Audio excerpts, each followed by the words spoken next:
Dear grandfather is actually a werewolf. The truth about the magical stone and the contingency plans of the four founders. None of these matters affect Loren, who is a whimsical soul, playing with Simon in explosive games, exchanging experiences with the twins, and narrating the peculiarities of Quidditch. The sole motive is simply to seek amusement that I in the first Transfiguration class, Loren remarked. Look at that cat up there. It seems so delightful to pet. Hermione replied. I feel a flutter, it's simply enchanting. 5 minutes later, Hermione exclaimed, Loren, November 1981, Hampshire, England. It's an absolutely perfect day, Mrs. Morgan. Perhaps I might invite you to spend next weekend with me. The man on the left, cradling a child, appeared to be in his 20s, handsome, with an irrepressible smile gracing his lips as he spoke. Well, Mr. Morgan, that's a lovely suggestion, but I must ponder it carefully. The beautiful woman beside him savored the last cream puff, swallowing it down, and slyly brushed her hands against his sleeve while he was momentarily distracted. They exchanged glances and erupted into laughter. Loren, nestled in the man's arms, felt somewhat exasperated. Such scenes had repeated themselves throughout his year in this world, growing tiresome to the point of annoyance. He hummed softly with a milk candy in his mouth, shifted into a more comfortable position, and intended to drift back to sleep despite possessing the soul of an adult. This body was merely that of a 1-year-old child. However, the blissful moment did not endure for long. Peter, you shall pay for your actions. A roar erupted from behind the young couple, piercing their ears with its intense fury. A short, stout figure in a gray suit dashed past the couple and vanished around the street corner. Turning his gaze, Loren spotted a tall, gaunt man with disheveled hair and a wild beard, his bloodshot eyes glaring ahead, clutching a slender wooden stick. The very voice of the earlier shout belonged to him. The young couple by the roadside appeared bewildered, exchanging a glance and instinctively stepping back. That a sudden wave of profound unease and panic washed over Loren. Goosebumps prickled at the nape of his neck, spreading to his scalp, and his heartbeat raced so rapidly that he could hear himself run. He squeaked. Boom! A powerful shockwave erupted from the street corner, sending surrounding houses into the air, debris scattering, and the stones of the pavement heaving upward, revealing the sewers beneath. Like an earthquake, in that fleeting moment, young Loren could only see his father shielding him and his mother, who concealed him beneath her, the azure dress obscuring his view. A blue light glimmered in Loren's eyes, radiating from his pupils and enveloping his originally dark irises. Young Sirius glanced sideways, somewhat astonished that such a small child exhibited a surge of magical energy, but it no longer mattered. Damned Peter. Warm, sticky fluid seeped into Loren's clothes, and he soon succumbed to unconsciousness. This is utterly cruel. Crouch. That damn Death Eater nearly obliterated an entire street, claiming the lives of 12 muggles and poor Peter Pettigrew, who was left with but a single finger. Cornelius Fudge, clad in a pinstripe suit, surveyed the scene, his eyes still reflecting the remnants of terror. Upon his arrival, he witnessed Sirius Black emitting an eerie laughter in response to this hellish tableau. Beside him stood Bartemius Crouch, who had endured a sleepless night following the momentous events of the previous day, yet he remained impeccably attired, his tie perfectly straight and his hair meticulously combed. These accursed Death Eaters must be confined to Azkaban. They deserve the kiss of a Dementor, he fervently thought. The surrounding aurors, filled with a sense of relief, diligently erased the memories of the Muggles. With Voldemort's downfall, they believed that brighter days were on the horizon. June 1985, St. Hilary's Children's Home in Hampshire. 5-year-old Loren Morgan aided Sister Joyce in sorting through the donated clothing. Here, slightly older children were expected to assist with lighter chores, understanding that those who behaved well were more likely to be adopted. Loren felt a tinge of regret as the free source of food dwindled. Will we be able to skip potatoes for dinner tonight? Loren mused, reflecting that he had consumed more potatoes in these past few years than in his entire previous life. Well, perhaps we can prepare them in a different way. Do you have any suggestions? Sister Joyce was aware that the food at the home was barely sufficient, with more funds required for winter coal and clothing. Young Loren sighed, furrowing his brow, refraining from responding. Joyce observed the small child before her, the crystalline blue eyes drooping with worry, reminiscent of an adult's concerns, and found it somewhat amusing. The church and government officials are here today, speaking with Mrs. Maggie. Perhaps we will have new food soon, Sister Joyce reassured him, pondering the necessity of addressing last month's incident. Before she could finish her thought, a knock echoed at the door. Joyce, bring Loren out to hear some good news, exclaimed a woman's voice, brimming with joy. Good news in an orphanage often involved the children, prompting Sister Joyce to entertain hopeful speculation. She quickly took hold of Loren's hand and dashed out of the room. Mrs. Maggie, what is this good news? Joyce inquired eagerly. Follow me, Mrs. Maggie responded, leading the two to the parlor, Mrs. Maggie, the director of the home, appeared sprightly despite her 40 years, moving with vigor and alacrity. In the parlor, two individuals awaited them, one clad in a white clerical robe and the other in a single-breasted black coat, both standing upon the trio's arrival. Mrs. Maggie began the introduction. "This is Deacon Thorne from the church and Mr. Pino from the municipal office." Joyce was about to greet the two gentlemen when Pino interjected, "Time is of the essence, allow me to explain the situation.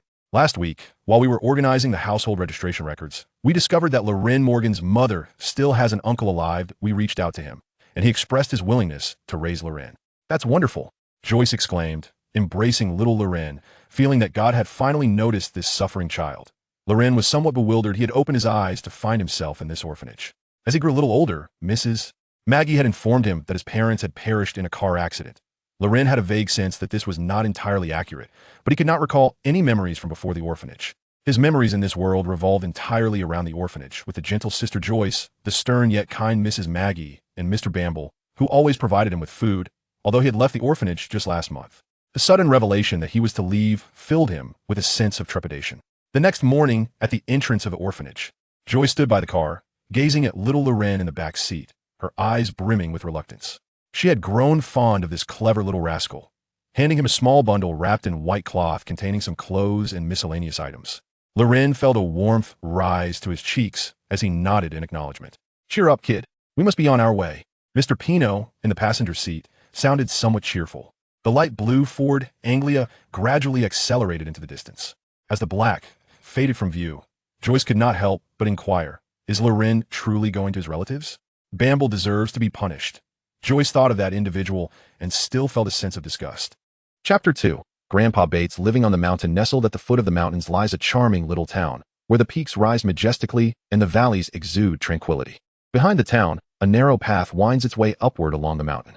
The vibrant greenery of the wilderness gradually fills the horizon, and a variety of nameless flowers enhance the ease of breathing, their fragrances wafting from the fertile pastures, invigorating the senses. Deacon Thorne held Loren's hand with one and carried a bundle with the other.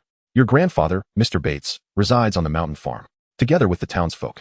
He tends a flock of sheep and cultivates some wheat, ensuring a prosperous life for you." Loren nodded, bowing his head to catch his breath. Clad in 2 layers of robes and heavy, cumbersome boots, these were precious items brought from the orphanage, insisted upon by Sister Joyce. The scorching sun reddened his cheeks as Loren ascended the mountain, panting heavily and feeling dizzy.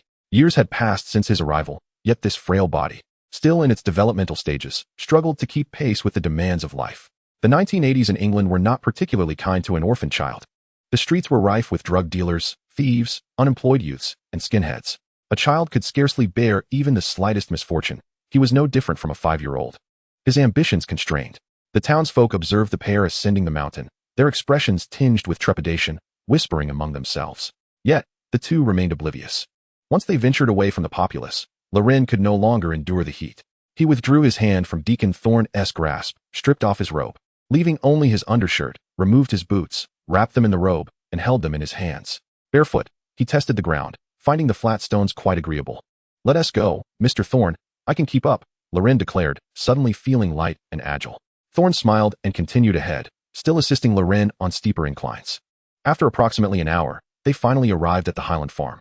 3 small cabins stood on a rise beside the path, exposed to the wind, yet basking in the brilliant sunshine, with sweeping views of the landscape below. A rough-hewn bench made of planks rested against the side of the cabin, where an elderly man, pipe in mouth, sat observing the approaching duo. He sported a long beard and graying eyebrows, with deeply etched wrinkles upon his forehead. Deacon Thorne approached and extended his hand, saying, "Hello, Mr. Bates, I am Thorne." Loren sensed that the old man's attention was primarily on him, and he seized the opportunity to speak. "Hello, Grandpa." Loren cared little for anything beyond establishing a stable life for himself. Afterward, Thorne instructed Loren to set down his bundle and rest nearby while he conversed with Mr. Bates.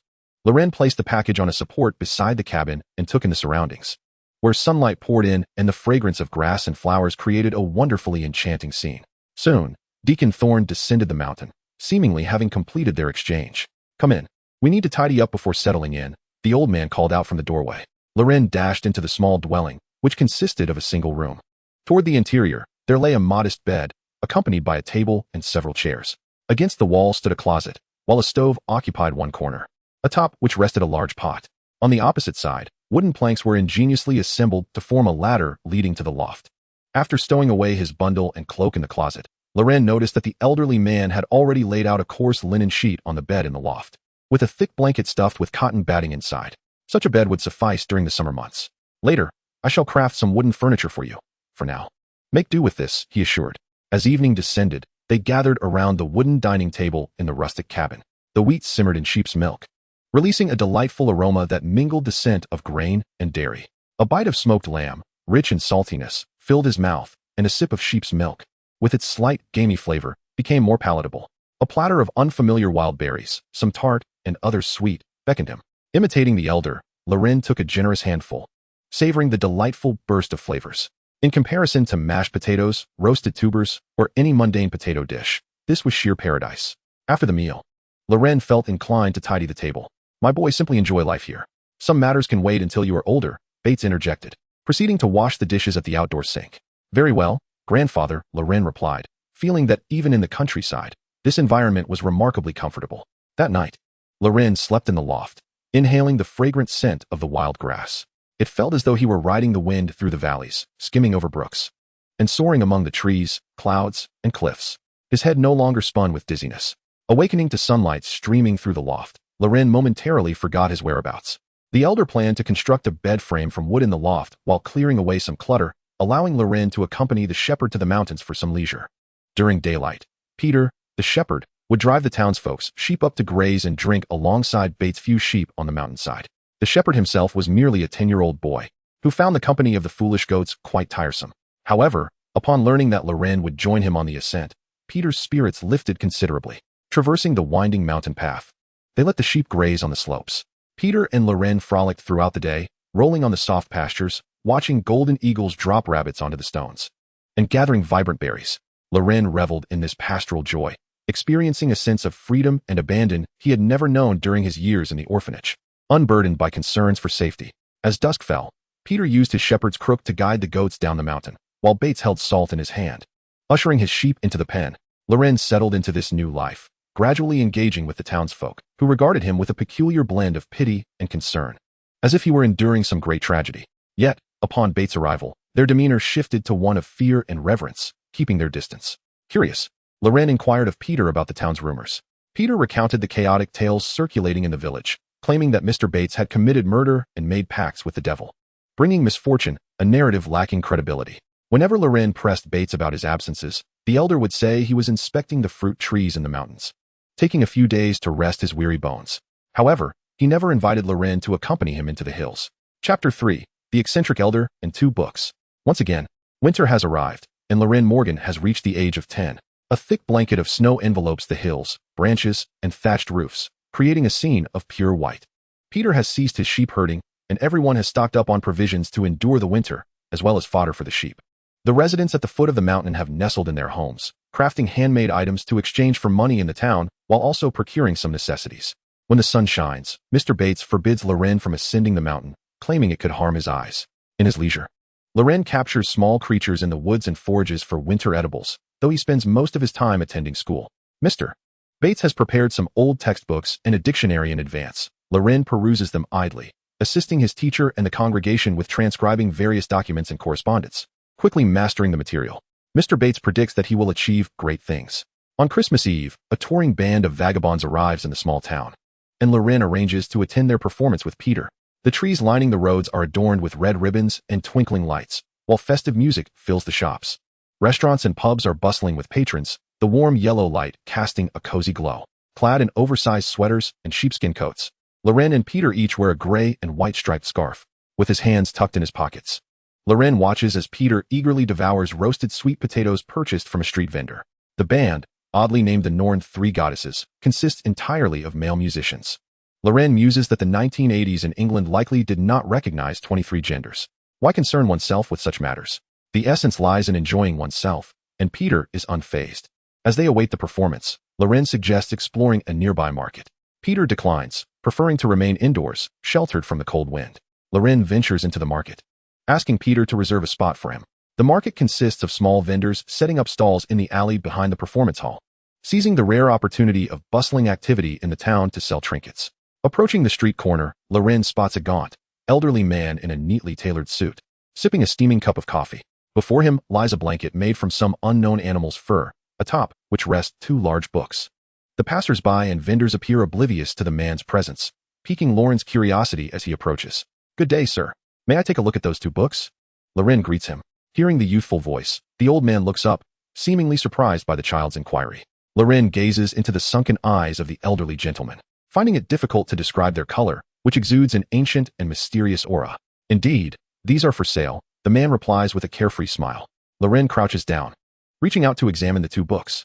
One is a tome titled The Interpretation of Hieroglyphs, thicker than a dictionary, appearing to be handwritten with meticulous script on a material reminiscent of parchment.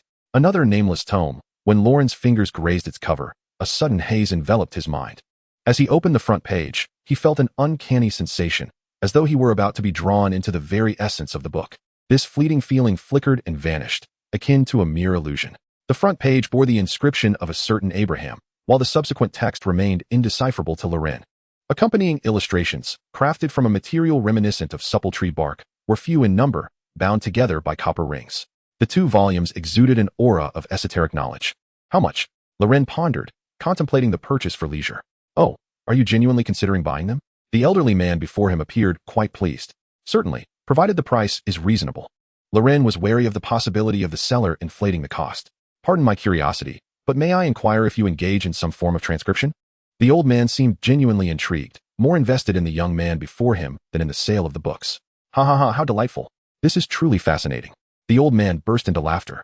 Upon acquiring the tome, he had been elated, only to later discover that the text on the back of the front page warned that anyone other than the high priest or designated scribes who perused the book would face a vile curse. Before parting with the Book of Abraham, he had inquired about Loren's potential vocation, a question that proved prescient. The old man regarded the youth before him, as if beholding a reflection of his own self from centuries past. Noticing Loren's slight trepidation, he added, "Forgive me. I was reminded of events long past." He then wrapped the 2 books in a blanket and handed them to Loren. "I shall take £43 from you," the old man stated casually. Loren felt a stir of intrigue. He had exactly £43. Whether by coincidence or design, the old man emanated an air of peculiarity.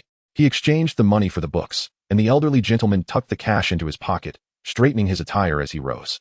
"Thus it is settled. We shall meet again, Loren." He turned and walked away, leaving Loren to ponder the peculiarities of the encounter. The boy already bore the traces of magical energy.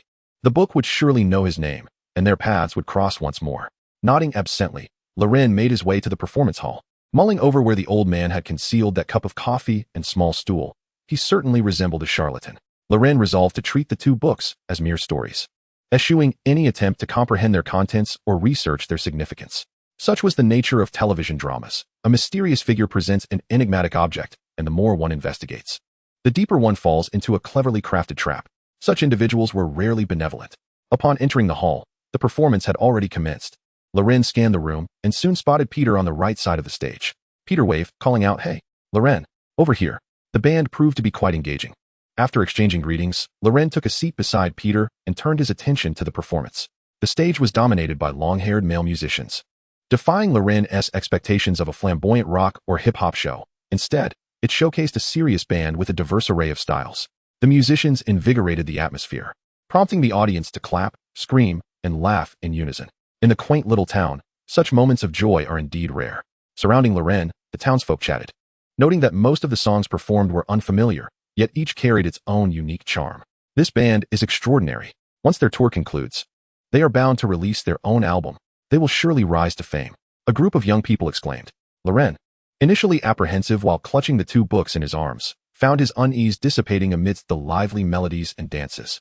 In this winter's embrace, during this festive Christmas season, he began to reminisce about Grandpa Bates' cheese, Sister Joyce's warm embrace, and the delightful cookies Mr. Bumble had shared with him that day.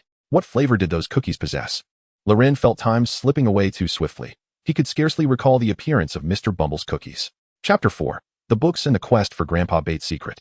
That evening, Loren sat beside the hearth, perusing the 2 books he had acquired during the day, while Grandpa Bates packed his belongings. The initial portion of the books delved into the arcane arts of alchemy, which Loren deemed largely unfounded fantasies, discussions of dragon's blood, the use of fantastical animal materials, and names of plants he had never encountered in either of his lifetimes.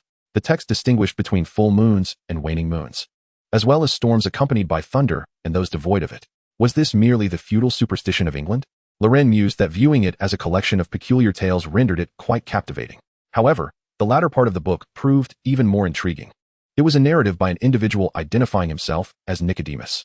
He recounted his birth in 14th century Paris and his early days as a scribe, transcribing texts for various noble figures, including letters and wills. Occasionally, he would come across alchemical writings, which he pursued as a personal hobby. One fateful day, his mundane existence took a dramatic turn when a figure cloaked in black appeared in his dreams, revealing that he would soon receive a wondrous tome, which he must study diligently to unlock extraordinary powers. The dream materialized as the text declared, "I possess an ancient, colossal book acquired for 2 florin coins. Unlike other tomes crafted from paper or parchment, this one is composed of exquisitely smooth young tree bark. Its cover is tightly encased in brass, inscribed with a multitude of characters and strange symbols. It comprises 3 sets of 7 pages each, including a title page, with the 7th page of each set devoid of text. Yet, on the 7th page of the first set, an illustration depicts a wand being devoured by a colossal serpent." Upon reading this, Loren reached for the other book, scrutinizing it closely. It must be the Book of Abraham. The content within indeed seemed to be embossed with some metallic medium and then inked, resembling no script Loren had ever seen, rendering it utterly incomprehensible. The entire volume spanned 21 pages, each 7th page adorned with bizarre illustrations. The first 7th page depicted an ancient staff entwined with 2 serpents of unknown species, one consuming the other. This tome appeared to be quite aged, its pages tinged with yellow, and the simplistic lines outlined colorless images, which could hardly be described as clear. Nevertheless, as Loren gazed upon this illustration, vivid and colorful images danced vividly in his mind. The cane was an antiquated black, adorned with 2 serpents featuring white spots, and he could even sense the matte texture of their scales. Loren speculated that his life had become rather tedious, compounded by the vast array of online cinematic resources from his past life, which fueled his imagination. The second sheet, which was also the 14th page, depicted a cross. Yet it was not Jesus who was nailed upon it, but a serpent. As Loren gazed upon this illustration, he discerned that the serpent depicted was likely not the same as the previous one. The serpent's head on the cross appeared to possess 2 small horns. The third sheet, or the 21st page, illustrated a barren desert from which several crystalline springs emerged, with numerous serpents writhing from the springheads. Loren's impression of this image was predominantly tied to the springs. The sight of water gushing forth resonated in his mind, and he could almost taste its sweetness and refreshing coolness.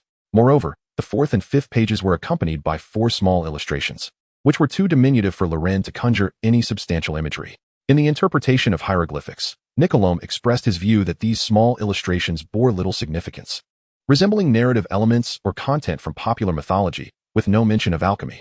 The subsequent personal narrative devolved into nonsensical ramblings, replete with numerous spelling errors and whimsical grammar. Further along were travelogues, chronicling Nicoleme's adventures across the globe, documenting the customs and traditions of various locales, albeit interspersed with some garbled text that Loren found intriguing. Grandfather Bates, having secured his bundle, glanced through a small window at the celestial phenomena. Despite the snowfall, the clouds were thin enough to reveal a crescent moon hanging low in the sky. He closed the window tightly with a wooden stick, exclaiming, "Hey, Loren, listen carefully. Tomorrow, I shall venture into the mountains, and you will remain at home, just as usual, understand?" Such moments occurred monthly, and Loren could never elicit a conclusive response. "All right, understood." Occasionally, Loren pondered, much like the residents at the base of the mountain suggested, that Bates was making deals with the devil up in the hills. However, after cohabiting for several years, he found nothing particularly odd about Bates. Perhaps he was somewhat reclusive, yet upon familiarity, he revealed himself to be merely a slightly more robust old man, akin to an ordinary farmer. Regardless, he resolved to stealthily follow Grandfather Bates the next day to uncover the truth. The following morning, after breakfast, Grandfather Bates took his well-prepared bundle and cane fashioned from a wooden stick and set off into the mountains. Loren did not rush. Even in winter, the mountains, despite lacking a thick blanket of snow, remained arduous to traverse. He leisurely fed the sheep, ensuring they had enough hay and water for several days, before fashioning a simple timing device utilizing wooden ropes and a glass bottle filled with water. The water would continuously drip, and the temperature within the sheepfold would prevent the glass from freezing, allowing the hay to drop from the beam after a designated period. This mechanism was designed to prevent the sheep from consuming their provisions too rapidly. After completing these tasks, Loren packed provisions for several days: coarse bread, cheese, smoked mutton, a small knife, a windproof lighter, and a wind-resistant tarp. After a moment's contemplation, he also included the peculiar old book vendor's fur blanket. Having secured the door, it was already past lunchtime when Loren followed the tracks in the snow, tracing the direction of the bent wild grasses and flowers towards Bates. The trees donned a cloak of white, and the occasional snowflake would alight upon Loren, while the biting wind sliced against his exposed skin like a sharp blade. Despite his attempts to shield himself with a hat, gloves, and scarf, the wind relentlessly seeped through the gaps in his clothing, penetrating to his very bones. After a while, Loren retrieved a tarpaulin and a blanket, draping them over himself, and added an extra layer of tarpaulin like a cloak, enveloping his body in warmth. The effect was remarkable. The incessant wind that had sought entry was effectively thwarted, and the blanket radiated warmth akin to sitting beside a crackling hearth. Surely, this was the fur of a polar bear, Loren mused. In less than an hour, following the distinct tracks, he entered the woods and emerged from another side. The footprints in the snow extended to a massive boulder, one side of which was nestled against a small hill. The footprints meandered chaotically around the boulder before vanishing. Loren certainly did not entertain the notion that Mr. Bates had transformed into a stone spirit.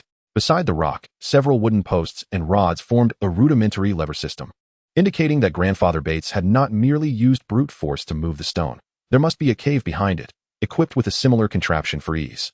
After circling the area a few times, Loren had no desire to intrude upon Grandfather Bates just yet. He found a sheltered spot away from the wind, clearing a space and constructing a refuge with branches and the tarpaulin, hoping to catch any sounds emanating from the cave. Wrapped in the fur blanket, he felt no chill, for it was even warmer than polar bear fur, so he refrained from lighting a fire. After consuming a morsel of food, he sat quietly, awaiting the arrival of night. Chapter 5. The Past of the Werewolf Bates. As night deepened, the full white moon ascended into the sky. The silvery moonlight cascaded over the pristine snow, creating a harmonious interplay of mountains, trees, and earth bathed in the ethereal glow, rendering the scene beautiful and serene. The white fur blanket provided ample warmth. Yet Loren found himself somewhat bored within the shelter of branches. The tranquility of the world was abruptly shattered by a piercing howl.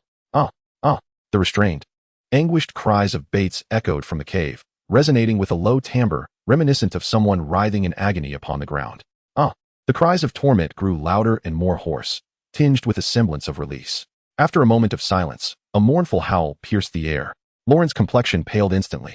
The sound of claws scraping against the rock reverberated from within as the transformed werewolf clawed repeatedly. Following that, a dull thud resounded, the werewolf crashing its body against the rocky wall in a desperate bid for escape. Taking a deep breath to steady his trembling form, Loren resolved it prudent to depart. No one could predict whether the deranged Grandfather Bates would emerge. His footsteps quickened as he began to run through the wilderness. Upon arriving home, he discovered that the windbreak tarpaulin had torn open a large gap. Loren opened the door, scooped a handful of snow, and tossed it into the stove to ignite a fire. Gradually, the room warmed, and a sip of water soothed his throat as Loren began to collect his thoughts. This elucidates Bates's peculiar habits. The strange rumors circulating in the town may have originated from an informant or perhaps from Bates himself, aimed at keeping the townsfolk at bay. With every mystery unraveled, another arises. Why would Bates choose to nurture a burden when solitude seems to suit him so well? Is there truly a familial bond between them? And if not, what motives did the church and government harbor in sending him here? Is this world truly the England of the 1980s that he once knew? If werewolves exist, could vampires also be real? What roles do the church and government play in this tapestry? One question leads inexorably to another, and doubt upon doubt accumulates. Furthermore, what of the esoteric knowledge in those recent tomes? Is alchemy merely a tale? What ulterior motives does that eccentric bookseller possess? Most crucially, should he escape from Bates? His tumultuous thoughts yielded no answers. A miner cannot venture far alone, so he resolved to bide his time, for Bates merited his trust. Loren fell into a deep slumber upon his small bed. The next day, when Loren awoke, the sun had already risen. He ventured to the sheepfold to extract fresh milk, which he boiled to invigorating effect. The confounding thoughts of the previous night were cast aside. Loren decided to accept things as they were, for no matter how convoluted, they were beyond his current capacity to navigate. Bates remained his beloved grandfather, who had always treated him as family throughout these years on the ranch. With these thoughts clarified, Loren's worries dissipated. What an enchanting world it is. Perhaps he would encounter extraordinary individuals and phenomena in the future and become extraordinary himself. His imagination shifted from vampire hunters to Marvel, and his spirits lifted. In the afternoon, Bates descended from the mountain, weary yet reflective. Observing the young man before him, a surge of emotions welled up, a mixture of nostalgia and admiration. Loren had ventured up the mountain alone. Upon exiting the cave, Bates noticed the signs left by him, a makeshift shelter, albeit lacking a fire. Bates felt both relieved and apprehensive, uncertain of how much Loren had discovered. There were matters he wished to carry to his grave, yet he had underestimated the wisdom of the child. He pondered how to broach the subject, where to begin. "I've prepared lamb stew with potatoes and some macaroni," Loren announced, oblivious to Bates's unusual demeanor. Bates sighed with a sense of contentment. What a diligent young man you are. He intended to savor this meal first, for his health remained fragile. As he swallowed the last piece of lamb, Bates exhaled a satisfied sigh. Even with the same ingredients, your culinary skills always surpass mine. Loren raised an eyebrow. That is indeed a gift. They exchanged laughter, tidied the utensils, and settled on the steps outside, gazing at the moonlight illuminating the mountain and the winding path leading down. Would you care to hear an old man's stories? The elder's voice carried a tone of relief. 40 years ago, in my youth, Bates had once participated in World War II. Though not on the front lines, his experiences were equally perilous. During a supply escort mission, his unit encountered a small elite force of enemy soldiers in the mountains. A squadron chased them, causing chaos, and ultimately, Bates's group became separated from the main forces. Wandering deeper into the mountains, the footsteps of their pursuers growing ever closer. Within a wooden cabin, aside from the usual living items, there was a room constructed like a prison. Inside this cage lay a middle-aged woman, the door tightly secured with 3 or 4 iron locks the size of soccer balls. As if she were a terrifying beast, the key lay just a short distance away on the ground. Upon opening the door, they roused the woman, who revealed herself to be the legendary werewolf, transforming under the full moon into a creature devoid of reason, dwelling perpetually in the mountains. As tonight was indeed a full moon, she had locked herself away, urging the men to flee. The young recruits, filled with curiosity, pondered the notion. If their squad were to become werewolves, could they not escape their predicament? 3 among them entertained this idea, while the others remained steadfast in their beliefs, unwilling to embrace the shadows. With a heart ablaze with sanctity, young Bates departed the cabin with the few who shared his conviction. The other 3, however, applied the woman's saliva to their wounds and awaited the arrival of the enemy in the night. What happened next? How did you also become a werewolf? Loren inquired. Such is fate. It rarely unfolds as one anticipates, Bates replied with a melancholic sigh. The 3 new recruits rapidly transformed into werewolves, slaughtering their pursuers and following the scent to find their comrades. I watched as the beasts tore my companions to shreds. The moonlight that night was as red as blood. Bates lamented, covering his face, his voice quivering. As the moon eventually set, Bates, though wounded, miraculously survived. The 3 werewolf comrades, upon regaining their senses, struggled to come to terms with their actions and chose to end their own lives. Later, while tending to his wounds, Bates discovered bite marks on his arm. As he passed through a small town, he faced the first full moon night since being bitten. Ignoring the townsfolk's warnings, he ascended the mountain alone, walking for several hours deeper into the wilderness. Upon awakening the next morning, he found himself near the cabin, the forest around him in disarray, with remnants of animals he had torn apart and blood strewn everywhere. Bates's aged voice recounted the brutal scene slowly. Loren understood that this was the origin of the rumors from below the mountain. Chapter 6. The Hogwarts Acceptance Letter. For decades, I have been sustained by the belief in caring for the families of my fallen comrades. I own a farm in Scotland, where I distribute the rent to them annually. With the passing of the last comrade's widow, I felt no further attachment to this world. One day, the mayor unexpectedly informed me that I had a distant great-nephew in need of care, namely you. He mentioned that you had encountered misfortune and required shelter. I acquiesced, and within days, they brought you to me. That afternoon, I observed the boy, his clothes tattered and torn, barefoot, and his body encrusted with dirt. You were already aware of the subsequent events. Loren listened to Bates recount his past experiences, his heart feeling as if it were being gently pressed. Yet, upon noticing Bates's pallid beard and pronounced wrinkles, a sudden wave of compassion washed over him. This elderly man, burdened by guilt from a tragic incident, lived a life of solitude far removed from the bustle of society. He was meant to bask in honor, yet instead endured a life of desolation. Loren was at a loss for how to offer comfort, so he simply patted Bates on the shoulder and said, "Thank you." Bates fell silent thereafter, and the two sat in silence, gazing at the wilderness until the night deepened. In the days that followed, Loren refrained from mentioning the werewolf again. He was indeed curious whether werewolves feared silver bullets, if they were impervious to blades and firearms, and whether they consumed raw flesh. However, each time he looked at Bates's beard and wrinkles, he held his tongue. Thus, Bates occasionally imparted some combat techniques and reconnaissance skills learned during his time in the military, while the rest of their days unfolded in quiet ordinariness. 2 peculiar books were perused by Loren repeatedly as he endeavored to decipher the nature of this world. Was it indeed the very Nicolim who sold him these tomes, or someone else entirely? The more he pondered, the more familiar the name Nicolim seemed, as if he had encountered it in a past life. Yet, ultimately, there were no answers. The mundane existence continued until 1991, when Loren turned 11. The summer mountains were significantly cooler than other regions, and the meadows were fragrant with the scent of fresh grass. Goats grazed leisurely on the slopes, while Loren leaned against a stone, engrossed in a book. He had perused the latter part of the interpretation of hieroglyphs numerous times, Yet the days in the mountains offered little diversion. Peter had long abandoned his shepherding duties and moved to the city, initially claiming he was going to study. Later rumored to be apprenticing with his uncle in auto repair. Loren had taken up the role of shepherd, as Bates had mentioned sending him to a boarding school in the city to receive a formal education in a few years. Loren had no other plans and did not oppose such an arrangement. Suddenly, a commotion erupted among the sheep. Loren looked up to see a gray-brown owl wobbling its way towards him. Were there owls in these mountains? Loren was puzzled. He had never seen one before. As it drew near, he recognized the round, plump face of the owl reminiscent of an English breed, clutching a letter in its talons. This striking sense of déjà vu sparked a memory, and his eyes widened in astonishment. The owl landed unsteadily before him, depositing the letter into his hands. Its small eyes fixated intently on him.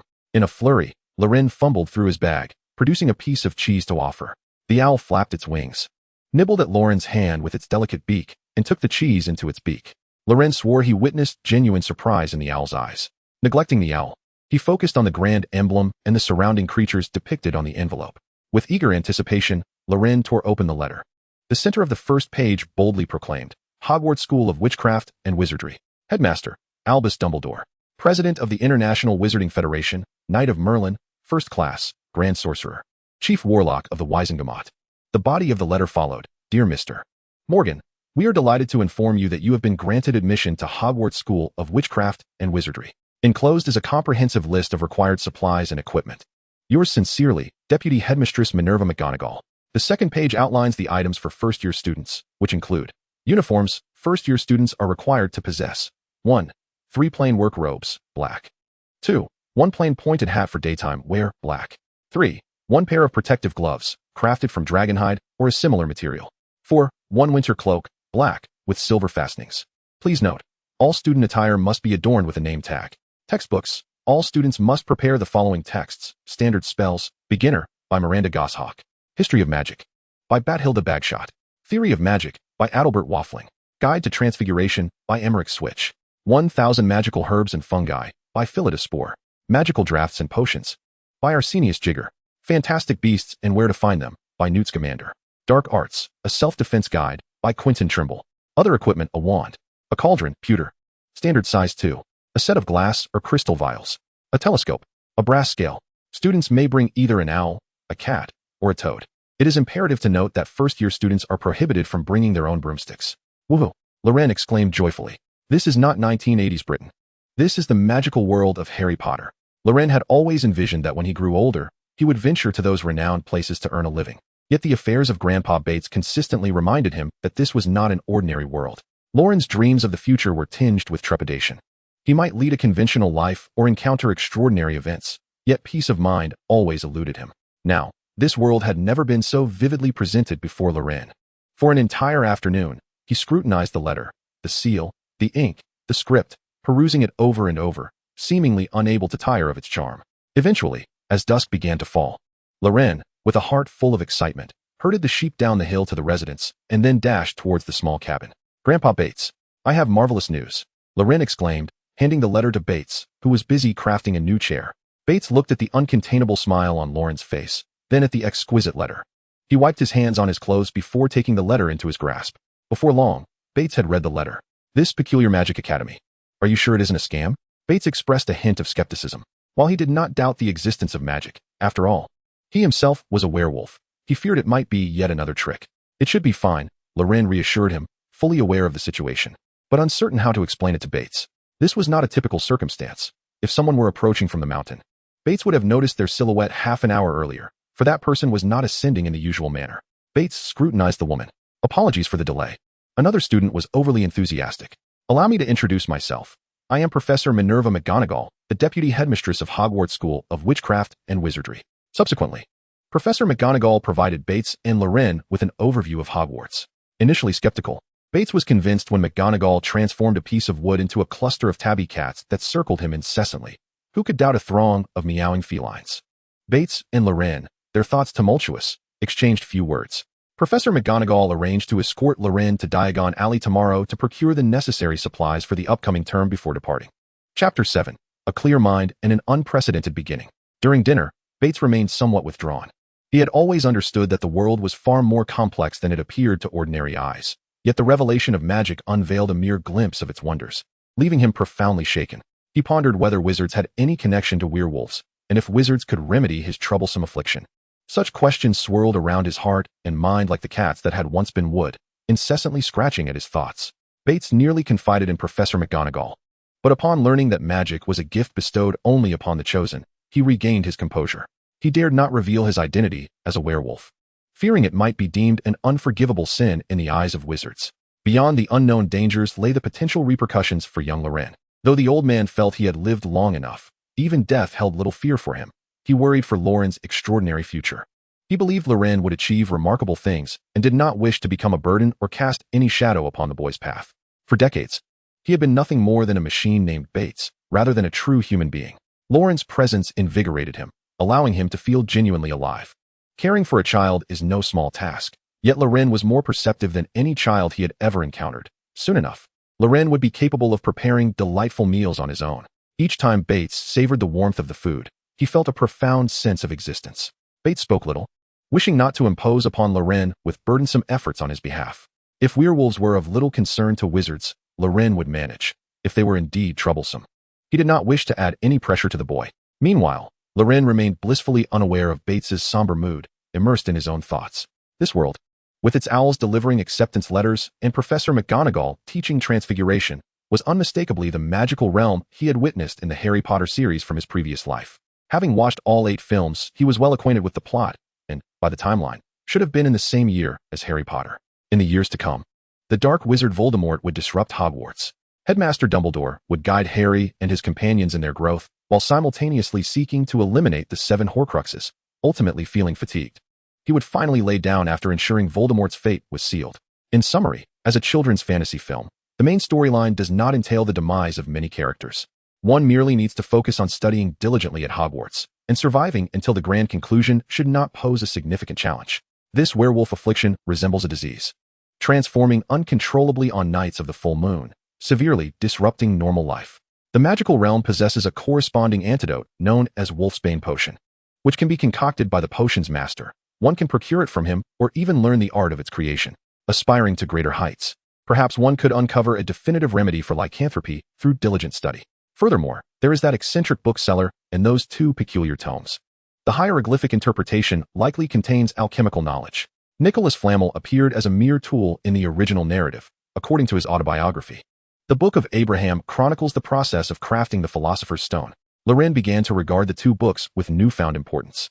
As for whether the individual he encountered that day was indeed Nicholas Flamel, Loren was uncertain. It mattered little, for he felt an overwhelming sense of assurance within. Now, he mused, it was merely a matter of growing up step by step, relishing this wonderfully auspicious beginning. Kik. Bates observed Loren, who was covering his mouth and shaking his shoulders in a curious manner. He was unsure what extraordinary feats this individual might achieve. In the early morning, after a hearty breakfast, Loren and Bates sat neatly dressed on their stools. The wait felt interminable, and Bates appeared somewhat awkward, having not entertained guests for decades. Fortunately, the wait was not prolonged. Suddenly, Loren turned his gaze toward an empty space, prompting Bates to follow his line of sight with confusion. Professor McGonagall materialized with a sharp clap. Bates was awestruck by this miraculous scene, far more impactful than witnessing a piece of wood transform into a cat the previous day. The suddenly appearing McGonagall locked eyes with Loren, noticing shadows swirling within his blue irises. Did you anticipate my arrival here? McGonagall inquired, her tone laced with surprise.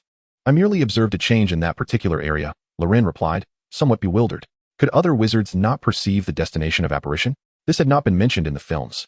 Professor McGonagall contemplated explaining this extraordinary gift, but abruptly recalled something, choosing not to elaborate further. Come along, we have much to accomplish, she beckoned, taking Loren's hand and bidding farewell to Mr. Bates. Apparition. With a clap, Loren felt McGonagall's hand slip from his grasp, prompting him to clutch it more tightly.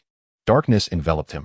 He was subjected to intense pressure from all directions, making it difficult to breathe, as though his chest were bound by iron hoops. A sudden clap resounded, and Loren found himself unable to suppress a fit of coughing, tears, and snot threatening to spill forth.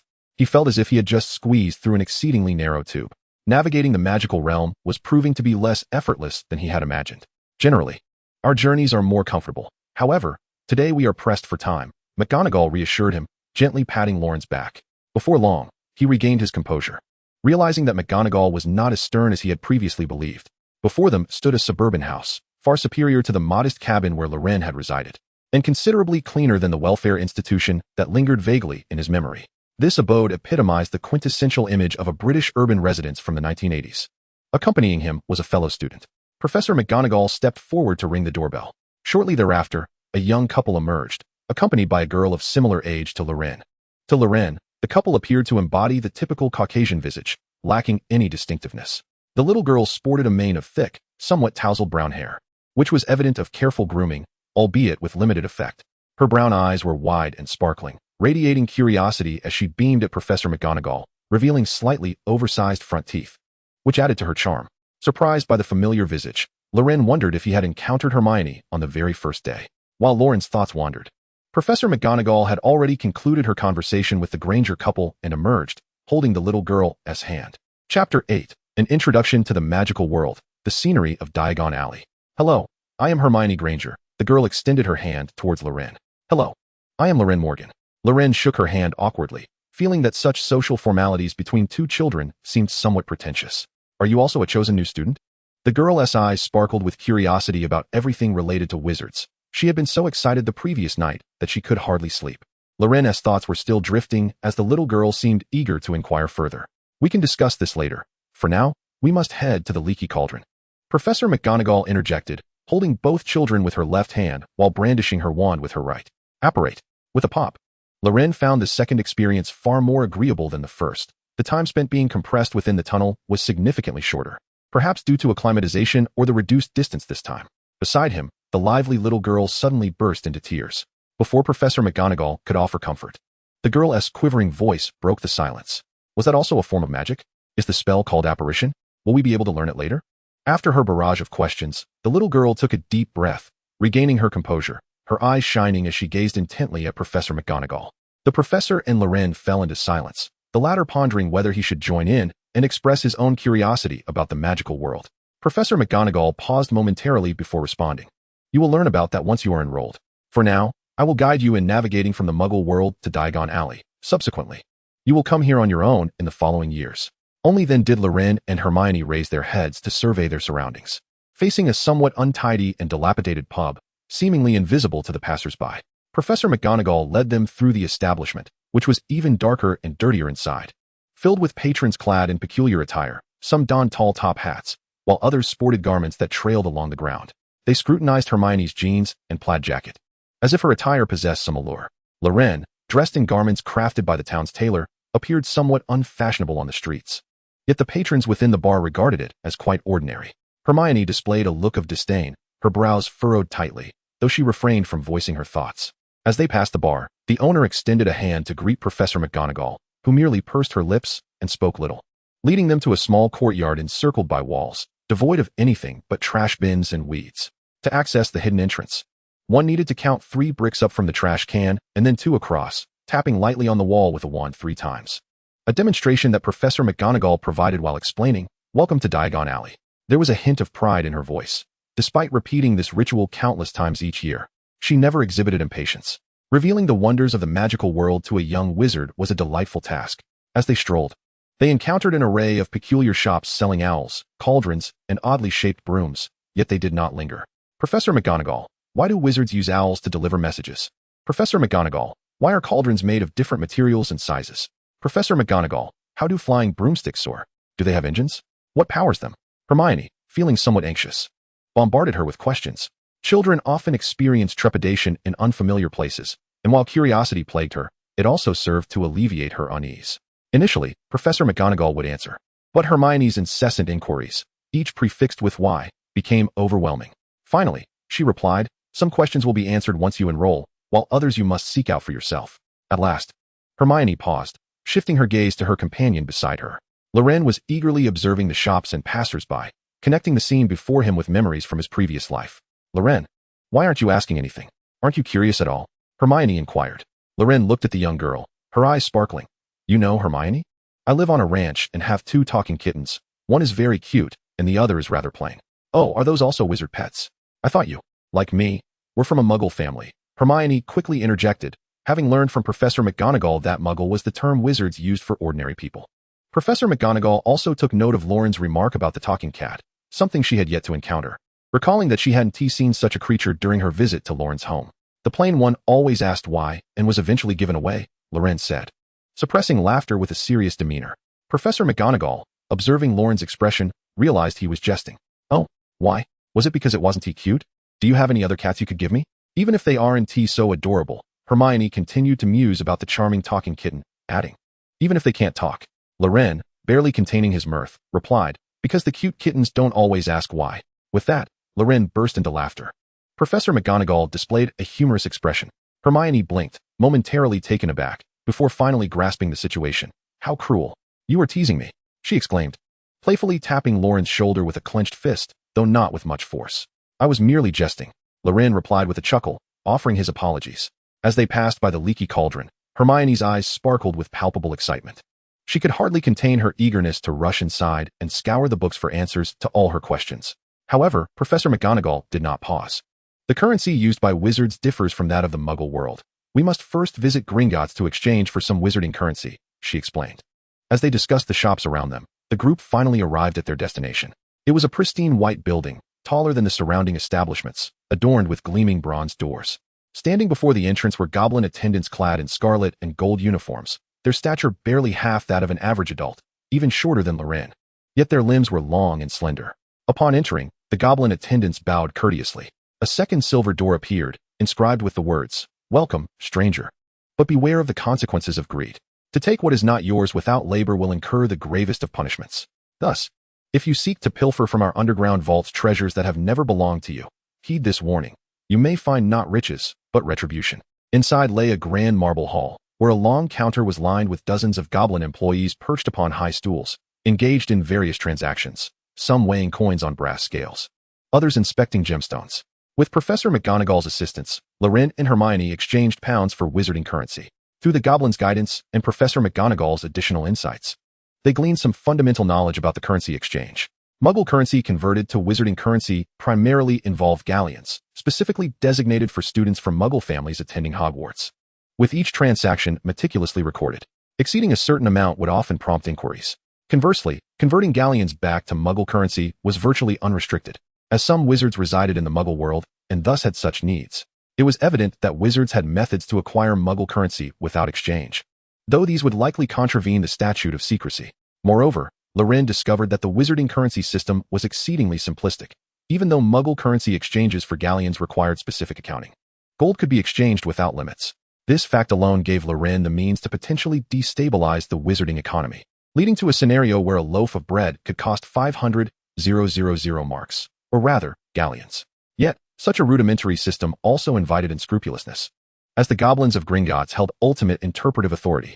Loren expressed discomfort over the peculiar exchange rates, 1 galleon for 17 sickles, and 1 sickle for 29 nuts, lamenting the inefficiency of the decimal system, which he believed should reign supreme. Chapter 9. Completing the Diagon Alley tour task, they acquired novice equipment, a wand. The two of them took out the pounds prepared by their parents to exchange for wizarding currency, the amount being sufficient galleons for a first year, neatly packed in 2 small cloth bags, which they each carried in their hands. The intricate exchange rates left Loren feeling dizzy, and he found himself exasperated by the peculiar numerical system, both odd and prime, that the fairies spoke of. He could hardly suppress the urge to smash his head with an abacus.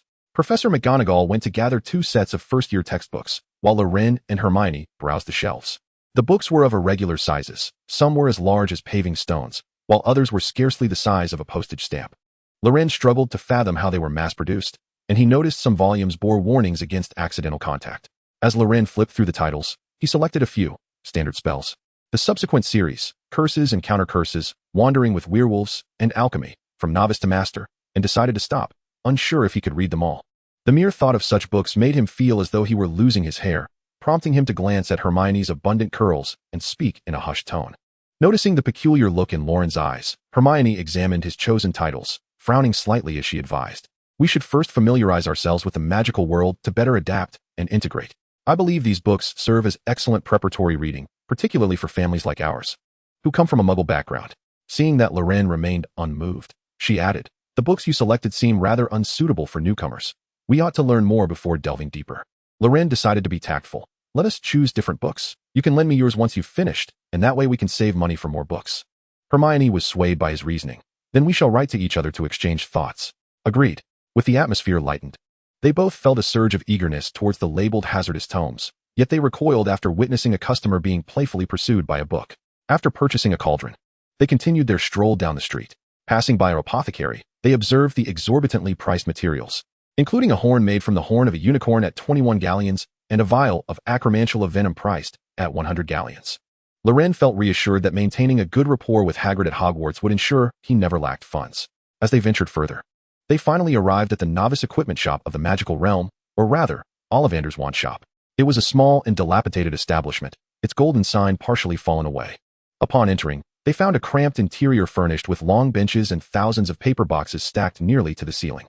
Ollivander, an elderly man with silver-white eyes reminiscent of the moon, approached them after greeting Professor McGonagall, turning his attention to Loren and Hermione. The old man circled them a few times before fixing his gaze on Hermione. A vivid character, nearly overflowing with potential, extraordinary insight, agility, and a hint of madness intertwined. He beckoned, "Step forward, young lady, your wand awaits eagerly." Hermione's eyes flickered with a hint of trepidation, yet she complied with Ollivander's request, taking a step towards the towering boxes. As she did, a small box began to tremble incessantly, and Ollivander reached out, causing the box to soar directly into his hands. Upon opening the box, he revealed a wand. 14 3/4 inches, made of vine wood with a dragon heartstring core. The dragon heartstring will facilitate your rapid mastery of magic. The vine wood is utilized by the Celts to symbolize the 10th lunar month. The owner of a wand crafted from this material invariably harbors lofty aspirations and is destined to achieve remarkable accomplishments, though the journey may be fraught with obstacles. Upon entering, the wand responded with a profound intensity, allowing us to bypass certain preliminary steps. Hermione accepted the wand, which immediately emanated a warm, gentle glow from its tip, and a joyous smile graced her face. "I had a premonition of this. One must remember that it is the wand that chooses the wizard, not the other way around." Mr. Ollivander appeared quite pleased as well. Next was Loren's turn. Mr. Ollivander retrieved a long measuring tape, adorned with silver markings, from his pocket. After inquiring about Loren's dominant hand, he commenced measuring, from shoulder to fingertip, wrist to elbow, shoulder to floor, knee to armpit, and even head circumference. As he measured, he elaborated. "Mr. Ollivander has been crafting wands since 382 BC, and through the efforts of generations, we have finally identified 3 exceptionally potent magical materials: unicorn hair, phoenix feather, and dragon heartstring. These possess stable and unique properties that fundamentally distinguish them from the inferior wands found elsewhere." As he spoke, he released the measuring tape, which continued to ensnare Loren in its embrace. Once Mr. Ollivander returned with a stack of long paper boxes, the tape fell to the ground, coiling up. Hermione gazed at the measuring tape with sparkling eyes. "Try this maple wood wand with unicorn hair, 7 inches long," Mr. Ollivander suggested, handing over a wand. This scenario repeated itself twice more, and Loren squinted in frustration, lamenting the ease with which that woman had found her wand while he was subjected to such torment. Professor McGonagall observed patiently, while Hermione felt a twinge of concern. Despite her new companion's somewhat irritable temperament, she still hoped they could embark on their Hogwarts journey together. At last, Mr. Ollivander turned away and produced another black wand. An applewood wand with a phoenix feather, precisely 10 inches. Loren grasped the wand and felt a reassuring sense of solidity. As he waved it, a gentle breeze swept through the shop. Both he and Hermione exchanged satisfied smiles. Mr. Ollivander continued, "Applewood is suited for wizards with grand ambitions. They are often skilled duelists and tend to enjoy long lives.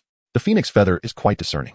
It possesses a strong personality, yet when it encounters a worthy master, it unleashes extraordinary potential." Each wand costs 7 galleons, and after making their purchase, the group wandered about a bit longer. Loren acquired a rather endearing owlcat for delivering messages, despite its slightly foolish appearance. On their return journey, Professor McGonagall repeatedly admonished the two against recklessly waving their wands, cautioning them that magic can be perilous. Aside from certain spells deemed safe, they should refrain from attempting others at home, recounting a tale of someone who mispronounced a spell and conjured a buffalo to stand upon their chest. Upon enrollment, they would learn the proper way to cast spells. The two listened, though how much they truly absorbed remained uncertain. "Remember to write to me," Hermione exclaimed, waving as she bounded towards her parents, eager to share the day's adventures. Loren once again experienced the sensation of being squeezed out of a rubber tube. Upon acquiring his train ticket and bidding farewell to Professor McGonagall, Loren watched as she vanished with a snap, leading him to reflect on the demanding nature of the Hogwarts professorship. It was only upon returning home that he recalled forgetting to inquire about the extraordinary talent that allowed him to perceive the point of apparition, while other young wizards could not. However, Loren did not dwell on this oversight. After all, there lay a vast expanse of time ahead, and magic proved to be even more wondrous than he had anticipated. Chapter 10. Simple and Pure Joy. Professor McGonagall recounted an incident where an individual, while casting a spell, had mistakenly altered a single letter, nearly costing him his life. Such incantations were ones Loren, no matter how bold, would not dare to attempt lightly. Familiar magic included daisies, sweet cream, and sunlight, with the note that this particular spell could coat objects in a hue reminiscent of daisies and sunlight. The enchantments of rabbits' eyes, ethereal harps, and transforming clear water into fine wine all exemplified simple household magic, largely inconsequential in nature. The format of these spells starkly contrasted with the more rigorous and sophisticated incantations that followed. The magical community categorizes spells into 4 primary types: Transfiguration spells, charms, jinxes, and healing spells. In Standard Spellbook, Beginners, the author Miranda Goshawk elucidates that charms bestow specific properties upon objects, dictating their actions rather than altering their forms, which falls under the realm of Transfiguration. The first-year curriculum formally introduces a mere 9 spells: the Softening Charm, the Cutting Charm, the Levitation Charm, the Repairing Charm, the Unlocking Charm, the Binding Charm, the Lumos Charm, the Repelling Charm, and the Fire-Making Charm. These foundational spells serve as an introduction for novice wizards. The text not only outlines the methods of casting spells, but also delves into the evolution of these 9 charms, exploring the historical context and circumstances surrounding their inventors. Prior to this, the more popular unlocking charm was Alohomora, which literally translates to open the door, alongside the earlier and more rudimentary Open Sesame. Many spells have evolved from Latin origins, and through studying the genesis and transformation of these charms, Loren discerned a faint pattern, though he could not articulate it. After thoroughly perusing the textbook, Loren commenced his attempts at spellcasting. Living atop a mountain, far removed from the townsfolk, he did not need to seek a specific location. However, his favored spot remained by the tranquil lake. He initially endeavored to cast the Repairing Charm. He tore a 5-pound note into 5 pieces, placing them upon a stone, and aimed to conjure 5 new notes from one fragment. Though his ambition was grand, he faced failure. The piece of currency he targeted seemed to draw the other 4 back together, restoring it to a complete banknote, albeit with noticeable scars at the seams. Following this attempt, while lamenting his inability to amass wealth through such means, Loren sensed that perhaps the intonation of a certain word's final syllable ought to rise slightly. After making this adjustment, he discovered that spellcasting indeed became easier. Repeatedly employing the revised intonation, he also felt that a slight elevation of his pinky finger would enhance his wand movements further. Having attempted several times according to his own intuition, Loren ultimately managed to recreate the banknote with almost no damage, the seams bearing not a trace of imperfection. This seemed akin to a form of intuitive magic, a term he had learned in his previous life. While the logic of an ordinary person leads to conclusions, those endowed with such intuition can arrive at them directly. It could also be described as a matter of proficiency, where repeated practice distinctly reveals progress. Loren was uncertain whether this was a natural magical talent or an advantage bestowed upon him as a traveler from another realm. Loren was particularly fond of the spell Aperture. Although the textbook did not elaborate on its incantation, focusing instead on the more intricate Alohomora. Nonetheless, he adored the explosive effect it produced. Initially, he practiced repeatedly, employing his intuition to adjust his tone and posture, causing his wand to emit a radiant glow, yet to no avail. The crimson light struck the stone without eliciting any response. During dinner that evening, a sudden inspiration struck Loren, and he directed the spell at the door of the wooden cabin. With the bright voice of a child exclaiming Aperture, the ancient door that had served the Bates family for countless years was blown apart, leaving a sizable hole. After a day of corrections, Loren's spellcasting yielded an unexpectedly remarkable result, inciting Bates to nearly transform into a werewolf out of fury. Only after Loren promised to take charge of the kitchen until the commencement of school on September 1st did Bates manage to quell his anger. However, the matter did not conclude there. Loren came to realize that the condition for successfully casting Aperture was indeed the presence of a door, prompting the onset of his explorations. Initially, he constructed a rudimentary door from wood in an open space, which he effortlessly detonated. Transitioning to the cave where Bates concealed himself during the full moon, Loren unleashed the spell upon the massive boulder at the cave's entrance. At first, he could only create a small black dot on the stone, but through relentless effort, on a sunlit morning, Loren successfully blasted through the boulder. The explosion resonated, leaving a hole the size of a soccer ball at the boulder's center, dark and reminiscent of an explosive breach. Observing this scene filled Loren with profound satisfaction. Following this, he seemed to awaken, perceiving his targets of destruction as doors obstructing his entry, and he incessantly cast Aperture. In 1990s England, Loren experienced a simple and pure joy reminiscent of the firecrackers from his previous life during the New Year celebrations. As he practiced continuously, Loren's Aperture evolved into an eccentric spell, The incantation had undoubtedly transformed from the original, possessing a peculiar and somewhat indistinct pronunciation, leaving Loren uncertain of what to call it now, yet the joy it brought was sufficient. The stones and trees on the mountain suffered greatly, with the echoes of explosions reverberating incessantly. When Bates arrived, the scene he encountered was far worse than when he had transformed into a werewolf outside. Confronted with the destructive power of a wizard, Bates was taken aback. This was merely an 11-year-old child, yet already exhibiting boundless potential. The thought of an adult wizard was unfathomable. Fortunately, Loren had not directed the spell at any animals, providing Bates a measure of comfort. He was still just a child, albeit mischievous, yet fundamentally kind-hearted. This perspective lasted less than 2 days before Loren began frying fish. After an afternoon of catching, Bates calculated that the two of them could not possibly consume all the fish within a week. Ultimately, he could not restrain himself from giving Loren a beating and sold the fish at the foot of the mountain. That evening, Loren leaned back on the stool, feeling aggrieved but too timid to voice it. Frying fish had brought him joy, yet he resolved never to do it again. Sullenly stroking his little owl, he pondered what to write to Hermione, eventually opting to forego the idea, as he could hardly confess to having spent nearly a month playing with firecrackers. Just as he was about to release the owl to hunt for food, he reflected on how content the little creature had been during their days in the mountains. However, the sensation of its feathers was simply too delightful. Loren found himself captivated, his hand continuing to caress the owl. The small owl blinked its eyes, its white stripes on its face fluttering, appearing somewhat distressed, yet unable to articulate its feelings. In the tome Alchemy, From Novice to Master, Loren flipped through the pages, placing it at the bottom of his trunk in under 5 minutes, deciding that he would not delve into it until after the school year commenced. The prerequisite knowledge required was overwhelming. It was not truly an introduction, but rather assumed mastery of several disciplines, including spells and potions, before one could even begin to approach alchemy. An absurdity indeed. Chapter 11. On the Hogwarts Express. Bates had grown accustomed to Loren's somewhat obsessive practice of magic, with many household chores being replaced by safe domestic spells that Loren had conjured. Bates found himself at a loss for what to do, tugging at his beard while savoring the wine transformed from mere water by Loren's magic. Finally, unable to tolerate the situation any longer, Bates packed their belongings, entrusted the sheep to the town mayor, and set off towards London a few days early, with several days of leisure at their disposal. Loren initially intended to pay an early visit to Harry or perhaps meet Hermione, but he simply could not recall either of their addresses. He believed Harry resided on Privet Drive, yet he had no idea where that was. The Grangers operated a dental practice, but its location eluded him as well. Perhaps he could send a letter with the little owl to Hermione, following behind it, but that seemed rather foolish, so Loren chose to abandon the idea, reasoning that school would soon begin. As Bates strolled through the bustling streets once more, he mused that it had been decades since he last encountered such a scene. London was no longer the city it had been all those years ago, evoking a sense of nostalgic disillusionment. After a few days of wandering, Bates quietly made a decision known only to himself, revealing nothing to Loren. The two of them enjoyed a few days of carefree amusement, acquiring new garments. Bates maintained that even though the wizarding school had a uniform, it was prudent to have several sets of undergarments, especially with winter approaching. Eventually, they filled Loren's 2 large trunks to the brim. Finally, on the day of the school opening, the two arose early, having breakfast before arriving at King's Cross Station.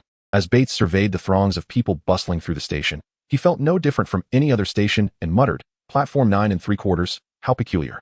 Upon reaching Platform 9, Loren halted, and only then did Bates notice a dejected little boy nearby, deducing that this must be the place.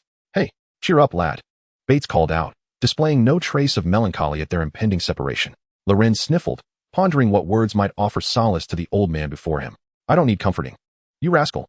You've been self-sufficient since childhood. I have no concerns for you," Bates replied with a grin. Loren found himself at a loss for words. "I will miss you, Grandpa Bates," he exclaimed, feeling that sentiment echoed the innocence of a child.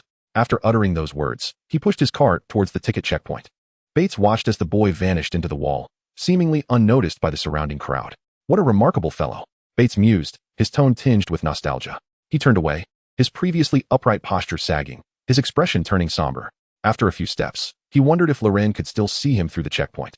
Thus mustering his spirits once more as he exited the station, Bates slumped onto a bench outside, tears streaming down his weathered face. He covered it with his hands, lamenting, "How shameful for this old man." Meanwhile, oblivious to the gravity of the moment, Loren emerged from the checkpoint and joined the throng boarding a deep crimson steam locomotive. With a heavy heart, he stowed his luggage in an empty compartment, settling by the window to survey his surroundings, gradually feeling lighter. He noticed a pair of red-haired twins jostling past, and a chubby boy gingerly navigating the crowd with a toad in hand. His distant memories evoked, though not entirely aligned, yet vividly distinct. After a while, as no one approached to share his compartment, Loren closed his eyes, intending to drift into slumber, a habit ingrained in him, board the train, sleep, and awaken refreshed at his destination. Moreover, here he needn't fret over pickpockets. Not sleeping would be a disservice to himself.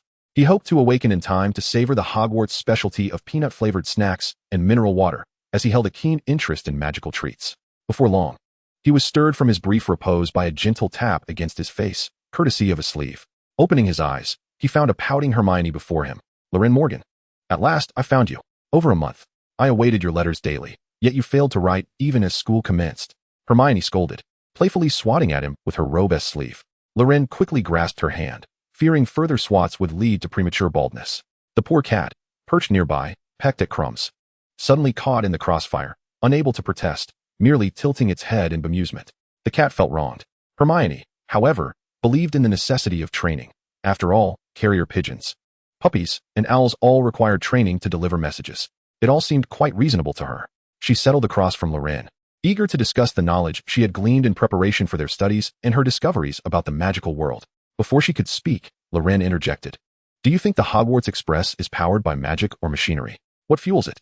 I suspect it must utilize coal. Select coal. Mind you, wash coal simply one tea suffice.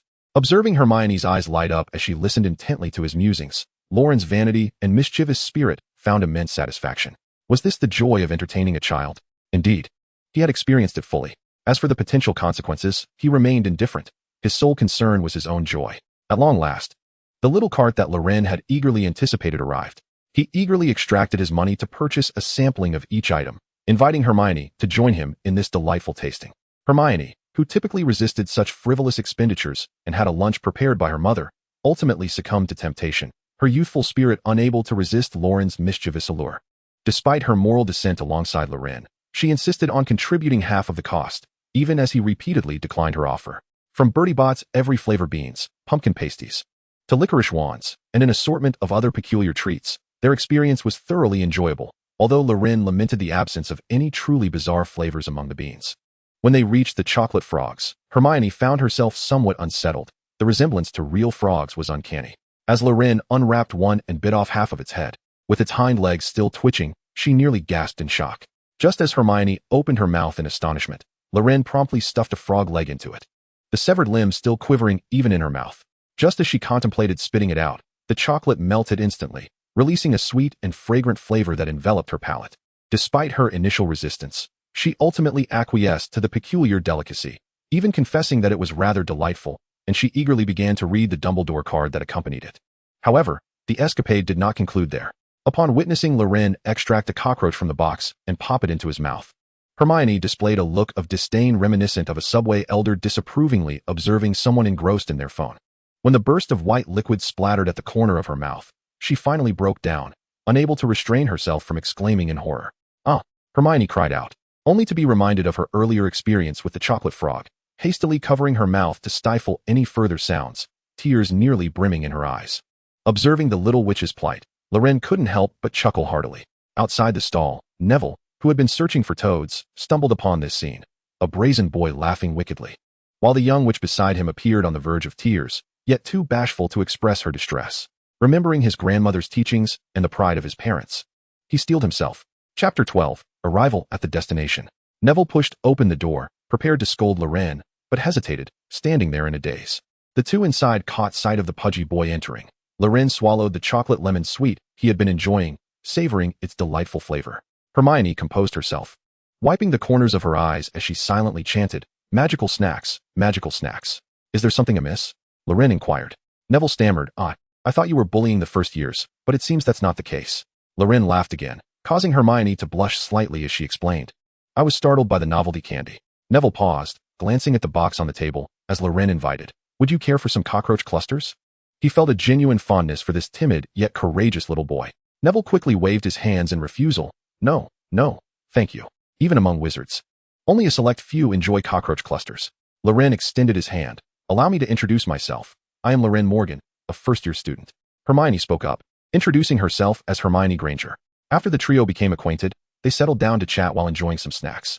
Hermione was filled with curiosity about Neville's background as a wizard, yet Neville, shying away from the spotlight, found it difficult to articulate his thoughts. Loren played the role of mediator, ensuring the atmosphere remained pleasant. After a while, Loren sensed something amiss. Recollecting the narrative, he turned to Neville, who had completely forgotten about his pet and was blissfully munching on Bertie Bott's every flavor beans. After a moment's hesitation, Loren could not resist prompting. "Were you searching for something?" Neville slapped his forehead, exclaiming, "I forgot that my pet is missing. I was looking for my toad." Hermione, still processing the implications of his statement, felt compelled to engage further in the unfolding drama. Eager to encounter the real Harry Potter and, perhaps, the rat scabbers, she proposed, "Let us search together." The three began to scour the compartment for the toad, intending to inquire about it from each individual compartment, some of which Neville had already visited. As time passed, Neville's demeanor grew increasingly despondent. Loren perceived that their earlier merriment had only served to amplify Neville's feelings of guilt and self-reproach. "This child is clearly suffering from significant internal turmoil," Loren mused. "Has anyone seen a toad?" "Neville has misplaced one," he announced. Hermione, feeling a surge of urgency, pushed open a door to speak. The impatience in her tone was palpable, affected by Neville's distress. Inside the compartment sat Harry and Ron. Harry with his dark hair, green eyes, and slightly battered glasses, while Ron, sporting red hair and a smattering of freckles, was easily recognizable to Loren. "We've already told him. We haven't seen it," Ron replied, a hint of annoyance in his voice as he lifted his wand, preparing to enchant some objects to turn them yellow. Hermione's attention shifted. "Oh, are you casting a spell? Let us witness it." With that, she sat down confidently. Ron, taken aback, murmured, "Oh, all right," and clumsily waved his wand, muttering, "Daisy, sweet cream, and sunshine, turn this foolish fat rat yellow." Nothing happened. The plump gray rat continued to slumber peacefully. Loren's gaze fell upon the gray rat, unnoticed by others, as the color of his blue irises gradually lightened, shadows swirling within his eyes. He perceived a dim aura of black and blood red surrounding the rat. It was none other than the infamous scabbers. A strange thought crossed Loren's mind. Rat. That's me. The bizarre vision quickly dissipated. Others could not see such phenomena. Puzzled, Loren chose to remain silent about his experience, uncertain of its significance.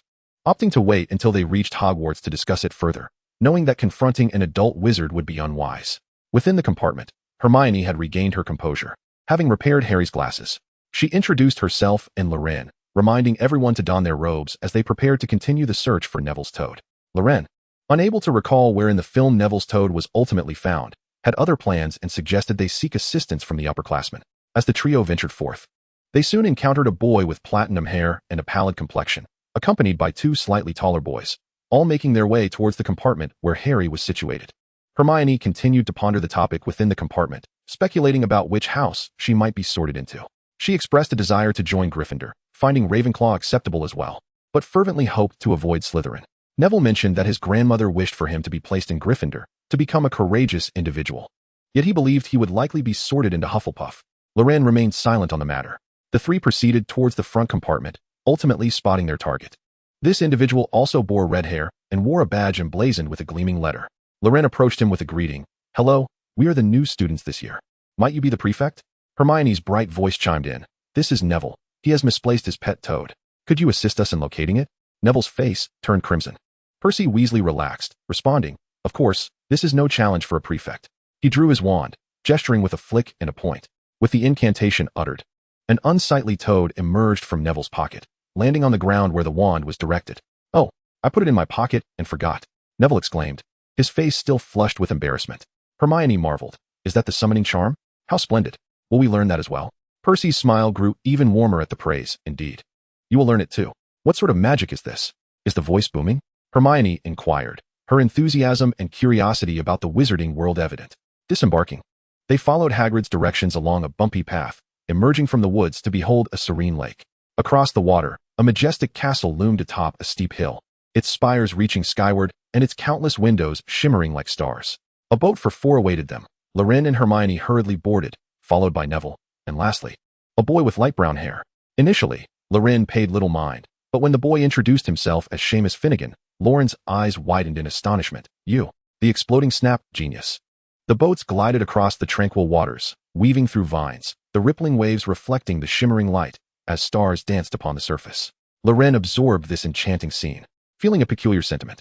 On the small vessel, Hermione continued to discuss the sorting process, prompting Loren to assert, "I have heard that a test is administered upon enrollment, and those who fail will be expelled from Hogwarts." Hermione's countenance turned pale as she murmured anxiously, "What should I do? I haven't memorized so much information. I haven't finished reviewing the textbooks. Professor McGonagall will surely expel me. Nearby, Neville and Seamus also began to panic. At this moment, Loren revealed a mischievous grin. I made that up to frighten you. Hogwarts hasn't expelled a student in years. Hermione relaxed instantly, delivering a playful kick to Loren's leg, who feigned injury, groaning theatrically. Seeing him act this way filled Hermione with a twinge of guilt. Just as she was about to speak, Loren interjected, I was just joking. Frustrated, Hermione chose to ignore him. Neville and Seamus resumed their discourse on the ominous rumors surrounding the Sorting Hat, each exerting pressure upon the other. The small boat glided ashore, traversed a tunnel, and meandered across a grassy expanse, arriving at the grand entrance of the castle, where Professor McGonagall awaited their arrival. Chapter 13. The Sorting, the Beginning of Dreams. Professor McGonagall ushered them into a diminutive, vacant chamber, where the new students jostled together, anxiously surveying their surroundings. Welcome to Hogwarts, she commenced, elaborating on the esteemed institution, its 4 houses, and the House Cup. I hope that regardless of the house you are assigned to, you will bring honor to it. In a few moments, the sorting ceremony would commence before the entire school body.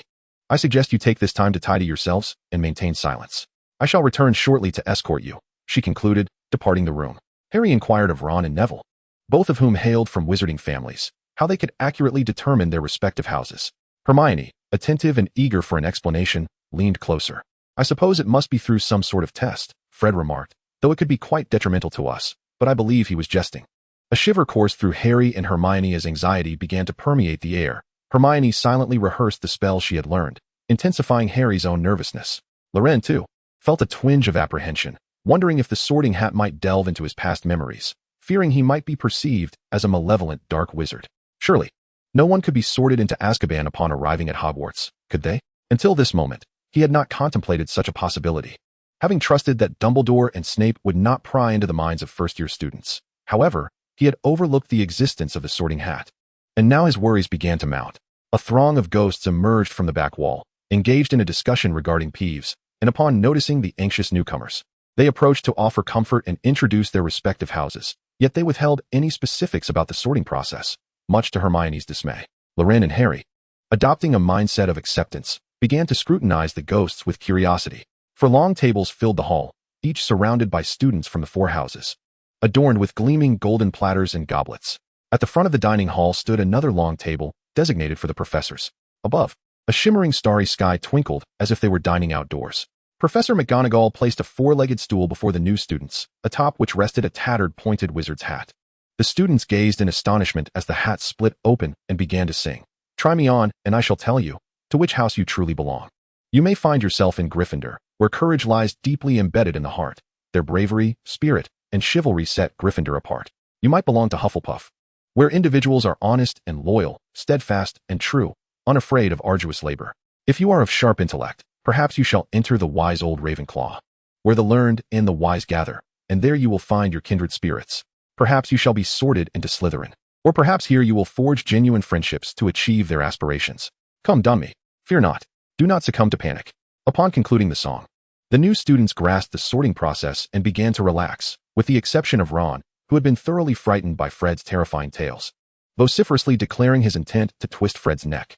Professor McGonagall began to call names. Hannah Abbott. Finally, Loren beheld the head of the Hogwarts newcomers. The young girl approached in a somewhat unsteady manner, her golden braids bouncing, as she settled herself and donned the hat. Hufflepuff. The Badgers applauded in welcome, and the sorting ceremony commenced in earnest. When Hermione's name was called, the little girl hurriedly dashed up, her hat askew, as the sorting hat proclaimed, Gryffindor. Hermione took her place at the Gryffindor table, steadying her heartbeat and breath before directing her gaze toward Loren for an unfamiliar surroundings. One often seeks the comfort of familiar faces. Meanwhile, Loren grew anxious about his little secret. Neville, after a prolonged moment of hesitation from the sorting hat, was ultimately placed in Gryffindor, and he appeared overjoyed. No one could foresee that this plump boy would eventually find his courage and rise to become a legendary hero. Harry was also sorted into Gryffindor, prompting a raucous cheer from the Lions, with the Weasley twins being the loudest, much to Lauren's skepticism regarding their theatrical inclinations. Loren Morgan. At long last, his turn arrived, and his heart began to race uncontrollably. Ah, curious lad, your mind is shrouded in mist. You appear rather dim-witted, the sorting hat murmured. Though Loren perceived this as a personal affront, he felt a sense of relief. Hufflepuff is indeed a commendable choice, the sorting hat continued, its words evidently resonating with the Badgers. Loren relaxed, his thoughts wandering. As long as it is not Azkaban. What thoughts occupy your mind that lead you to consider Azkaban? The Sorting Hat inquired aloud. All right, it drawled then. Gryffindor. Loren felt little impact. He thought Hufflepuff would have sufficed as well, and Gryffindor was equally acceptable. Hermione at the table sighed in relief, while the twins exchanged knowing glances, as if they sensed a kindred spirit. Having resolved a lingering concern, Loren began to scrutinize the professors seated at the head table, the most striking of whom was the silver-haired Albus Dumbledore, appearing quite aged yet remarkably vigorous. The sorting had concluded, and the younger wizards were now assessing the professors. Dumbledore stood and uttered a few words that might have seemed eccentric.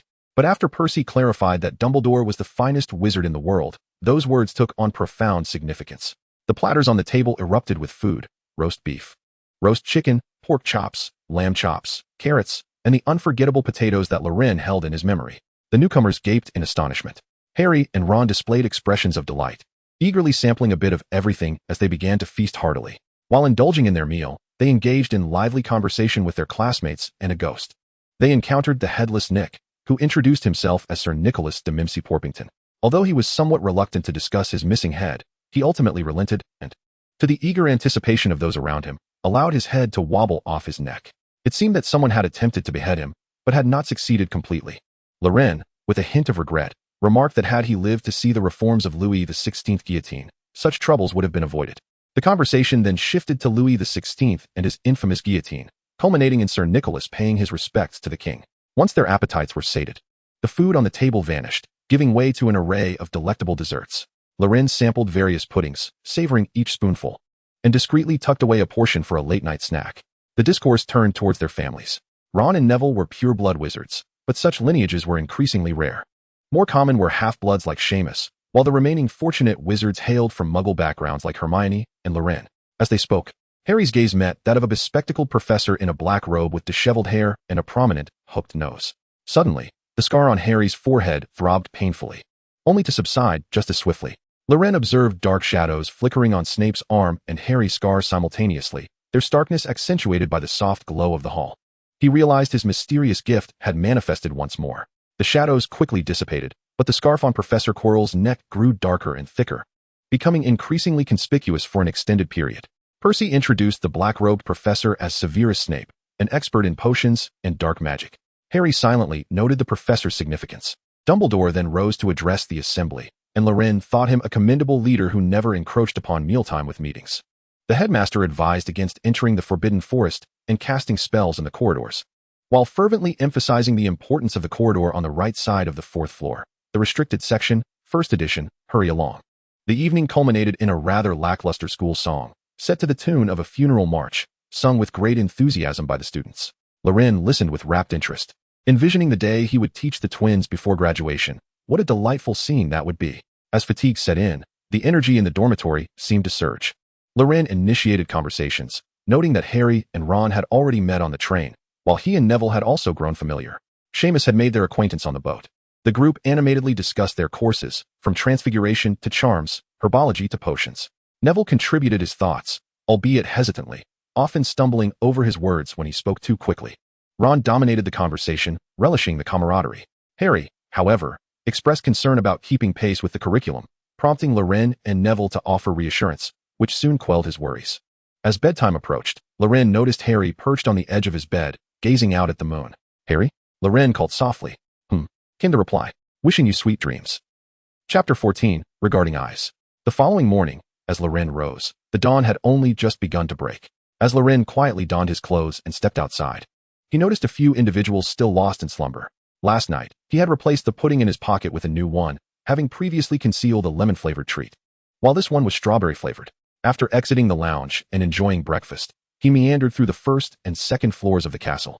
Upon glancing at the girls' washroom, Loren felt a surge of curiosity, yet he refrained from attempting Parseltongue, and he suspected a Myrtle was likely inside.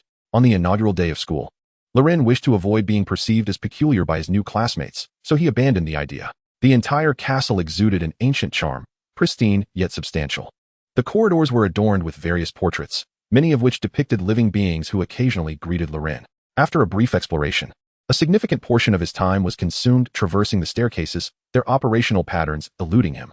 He found himself at the mercy of the shifting routes. at times being transported directly from the first to the second floor or vice versa, ultimately emerging after a considerable span. Upon reaching the classroom, Professor McGonagall, in her feline form, was already seated at the lectern, her forepaws positioned upright and her tail elegantly curled around them. Loren's gaze deepened, activating his innate perceptive abilities. The cat radiated a gentle red glow, evoking a sense of familiarity that he could not quite place, whether it was his vision or distant memories that stirred such feelings. The cat-shaped Professor McGonagall looked up at Loren, noticing his blue eyes, shrouded in a mysterious shadow. However, she remained motionless, as the first lesson was intended to showcase animagi, an effective method to pique the student's interest in transformation. Loren's perception soon returned to normal as he made his way down, where Hermione had already arrived, seated in the middle, engrossed in her textbook. "Did you see that cat on the podium?" Loren inquired, leaning closer. Hermione, not lifting her gaze, replied, "It was there before I arrived. If I were you, I'd prepare ahead instead of idling." With time still on their side and having nearly memorized the textbook, Loren suggested, "Why not take a moment to pet the cat?" His smile resembled that of a devil luring someone into a soul contract. Hermione discreetly surveyed the cat atop the podium, feeling a flicker of temptation but refraining from speaking. Indeed, she had nearly memorized the textbook, flipping through its pages to quell her excitement and anxiety. "Look at this tabby cat. Its fur is glossy, clean, and well-mannered. Since the coast is clear, a few strokes would be quite gratifying." Loren's expression was decidedly mischievous.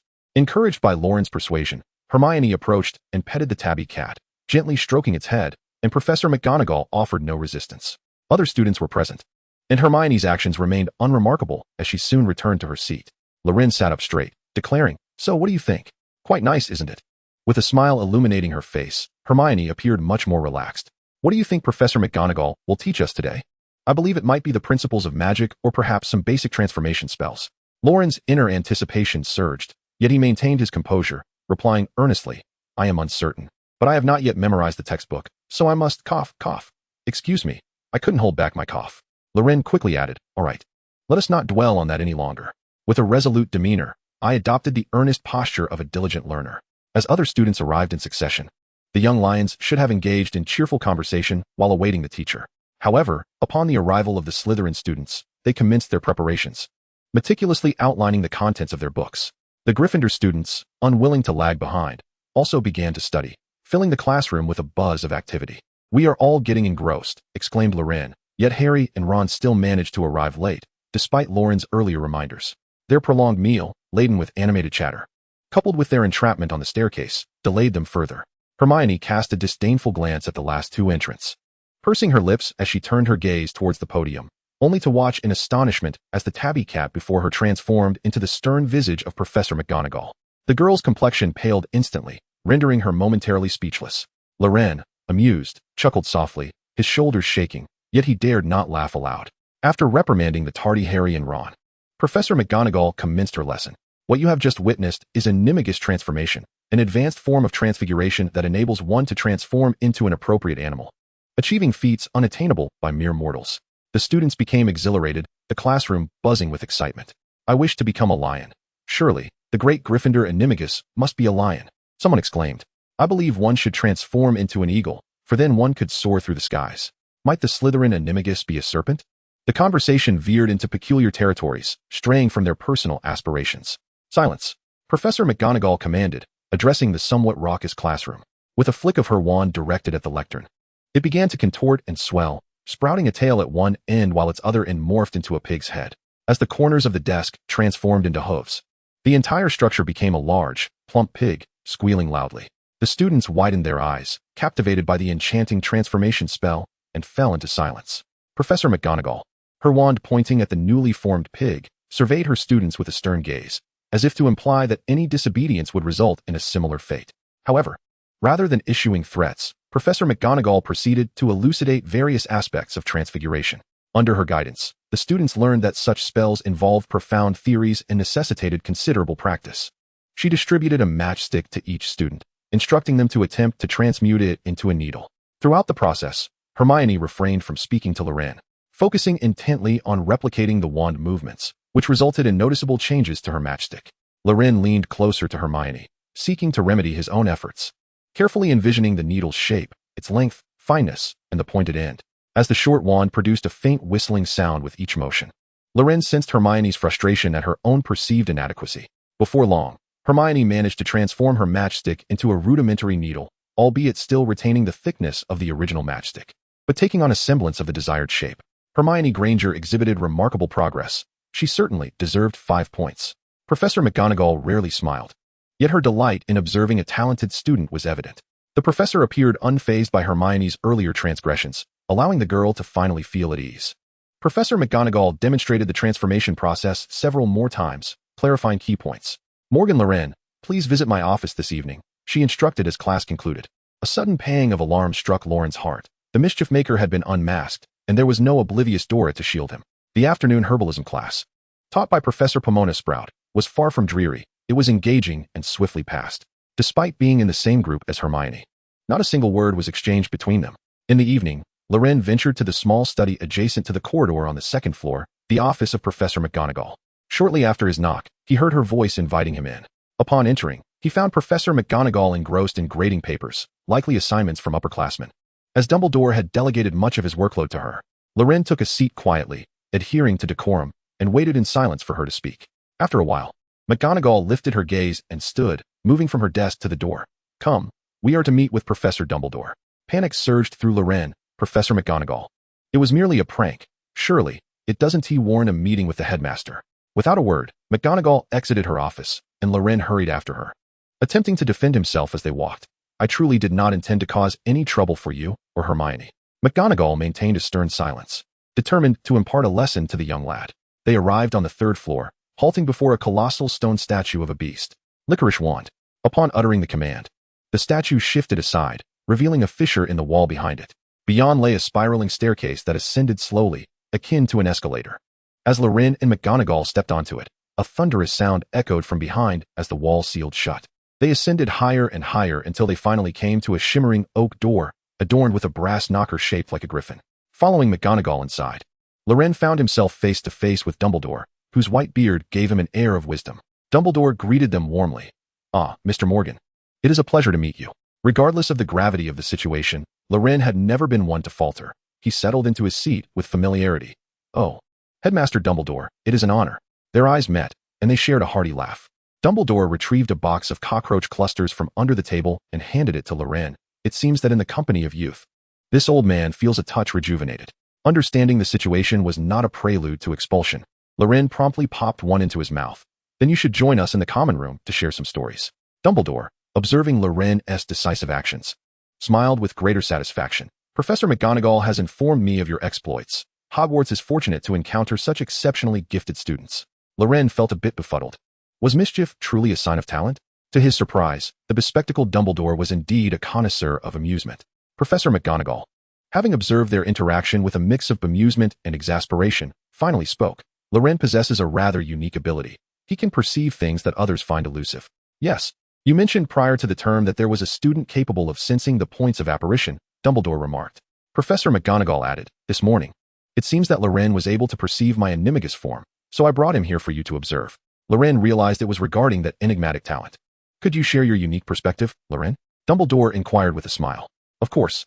He paused momentarily before continuing. "This morning, I noticed a crimson glow emanating from the cat on the podium, which felt oddly familiar. Perhaps I had an inkling." "Ha ha, how enviable it is to be of such an age," Dumbledore chuckled. Subsequently, Dumbledore engaged in conversation with Professor McGonagall, informing Loren that many individuals in this world possess extraordinary gifts. Some are inherited through bloodlines, such as half-blood wizards endowed with the allure of Vila, while others awaken their abilities independently, like the metamorphmagus capable of altering their appearance or those gifted with prophetic insight. Loren remained uncertain about the specifics of his own situation, but Dumbledore promised to consult some records and reach out to old acquaintances, assuring Loren that he would be informed once he had answers. As their conversation progressed, Loren and Dumbledore finished an entire box of cockroach clusters. When Professor McGonagall suggested it was time to leave, Loren decided to speak up. "By the way, Headmaster Dumbledore, I have observed some peculiar scenes that I believe I should share with you." Chapter 15, A Conversation with Dumbledore. Professor McGonagall paid little mind and turned to exit. First years often had astonishing discoveries, perhaps regarding the moving suits of armor within the castle or hidden passages behind paintings. Even if there were genuine revelations, the headmaster would likely remind himself that he preferred to delegate all responsibilities to others and retire early.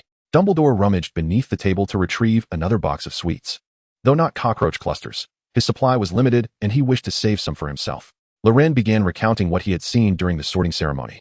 The strange shadows that appeared simultaneously on Harry's forehead and Professor Snape's arm, as well as Professor Quirrell's odd scarf. Loren had his own theories regarding these phenomena. The unremovable dark mark on Snape's arm and the fragment of Voldemort's soul within Harry's scar, yet he could not voice these thoughts due to certain unmentionable secrets. Loren, you possess extraordinary gifts, not solely limited to your vision, Dumbledore said earnestly, observing Loren as he popped a lemon drop into his mouth. Loren, momentarily taken aback, pondered if there were talents he had yet to notice. Dumbledore discerned Loren's confusion. Your willingness to share secrets with someone you've only recently met may stem from my position as headmaster. But the capacity to trust is an exceedingly rare quality. The headmaster then continued to speak of Loren's eyes. Magical perception is an advanced skill, one that some students may never master even by the time of their graduation. You have taken a significant leap forward. And what about you, headmaster? Can you also see those peculiar things? Loren inquired aloud. Dumbledore feigned modesty, perhaps not as clear-sighted, yet he could still perceive some of them. Is the same true for animagi? What about the Patronus charm? Loren found himself quite intrigued by his own mysterious abilities. With a playful smile, he chose to keep it a secret. Have you noticed anything peculiar about Ron Weasley's pet rat? He inquired, though somewhat exasperated by the old rascal. He felt compelled to hasten the unfolding of events. Ah, the Weasley boy? I must confess, I had not paid much attention. In fact, I was unaware he even had a pet rat. I am more familiar with his parents, came the response.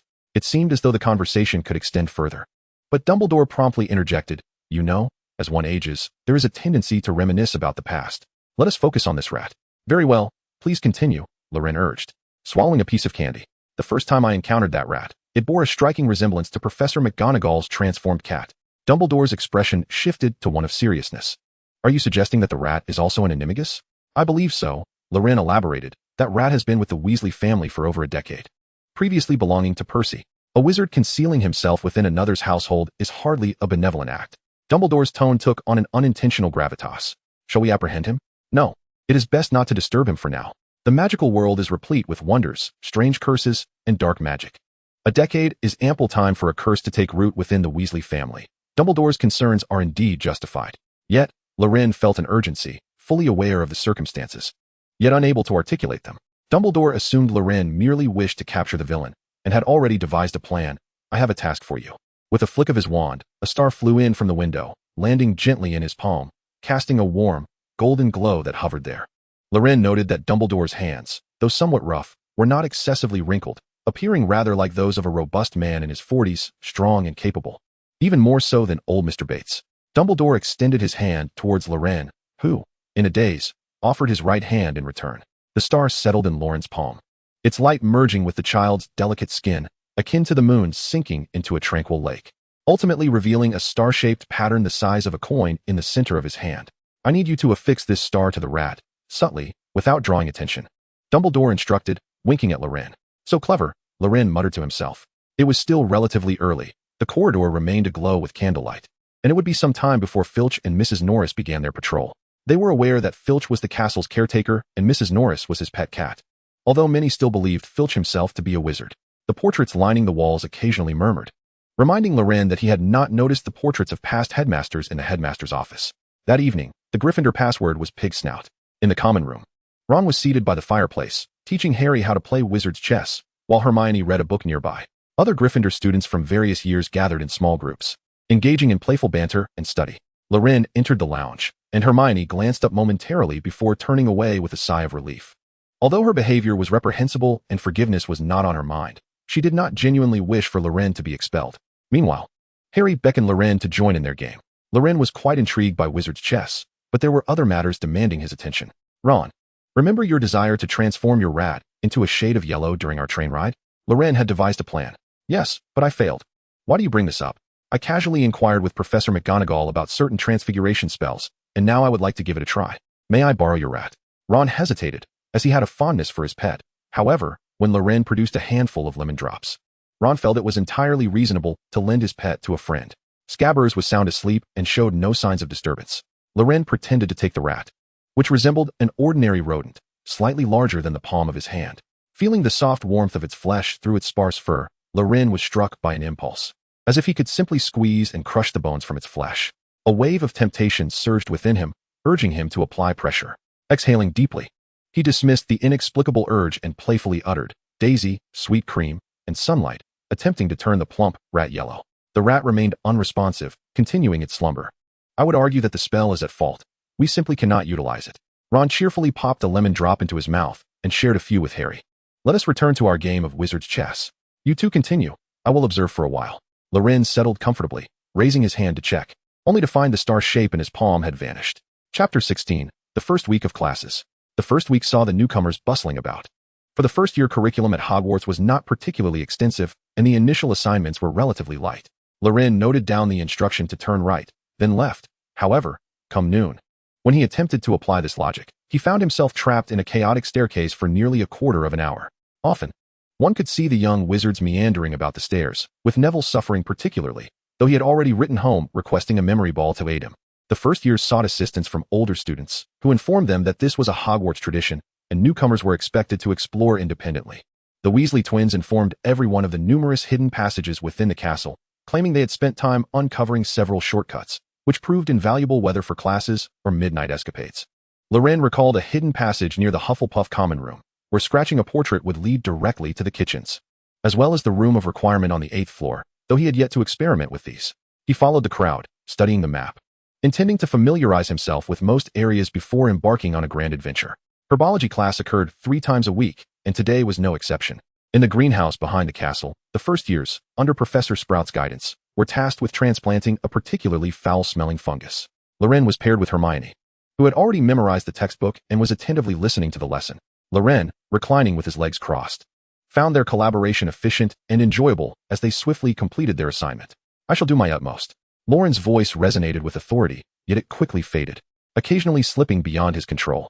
"You had long suspected that the cat was Professor McGonagall, and he had deliberately incited me to confront her," leaving Hermione somewhat speechless.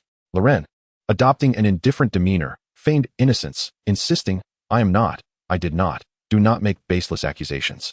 Unable to contain her frustration, Hermione pinched Loren's face with her muddy hands. The youthful elasticity of his skin provided a striking contrast. She recalled how Professor McGonagall had summoned Loren to her office. "Did Professor McGonagall reprimand you last night?" she inquired. "No, we merely discussed some matters that I cannot disclose at present. In due time, you will learn," Loren replied, avoiding further elaboration. Though Hermione's curiosity was piqued, her intelligence restrained her from pressing further. During lunch, Loren noticed Professor McGonagall summoning the 3 eldest Weasley children, Percy and the twins. A senior suggested that the twins might have gotten into trouble again, prompting Ron to chuckle in delight, embodying the camaraderie of brotherly affection. The afternoon's lesson was on charms, led by Professor Phileas Flitwick, the diminutive head of Ravenclaw House, who needed to stand atop a stack of books to reach the desk. Harry Potter, oh, the illustrious Harry Potter.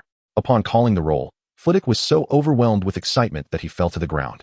Having endured the dark times of Voldemort, he held profound respect for Dumbledore and gratitude for Harry, the one who ended the turmoil, as well as reverence for Harry's parents. This left Harry feeling somewhat embarrassed, drawing amused glances from his peers.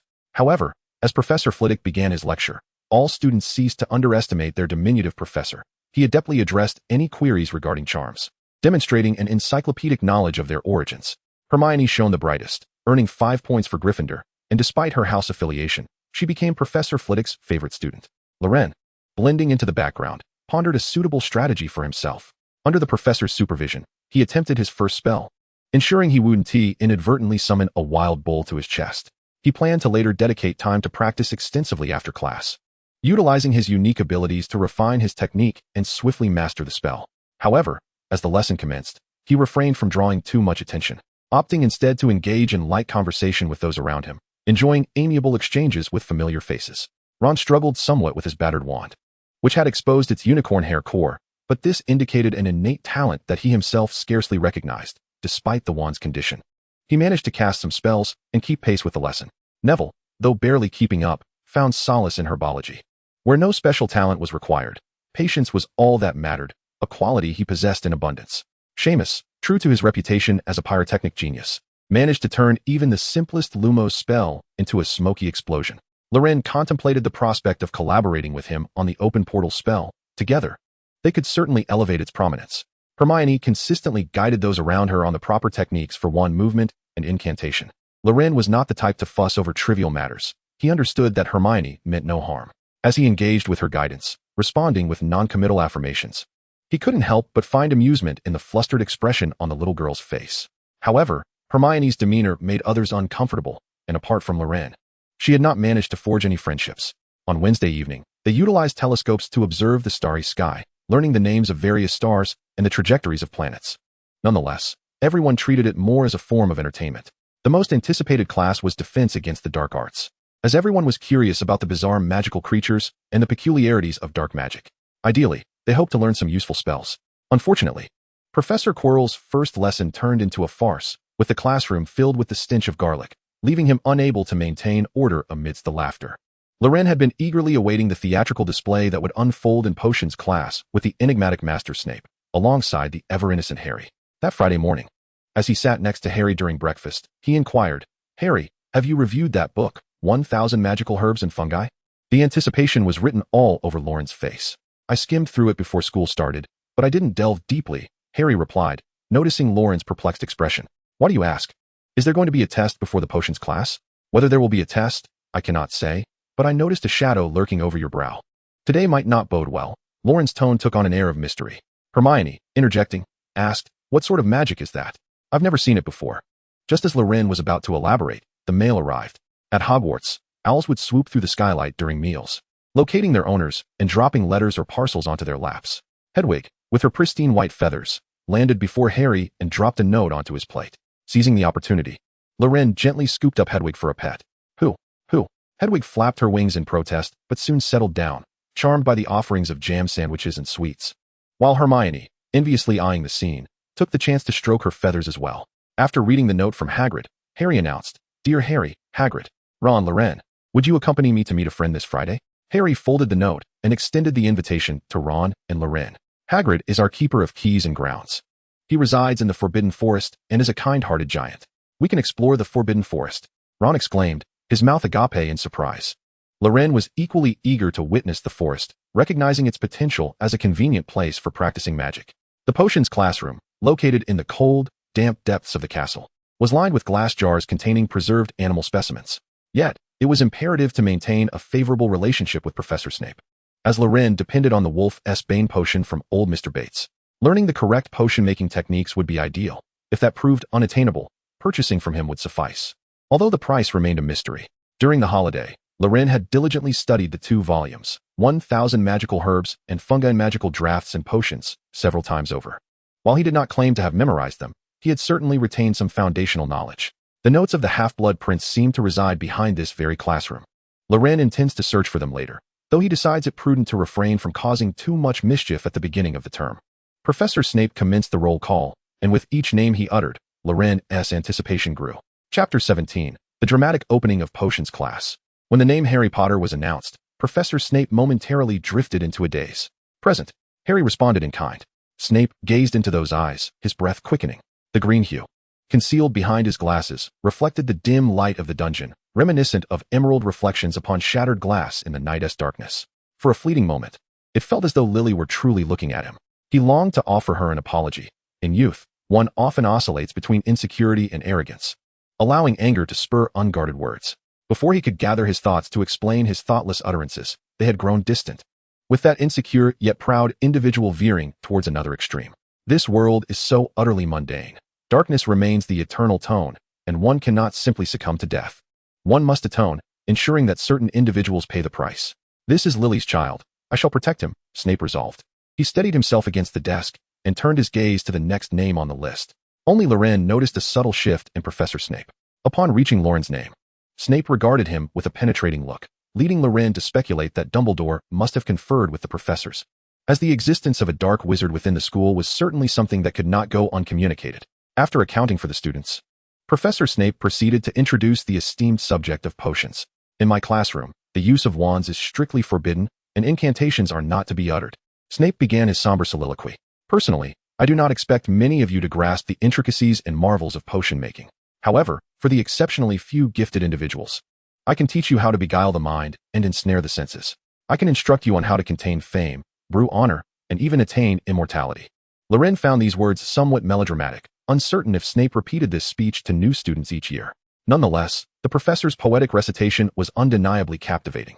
Beside him, Harry jotted these notes down, sensing that the professor's demeanor was not particularly amicable towards him, yet he diligently recorded Snape's words. Snape also noticed Harry scribbling away, his head bowed, a solitary figure reminiscent of James, provoking a wave of irritation within him, perhaps within Hogwarts. Some believe their own renown granted them the confidence to disregard the importance of attentive listening. The soliloquy took on a ripple of tension. Potter, tell me, what would result from adding powdered daffodil root to an infusion of mugwort? Snape suddenly inquired. Harry, caught off guard, exchanged a glance with Ron, who was equally taken aback. Hermione eagerly raised her hand, nearly broadcasting, I know the answer. Ask me. Loren hastily pressed down her hand, thinking, foolish girl, this is a trap. Harry had no choice but to speak the truth. I don't know, sir. Snape gazed at him, as if attempting to discern something from Harry's very essence. It appeared that fame did not equate to knowledge. Let us pose another question. Where should we commence our search for Bezoar? Hermione shook off Loren's grip and raised her arm high into the air. Harry glanced at the two beside him and replied, I don't know, sir. Snape continued. Then what is the distinction between Wolfsbane and Monkshood? Harry felt a mix of resignation and understanding. It seemed this was merely a test of his knowledge. I don't know. Sir. His tone lightened. After all, he couldn't provide an answer, so he might as well be nonchalant. How regrettable. All show and no substance. Isn't that right, Mr. Potter? Snape felt a sense of satisfaction. A few students chuckled. Snape cast them a sharp glance and softly commanded, silence. The students sensed an unmistakable air of authority and quieted down. The sound of footsteps rendered the classroom even more hushed. Hermione still struggled to keep her arm raised. And Snape approached her. Lower your hand, foolish girl. Hermione, somewhat disheartened, complied. At that moment, Snape turned his attention to Loren, locking eyes with him. Some individuals possess a modicum of talent, yet remain insufferably arrogant. Dumbledore had mentioned Loren's peculiar eyes to several professors. Intending to deal with the animagus hidden within the Weasley household for years, he had instructed Snape to prepare some potions, and Snape had been laboring late into the night. Loren appeared bewildered. Why are you targeting me? My eyes are not even green. A mixture of daffodil root powder and mugwort could yield a potent sleeping potion.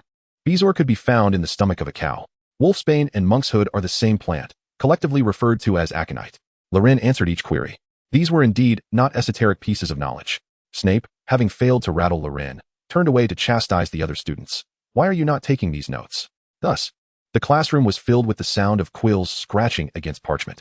Amidst the clamor, Snape announced, Potter has defied a teacher. 5 points are deducted from Gryffindor. Several young lions scoffed, thinking how he lacked even the slightest generosity in grading. Loren, meanwhile, held no strong opinions. It was laughable to think that a mere Slytherin head could sway the outcome of the House Cup. In this game, one must consider connections and influence. All were but minor players. Did they understand the rewards for first clear runs? Did they comprehend the experience points from novice runs? Did they know what it meant to receive a server-wide announcement? Did they believe that merely leading for a moment assured victory? Such notions were fallacious. All would be reckoned at the end of the term, and reckoning would be severe. They ought not to harbor hopes for the future House Cup. The headmaster was on my side. What could they possibly contest with me? Chapter 18, Harry's Confusion. The potions class proceeded, with Professor Snape exhibiting the same contempt towards the other Gryffindor students. The students paired up to concoct a simple remedy for scabies, requiring the weighing of dried nettle, crushing of serpent fangs, and boiling of slimy snails with tentacles.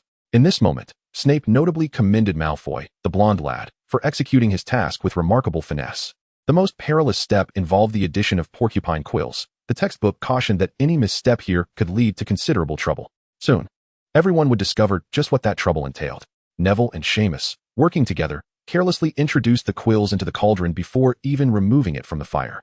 Suddenly, a noxious, acidic green smoke billowed forth, and the cauldron contorted grotesquely, spilling its contents across the stone surface with a hissing, corrosive sound. Those nearby quickly scrambled onto stools, imitating one another, while a few slower students suffered the misfortune of having their shoes charred through. Fortunately, no one was seriously injured, save for Neville, whose arm and thigh were splattered by the potion, leading to his clothing being eroded away and painful, swollen whilst erupting upon his skin.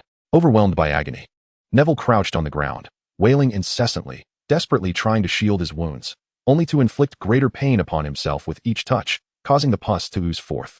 Loren, Ron, and others observed in distress, yet were powerless to intervene. Snape approached, his gaze fixed menacingly upon Neville, his ire palpable. With a flick of his wand, he banished the potion from the floor. He then redirected his wand, casting a series of healing charms upon Neville, which somewhat mitigated his cries. From within his robes, Snape produced a small black vial, extracting a drop of a white, sap-like substance, which he blended into the potion for treating the welts and applied to Neville's injuries. The inflamed welts receded swiftly, leaving only faint red marks. Unable to resist the urge to touch the area, Neville flinched at the renewed pain. Upon witnessing this, Snape finally unleashed his frustration. "Foolish boy, I presume you neglected to remove the cauldron from the fire before adding the porcupine quills, did you not?" Neville, chastised, burst into tears, his sobs echoing.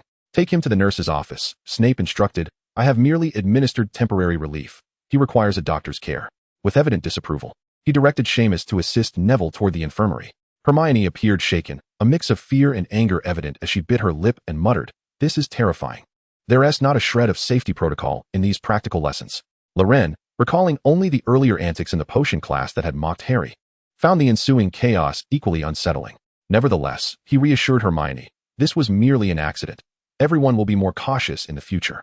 Gradually, the surrounding students descended from their stools, resuming their seats, while some Slytherin students marveled, acknowledging Snape's prowess as a master of potions. Harry, still reeling from the shock, was then subjected to Snape's scorn. "Potter, why did you not advise him against adding the porcupine quills? Do you believe his mistake reflects well upon you?" 5 points deducted from Gryffindor. Harry felt dejected, grappling with the enmity stemming from his parents' past, unable to comprehend the depths of Snape's hatred toward him. An hour later, the potion class finally drew to a close. After indulging in a midday meal, the trio set forth to meet Hagrid, traversing through verdant fields where the sun generously bathed them in its warm embrace, lifting their spirits from the burdens of potions class. Loren had spent the past few years in the wilderness, and such a scene brought him immense comfort. He dashed a few paces on the grass, pausing intermittently to pluck unknown wild grasses and flowers, akin to a frolicking Samoyed. Harry and Ron, too, were swept up in this exuberance, running and stopping in joyful abandon. At 5 minutes to 3, they arrived at the quaint wooden cabin on the fringes of the Forbidden Forest, where a stone bough and a pair of rubber boots lay before the entrance. Loren felt an affectionate familiarity towards this cabin and was the first to knock on the door. Inside, a flurry of commotion ensued, accompanied by the barks of dogs. As Hagrid hurriedly concealed his belongings and beckoned his canine companions to step back from the door. When the door was opened just a crack, a bearded face emerged. Initially startled to see Loren, Hagrid's expression transformed into one of delight upon noticing Harry behind him. "Oh, do come in. I'm such a scatterbrain. I nearly forgot our appointment," he exclaimed, tugging his hound back a little further to welcome the trio inside. The cabin consisted of a single room, adorned with hanging hams and wild fowl from the ceiling, while a copper kettle boiled water in the hearth. In one corner stood a large bed, its bedding stitched together from tattered rags. The surroundings appeared even more dilapidated than Loren's home. "Please, make yourselves comfortable. Don't be shy," Hagrid urged as they settled down, releasing his hound, which promptly pounced on Ron, nearly frightening him to tears. Yet the dog merely licked his ear. Hagrid chuckled at the sight. "Oh, I forgot to introduce you. This is my friend Fong. He is not as fearsome as he looks." Harry and Loren couldn't help but laugh at Ron's predicament. "This is Ron and Loren, my friends," Harry introduced. As Hagrid busied himself serving rock cakes, the clatter of the pastries against the plate resonated through the room, causing the trio to stiffen slightly. "Give it a try. Fong absolutely loves them," Hagrid encouraged. Harry and Ron mustered their courage to take a bite. Crunch. Their expressions contorted in agony as the hard cakes nearly threatened their teeth. Still, in the presence of the jovial Hagrid, they feigned enjoyment, nibbling cautiously. Listening to the sound of their teeth grinding, Loren began to understand Fong's fondness for these treats. After all, dogs do relish chewing on bones. Holding a biscuit in his hand, Loren had no intention of subjecting himself to such torment and began to lament about the staircases at Hogwarts. The conversation shifted, and Harry recounted his recent classes, venting his frustrations about Professor Snape's favoritism and challenges. Hagrid hesitated, attempting to counter Harry's grievances, ultimately stating, "Snape is a professor. He wouldn't target you." This sentiment felt rather hollow. Clearing his throat, Hagrid redirected the topic. "Ron, how is your brother Charlie? He is quite adept with animals. Much like me." The conversation felt somewhat stilted, and Harry sensed Hagrid's reluctance to discuss the professor further. Ron shared what he knew about his brother Charlie, who had taken up a profession related to dragons since graduating. Meanwhile, Loren picked up the Daily Prophet from the table, perusing its contents. Harry immediately noticed the news report regarding the illegal break-in at Gringotts. The bank asserted that the intruders had entered through an unlocked door. On that day, the vault's owner had already withdrawn all its contents, thus they had lost nothing. The report concluded with a statement from a Gringotts goblin, who, in the afternoon, declared that the specifics of what was stored in the vault remained confidential and advised against interference in the matter. Loren, upon reading this, recognized it as a scheme orchestrated by that old rascal Dumbledore to ensnare Voldemort. However, he was filled with indignation towards the thieves at Gringotts. Surely, the goblins were nothing but rogues, claiming that nothing was stolen after an unauthorized entry into a vault meant to safeguard clients' possessions, while sternly warning clients to refrain from inquiring further.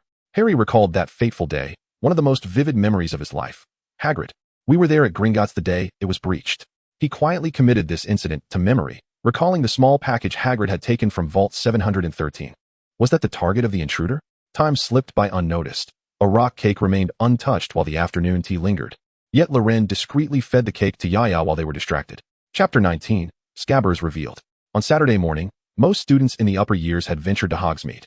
While the new students meandered about the castle, some basking in the sun by the lake, unburdened by the pressures of academia. The first-year Gryffindors gathered to share insights about the staircase's peculiarities, with Hermione contributing the most, while Neville diligently noted every word, even maintaining a list of passwords for the common room. Loren and his dorm mates had developed a routine. If Neville was not seen before bed, they would check the entrance to the common room, where he was likely waiting outside. Ron kept Scabbers tucked in his pocket. Recently, the rat had been sleeping excessively, hardly stirring except for meal times, leading Ron to speculate that he might be feeling unwell. As he listened intently to the discussion about the quickest routes to various classrooms, he recalled Professor McGonagall's admonition when she reprimanded him and Harry for being late. Perhaps if she could transform them into pocket watches, they would be more punctual, or into maps, and they would no longer get lost. How could a person of 37 degrees utter such frigid remarks? He had no desire to experience that again. Ron then spotted them and cheerfully greeted, "Hey, I thought you all went to Hogsmeade. I was hoping you'd bring me back some sweets." Percy, looking pale, remained silent as George and Fred each took one of Ron's arms, guiding him outside. They spoke in exaggerated tones, as if Ron had met with some calamity. Oh, poor little Ronnie.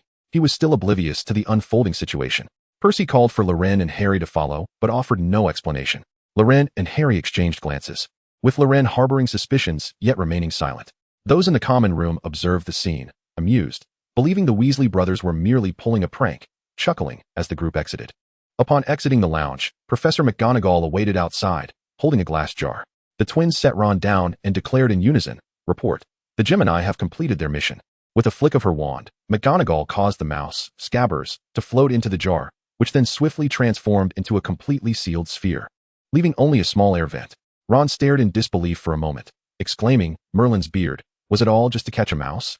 The twins patted Ron on the back, saying, "Mum and Dad are already waiting for us in the headmaster's office. Let's hurry." Harry and Ron, filled with curiosity, followed the group to the headmaster's office.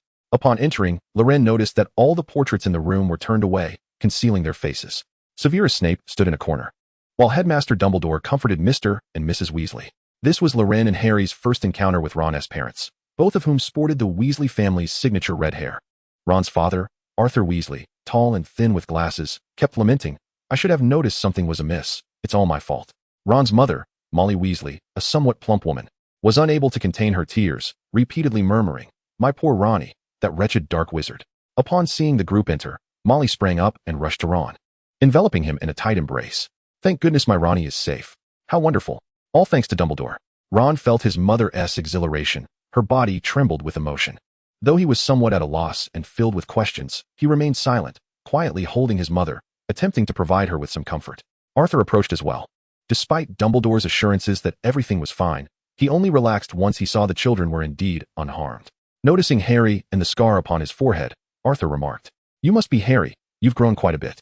Molly, upon hearing this, looked at Harry and reached out as if to touch his face, but ultimately refrained, instead pulling him into a warm embrace. "You poor child." Harry felt an overwhelming sense of closeness. He did not resist, silently soaking in the warmth, wishing his own mother were there. Dumbledore then approached them, saying, "This is Loren. He possesses a keen eye for discovery. Thanks to him, we were not left in the dark." Snape, visibly disdainful of the sentimental scene, interrupted the moment, stating, "Now, let us unveil the true identity of this rat."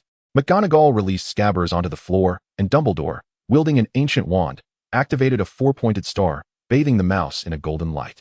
Ron thought to himself, at last, "It is turning yellow."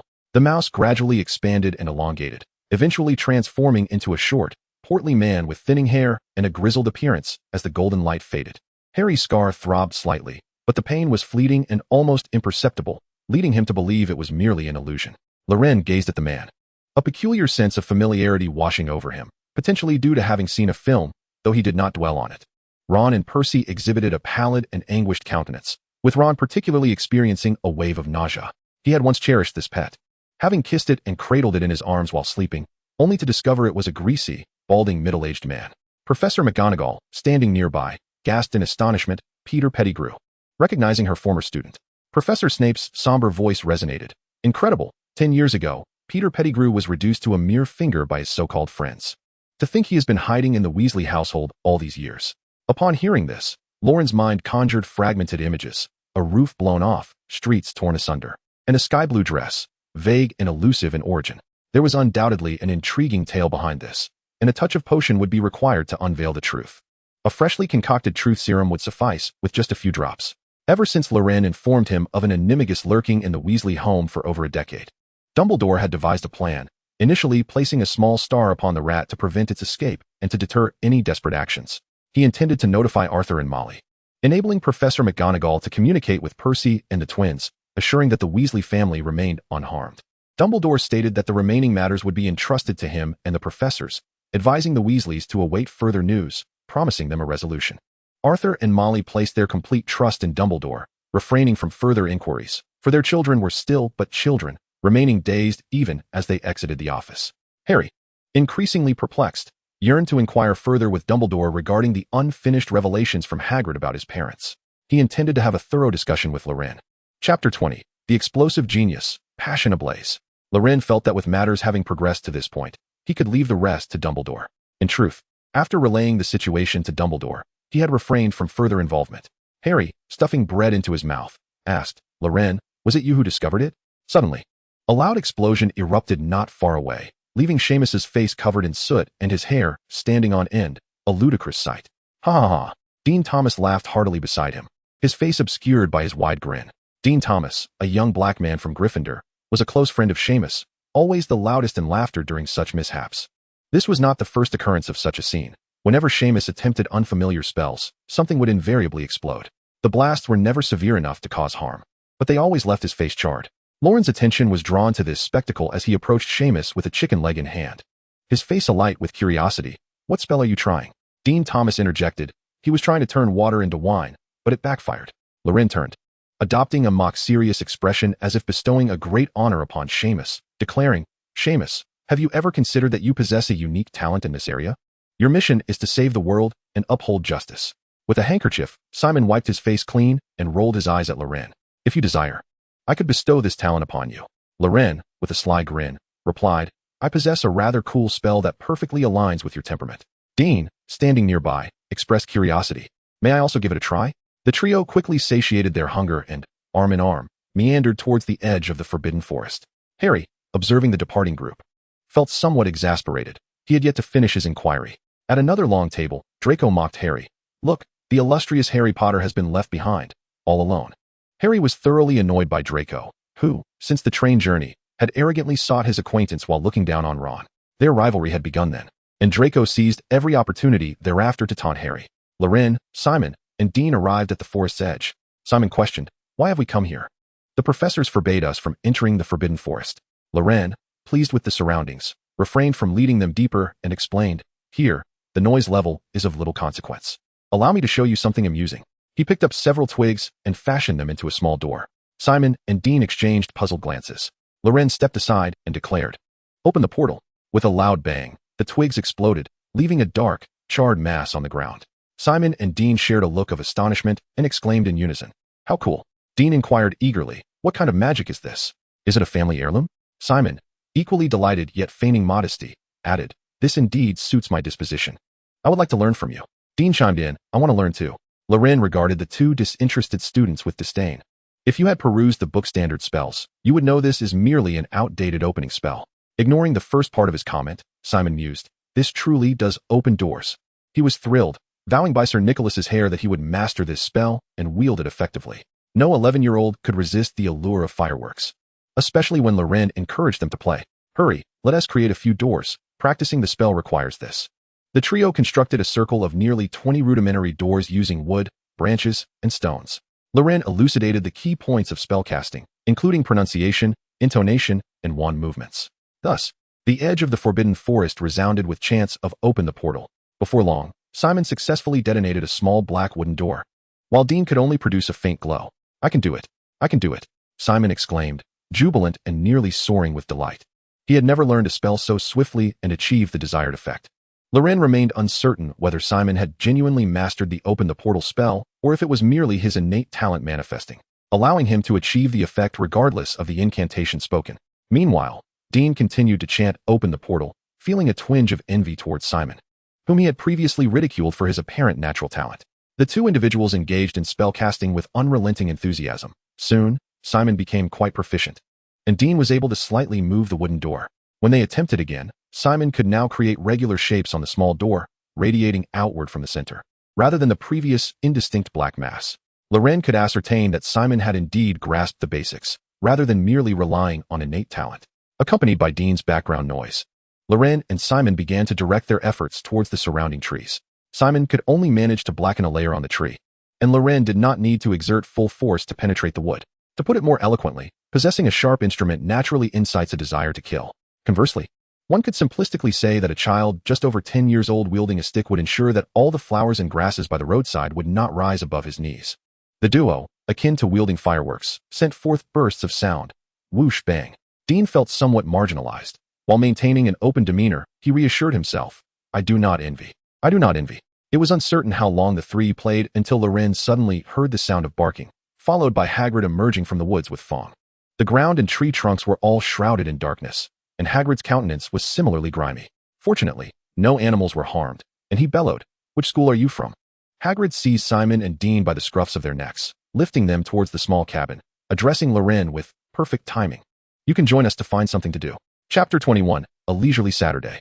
Hagrid's imposing stature, resembling that of a wild man from the forest, instilled a sense of trepidation in Simon and Dean. However, Loren appeared to recognize him, allowing them to be led along with expressions of resigned discontent. Loren cheerfully walked alongside. Introducing the individuals. This on your right is Simon Finnegan, my roommate with Harry. On your left is Dean Thomas, our classmate. And this towering figure is Hagrid, a friend of Harry's. Hagrid, effortlessly lifting the two children, continued, You little ones, don't emulate those Weasley brothers. I can't handle such a ruckus. With that, he tossed them into the air, catching them with ease. Simon and Dean squealed in fright, but after several repetitions, they began to revel in the experience, exuberantly cheering. Oh. Hagrid chuckled. I knew you would enjoy it. Fong loved playing like this when he was young too. Loren sensed something amiss. Hagrid set the group down beside the small cabin, where neatly stacked logs lay, each as thick as Loren's waist. Wielding an axe of a size commensurate with Loren's stature, Hagrid began to split the wood into firewood, enlisting their help to stack it. While Hagrid split, the trio arranged, yet Hagrid's pace far exceeded theirs. As they chatted while collecting kindling, they discussed the centaurs and unicorns rumored to inhabit the Forbidden Forest. Dean expressed a keen desire to witness them. Hagrid swung his axe to cleave a stump. They are not to be trifled with. It is best to keep your distance. There are many creatures here that could pose great danger to you. Heed the warnings of the headmaster and professors. It is advisable to steer clear of the Forbidden Forest. Shima and Dean began to converse intermittently about the Forbidden Forest, while Loren paddled for a while before exclaiming, I'm so tired. I need a break. He then ran off to play with Yaya. Shima and Dean, having become accustomed to Hagrid's presence, no longer felt fear as they frolicked under his watchful eye. Eventually joining Loren in play, Hagrid observed the boys with a chuckle, playfully scolding them, yet he refrained from intervening, as long as they did not continue to wreak havoc in the forest. As the sun dipped low, painting the clouds at the forest's edge in a soft yellow hue, Shima and Dean nodded in agreement. They thought dining in the forest cabin would be splendid. However, Loren patted their hands, and they understood his unspoken message. Hagrid entered the cabin and retrieved several small items, handing each of the trio a tooth shed by Aragog's offspring, saying, Consider this your reward for today. This was a valuable item, capable of fetching a handsome sum in potion-making or alchemical materials, yet the three were unaware of its worth. Upon learning that Aragog was a giant spider, they simply found it incredibly cool. At the Gryffindor long table during dinner, Dean animatedly recounted their experiences from the day, even though it was the third retelling. Loren first guided us in practicing some explosive spells at the edge of the Forbidden Forest, he shared, capturing Hermione's keen interest. We toppled trees as tall as 2 stories, startling a 4-meter-tall giant residing within the forest. Oh wow, exclaimed their friends, impressed. This giant happened to be a friend of Harry and Loren, who invited them to visit his home deep within the forest. Oh wow. Before parting, he gifted them the 8-eyed spider's teeth.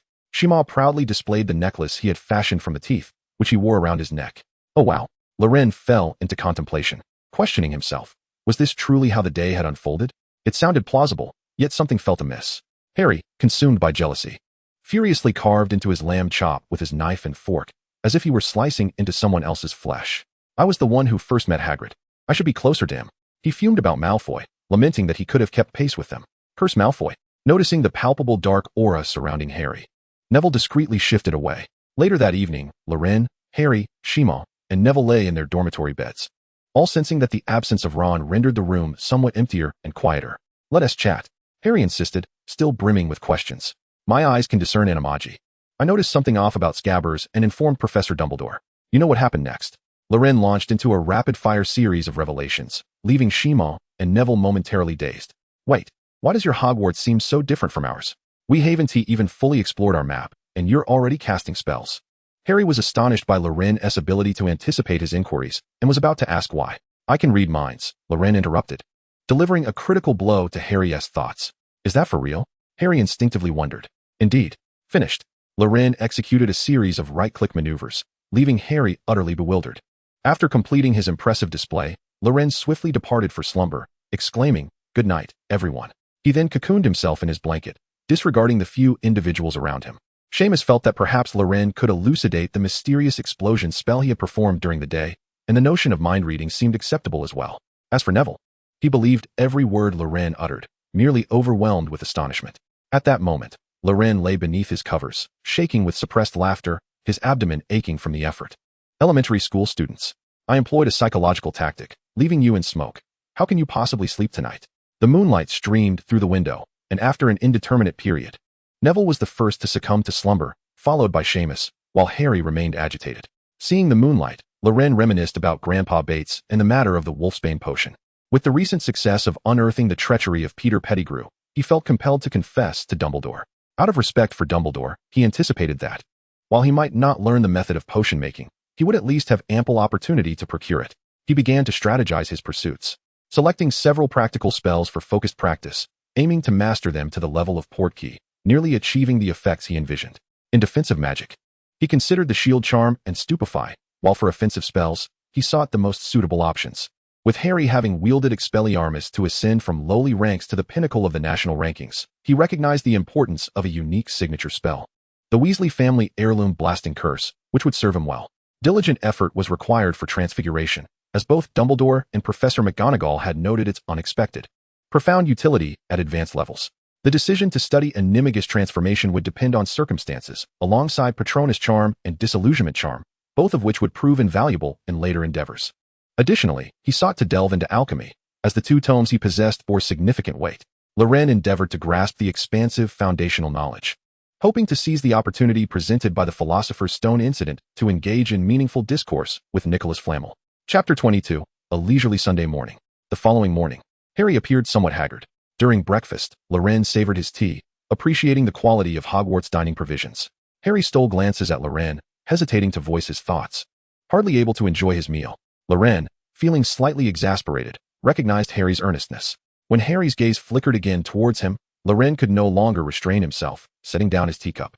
Stop staring. I was merely teasing you last night. I cannot read minds. Upon hearing this, Harry relaxed somewhat, though uncertain of how much he truly believed. I plan to visit the library. Would you care to join me? Loren intended to devise a study plan. Harry was reluctant to study, but with Ron absent, he had little else to occupy his time. Oh, fine. I haven't even begun my assignments. Loren reached for several egg tarts, wrapping them in paper and placing them in his pocket. Which subject? He inquired. Harry, inexplicably pleased, replied, all of them. One egg tart slipped from his grasp and fell onto the tray.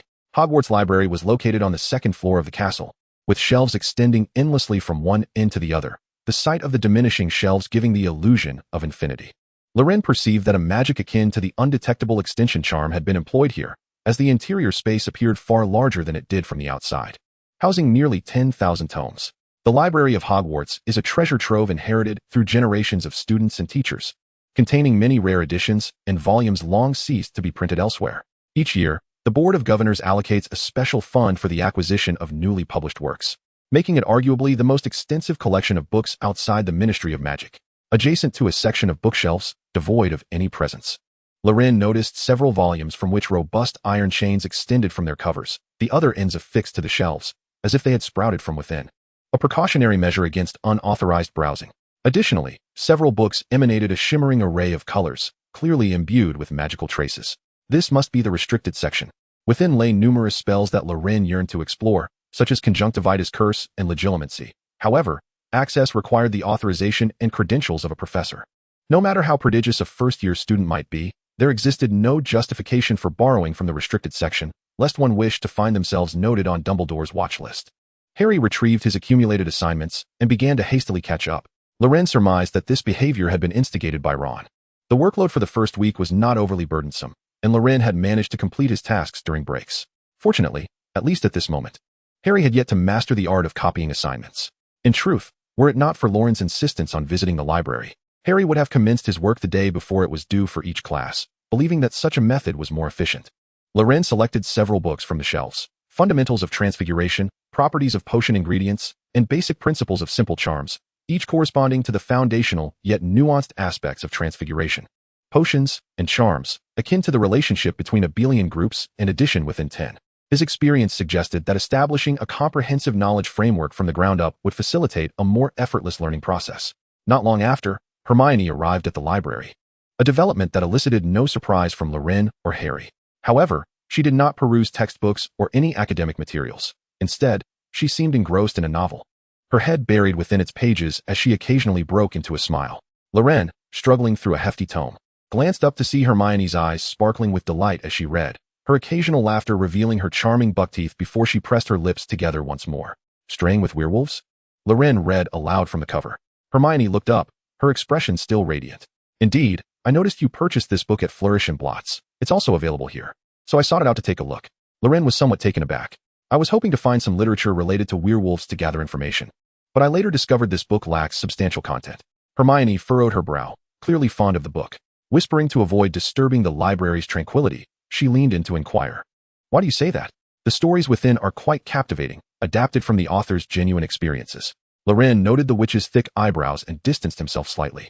There is scant knowledge regarding werewolves. Most of it serves to embellish the author's own valor and prowess. Loren did not mention that even those remarkable experiences were deceitfully acquired by Lockhart. When he purchased the book, he was aware of Lockhart's fraudulent nature. Nevertheless, he still hoped to glean some valuable knowledge about werewolves to assist Grandpa Bates. Unfortunately, he was nearly blinded by that man's dazzling smile. Hermione, somewhat helpless, realized that she could not refute this notion. After tirelessly memorizing her studies, she finally found a moment of respite, yet now she could not concentrate on her reading, which only fueled her irritation towards Loren. What are you even reading? Loren spread his hands, revealing content meant for upperclassmen. Hermione began to lecture him. These books contain material we will encounter later. We should focus on mastering the textbook first. Loren attempted to alter Hermione's perspective. Rote memorization is insufficient. Understanding principles and organizing knowledge will facilitate a quicker and easier learning process. This challenged the authority of the professor in Hermione's eyes. Do you truly believe you understand magic better than the professor? Her voice sharpened. Then why doesn't the professor teach us this first? Suddenly, Madame Pants appeared behind them, delivering a swift reprimand. Out. This is not a place for your quarrels. She ushered them out of the library. Harry remarked that he was relieved not to be involved in such discussions, wondering why they overthought everything. Teachers teach us how to learn, he mused, perplexed by their strange behavior. Despite being expelled, the atmosphere between Loren and Hermione remained tense. Loren found it peculiar. If she disagreed with his views, she could simply express it instead of becoming so irate. Hermione, too, felt baffled. She knew she shouldn't be so agitated, yet she couldn't help it. They parted ways at the staircase, and Hermione found herself unable to focus on her book. Unconsciously, she wandered through the castle until she stumbled upon a room filled with trophies and medals on the third floor. As Hermione perused the collection, she marveled at the gleaming Quidditch cup and the house cup, meticulously arranged in display cases alongside photographs of past Quidditch team members from the four houses. Amidst the unfamiliar faces, one girl caught her attention. Upon sensing Hermione's gaze, the girl joyfully leaped and waved. Hermione recognized this was due to the use of a revealing potion, capturing the girl's movement at that moment. Yet it was Professor McGonagall. Although the girl in the photograph appeared younger and exuded a vivacity absent in the current professor, she was easily identifiable. Hermione was astonished to discover that Professor McGonagall had once been a Quidditch player, so full of life and exuberance, a stark contrast to her present demeanor. After lingering in front of the photograph for quite some time, Hermione continued her exploration and soon made another discovery, a small golden shield embedded in a larger one. Inscribed with, Seeker, James Potter, 1971, Chapter 23, The Quest for the Room of Requirement. Loren, feeling drowsy from poring over a hefty tome, lost interest in his studies. He planned to visit the 8th floor to experience the mysterious room of requirement. The corridor of the 8th floor awaited him. As Loren perused the artwork, one particular painting captured his attention. It depicted a male which instructing 6 ogres in the art of dance. Initially, the ogres wielded their large sticks with a semblance of grace, but soon their patience wore thin, and they began to strike the witch with abandon. Loren, amused by this comical scene, nearly burst into laughter. A white door materialized on the wall, prompting Loren to exclaim in delight, "I've found the right place." He entered through the door to find a computer, a sofa, and bright lighting, all perfectly aligning with his expectations. For a moment, Loren felt disoriented as he pressed the computer's power button, but to his dismay, there was no response. He pressed it repeatedly, yet the result remained unchanged. Indeed, this room was merely a manifestation conjured by magic, tailored to Loren's imagination, rather than a genuine computer. He suspected that the architect of this space was one of the 4 founders, but it could not be Slytherin, as his chamber was not here. Gryffindor did not seem inclined to construct secret rooms. It must be either Ravenclaw or Hufflepuff. Now was not the time for pondering the builder's identity. Exiting the room, he contemplated the need for a chamber to conceal objects. After several iterations, he opened the door once more. Before him lay a mountain of books, layers of worn furniture, broken metal vessels, armor, and an array of magical artifacts. The magical items around him emitted a faint spectrum of colors. Yet his gaze was drawn to a brilliant blue light, piercing through the cluttered landscape. This enchanting sight vanished almost as quickly as it appeared, and Loren silently criticized this lackluster boon, lamenting its fleeting nature. Nevertheless, he followed the memory of that captivating blue light, maneuvering around several mounds of debris and stacks of books. Soon, he beheld an ornate suit of armor crowned with a magnificent diadem. The diadem, shaped like a soaring eagle, was adorned with a blue gem the size of a pigeon's egg, beneath which was inscribed, "Exceptional wisdom is humanity's greatest treasure." This was precisely what Loren sought, the diadem of Ravenclaw. Over a decade ago, it had been transformed into a Horcrux by Voldemort and hidden here after he was rejected by Dumbledore for the position of defense against the dark arts professor. The film hinted at its destruction by fire, yet failed to elaborate on its significance. After formulating a plan, Loren began to examine the other items within the room. This space contained artifacts concealed by Hogwarts students and teachers over millennia: clutter, weapons, books, and even love letters. Mirrors and broomsticks lay in disarray, some snapped in two, revealing weathered edges. Loren cautiously avoided these magical objects, adhering to a prudent approach, as he was uncertain of their powers. He selected a tattered book that appeared to be quite ancient. As he pulled it from beneath a chair leg, the cover fell away entirely. This is a mass-printed publication, quite antiquated, with somewhat faded lettering, yet Loren managed to discern some of its contents with great care. The printed text comprises a collection of fundamental spells. Some align with what Loren is currently studying, while others are outdated, erroneous content that has long been expunged from all reputable texts. These inaccuracies have been circled with a quill, accompanied by musings and uncertainties penned beneath. Loren surmises that this might be an ancient textbook from Hogwarts, revised by a gifted student from that era. Home is akin to a mire. Hogwarts is my dawn. Loren harbors no resentment toward his apathetic mother or his ignorant sister. He merely wishes for their well-being. The ink towards the end has blurred, yet the signature at the conclusion, which bears the name Miranda Goshawk, author of the Standard Spellbook series, strikes a familiar chord with Loren. She has debunked hundreds of erroneous theories regarding magic, with her works translated into 72 languages, making her one of the foremost compilers of textbooks for nearly all magical schools, even featured on chocolate frog cards. This was decades ago, the handwriting of a legendary which exhibiting astonishing magical aptitude from a young age, which fills Loren with delight. He peruses the scattered tomes, a mixture of aged publications and a significant number of handwritten manuscripts, many of which bear names Loren has encountered in his studies. These manuscripts were left behind by those who either studied or taught at Hogwarts, some published, others not. Yet, the content remains largely incomprehensible to him. He is certain that within lies a treasure trove, spells conjured by brilliant wizards over millennia, unverified magical hypotheses, and theoretical deductions. However, perhaps it is best to first solidify his foundation. In the afternoon, Loren practiced Transfiguration by the lakeside, repeatedly attempting to transform a stone the size of his fist into a wooden deck chair. Yet, despite exhausting his magical reserves, he could only manage to convert the stone into a slab. He settled down upon it, basking in the sun until dusk, feeling utterly lethargic. Ron returned to school before dinner, having never been indulged by his family to such an extent. Even during quarrels with Ginny, their mother scolded Ginny instead of him. The delightful weekend restored some semblance of peace to his troubled heart, previously tormented by scabbers. Harry, meanwhile, had slept through the afternoon, having vowed only to take a brief nap before rising to complete his homework. Yet, he awoke to find it evening. Nevertheless, if given the choice once more, he would still opt for slumber over the Transfiguration assignment he had barely begun. Both boys were in high spirits, engaged in lively conversation that flowed from the dining table to the common room, battling through several rounds of wizard's chess. Although Ron consistently bested Harry, both relished the competition. Even as night fell, Harry found himself pondering whether he should move his knight before being checkmated in their final match. Loren casually inquired, "Harry, have you finished your Transfiguration assignment?"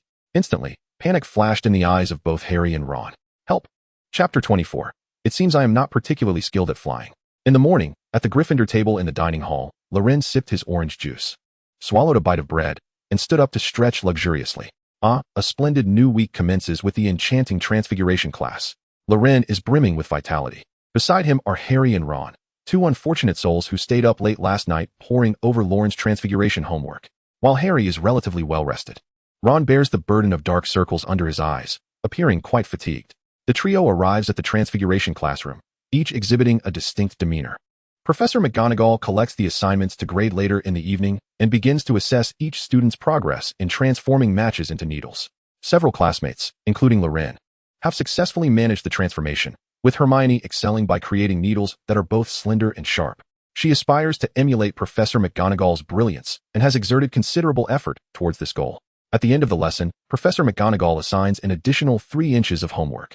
At lunchtime, Loren slices a lemon, squeezing its juice over a lamb chop before taking a bite, his eyes closing in bliss as a satisfied smile graces his face.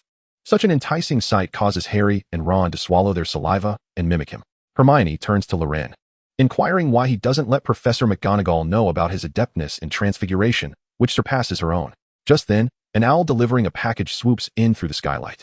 Hermione tightens her grip on her knife, causing Loren's eye to twitch slightly as he hastily explains that he simply wishes to avoid drawing attention due to his personality. Before Hermione can probe further, they notice Neville receiving a memory orb, prompting Dean to call out. Intrigued, Hermione leans in to observe the orb, stating, "I've heard that if you forget something, the memory orb turns red in your hands." As she speaks, red mist begins to emanate from the orb in Neville's possession. Neville, unfazed, remarks, "I know I've forgotten something, but the issue is, I can't recall what it is." Loren, intrigued, asks if others can use it as well. Neville hands the now crimson orb to Loren, who finds it becomes even redder, prompting his confusion. Is it broken? Hermione reaches out to take it, and the orb swiftly returns to its normal state. It appears that some individuals, like Neville, have forgotten something as well, the girl observes cheerfully. At that moment, on a mountain pasture, an elderly man with a white beard gazes towards the woods, eagerly anticipating the sudden appearance of an owl. This hope has lingered for many days. The students discover a new notice in the common room, bearing both good and bad news. The good news is that flying lessons will commence on Thursday. The bad news is that Gryffindor students will share the class with those from Slytherin. The first years, thrilled by this announcement, begin to exhibit extravagant excitement. Seamus recounts that much of his childhood was spent soaring through the fields on a broomstick. Ron, equally exhilarated, spends the following days educating those around him about his knowledge of Quidditch, boasting about his near collision with a hang glider while flying on Charlie's broom. Malfoy, not to be outdone, embellishes the tale further, claiming that he evaded a helicopter while on his broomstick. In these tales, Harry and Hermione find themselves engulfed in anxiety. Harry is particularly troubled by the prospect of making a fool of himself in front of Malfoy while riding a broomstick, fearing he would be ridiculed and mercilessly mocked, an expression he learned from Loren, which he found rather fitting. Hermione, determined to excel, diligently peruses every introductory book on flying available in the library, yet her efforts prove futile, as the texts offer no practical guidance on how to soar through the air. Despite her numerous attempts, Loren, meanwhile, listens to the absurd stories around him, stifling his laughter. He knows that the boastful individuals cannot even compare to Harry's prowess. Indifferent to the flying conundrum, Loren feels that proficiency in broomstick flight is inconsequential, especially since he has little interest in Quidditch, preferring more efficient means of travel. Thus, he dedicates his time to experimenting with transfiguration spells, clinging to his thighs during herbology, attempting new incantations and charms, facing challenges in potions, and dozing off in history of magic. During his leisure, he immerses himself in hefty tomes at the library or basks in the sun by the lake. With no grand ambitions, he studies when necessary, leading a tranquil yet fulfilling life, which he relishes. On Thursday afternoon, the long-anticipated flying lesson arrives. The instructor is Professor Hooch. With her gray hair and yellow eyes, her speech brisk and authoritative. Armed with a whistle, she resembles a physical education teacher, which is fitting, as this indeed falls under the realm of physical education. In the open space, Gryffindor and Slytherin students line up in 2 rows, each beside a broomstick. Extend your right hand and place it above the broomstick, Professor Hooch commands. Now on my whistle. Harry swiftly grasps his broom. But Ron's loud shout causes the broomstick to smack him squarely on the nose. Ouch! Ron exclaims in pain, eliciting laughter from the surrounding students. Hey, are you even my friends? He grumbles, casting a reproachful glance at his housemates. Except for Harry and Malfoy. The others struggle for quite some time to get their brooms under control, Loren included, who appears to lack any natural talent for flying. Hermione and Neville are the last to succeed, which leaves Hermione feeling somewhat disheartened. She had aspired to be a witch like Professor McGonagall, harboring great expectations for Quidditch and flying, yet finds herself lacking in this particular skill. Subsequently, Professor Hooch demonstrates how to mount a broom without sliding off. Malfoy attempts to show off with some flamboyant poses, only to be reprimanded sharply by Professor Hooch, much to Harry's secret delight, while Malfoy seethes with anger. Loren observes Neville, a timid and forgetful chubby boy, yet kind-hearted and helpful. The last potions class, where Neville was too pained to rise, left a lasting impression. Loren muses that this kind-hearted boy should not have to endure such misfortune. On my whistle. 3, 2, 1. In his nervousness, Neville leaps up, and the broom barely rises a few inches. Loren swiftly grabs the hem of Neville's robe and yanks him back down, sending him tumbling to the ground. Neville, drenched in cold sweat, realizes that without Loren's intervention, he might have been the one to suffer a disastrous fall, now only left with a soiled garment. The surrounding classmates watch, their hearts racing. Thank you, thank you, thank you, Neville repeatedly expresses to Loren. Dean and Seamus discovered Neville's memory ball and handed it back to him, continuously offering words of comfort until he finally calmed down. Madame Hooch did not reprimand Neville. Instead, she retrieved a broomstick once more, but Neville adamantly refused to fly again. Consequently, the other students continued with their flying lessons while Neville watched from the sidelines. In truth, many of those who had witnessed the earlier incident contemplated giving up as well, though none voiced their thoughts. Hermione felt a pang of anxiety. Her flying talent seemed rather mediocre, yet she gritted her teeth and persevered through the lesson. After several vertical ascents and descents, the tension eased. Neville's mishap had merely been an accident, and flying on a broomstick was not as perilous as it appeared. Madame Hooch instructed the students to fly slowly and freely in the open space, ensuring their altitude did not exceed the height of a third-floor window. She then approached Neville to console him, attempting to persuade him to continue learning, but Neville merely shook his head in refusal. Chapter 25 brought yet another unforeseen incident. Ron, you seem less agile than I am, Harry exclaimed playfully, taunting his friend. As for Loren, Neville, and a few others, they appeared to struggle with flying, with Ron being the most competent among them. Hermione watched with envy, thinking to herself, I knew he had potential. The broomstick was not uncomfortable. Rather, it felt as though a force was evenly supporting her from all directions. Loren flew at a leisurely pace, situated at the rear with Hermione. Pondering the implications of saving Neville, would it mean that Harry would have to wait an additional year to join the Quidditch team? Yet, he deemed that not much of a loss. Draco Malfoy, already familiar with flying, glided effortlessly on his broomstick. He had eagerly anticipated this flying lesson, hoping to astonish everyone and earn their admiration. However, after being chastised by Madame Hooch and now overshadowed by Harry, his mood soured considerably. As he observed Harry, irritation surged within him. He pressed down on the broomstick's handle and charged toward Harry. Just as Harry was maneuvering, the broom's tail brushed past his hair, and he caught a fleeting shadow in his periphery, his heart skipping a beat. Such futile provocation ignited a fire of frustration within Harry, who was about to retort when Vincent Crabbe, the taller of Malfoy's two lackeys, spotted Malfoy rushing at Harry and, with a malicious grin, barreled toward him. The surrounding Gryffindors erupted in shouts upon witnessing the scene. Harry swiftly dodged, his irritation intensifying. Gripping the broomstick's handle, he ascended, accelerated, turned, and delivered a kick that sent Crabbe crashing toward Malfoy. Crabbe and his broomstick collided with Malfoy, though fortunately, their speed was moderate, and they merely stumbled awkwardly in the air. Laughter erupted among the Gryffindors. What a disgrace, Malfoy, Harry quipped with a light-hearted tone, fuming with embarrassment and rage.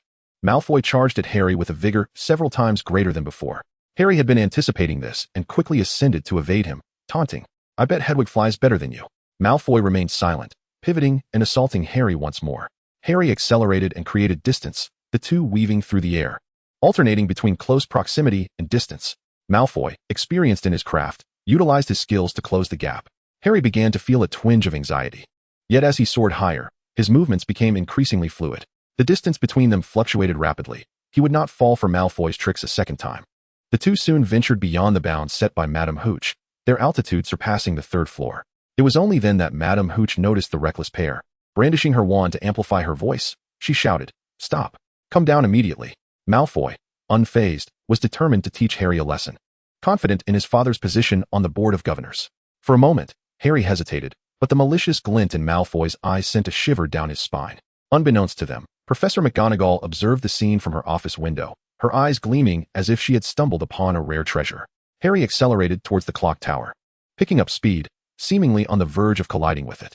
Malfoy, still in pursuit, believed he had deciphered Harry's intentions, that the scar-headed boy would not dare to increase his speed and crash into the tower, allowing Malfoy ample time to slow down and change direction.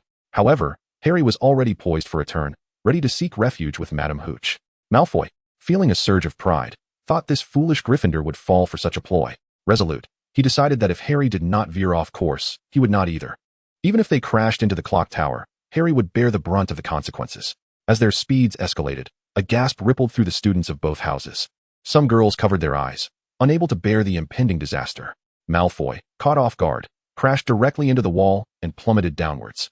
Harry descended, feeling a sense of helplessness. He had merely wished to escape Malfoy, never anticipating such an outcome. Madame Hooch rushed to the scene, not blaming Harry but immediately assessing Malfoy's injuries. Harry heard her murmur, "A broken arm, a leg, and several ribs, thank goodness." Although Madame Hooch did not reproach him, Harry felt a weight of guilt. Malfoy had received his just deserts, yet he could not shake the thought that perhaps there had been a better way to extricate himself from the situation. Ron arrived to find Harry dejected, assuming he was simply frightened. He placed a comforting hand on Harry's shoulder. "Harry, are you all right?" Harry looked up at his friends, forcing a smile. "I'm fine, but Malfoy is hurt." Hermione interjected. "You might not be fine for long. Professor McGonagall may expel you from Hogwarts." Upon hearing this, Harry's face paled further, and Ron was at a loss for words of comfort. "Harry Potter." Professor McGonagall approached them, and Harry felt his legs weaken. Her gaze was piercing as she fixed her eyes on him. In all my years at Hogwarts, Professor McGonagall was so astonished she struggled to articulate her thoughts, her glasses glinting with fury. "How dare you? You could have broken your neck." She took Harry away, leaving Ron, Neville, and Seamus disheartened, convinced that Harry was destined for expulsion. Only Loren remained untroubled, his eyes wide in astonishment as he witnessed the entire performance. Is there some narrative correction at play? Chapter 26, Triggering the Pre-Quest. For a wizard, breaking a few bones was hardly a significant issue. The following day in potions class, Harry was surprised to see Malfoy attending without a hitch, which somewhat eased his peculiar unease. Loren was working to enhance Snape's favor, laying the groundwork for future potion matters. "Professor, is extracting the juice from beans through pressing with a knife more effective than slicing?" Loren inquired, gesturing towards common potion ingredients processing methods. Snape paused his tidying up, meeting Loren's gaze.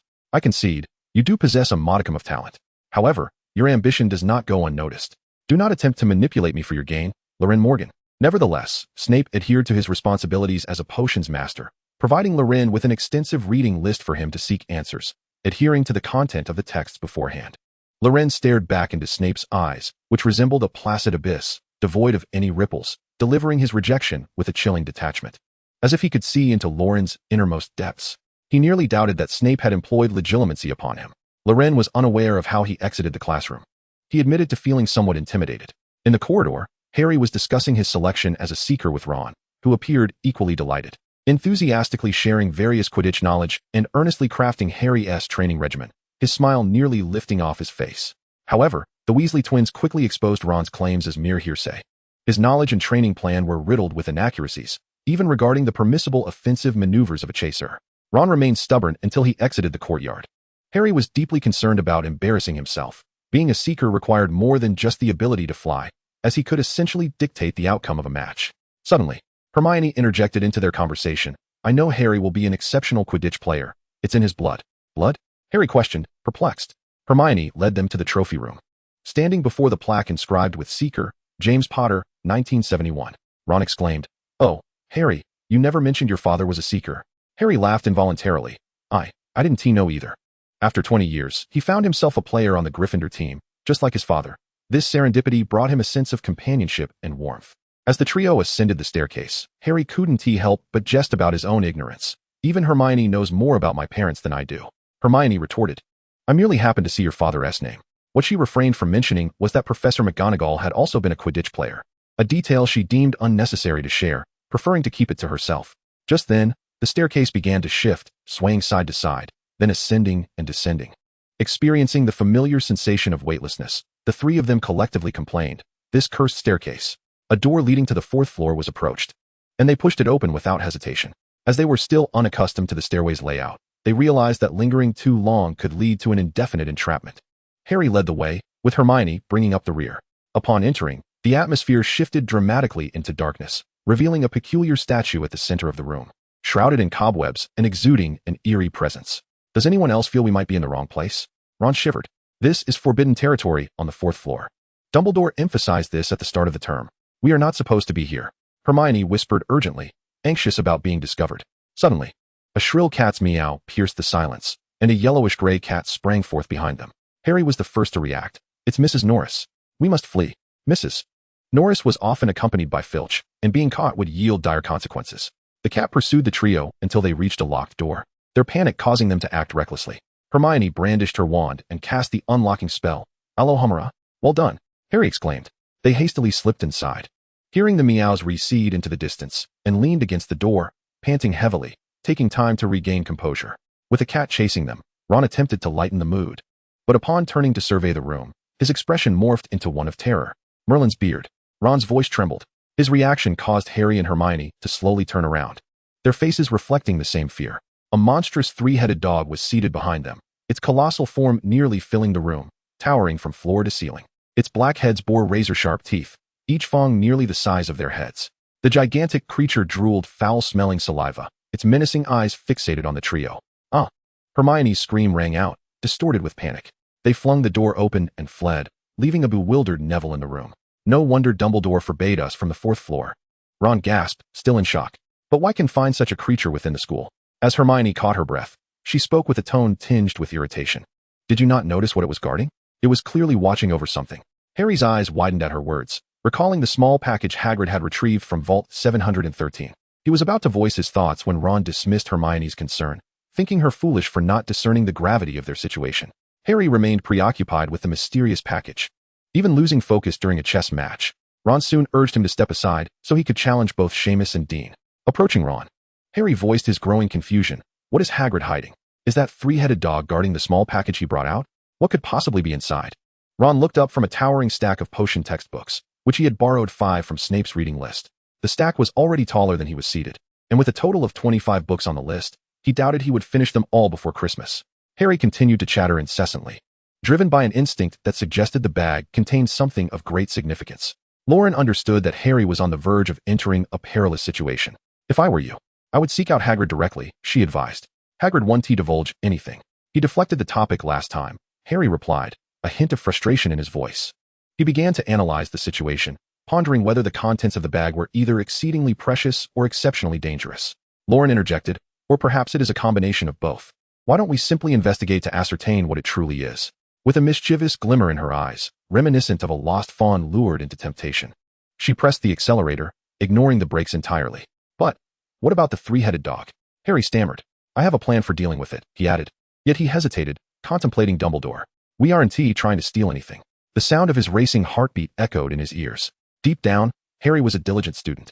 Embarking on an adventure sounded enticing, yet the prospect of expulsion loomed ominously over him.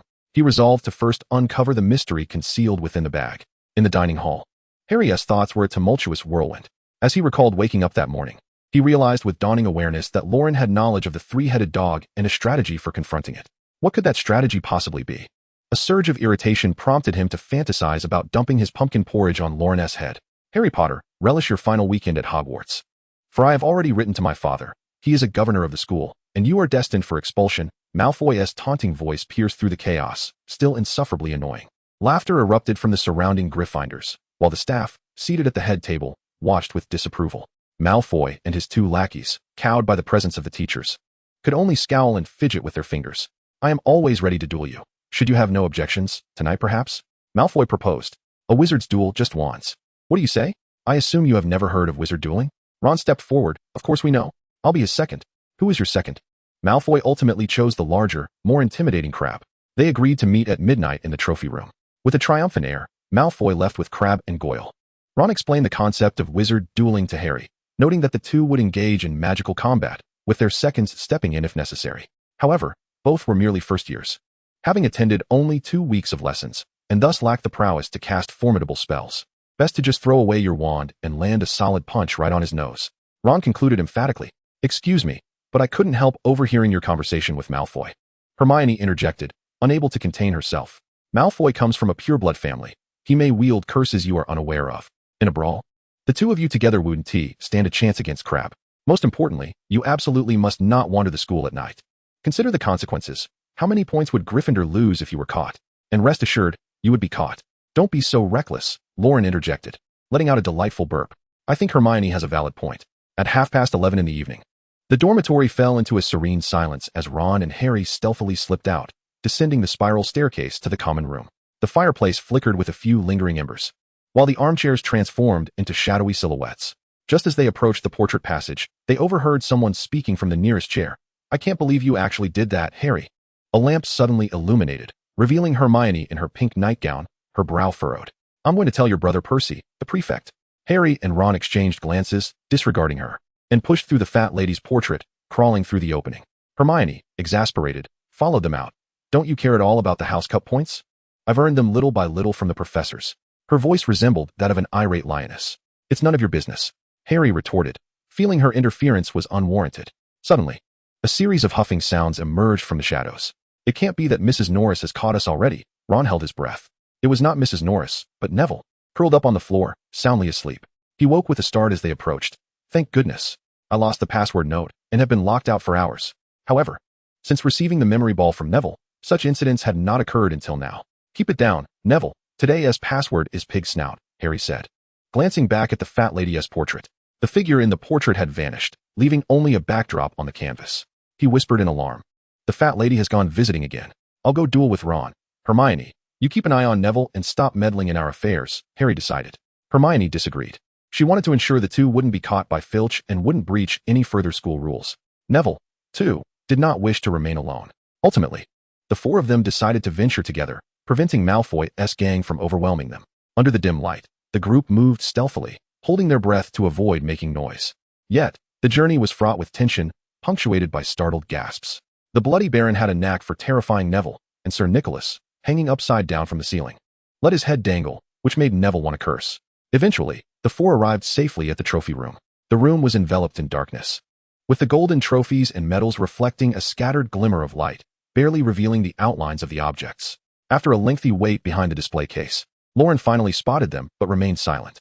The four pressed against the wall, their eyes fixed on the doors at either end of the room, with Harry clutching his wand in case Malfoy burst in unexpectedly. After a prolonged silence, Loren, resting his chin on his hand, strolled over and proposed a theory. Do you think Malfoy might be deliberately trying to trick you two? Suddenly, a voice echoed from an otherwise empty space, causing panic to seize the room as they all turned to Loren. What are you doing here? Loren feigned a look of grievance. You all went on a night adventure without me, so I came by myself. Hermione was on the verge of losing her mind. 5 Gryffindors were sneaking out at night, and if caught, they could incur negative points for their house. Harry sensed that the situation was far from simple. What had truly transpired? It was then that Loren, half-truthfully, recounted his actions. I overheard Malfoy's scheme in the restroom. They intend to lure you here and then report your nocturnal escapades to Filch, teaching you a lesson. So, during dinner, I told Malfoy that you had changed the dueling location to the first floor. Ron erupted in indignation. That despicable Malfoy. How utterly vile. Showing no regard for the rules of wizard dueling. Loren, why didn't you inform me of this directly? Harry was equally furious. He felt like a fool for almost being deceived. Hermione began to chastise Harry and Ron. I knew it. I knew that without Loren, you two simple-minded fellows would have certainly cost us points. I find the idea of sneaking out quite thrilling. Loren produced some nuts and offered them to the group, stating that they had yet to embark on a nighttime adventure, and this was the perfect opportunity. Such audacity, such behavior, along with snacks, left everyone astounded.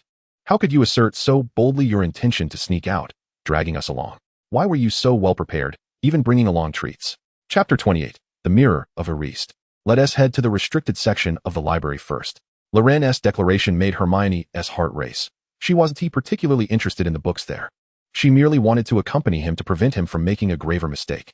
The other three quickly followed suit, as Loren led the way to the second floor, carefully maneuvering around 2 suits of armor engaged in a skirmish, arriving at the library. Although the library closed at 8, the door was not locked. With a gentle push, the wooden door creaked open. Loren peered inside, finding the library shrouded in darkness. He ushered the others in and quietly closed the door behind them. After surveying the surroundings, he approached and illuminated a lamp resting on a shelf, carrying it along as they navigated the rows of bookshelves, with the others closely trailing him. The restricted section lay at the back of the library. They tiptoed past the rope separating it from the rest of the library, holding the lamp aloft as they perused the titles on the shelves. The Birth of Curses, Mastering the Soul, The Most Excruciating Torment. None of these books appealed to them, their titles exuding an aura of malevolence. Upon seeing advanced dark magic, Harry was suddenly pierced by a sharp pain in his head, which quickly subsided. Eventually, they extracted a book titled Powerful Potions and gathered around to flip through its pages. The array of potion names dazzling to the eye: calming draughts, truth serums, love potions. Harry pondered whether administering a truth serum to Hagrid might unveil the answers to his queries, but he swiftly chastised himself. Hagrid was his friend, and such thoughts were decidedly foolish. Meanwhile, Hermione contemplated whether these beautiful potions might benefit her teeth. However, it was merely a gasp. There was no spark of creativity in their own ideas. The materials before them were largely unfamiliar to the five, most having never even heard of them. The methods of handling them were utterly bewildering. The brewing of the potion required 6 months, and the group could only fantasize about its effects, indulging in a fleeting thrill. Will we learn about these potions in the future? Neville lamented. Don't even think about it. These are from the restricted section. It's inconceivable that Professor Snape would teach us how to brew love potions, Hermione swiftly dismissed. As they contemplated the love potion and then Snape's brooding visage, they instinctively shook their heads in unison. Shall we find another book to peruse? Harry suggested, recalling the recently seen advanced dark magic. However, Loren disagreed. It was unthinkable to spend their first nocturnal adventure in the library, poring over books all night. Even the most diligent of students knew that a nighttime escapade for the sake of reading was, in itself, rather absurd. Just as Ron was about to inquire about their next course of action, Peeve's shrill voice pierced the air. Come on, Filch, come catch me, followed by a cacophony of sounds, as if Peeves were hurling objects at Filch. Oh no, Filch is right outside.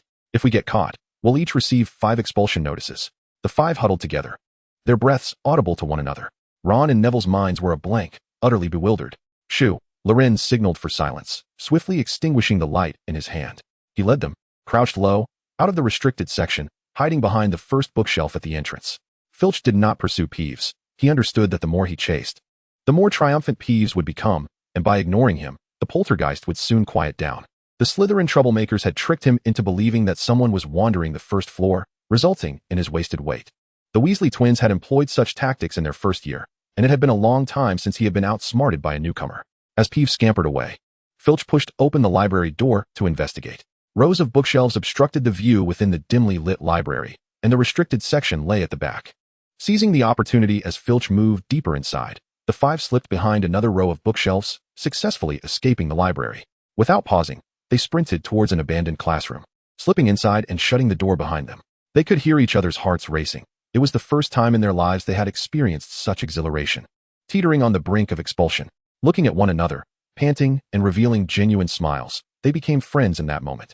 After sharing a significant experience, it is inevitable that affection blossoms between individuals, and their nocturnal venture into the restricted section, evading the caretaker, was indeed such an event. As they calmed their breaths, they began to survey the forsaken classroom. Like other classrooms at Hogwarts, it was filled with desks and chairs haphazardly piled against the walls, casting large, dark shadows. Nearby stood an overturned wastebasket. The most striking feature, however, was the grand mirror in the center of the room. It was an imposing mirror, reaching up to the ceiling, framed in gold, and supported by 2 claw-like feet at the bottom. The inscription at the top read, Erised. Loren deciphered the words, and Hermione quickly recognized the pattern when read in reverse. I am not your face, but the desire within your heart. What does that mean? Ron inquired aloud. Standing directly in front of the mirror, Ron exclaimed, Oh, I see that I've grown a bit, becoming the president of the student council and the captain of the Quidditch team, holding both the house cup and the Quidditch cup. This is a mirror that reveals the future. Ron became entranced, displaying a foolish grin. The others nearby only saw Ron's reflection and soon realized it was a matter of position. They collectively pushed the reluctant Ron aside, ignoring his protests, and took turns gazing into the mirror. Harry beheld his family, with over a dozen individuals standing behind him, most sharing his green eyes. Hermione saw herself excelling in all her subjects, with her parents and Professor McGonagall praising her. Neville saw his parents, healthy and vibrant, surrounding him with his grandmother, and tears welled up in his eyes. The group felt a pang of sadness when Loren recounted how Neville's parents had been driven to madness by Death Eaters and were now in St. Mungo's. They gently moved Neville away from the mirror, quietly accompanying him until he calmed down. Loren could not have anticipated that what he saw was a cozy internet CAF constructed by the Room of Requirement, with Grandpa Bates seated on the sofa. He nearly cried out, realizing that the mirror of Erised could not penetrate his innermost desires, much like the sorting hat could not see through his memories. Thus combining Grandpa Bates with the sofa in his vision. Hermione asked what Loren had seen, to which he could only reply that he had seen his family. As Loren approached the exit, he glanced towards a corner. There, a shadowy figure resembling an adult flickered with a fierce red light, nearly blinding him upon his entrance. Chapter 29. The Tale of Nicholas Flamel. Loren could hardly fathom that 5 minutes ago he was at Hogwarts, and now he found himself walking along the streets of Devon. Just after a rain, the air imbued with a damp essence. Earlier that morning, Professor McGonagall had found Loren in the library and taken him to meet Dumbledore. Loren had expected news regarding Peter Pettigrew, but in an instant, Dumbledore had transported him here. "Nicholas wishes to meet you," Dumbledore said. Taking a deep breath of the pleasant weather, Loren immediately recognized who Dumbledore referred to. Nicholas Flamel? Why does he want to see me? He did not wish for his legacy to remain sealed for too long. When I encountered him in Hampshire, he knew you would be attending Hogwarts. Hence he entrusted me to observe what manner of child you are, Dumbledore continued. He said that if I deemed you suitable, he would bring you to him. However, if you were not deemed fit, you would only have the option to unravel the mysteries of those 2 books on your own. As Dumbledore led Loren onward, he recounted the circumstances. So those 2 books were indeed sold to me by him? Loren understood that Dumbledore was already aware of the possession of the key to hieroglyphs in the Book of Abraham. He remained uncertain whether the individual he encountered in the small town was indeed Nicodemus. If it were him, what could have prompted Nicodemus to travel to such a remote locale, to establish a bookstall, and to sell the volumes at precisely the price Loren could afford? Why not simply confront him directly afterward? Dumbledore seemed to sense that Loren's mind was rife with questions, laden with significance. Why now, though? With no prior summons. Nicodemus suddenly wished to see him. Loren was skeptical that Dumbledore had no role in this. Of course, it was not merely about the present moment, Loren.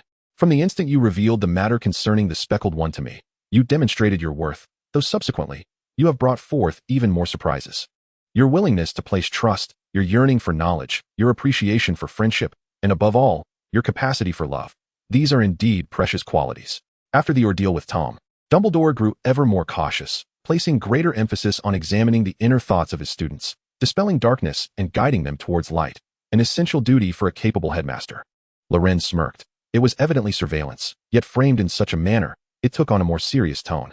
The figure behind the mirror last night was undoubtedly Dumbledore, radiating magical energy that nearly blinded Loren. He likely made his decision upon hearing Loren speak of seeing his loved ones in the mirror of Erised, although at times he could be a tad mischievous. Dumbledore added, as they paused before a quaint little courtyard, and he stepped forward to ring the doorbell. Here, no magic existed, akin to the other Muggle homes lining the street. The courtyard boasted a lush green lawn, and the windows were spotless. An elderly woman answered the door, and Dumbledore approached her, gently kissing her cheek. "It has been a long time, Perennial." The woman nodded, offering a warm smile to Loren behind Dumbledore. "Please, come in." She stepped aside to welcome them. They traversed the courtyard and entered the home, where the living room showcased typical Muggle furnishings, a sofa, a color television, and a refrigerator. The white-haired bookseller Loren had previously encountered reclined on the sofa, engrossed in an opera. The old man looked up at Loren, a gentle smile gracing his face. "I told you we would meet again." Perennial beckoned them to sit, brewed some red tea, and retreated to another room. Dumbledore sat quietly beside Loren, seemingly indifferent to the proceedings, his interest piqued by the opera playing on the television. "Good day, sir." Gazing into those eyes, Loren felt an abundance of questions welling up within him, yet he was at a loss as to where to begin. Nicodemus perceived Loren's confusion but chose not to address it, instead launching into his narrative. "I have a lengthy tale to tell, some of which you may have already heard.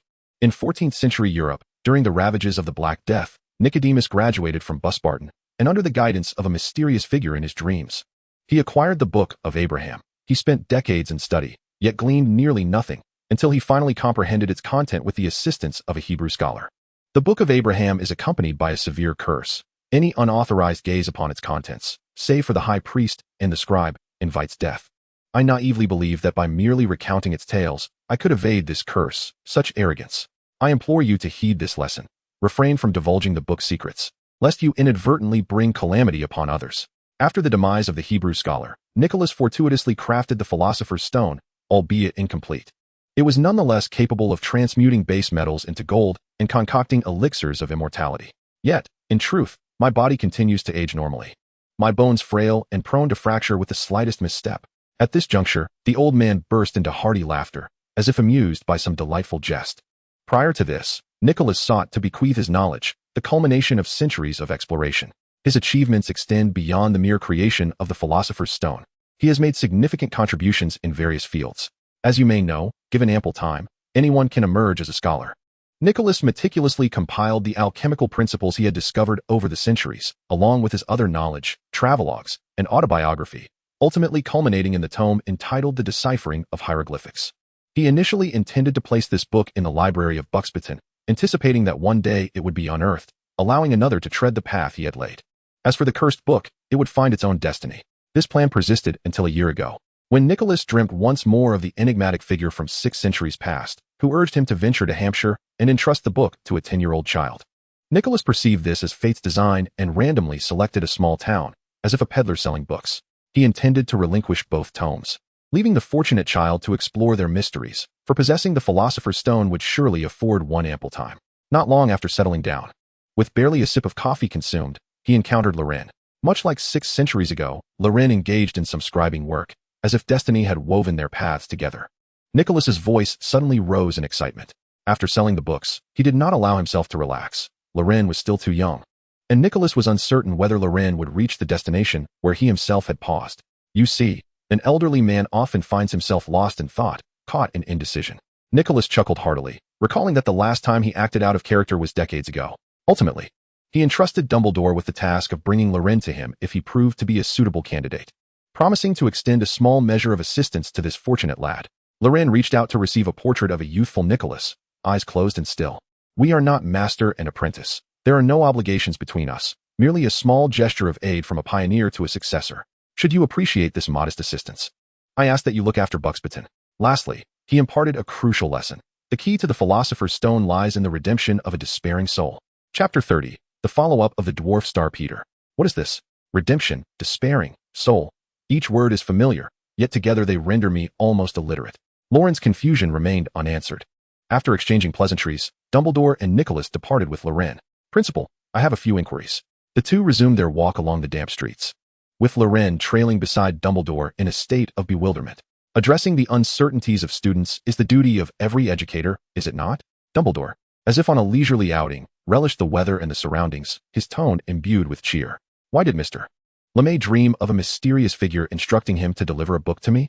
Loren, the magical realm is replete with enigmas that defy explanation, prophecies being one of them. Most prophecies are exceedingly obscure and vague, though there are exceptions. Are you suggesting that Mr. LeMay has, in fact, made a prophecy?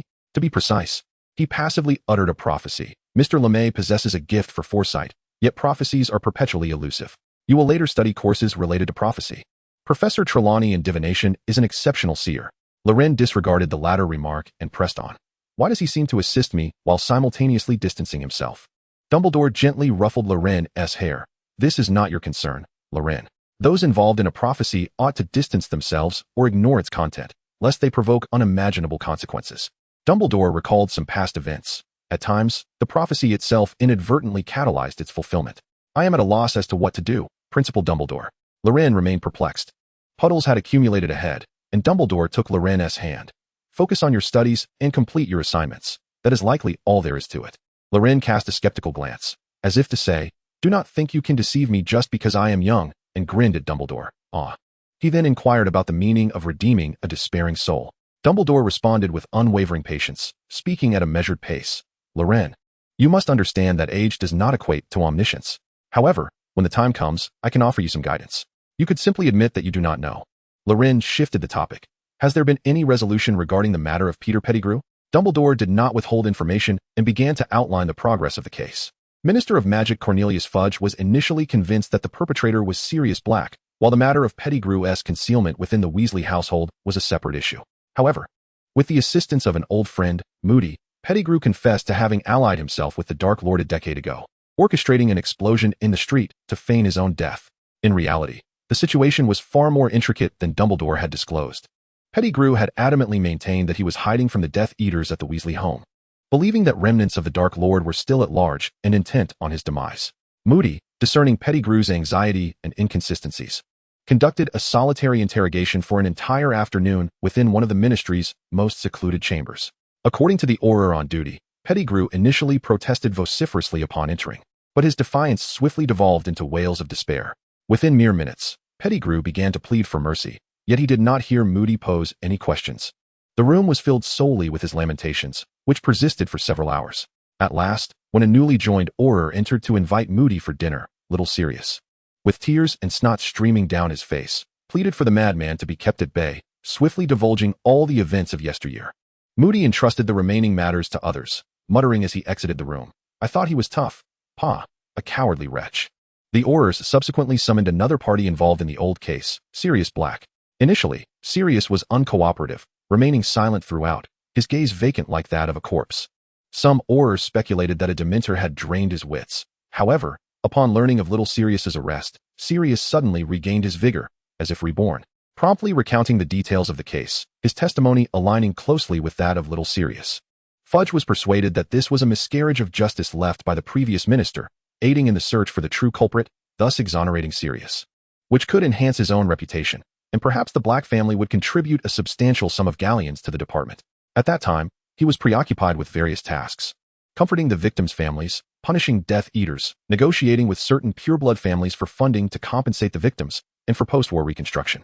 Sirius's wrongful imprisonment was largely due to his own actions. He had laughed maniacally at the crime scene and offered no defense upon arrest, resulting in his immediate incarceration. Ultimately, a public trial was set for the following Wednesday to announce the punishment for little Sirius, and it was anticipated that Sirius would soon regain his freedom. Loren found this outcome quite satisfactory, believing Harry would be delighted, although Ron's chestnut wand might be lost. As they conversed, Dumbledore led Loren to a quaint candy shop. Initially, Loren suspected it might be a secret liaison of the Ministry, just as he was about to witness the ceremonial entrance into a hidden base. Dumbledore deftly produced some pounds and handed them to the shopkeeper, saying, "Same as always, a little of everything, and do add extra hazelnut chocolate." The shopkeeper, while packing the confections, chatted amicably with Dumbledore, exhibiting a familiar rapport. Loren was taken aback. After traveling so far, it was merely for candy. Was it not rather childish for a man over 100 years old?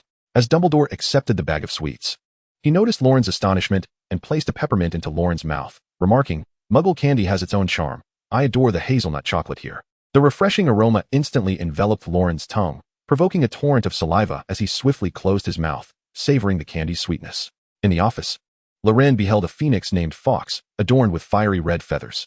Despite possessing a golden plume, it still appeared rather unappealing, Loren thought discreetly. Perched on Dumbledore's desk, Fawkes suddenly squawked at Loren, a sound unlike any bird he had known, yet Loren inexplicably discerned it as an insult. "Goodbye, headmaster." Loren hastily made his escape, fearing he might be pecked by the bird if he lingered. Dumbledore watched as Loren dashed out, a smile gracing his lips as he picked up a piece of candy to offer to Fawkes. "Well, he is still just a child." He gently stroked the phoenix's feathers, wiping the sugar dust from his hands, prompting Fawkes to chirp in response to Dumbledore. Chapter 31. The Enchanting Book of Nicholas. The house elves diligently cleaned each day, leaving no dust atop the boxes. Unearthing 2 ancient tomes, Loren sat cross-legged on the carpet by the window, scrutinizing them under the sunlight. The cover of the Compendium of Hieroglyphs was dark, adorned solely with a simply styled title and Nicholas's signature in the lower right corner, devoid of any grooves or embellishments. He retrieved the small drawing that Nicholas had given him. It possessed a matte texture and was slightly thicker than ordinary parchment, resembling the cards printed in the Muggle world. The background was pure black, featuring a young Nicholas Flamel, his eyes squinting as if in deep contemplation.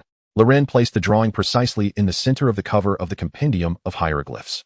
The edges of the drawing emanated trails of red, blue, green, and yellow light, flowing from its borders, intertwining yet never crossing, evoking a hint of a sci-fi aesthetic. As the luminous trails enveloped the entire book, Nicholas's image opened its eyes, silver orbs glimmering with magical symbols. Perhaps due to the shifting light, Loren perceived that Nicholas's hair appeared somewhat whiter. Hogwarts was home to numerous magical portraits, which could traverse between frames and engage in conversation. The portrait he interacted with most frequently was the fat lady at the entrance of the common room. He attempted to communicate with Nicholas's image. "Hello? Can we converse?" The figure's gaze followed Loren's lips, yet it remained silent. Loren recalled Tom's diary Horcrux, which seemed to facilitate dialogue through writing. He fetched a quill, dipped it in ink, and inscribed "Hello" beneath the drawing. The ink vanished as if absorbed by the book, and the portrait of Nicholas spread his hands, as if to reveal something. Subsequently, 4 circular emblems appeared beneath the portrait. The rings, approximately the size of a canute, were arranged in a line. The first circle contained an open book, the second featured 2 crossed wands, the third depicted a bubbling cauldron, and the fourth showcased a weighing scale. Loren speculated that the book symbolized theoretical knowledge, The crossed wands pertained to spells, the cauldron represented potions, and the scale denoted alchemy, hinting at the principle of equivalent exchange in alchemy. This striking sense of déjà vu was reminiscent of a mobile phone from a past life. Could it be touch-sensitive? Loren pondered, proceeding to act on his thoughts as he pointed his finger toward the first icon, the open book. The silver eyes of Nicholas gleamed with light, drawing Loren's gaze. As their eyes met, Loren experienced a wave of dizziness, followed by a peculiar sensation of being pulled at his nose, as though someone had extended a finger into his nostrils, urging him forward. When Loren finally came to his senses, he found himself in a library, surrounded by towering bookshelves brimming with tomes, illuminated by bright lights, and underfoot lay pristine white marble. "Welcome to the fantastical world of Nicola's books." A voice resonated from behind him. Turning around, Loren beheld a specter, identical to Nicola from the illustrations, floating in the air, its lower half gradually fading into obscurity, much like a holographic projection from a past life. The voice of this ethereal being was slightly high-pitched and somewhat distorted. "Is this library magically encased within this book?" Loren's eyes sparkled with surprise. "Certainly not," the apparition replied. "This place contains every book Nicola has perused over the centuries. Many of these volumes have long been lost to reality. Memory magic has crafted this library, akin to a meditation basin but more corporeal, allowing for unfettered browsing. There is also an alchemy laboratory, a potion house, and a dueling chamber, all created through the fusion of memory magic and alchemy into this virtual realm." The virtual Nicola provided a brief overview of this wondrous book. Loren stood in awe, contemplating this avant-garde concept of virtual spaces and genuine simulations. If only it had internet connectivity, Nicola might very well have conjured a metaverse. Loren then posed a pressing question: what about the flow of time? Does time here align with the real world? The spectral Nicola smiled. "You possess a keen intellect. However, everything here is merely a figment of your imagination, or perhaps it is your dream. Time and space do not exist in the conventional sense. You may read a book and upon awakening, a second may have passed in reality, or perhaps an entire night, depending on your state of mind. Can I bring others with me?" Loren deemed this inquiry crucial. "Loren, this is your dream. Nicola has merely introduced elements without establishing rules. Everything hinges on you." The virtual Nicola's voice grew distant, neither confirming nor denying this possibility, adding, "I am only responsible for guidance, and cannot dictate your actions." Loren detested the absence of explicit instructions, so he began to explore the library. Though it seemed smaller than the school library, it housed numerous volumes absent from Hogwarts' collection. Particularly enticing were the tomes from restricted sections that he could peruse freely. "I truly do not lack for books. The volumes in the school library suffice for extensive study, complemented by the various manuscripts in the room of requirement. And now this place evokes a profound sense of despair within me." After wandering for a while, he decided he did not wish to linger any longer. "I would like to explore other rooms." "Of course." The virtual Nicola gestured expansively. Loren heard the sound of gears turning, and then the entire world transitioned like a slideshow, the radiant library morphing into a classroom. Like an ordinary classroom at Hogwarts, the ceiling soared high, with gray stone walls. However, the room was utterly devoid of desks or chairs. The virtual Nicola floated mid-air, introducing Loren. "This is the dueling chamber, a place to enhance your practical combat skills. Nicola believes that combat is a vital capability for an alchemist. How do I practice? Will I face monsters?" Loren surveyed his surroundings. It was a confined space, easily discernible to the ceiling at a glance. The ethereal figure of the virtual Nicholas became increasingly indistinct, as the hues of red, yellow, blue, and green danced around him, transforming into familiar visages of Professor McGonagall and Professor Snape. "I can assume the identity of anyone based on your impressions and Nicholas's records to duel you," he stated. At this juncture, Professors McGonagall, Quirrell, and Snape emerged sequentially from the radiant aura, their expressions devoid of emotion as they circled Loren. To be frank, having 4 professors hovering around you with such stoicism is rather daunting. Loren felt a sense of awkwardness. "I can also simulate a multi-combat scenario," the virtual Nicholas proclaimed, seemingly brimming with pride. "A group assault, is it?" Loren promptly discerned. Subsequently, the virtual Nicholas guided Loren through the potions classroom and the alchemical laboratory, spaces designed for the simulation of potion making and alchemical experiments, with the materials generated based on Nicholas's memories, possessing the corresponding properties and effects.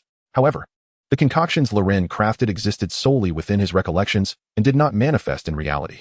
"How shall I address you?" Loren inquired as he concluded his exploration and prepared to exit the fantastical tome, glancing back at the hovering figure. The virtual entity smiled. "Call me Flamel." Chapter 32. It appears I neglected to write a letter. Exiting the world of the book, Loren found himself reclining on the carpet, clutching the hieroglyphic symbol deciphering. He rolled over and lay down comfortably by the window, the golden sunlight cascading upon his face, warm and pleasantly ticklish. He stretched his limbs widely, making every effort to bask in the sun's embrace. Closing his eyes, he began to organize his thoughts. The events of the day had arrived without any forewarning. He had previously understood that the hieroglyphic symbol deciphering in the Book of Abraham held significant weight, yet that was the extent of his knowledge. Even upon realizing the veracity of the content related to the Philosopher's Stone, Loren remained largely indifferent, setting aside his inability to comprehend the intricacies.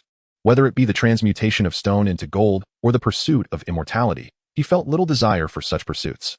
Regarding immortality, Loren lacked a concrete understanding. Dumbledore, relying solely on his magical prowess, had lived for over a century. Were it not for his weariness and desire to embark on greater adventures, who could ascertain how long a wizard might truly live?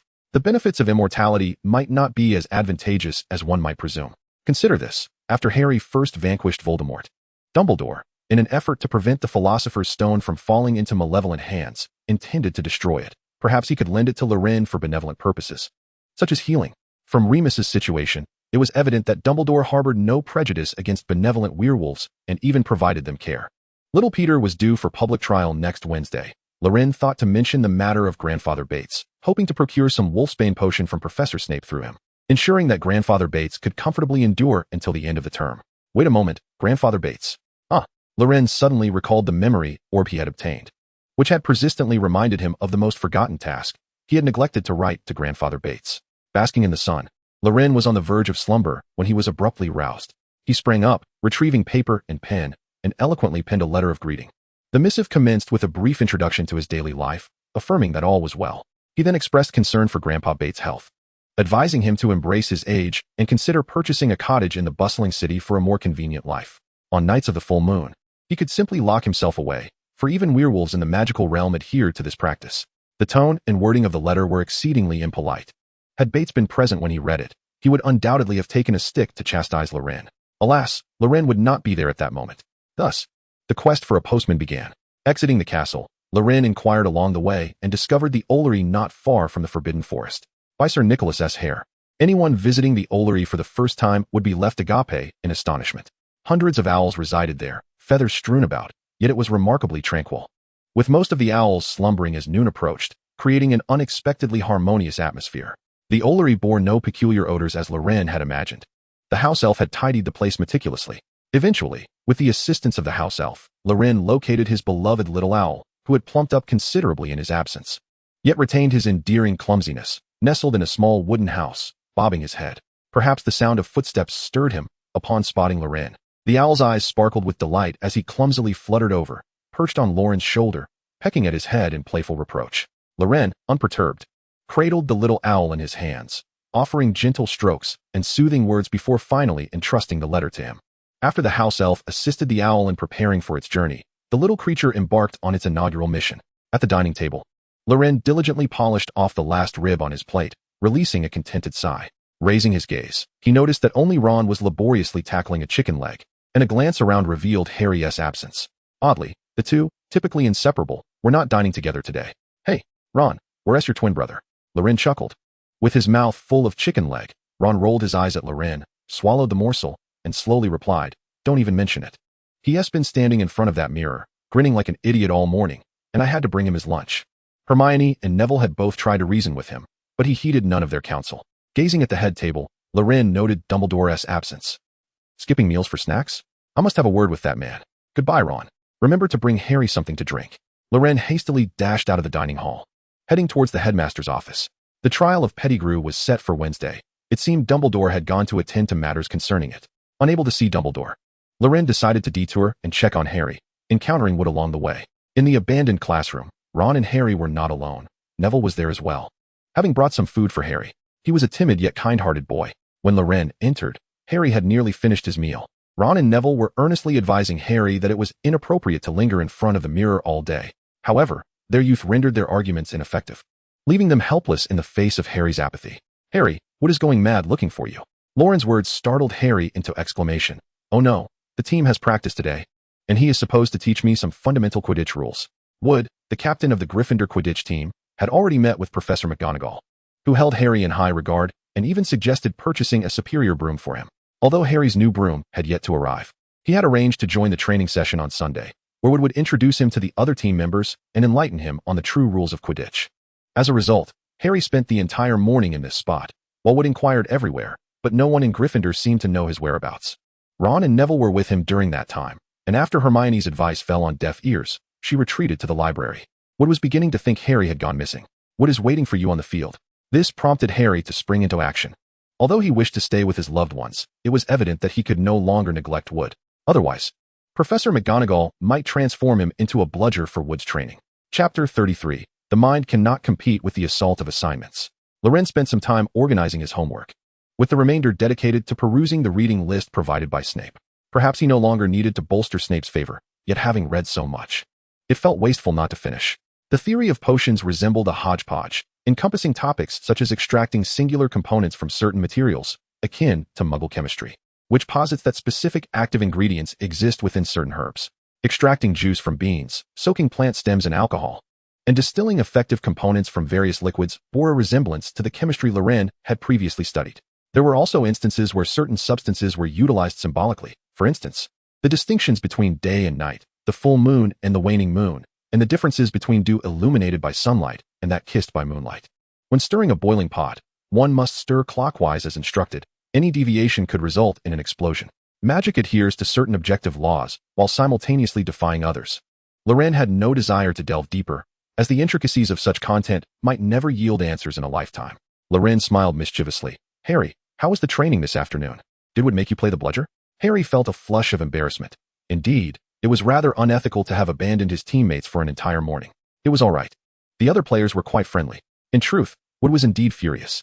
However, with Angelina by his side to soothe him, along with the comedic antics of the Weasley twins, much of Wood's anger was alleviated, and he patiently allowed Harry to commence normal training. Filled with guilt, Harry exerted himself to the fullest, soaring on his broom and creating chaos in the positioning of the others. Wood observed Harry's remarkable flying talent, yet he also recognized that Harry possessed little understanding of Quidditch. Harry's chaotic antics on the field, reprimanded by his peers, elicited both amusement and exasperation from Wood, who ultimately chose to guide him with care. Once they found their rhythm, the atmosphere within the team flourished, and Wood's spirits soared. He believed that with Harry as their secret weapon, victory in the Quidditch Cup was indeed within reach. Neville stammered in bed, recounting his flying experiences, his face alight with glee. I flew right past Ron, and oh, you cannot imagine what that moment was like. I nearly crashed into him. The others had already donned their pajamas, yet Harry remained in his coat, not yet ready to retire for the night. Ron turned to him, incredulous, and exclaimed, You're not planning to sneak out to see that mirror, are you? Take me with you. Seamus, already tucked in, sprang up at this remark. Upon learning that several others from their dormitory had ventured out the previous night, Seamus's first thought was not of potential repercussions, but of the thrilling adventure he had missed. Feeling deprived of the chance to boast to Dean about it, Seamus felt deep resentment. Why, among the five of them, had only he been left behind to sleep foolishly? No, tonight he would insist on joining them. Loren picked up a nearby pillow and hurled it at Seamus. Stop causing trouble. He then turned to Harry, beginning his counsel. Harry, do you remember what is inscribed on that mirror? Harry's green eyes dimmed slightly as he nodded. It shows not your face, but your desires. Your parents do not dwell within the mirror. They are but illusions, do you understand? Yet Harry struggled to articulate his thoughts. He merely yearned to gaze upon his mother and father once more. Did you enjoy your Quidditch practice this afternoon? Harry nodded in affirmation. You could have relished a full day of such joy. You should have started training in the morning. It seemed to dawn on Harry that the ephemeral shadows within the mirror had consumed his time. No matter how many times you look, your parents will remain unaware. Your affection for them is bestowed upon a mere mirror. Ron and Neville listened intently, understanding that Harry ought not to continue visiting that mirror. Though they could not articulate why, Loren's words resonated with them. Only Seamus, yearning to glimpse that mirror, thought to himself, what about me? What about me? You all have seen it, but I have yet to. Though he dared not speak it aloud, he felt isolated in their dormitory. He berated himself for going to bed so early the previous night. Could he not have sacrificed a little sleep on the weekend? Meanwhile, Harry remained silent, reluctant to let go. Observing this, Loren revealed his trump card. Tomorrow morning is Transfiguration class. Have you completed the assignment Professor McGonagall assigned? The impact of this revelation was profound, as Ron's expression mirrored Harry's own look of horror. Help! Seamus and Neville felt an unsettling familiarity with this scene. Wasn't it just like last week when these two had reacted in the same way? Loren retrieved Nico's Book of Wonders from beneath the covers, gently pressing his finger upon the first illustration, thereby entering the library. The shelves were meticulously arranged, the illumination bright, and the tables and chairs tidy. Good evening, Flamel. Loren greeted the ethereal figure hovering in the air. Good evening, Loren. Today, we shall commence our studies with Hebrew. Flamel responded with a gentle smile. The text within the Book of Abraham was not confined to a singular language. However, Hebrew was the predominant one. Nico had no intention of teaching Loren his translated version, for the original text might lose its essence in translation, and different individuals could interpret identical content in diverse ways. Nico believed that Loren should not tread the same path he had walked. Their life experiences and tumultuous eras would differ significantly. If Loren adhered to his own translation, he might struggle to even conjure an incomplete Philosopher's Stone. Besides Hebrew, there were Latin characters and various magical symbols within the realm of alchemy that facilitated communication and the transmission of magical energies. Loren also discovered some small seal script among the numerous tomes. In the dueling chamber, Loren, now a first-year student, had only mastered Open Portal, possessing limited power. While he was still grappling with basic spells and lacked combat prowess, it would be unreasonable to expect Flamel to engage in mock duels akin to elementary school games. As for alchemy, if he progressed swiftly, he might grasp the fundamentals before Christmas, beginning to explore some simple alchemical concepts. Outside the Book of Wonders, Harry and Ron were diligently referencing Loren, Neville, and Seamus's Transfiguration homework. Chapter 34, Dumbledore Returns. Herbology was akin to a labor class, leaving the first-year students feeling utterly exhausted by the end of the morning. Hermione, could you refrain from insisting that we cast spells in your manner during class? Ron remarked, absent-mindedly prodding his steak with a fork. Following their nocturnal escapade, the group's dynamics had improved significantly. They were more open with one another, allowing for candid conversations. Hermione, flipping her hair, turned to Ron and asserted, but you must admit, my methods are effective. Didn't Loren manage to cast spells without adhering to your technique? Ron retorted, his frustration evident. Meanwhile, Loren was attempting to stuff a bread roll, the size of an adult's fist, into his mouth, and upon hearing the exchange, turned to Ron exclaiming, MMM. Ron stared blankly, bewildered. What is he saying? Sighing, Hermione, unable to bear the sight, remarked, this fellow is truly beyond redemption. He claims he practiced in the same manner initially, but later became proficient at casting spells regardless. Loren nodded in agreement, his mouth watering uncontrollably. Hermione could no longer contain herself, delivering a swift smack to the back of his head, dislodging the bread from his mouth. That's disgusting. Eat properly. Ron, equally perturbed, turned to Harry and inquired, Harry, do you have training this afternoon? Harry sighed deeply. Life is tough. Are you planning to watch? No, Ron shook his head. I'm not a Quidditch player. I could use this time to complete my assignments, so I won't have to rush them with you on Saturday night. The statement struck a chord with Harry, and he felt the taste of the buckwheat bread turn bitter in his mouth. With Quidditch practice thrice a week, he found himself overwhelmed, as his assignments piled up, leaving him to tackle them all during the weekend. Why should Quidditch players be burdened with so much homework? It seemed profoundly unjust to Harry. At that moment, Loren had already devoured his bread. What delightful thoughts are you entertaining? To play and avoid homework? Such dreams are unattainable. Someone is burdened with studying even in their dreams. Truly lamentable. Suddenly, the skylight in the dining hall swung open, and a flurry of owls swooped in. Hedwig dropped a broomstick in front of Harry, standing beside him with an air of indignation, pecking fiercely at the fruit before Harry. A broomstick? Hermione gazed at it, relieved to see it was clean and elegantly designed. Otherwise, a mere broom appearing on the dining table would have rendered the meal inedible. Ron disregarded Harry's bewilderment and exclaimed, this is no ordinary broomstick. He reached out to gently stroke the sleek broom handle. Harry, this is the Firebolt 2000, the fastest broom available. I take back my previous words, Harry. I am coming to watch your practice this afternoon, and I implore you to lend me the Firebolt 2000 for half an hour. 10 minutes would suffice. Even 3 minutes would be acceptable. The others watched Ron in embarrassment as he became animated, akin to a smitten youth, rambling to himself throughout. Loren wished he could capture this moment on film, envisioning the laughter it would bring him for a lifetime. Harry glanced towards the head table, hoping to express his gratitude to Professor McGonagall, but she was absent, and he realized he hadn't seen Dumbledore in days. Perhaps he would find an opportunity to thank Professor McGonagall later, he mused. Arriving at the stone statue on the 3rd floor, Loren began his attempts. Lemon snowball candy. No response. Licorice wand. Still nothing. Cockroach cluster. At this, the monster statue leaped aside, and the wall behind it split in two, revealing a spiral staircase. Is this it? Loren chuckled triumphantly. The headmaster's office? This is child's play. As he ascended the spiral staircase and reached the door, Loren pushed it open. Dumbledore had already sensed Loren's presence and was not surprised. Professor McGonagall informed me that you sought me out after my departure. Dumbledore opened a box of hazelnut chocolates and offered some to Loren.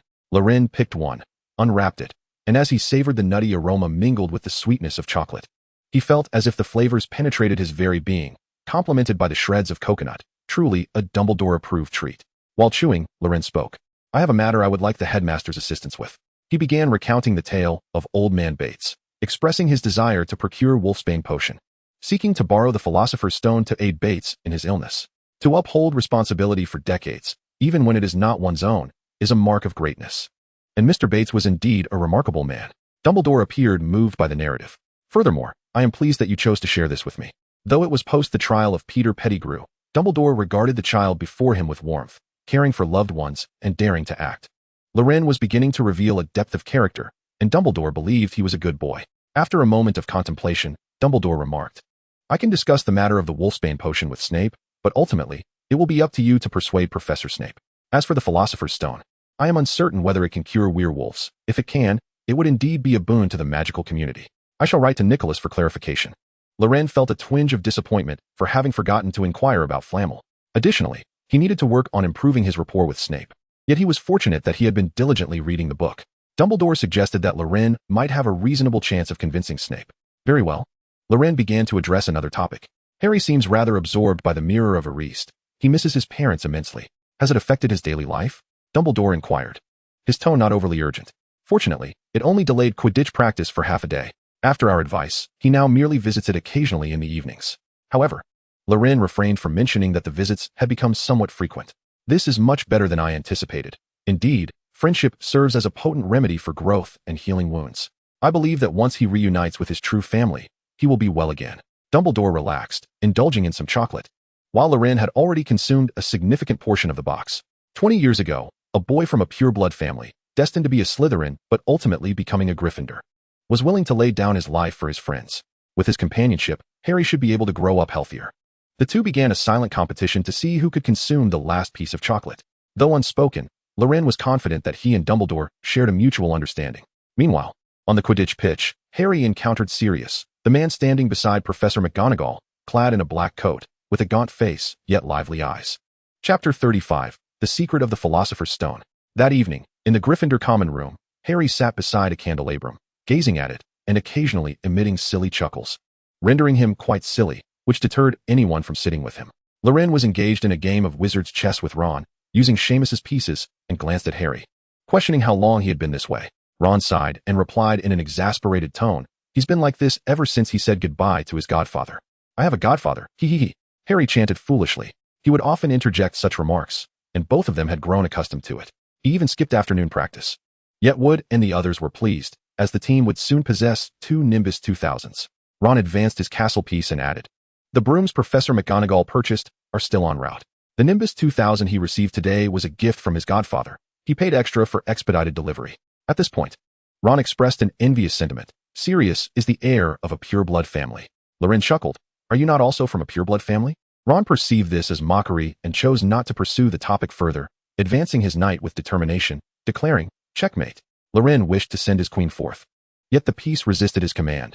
Do not dispatch me there. Cannot you see the knight beside me? Let him make the sacrifice. And thus, the two pieces engaged in a quarrel, a spectacle all too familiar. Loren's chess skills were woefully inadequate, and this particular game was not his own, leading to inevitable disputes. He diverted his gaze from the board and turned to Harry. Now that we have a godfather, there is no need to worry about him grinning foolishly at the mirror all day. Ron sighed. It cannot be that much better. Suddenly, Harry sprang to his feet, exclaiming with excitement, I must tell Mum and Dad, and darted out of the common room. Loren and Ron were filled with sudden concern. Let us hope for the best. As Loren observed Harry's departure, he recalled that tomorrow marked the 19th of September, and he still had unfinished business. I have something to attend to, he declared before hurrying out. He raced to the Hufflepuff basement, descending the stone staircase. The underground corridor, despite the banquet hour having passed, remained brightly lit. Loren approached a painting of a bowl of fruit, rummaged through his mind, and gently scratched at a pear depicted in the artwork. The pear revealed a simplistic face, chuckled, and then transformed into a green doorknob. Loren had known from the outset that this painting led to the Hogwarts kitchen, yet he had not visited since the term began. Typically, if he desired a midnight snack, he would procure some during dinner. Pushing open the door, he entered a vast kitchen, immaculate and orderly, with various plates and pots neatly arranged.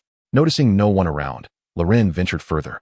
The fire in the hearth blazed brightly, occasionally crackling with the sound of splitting wood. Dear young wizard, do you require assistance? A high-pitched, somewhat shrill voice echoed from behind Loren. He turned to find a house elf, even smaller than Loren. Barely standing 2 feet tall, with spindly arms and legs attached to a frail torso, yet sporting an oversized head adorned with bat-like ears. No wonder Hermione sought to establish a society for house elf rights. Their plight was truly disheartening. However, the elf seemed oblivious to its own condition, its gaze fixated on Loren, filled with anticipation, as if hoping to receive some response from him. Loren composed himself. "I would like to order a cake for tomorrow, an avalanche strawberry cake." The elf exclaimed in delight, "Avalanche strawberry cake. Of course, it shall be done. We will prepare it immediately and deliver it to you." At that moment, a dozen other elves scurried forth, and the scene felt so bizarre that Loren hastily interjected, "Not now, but tomorrow, I will come to collect it after dinner." With that, he fled, finding the atmosphere too peculiar to linger any longer. Once in the corridor, Loren realized he had neglected to inquire about the little elf's name and had not introduced himself either. Yet he was not overly concerned. When he returned to the kitchen, he was certain he would find it out. Upon returning to the common room, Ron and Seamus were engaged in a game of chess. Although the pieces obeyed Seamus' commands, they were still being steadily overwhelmed by Ron's strategy. Loren approached and took a seat, gesturing towards Harry with his lips. Inquiring about the situation, Ron and Seamus began to gather the pieces, resetting the board. Harry visibly shuddered, then realized he was in the Gryffindor common room and cast a reproachful glance at Loren. "What's the matter?" Harry sighed heavily. "I saw Professor Dumbledore in front of the mirror of Erised." And then, Loren, having hoped that Dumbledore would take a more lenient approach, was surprised to hear that he had personally come to offer counsel. "Dumbledore said he would have to remove the mirror," Harry lamented. Loren understood that. Aside from his concern for Harry's mental well-being, Dumbledore intended to use the mirror of Erised as the final challenge for the Philosopher's Stone replica. Switching topics, Loren asked, "Did your godfather tell you about your parents?" Harry shrugged. "He did, but I'm unsure how to process it. I feel anger and hatred towards Pettigrew's betrayal. Yet he is already in Azkaban. It's all Voldemort's fault, and he is dead as well. I miss my parents. But I am grateful to have a godfather who cares for me." Harry slowly revealed these sentiments, having just shared them with Dumbledore. Now, he voiced them again, this time to Loren and also to himself. Loren refrained from further comment, knowing that Harry was burdened by thoughts of his parents. In the original narrative, Sirius did not have much time to accompany him, and as Harry grew, he faced loss. People saw him as a hero but overlooked that he was still just a child. Don't dwell too much on it. Instead, look forward to spending Christmas with your godfather this year. Upon hearing this, Harry felt a surge of anticipation for the upcoming Christmas. In the library of the fantastical book, Loren addressed Flamel. "I would like to inquire about the Philosopher's Stone." He did not immediately commence today's lessons. "Of course, that is my duty." Flamel floated over. "Can the Philosopher's Stone cure werewolves?" Dumbledore intended to write to Nicholas, but since he had Nicholas with him, why not ask directly? The answer was uncertain. Flamel began to explain the reasons. The Philosopher's Stone, also known as the Sorcerer's Stone, possesses immense magical power, and if harnessed properly, can achieve any form of magic. In the Muggle world, there exist legends about the stone granting wishes, which are not entirely unfounded. However, no one can fully control this power. Its effectiveness often hinges on the intentions of the creator. At that time, the prevailing belief was that the stone could turn stone to gold and concoct elixirs of immortality. Helping Loren navigate fewer obstacles was also a purpose of Flamel's existence. As for Loren's curiosity regarding Voldemort's utilization of the stone to restore his body, Flamel believed that even Voldemort would struggle to master the stone's formidable power. He merely viewed the stone as a potent source of magic, using its energy through his own magical rituals to reconstruct his form. As long as it is a potent source of magical energy, any magical stone would suffice. However, in the contemporary magical realm, none surpass the strength of the magical stone. If Loren could discover the spell to reverse lycanthropy, utilizing the magical stone as the source of energy would indeed be feasible. Yet, according to Flamel, for at least several centuries, Nickel had not heard of such magic.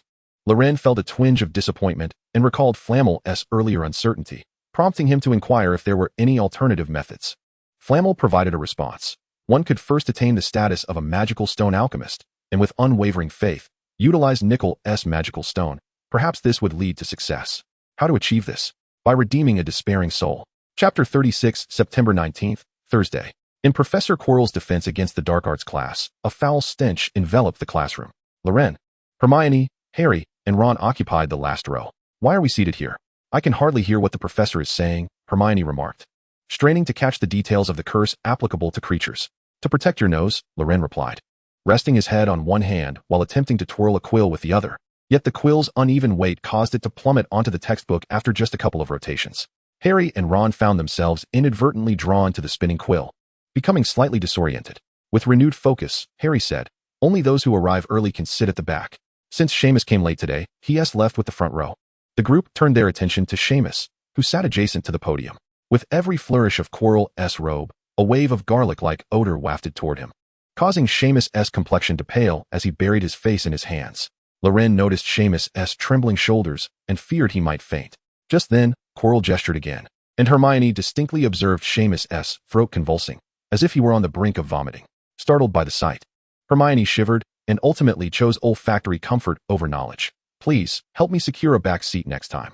Poor Seamus, bolstered by the silent support of his peers, managed to endure until the end of class. When he finally stood, his legs trembled uncontrollably, and Dean assisted him to the dining hall. Observing the two departing the classroom, Ron commented sympathetically, "I wager that from now on, Seamus will arrive an hour early for defense against the dark arts." The others nodded in agreement. It was not until the afternoon flying lesson that Seamus's spirits lifted.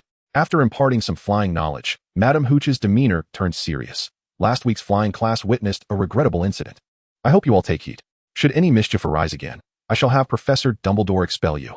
Following this stern warning, the class transitioned into a period of free flying, devoid of any final exams, prompting jubilant cheers as the students enjoyed their unpressured playtime.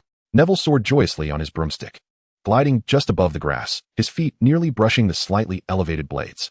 Loren had mastered the art of takeoff and landing, yet struggled with any other maneuvers, remaining at a singular height and moving slowly in a manner akin to a gentle jog. Although Ron may not possess the agility of Harry was not flying at full speed either. The two of them engaged in a playful exchange in the air, laughing joyfully. "Loren, are you pretending to be an airborne snail?" Ron taunted as he spiraled around Loren in a 360-degree mockery. Loren, unperturbed, had already embraced his identity as a novice broomstick operator. Flying is not merely about speed. Improper flying can lead to tears among loved ones. He then muttered some peculiar phrases about not drinking and driving, which Ron could not comprehend as he flew away with Harry. Hermione fared slightly better than Loren. While she lacked talent in flying, she relished the experience, feeling like a true witch. She descended behind Loren, matching his speed. Flying is not a crucial subject, and it is acceptable not to excel. The flush on her cheeks from exertion contrasted with the sunlight reflecting in her bright eyes. "Do you enjoy flying?" she asked. It feels like what I envisioned a wizard would experience. What about Quidditch?" "Not particularly. I don't understand it, and it seems somewhat barbaric." Their broomsticks flew at a comfortable distance apart, gliding forward at a leisurely pace as they engaged in casual conversation. Loren appreciated the sun, the wind, and the scent of grass, all perfectly suited for such a scene. Initially, when he realized his lack of flying aptitude, he felt disheartened, unable to achieve perfect scores in the subject like Professor McGonagall. However, seeing Hermione and Neville allowed him to find enjoyment in flying. The little witch squinted her eyes, savoring the breeze. Loren glanced at her profile, her hair dancing in the wind. "Your words hardly sound like a compliment," he remarked. Hermione opened her eyes, their gazes locking, and they couldn't help but share a laugh. Later that evening, in the Gryffindor common room, Seamus approached Ron and Harry with a woeful expression. "Can you smell garlic on me?" he asked. Harry leaned in for a quick sniff and recoiled. "I think it's still there." After enduring a day of torment, Seamus nearly burst into tears. "I've washed 3 times already." Hermione looked up from a fellow Ravenclaw's notes on defense against the dark arts. "Why don't you try the Scourgify spell?" she suggested. Ron nodded in agreement, exclaiming, "Yes. My mum uses that spell all the time." Scourgify, renowned as the finest cleaning charm, was favored by many housewives, but unfortunately, they had yet to learn it in their first year. Seamus found this to be a splendid idea and contemplated seeking help from older students, hesitating over whom to approach, while others offered their recommendations. Unaware of the situation, Hermione nodded and followed Loren as they exited the common room. Meanwhile, Ron continued to advise Seamus loudly, "Don't go to George and Fred. They'll just add a smell of dung to you." Loren escorted Hermione to the 8th floor, arriving before the portrait of the troll mercilessly beating the hapless Barrow. The corridor was shrouded in darkness, and Hermione instinctively lowered her voice, softly asking, "Loren, why have you brought me here?" "All right."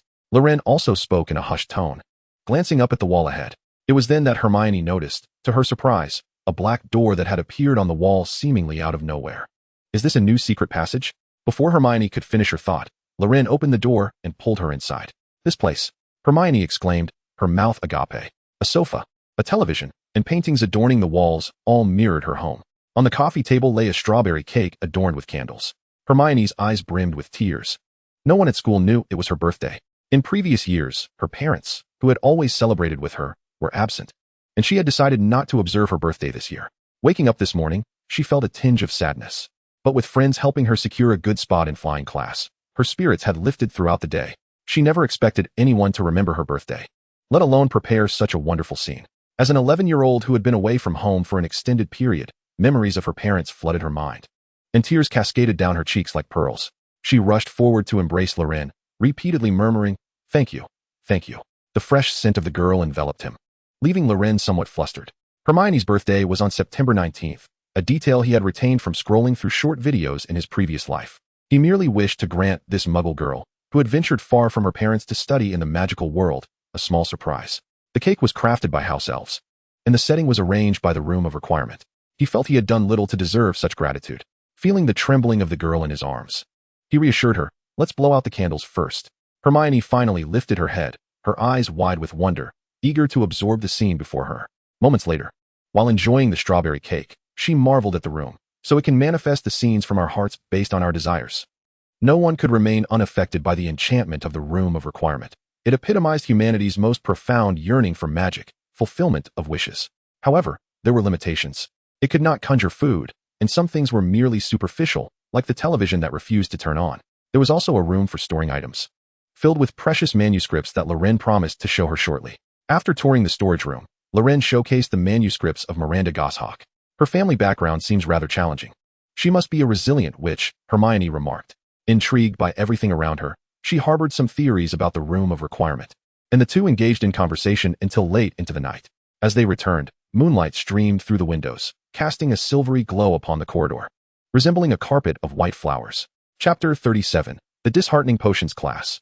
In the potions classroom, Snape's monotonous tone became somewhat hypnotic after prolonged exposure. Yet no student dared to sleep during his lessons. Today's topic was the properties and applications of Dunkstone. Hermione buried her head in her notes, densely scribbling, attempting to encapsulate every piece of knowledge within her notebook. What, after all, is the redemption of a despairing soul? Loren gazed at the shadow floating in the air, gritting his teeth in frustration. The Riddler was the bane of his existence. After Nico had evaded him, now it was Flamel's turn, and this time he couldn't escape. Yet, the course of action remained nebulous. Flamel raised his hands in a gesture of helplessness, apologizing. "I regret to inform you, Loren, that Nico did not impart any memories on this matter. You must navigate it on your own." Returning to the potions classroom, Loren muttered to himself, "Redeeming a despairing soul. It must pertain to someone, but who could it be? Perhaps those who perished in the battle against the Death Eaters? Surely, it cannot be that simple. Ollivander? Snape? They do not seem to embody despair. It cannot possibly be about redeeming Voldemort. With my meager strength, I would be the one in despair." Hermione observed Loren, who had placed his hands beneath the desk, his gaze vacant and lost in thought, clearly disengaged from the lesson. As a diligent classmate, she felt compelled to encourage him to focus on his studies. Just as she was about to speak, a wave of guilt washed over her. Could it be due to last night's events? She chastised herself for being overly curious about the wizard's manuscripts and for keeping Loren up so late discussing them. Meanwhile, Professor Snape, standing at the front, had noticed Loren's apparent distraction. He halted his lecture, his expression stern, and paced to Loren's side. The classroom fell silent, all eyes fixated on him. Hermione considered reaching out to awaken her distracted classmate, but Snape's cold, unyielding gaze caused her to feel as though she were ensnared by a serpent's stare, paralyzing her with fear. Harry and his classmates sighed in unison, internally cheering, "Wonderful. Today, it's Loren who faces the music. We should be safe." Some individuals, by mere chance, manage to achieve certain things, becoming smug and self-satisfied. Snape was discussing the matter of Peter Pettigrew, yet the case was too convoluted, having transpired long ago, and several formalities remained unresolved, preventing any public disclosure. Only a handful within Loren's dormitory were privy to this information, and under the guise of Dumbledore's authority, they had kept it confidential. The students interpreted Snape's remarks as a reference to Loren and Hermione's flawless performance in class, having never been caught in error. However, in potions class, one must adhere to my regulations. Snape lifted his hand, adjusting his sleeve, and with a sharp slap, struck Loren on the back of the head. Caught in the eye of the storm, Loren was momentarily startled by the unexpected strike. It was not painful, and the seasoned student remained composed. "If your friend Harry were poisoned and you lacked the antidote at hand, what should you do?" Harry in the front row felt unjustly implicated, thinking, "Thanks for dragging me into this. I believe we should seek assistance from the professors." "Professor Snape," Hermione suggested, her vision momentarily darkening as she considered shaking Loren awake, exclaiming, "What are you doing? This is potions class." Loren beamed with satisfaction. "Ah, a perfect answer. When a classmate is poisoned, it is only natural to promptly report it to a teacher. If the victim were Harry, notifying Dumbledore immediately would undoubtedly be the wisest course of action." Snape's expression darkened further. "No, Professor, you will handle it yourself." Hermione felt that Loren must not have been paying attention in class, and she leaned in, whispering to him in what she believed to be a hushed tone, "Dung bomb, dung bomb." Loren sighed inwardly at the foolishness of the witch. Inserting a dung bomb into one's throat serves as an antidote for many common poisons. However, for particularly potent toxins, additional ingredients are required to concoct a more effective antidote. Due to Hermione's meddling, Gryffindor lost 5 points. The Little Lions of Gryffindor paid little heed to this deduction. Professor Snape always found opportunities to penalize their house, and they had long since grown accustomed to it. Besides, Hermione had accrued far more points than this. Hermione felt somewhat wronged, yet she recognized that she had acted out of turn. Loren clearly understood the answer, and she had been overly clever, ultimately having to shoulder the blame herself. This outcome did little to assuage Hermione's feelings. The more she pondered, the more aggrieved she became. By the end of class, Loren noticed her voice had developed a noticeable nasality. "Loren Morgan, come see me after dinner." Snape recalled his earlier conversation with Dumbledore, feeling a bit irritable. Dumbledore was also a conundrum. After chatting for a long while about love and familial bonds, he finally delivered the crux of the matter.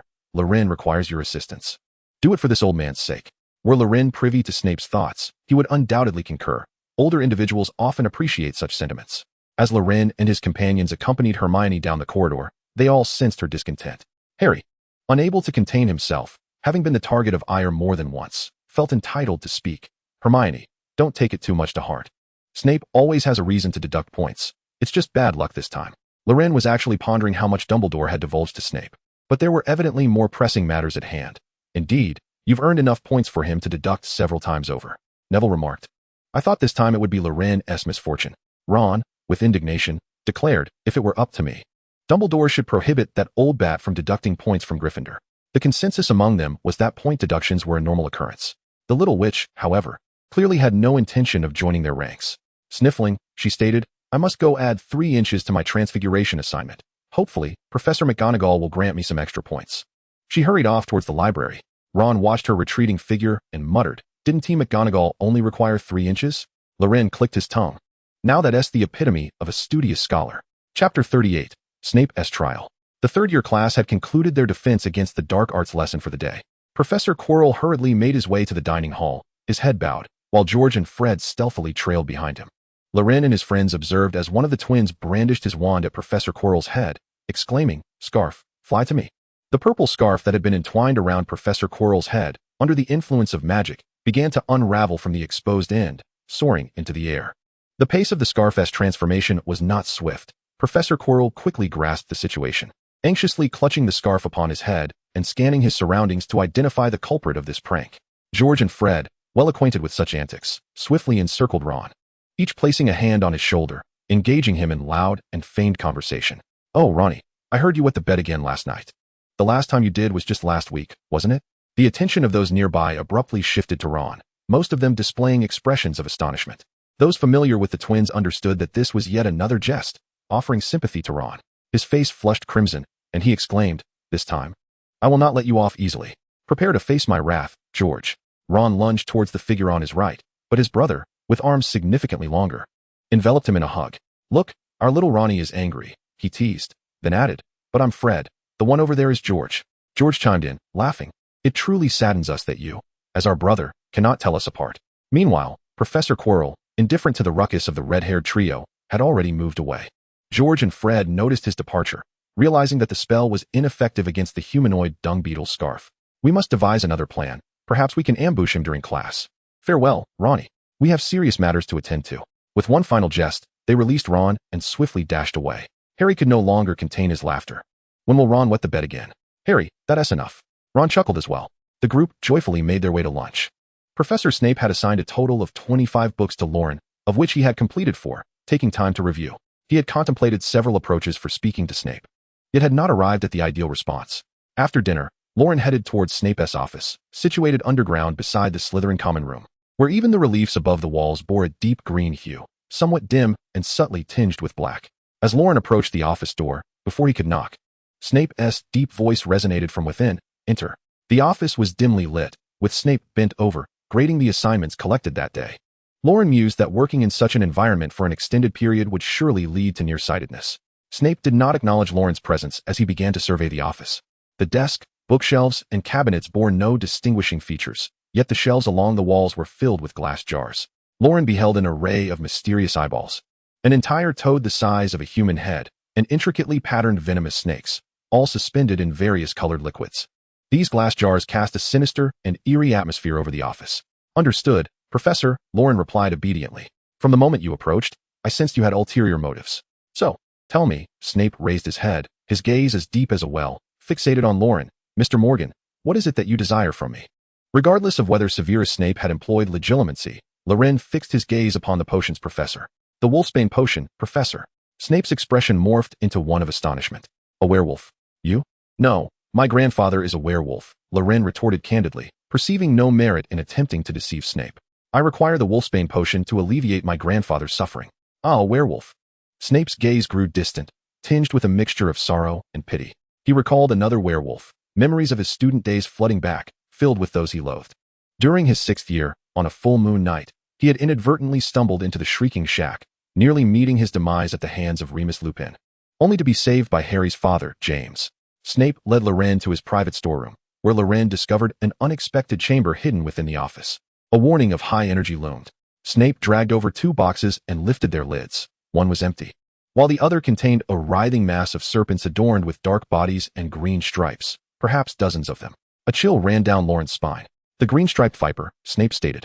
A single bite will render the wound eternally unhealed, festering and suppurating. As he spoke, he extracted one from the tangled mass, prying its mouth open to extract venom from its fangs into a test tube. Loren watched as the viscous toxin rapidly filled a fifth of the vial. The discarded serpent, restless, attempted to escape. I need you to collect the venom from this box of snakes. Without further ado, Snape exited the storeroom to attend to grading assignments. Loren had never encountered such a scene before, repeatedly reassuring himself.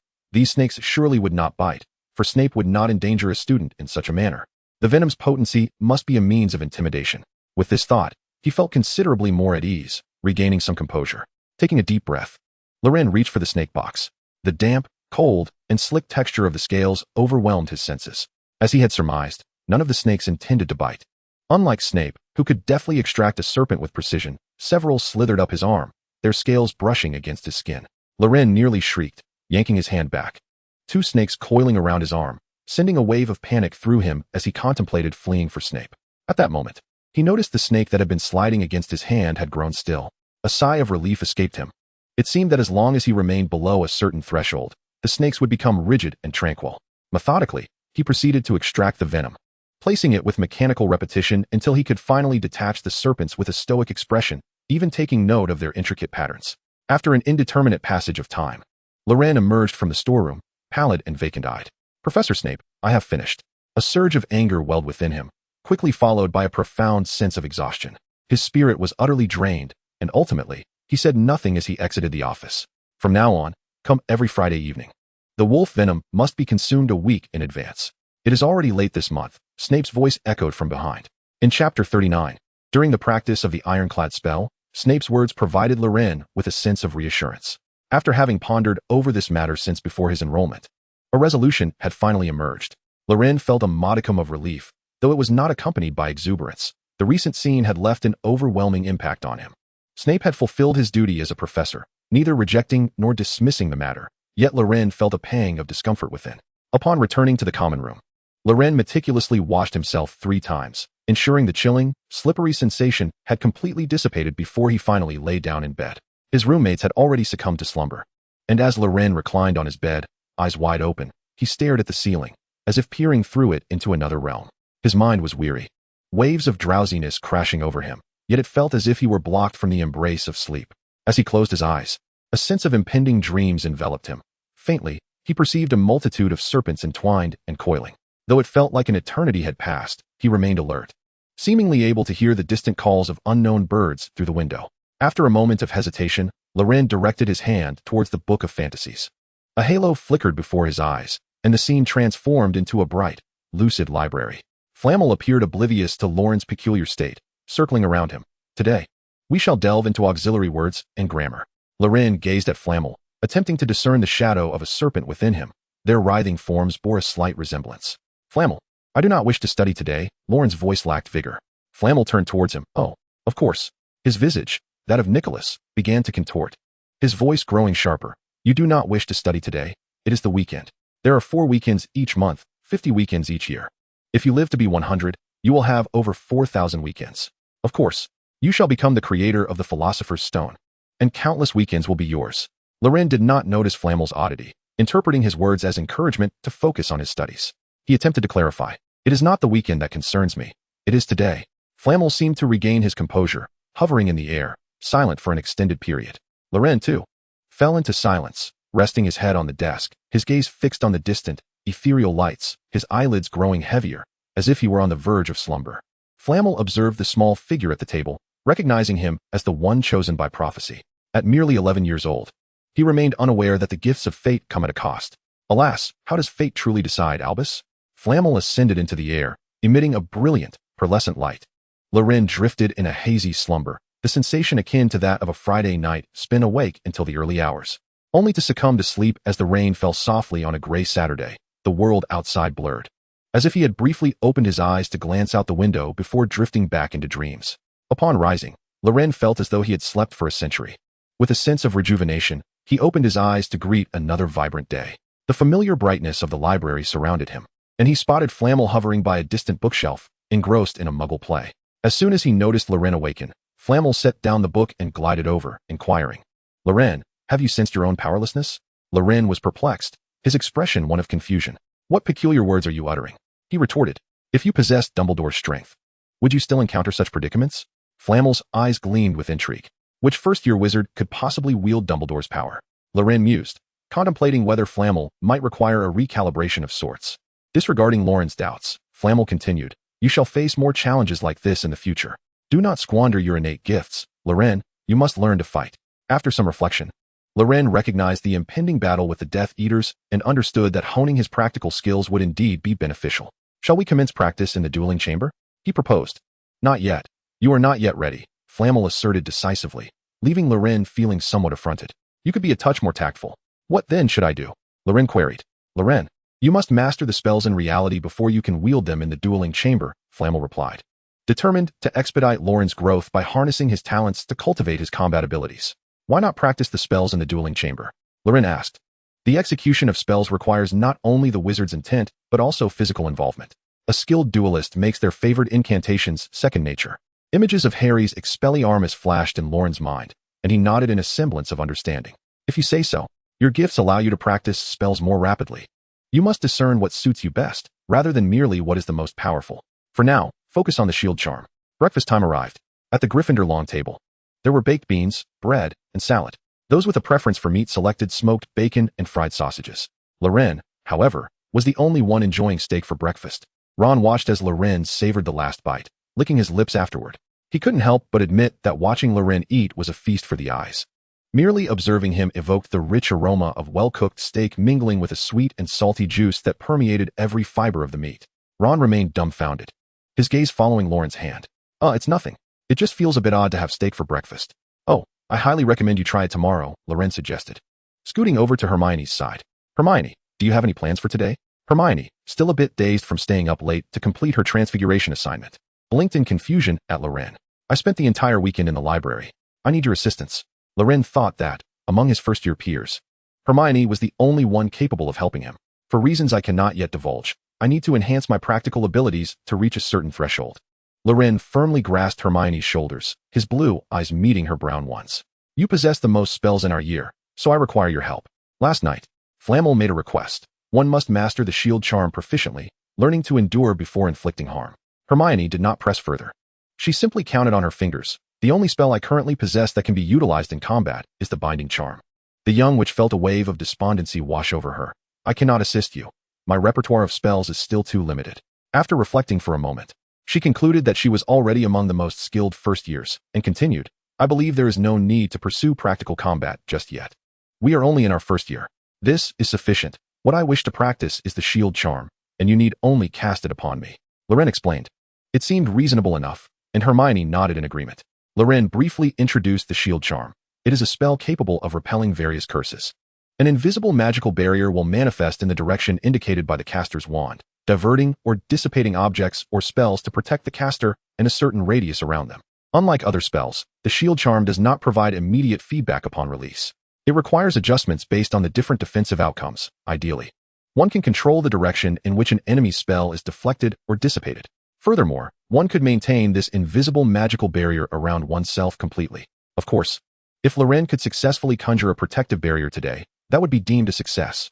Suddenly, Hermione recalled, Miranda Goshawk mentioned in Advanced Charms that many adult wizards might not be able to cast this spell.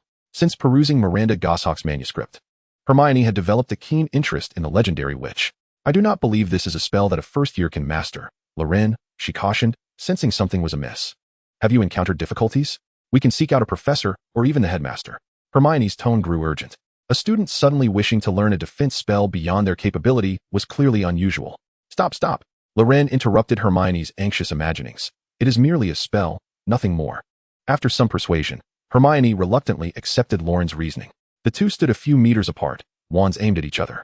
Hermione felt a twinge of nervousness. This was her first time casting a spell at another person. Are you ready? Ready. Hermione confirmed once more. Are you ready? Loren, too, felt a flutter of anxiety. Exhaling sharply, ready. Are you ready? Of course. Are you ready? Yes. Loren hesitated. Are you ready? Loren could no longer contain himself, exclaiming. Are you singing the SpongeBob theme from over there? Enough, Hermione. All petrified. Startled by Loren's impatient tone, Hermione's spell flowed surprisingly smoothly under the pressure. The Vinewood wand emitted a faint white glow. Loren, still lost in the melody of conversing with the captain, had no time to react. He stood upright, hands pressed against his pants seam, face paling, and collapsed to the ground. We should have coordinated more times. If you hadn't yelled at me, I wouldn't have panicked so much, the young witch grumbled at Loren, taking a while to remember to lift the spell from him. The curse breaking did not proceed smoothly. After several attempts, Loren's rigid body finally began to relax. It's all your fault, Hermione exclaimed, venting her frustration as she slapped Loren on the shoulder. Loren felt a sense of grievance within, yet he dared not voice it, still needing her assistance, and he recognized his own rudeness. Brushing off non-existent dust, Loren feigned ease. Let's try again. This time I shall certainly cooperate with you. The two returned to their initial positions, wands pointed at each other. Are you ready? Hermione's voice had lost its earlier tension. Yes, Captain. Loren swore internally that he would comply no matter how many times she asked. Petrificus totalis. This time, after confirming once, Hermione acted decisively. Just as Loren was preparing to receive the next greeting from the captain, he watched helplessly as the white light aimed at him, his mind screaming. I refuse to accept this. Loren fell straight down, eyes wide open. Sigh, Hermione lamented, you weren't prepared. She said nothing further, exhaling as she cast the counter curse. Loren stood up once more, brushing off the imaginary dust. Ahem, that was unexpected. It won't happen again next time. Indeed. Petrificus totalis. Protego.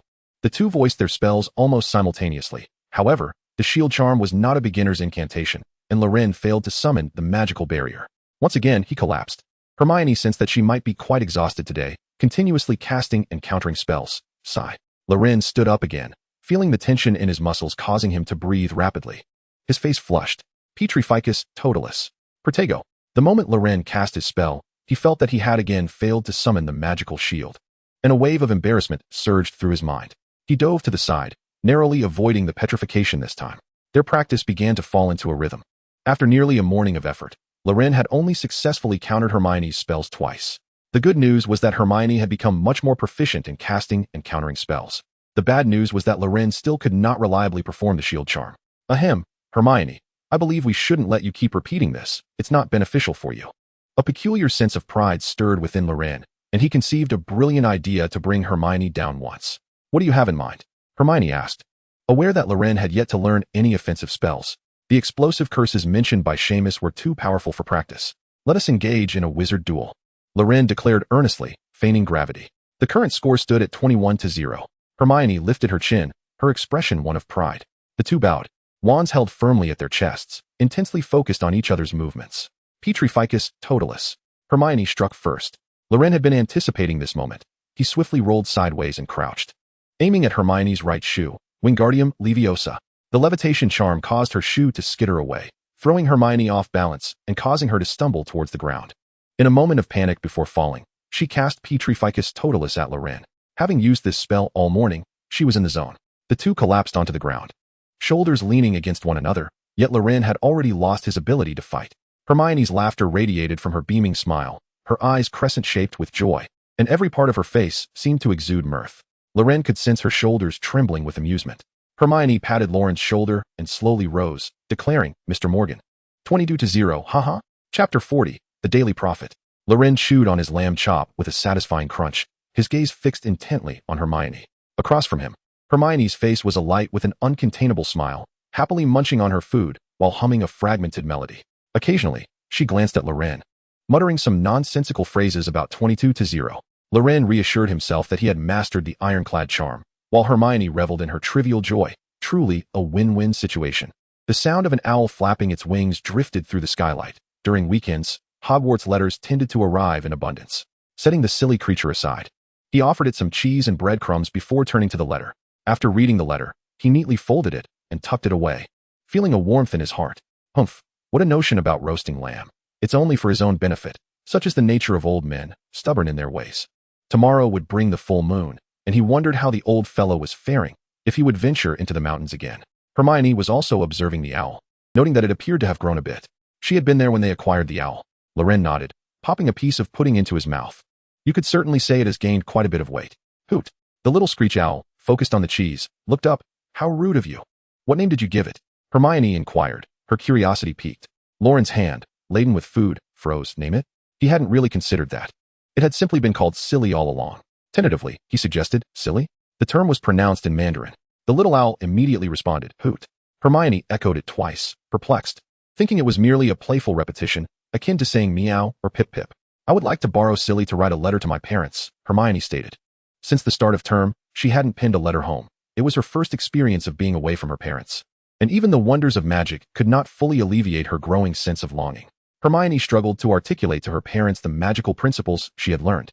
How the tone of a spell could affect its outcome, much like a high school student would falter in explaining grammar to their family, or Newton's first law.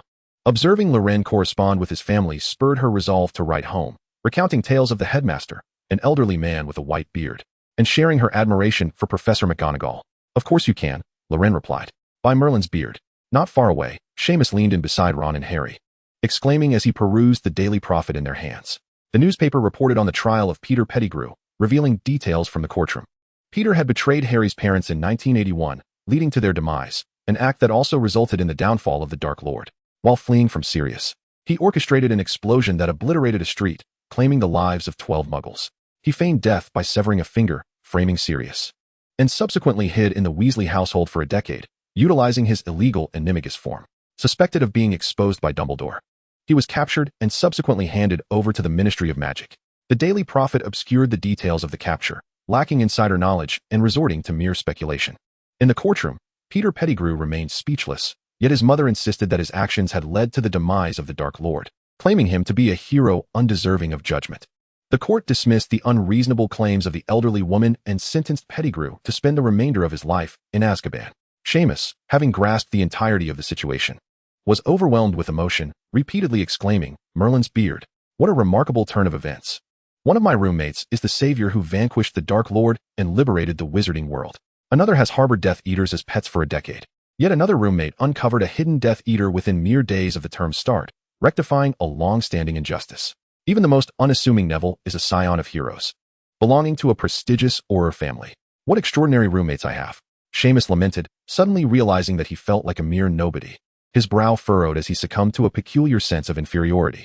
Harry, however, was elated. The accomplice who caused his parents' demise was facing retribution, and he had gained a caring godfather.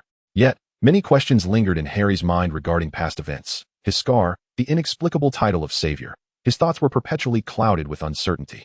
Ron, upon reading the report, was reminded of Scabbers. Rather than fear, he felt a wave of nausea. That day, his beloved pet had transformed before his eyes into a short, pudgy, repulsive middle-aged man, an experience that left a profound impact on him. Memories of sharing meals and sleeping alongside his cherished pet flashed chaotically in his mind, prompting Ron to clutch his head and mutter, no, no, no. The more he tried to evade those memories, the clearer they became. Unable to eat, Ron surrendered to despair. Sitting listlessly on a stool, his eyes devoid of life, upperclassmen gathered around Percy and the twins, peppering them with questions about whether they had been cursed or if they had discovered someone stealing food in the dead of night. George and Fred selectively answered some inquiries. Yes, we fell gravely ill at the age of 6 due to Peter Pettigrew. We spent an entire week bedridden. That year, they hid Scabbers in a stew prepared by Molly, and we were punished so severely that we couldn't get out of bed for a week. We had suspected something amiss with Pettigrew and intended to investigate, but Percy intervened. We wanted to use Scabbers as a test subject for some magical experiments. Chapter 41. The Night of the Full Moon. The Weasley brothers, along with Seamus and Neville, were privy to the details but chose not to disclose anything regarding Loren. Dumbledore had not informed the Ministry of Magic about how he had captured Pettigrew, nor did the Ministry press for details. It seemed that Dumbledore simply preferred to remain silent, and no one dared to inquire further. Fudge, basking in his newfound prestige, was too pleased to create any trouble. The Daily Prophet could hardly uncover the truth, as others, under Dumbledore's influence, maintained a synchronized silence. This matter had not been discussed between Dumbledore and Loren, yet an unspoken understanding existed between them. Dumbledore acted out of a desire to protect his students, while Loren felt content with his current life, wishing to remain out of the public eye. In the afternoon, Loren refrained from engaging in practice duels with Hermione, as frequent training might inadvertently awaken his talent for correction, which he considered a tedious chore. Instead, he believed that summarizing and reflecting on his practice, as well as seeking further theoretical knowledge about the armored charm from Flamel in the evening, constituted the correct path forward. Loren diligently wrote and sketched on paper, meticulously listing spells, categorizing them, and selecting applicable ones to construct his own combat system. The final incantation leading to victory was not paramount, whether it be disarming charm, stunning spell, shattering curse, or even the killing curse, as long as it struck the enemy. It could incapacitate their combat capabilities. The preceding phases of defense, evasion, and control were the true determinants of success. Among the spells currently accessible to him, Loren structured his combat system around 3 categories: defense, control, and attack. The primary defensive spells included the armored charm and the freeze charm. Control spells encompassed the obstacle charm, binding charm, and the petrifying charm. Offensive spells consisted of the severing charm, disarming charm, and the stunning spell. Mastering these spells was essential, and the remaining task was to enhance his combat awareness within the confines of a virtual dueling arena. There exists no immutable system. Loren intended to continuously enrich and refine this framework as he grew. Future spells learned, such as Apparition, Fiendfire, and the Killing Curse, would be incorporated as well. True masters of magic, like Dumbledore and Grindelwald, could unleash the most suitable spells within the shortest time, adeptly utilizing Transfiguration to place their opponents in insurmountable predicaments. Yet, Loren recognized how distant he was from their level. Apart from the armored charm, Loren could practice the other spells independently, anticipating complete mastery within 2 months. Flamel, do you think my plan is feasible? Loren inquired, sharing his thoughts with Flamel. After a moment of contemplation, Flamel responded, from a student's perspective, it is entirely sufficient. One must always begin with the fundamentals.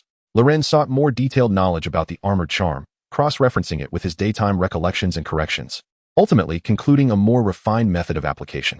On Sunday, under the full moon, Loren awoke feeling disheartened and devoid of spirit. Ever since learning that Bates was a werewolf, he had never been so troubled about him. Previously, living beside Bates, he was aware that on the night of the full moon, Bates would retreat to the mountains to seclude himself. Although Loren had no power to assist Bates, being nearby provided a semblance of reassurance. Now, with the distance between them, it felt as though more than mere space separated them. As the full moon approached, Loren's heart was unsettled. Are you all right? Ron noticed Loren eating slowly, an unusual behavior for him. Loren forced a smile, replying, I'm fine. Ron sensed something was amiss. Loren typically exhibited the most enthusiasm during meals, and just yesterday, he had devoured an entire steak for breakfast. Ron was about to say more when Hermione grasped his arm and shook her head at him. After dinner, Harry took Ron to the Quidditch pitch, while Hermione sat beside Loren, observing his expression. Come with me, she urged, pulling Loren out of the courtyard and up the staircase. Beneath the Hogwarts clock tower, there was a latticed loft from which one could see the Black Lake, the Forbidden Forest, and most of the castle's towers. Hermione beckoned Loren to sit down and rested her feet outside the loft. The wind swept through, carrying the morning's lingering dampness, while the orange-hued dawn cast a gentle light. I often come here to clear my mind. The expansive view helps ease my thoughts, Hermione began. Loren speculated it might be due to her earlier troubles with her roommates. In fact, I've known for quite some time, he replied, somewhat bewildered. What do you know? He inquired, as she continued. At the Leaky Cauldron, there were numerous books on magical creatures, fairies, trolls, vampires, but you immediately grabbed the one about werewolves. Goodness, you truly are an all-knowing miss, he remarked, astonished. I've also read some material on werewolves. They transform during the full moon, losing their rationality, which is a painful ordeal, Hermione said, her voice growing somber. Remembering the aged visage of Grandpa Bates, Loren fell silent. And your practice of spells with me. These are all signs, she added. Loren, puzzled, asked, how does my practicing spells relate to Grandpa Bates being a werewolf? Tonight is the full moon. You must be feeling quite distressed. Hermione's voice quivered with emotion. Something feels amiss. Loren, let us go find a professor. She whimpered, grappling with the sorrow of having a friend who is a werewolf. Loren realized Hermione had mistaken him for a werewolf. Observing her escalating tears, he hastily clarified, "You're overthinking it. I am not a werewolf." Hermione hiccuped, pausing to wipe her eyes. "What?" she asked, perplexed. Loren explained that it was his grandfather, Bates, who was the werewolf, and that his mild unease stemmed from concern for him. Hermione's face flushed crimson, as if aflame with embarrassment. It was truly mortifying to have presumed someone was a werewolf and to have brought them here to speak of such nonsensical matters. "Yes, I apologize. I jumped to conclusions," she stammered, struggling to rise and escape this mortifying moment. "No, I am genuinely grateful to have a friend like you," Loren insisted, holding her back and presenting her with a handkerchief. Initially astonished by Hermione's keen observation and astute deductions, Loren appreciated the warmth of having someone so attentive to his actions, concerned about the challenges he might face. Once she was soothed, they began discussing trivial matters, Hermione and her roommates, the quarrels between Filch and Peeves, and the orange-hued trees laden with small fruit. Chapter 42. A nighttime adventure awaits. Loren sat by the window, gazing at the full moon suspended in the sky. Since discovering that Grandpa Bates was a werewolf, the round moon had taken on a deeper significance. The few others in the dormitory noticed Loren's melancholy, speaking in hushed tones, their voices barely above a whisper. Harry exchanged a knowing glance with Ron. "What is wrong with Loren?" Ron furtively observed Loren, as if engaged in some clandestine activity. "He has been like this since this morning. He seems a bit better now." Neville, somewhat perplexed, inquired, "Should we ask him?" "I believe it's best not to disturb him at such a time," Harry replied, recalling his own experiences at the Dursleys, when he often preferred solitude during moments of melancholy. The warmth of having friends who care is inherently comforting. Loren caught wind of their conversation and exhaled a heavy sigh, his spirits lifting slightly. He was reluctant to retire for the night or visit Flamel. Rather, he felt compelled to engage in something more adventurous. "Let us explore the night," he proposed eagerly. "Take me with you." Seamus sprang from his bed, eyes wide with excitement. "Now that you mention it, I'm suddenly wide awake." Harry and Ron exchanged glances, silently communicating. "Is he all right?" Ron queried. "I suppose that counts as being all right," Harry mused. "What now?" "Let us follow his lead." They agreed with subtle nods. Harry was the first to voice, "I want to see what the three-headed dog is guarding." Ron looked at Harry, his pupils dilating in astonishment. "You're just itching to go on a night adventure, aren't you?" Seamus, overwhelmed by this thrilling revelation, felt a deep chasm forming between himself and the others. There's a three-headed dog in Hogwarts. Seamus suddenly felt less inclined to join the nocturnal escapade. Unfazed, Loren readily accepted Harry's suggestion, reasoning that the three-headed dog was merely the first obstacle, and it would be prudent for Harry to prepare himself. Neville tightened his grip on his blanket. He disapproved of his roommates' plans to venture out, especially to confront a three-headed dog, yet he hesitated to dampen their enthusiasm. Seamus, feeling somewhat cowardly, was reluctant to miss out on the adventure, fearing that if he didn't participate now, he would fade into the background as an inconsequential roommate. The group stealthily made their way out of the common room, with Loren and Harry leading the charge, while Ron and Seamus trailed behind. Flickering candles illuminated the dimly lit corridor, and the portraits whispered cautiously, wary of disturbing the night's serenity. The gray walls appeared even darker under the night sky, as if something might leap forth from the shadows at any moment. Seamus wore an uncontrollable grin, exposing his gums in excitement. As they passed a suit of armor, a long axe suddenly fell, obstructing their path. "Ah!" Seamus shrieked in terror, his heart racing wildly. The other three were startled but remained silent, their bodies stiffening in place. The portraits around them murmured discontentedly, "What on earth is happening at this hour? Can't anyone get any sleep?" A ghost emerged from the suit of armor. It was nearly headless Nick, who chuckled heartily upon seeing them. With a gravelly voice infused with cheer, he exclaimed, "Ha! Caught you out for a midnight stroll. Haven't I? It's been nearly a month since school started, and you lot have become quite familiar with me, haven't you?" he added with a playful tone. "Has Filch already patrolled this floor?" Loren believed that Nick would not bring Fergie over to capture a few individuals. "Ah, the clever lad." He ascended the stairs. Nick wished to engage in further conversation. As he observed the retreating figures, he muttered, "Rude little chap." On the fourth floor's right corridor, Loren awaited the actions of Harry and Ron, particularly since they had already ventured here once. Harry and Ron remained unresponsive, exchanging puzzled glances at the locked door. "Why don't you open the door?" Seymour exclaimed impatiently, perplexed by their hesitation. Harry and Ron appeared somewhat embarrassed. Harry scratched his head and replied, "Last time we came with Hermione, and she used the unlocking charm to open the door. We don't know that spell." Loren clicked his tongue. Hermione and those two useless boys. Seymour understood and recalled a spell of his own that was suitable for unlocking doors. His eyes brightened as he produced his wand. "I have a spell that is perfect for opening doors." Loren quickly interjected, "Alohomora is also quite fitting for setting off fireworks after we've been expelled." If they allowed Seymour to cast Alohomora here, The explosion and the barking of the three-headed dog would surely earn them expulsion notices from Hogwarts. Loren had mastered the spell before the start of the term. With a satisfying click, the iron lock on the door sprang open. "Well done, Loren," Ron praised.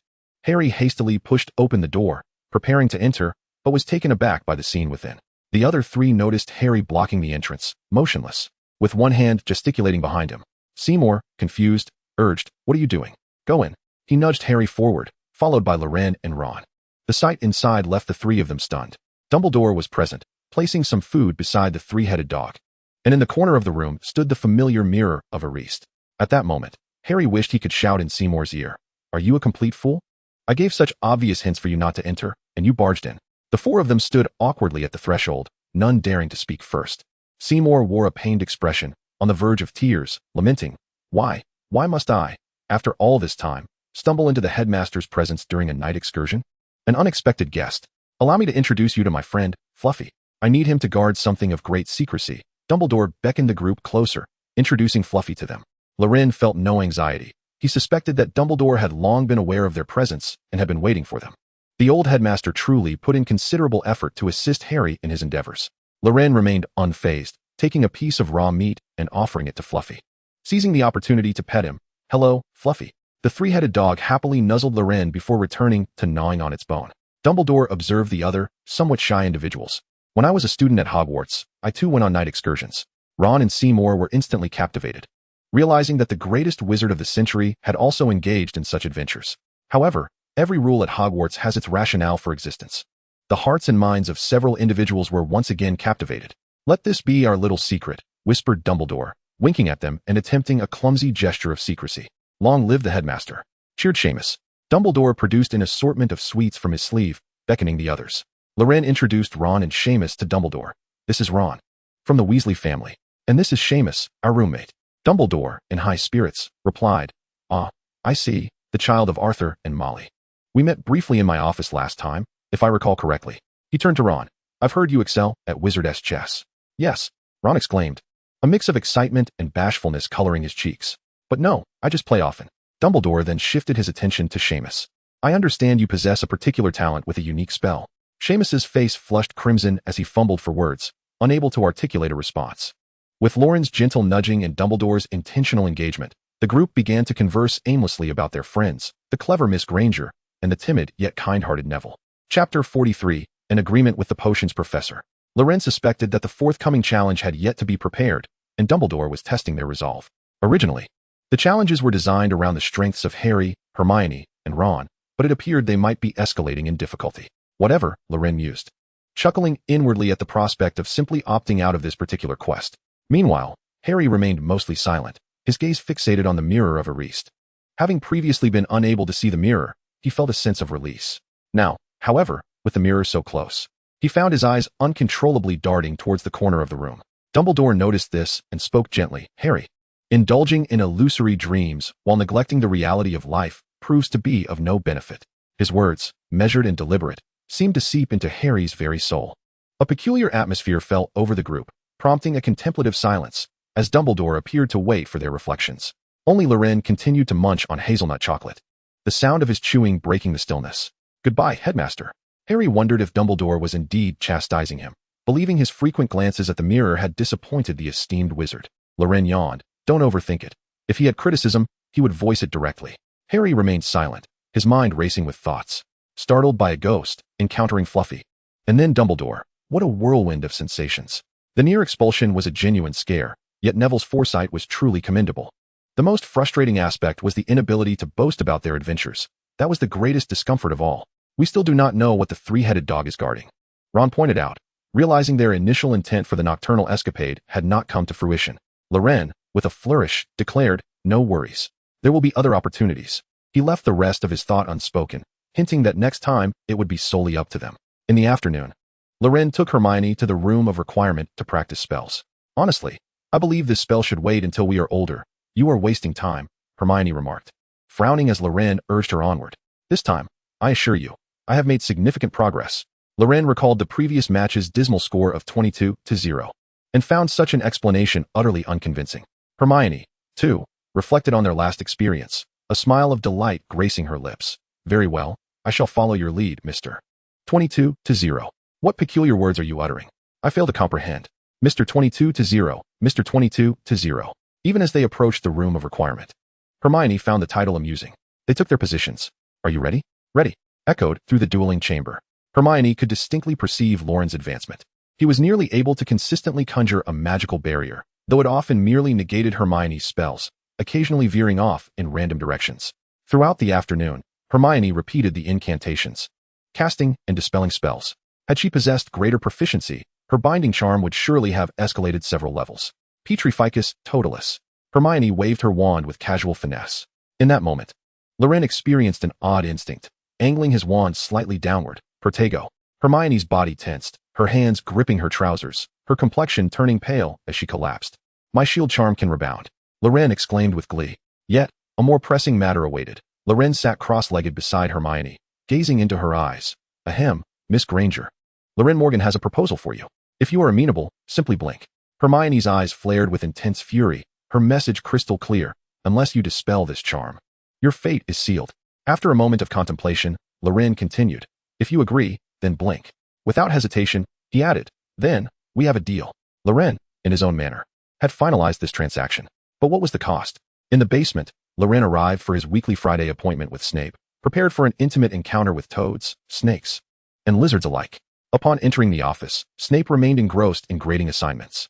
What magical creature corresponds to the behavior of the billywig? A flobberworm. The subsequent queries pertained to the earlier texts in the reading list, and Loren's recollection was quite sharp. He answered several questions, prompting Snape's tone to soften. Loren Morgan, you are a child of considerable depth. I merely issued a reading list, yet you perceived it as an opportunity to approach me. Snape reclined in his chair, as if discussing something trivial. Loren refrained from rebuttal. At such moments, silence is often the most prudent response. You are well suited for Slytherin. This environment will fully cultivate your potential. I hail from a Muggle family, sir, Loren replied, maintaining his composure, and Gryffindor is also a commendable place. Snape chose not to pursue the topic further. Your information is quite adept. Wolfsbane has only recently been developed, and its cost is exceedingly high. Loren considered this a fortunate turn of events, as the value of direct guidance from a master potioneer far surpassed that of Wolfsbane. I understand, Professor. Loren responded with clarity. I understand, Professor. Snape dragged in 2 boxes once again, causing Loren to feel somewhat weak in the knees. However, this time the boxes contained flowers. Snape produced an exceedingly fine-tipped pair of tweezers. This evening, you are required to separate the stamens of these liquid flowers. Loren gazed into the box filled with clusters of tiny blossoms resembling a starry sky, estimating there were a dozen clusters, each comprising nearly 100 flowers. Must he meticulously extract the stamens with these tweezers? Wouldn't that blind him? Professor, isn't there a specialized spell for this? Loren attempted to protest. Snape, however, did not address the issue of magic, but merely stated with indifference. The liquid flower is sensitive and fragile. Even the slightest inappropriate magical fluctuation could render it devoid of its medicinal properties. Loren sighed and sat down to begin the tedious extraction. This is hardly easier than procuring venom from a green viper. Snape turned away, strolling off. Do not worry. You will have the opportunity to handle the green viper in the future. Loren thought to himself. I truly wish I could slap myself. Chapter 44, Dueling Class. Dear Grandpa Bates, how have you been lately? I hope your full moon night last week was peaceful. It seems you have struck it lucky by encountering me. The kind-hearted headmaster Dumbledore of Hogwarts, along with the professors, has assisted me in obtaining a potion that, if consumed a week in advance, will allow you to retain your sanity during your transformation on the night of the full moon. The only drawback is its bitterness. Even a hint of sugar would render the potion ineffective. I hope you, dear old man, can endure it. The potion is enclosed with this letter. Everything is well at school, so do not worry. Loren. A week had passed since Loren had last extracted stamens in Snape's office. This time, Snape did not assign him any peculiar herbs to handle. After testing Loren's knowledge of potions, he demonstrated the brewing process for a low-level potion and instructed Loren to submit a 1-foot-long paper by next week. Loren also received the long-awaited Wolfsbane potion, contained in a palm-sized vial. This concoction appeared rather unappealing, a garish purple hue that suggested high toxicity, and it emitted an odor reminiscent of fermented rotten eggs upon closer inspection.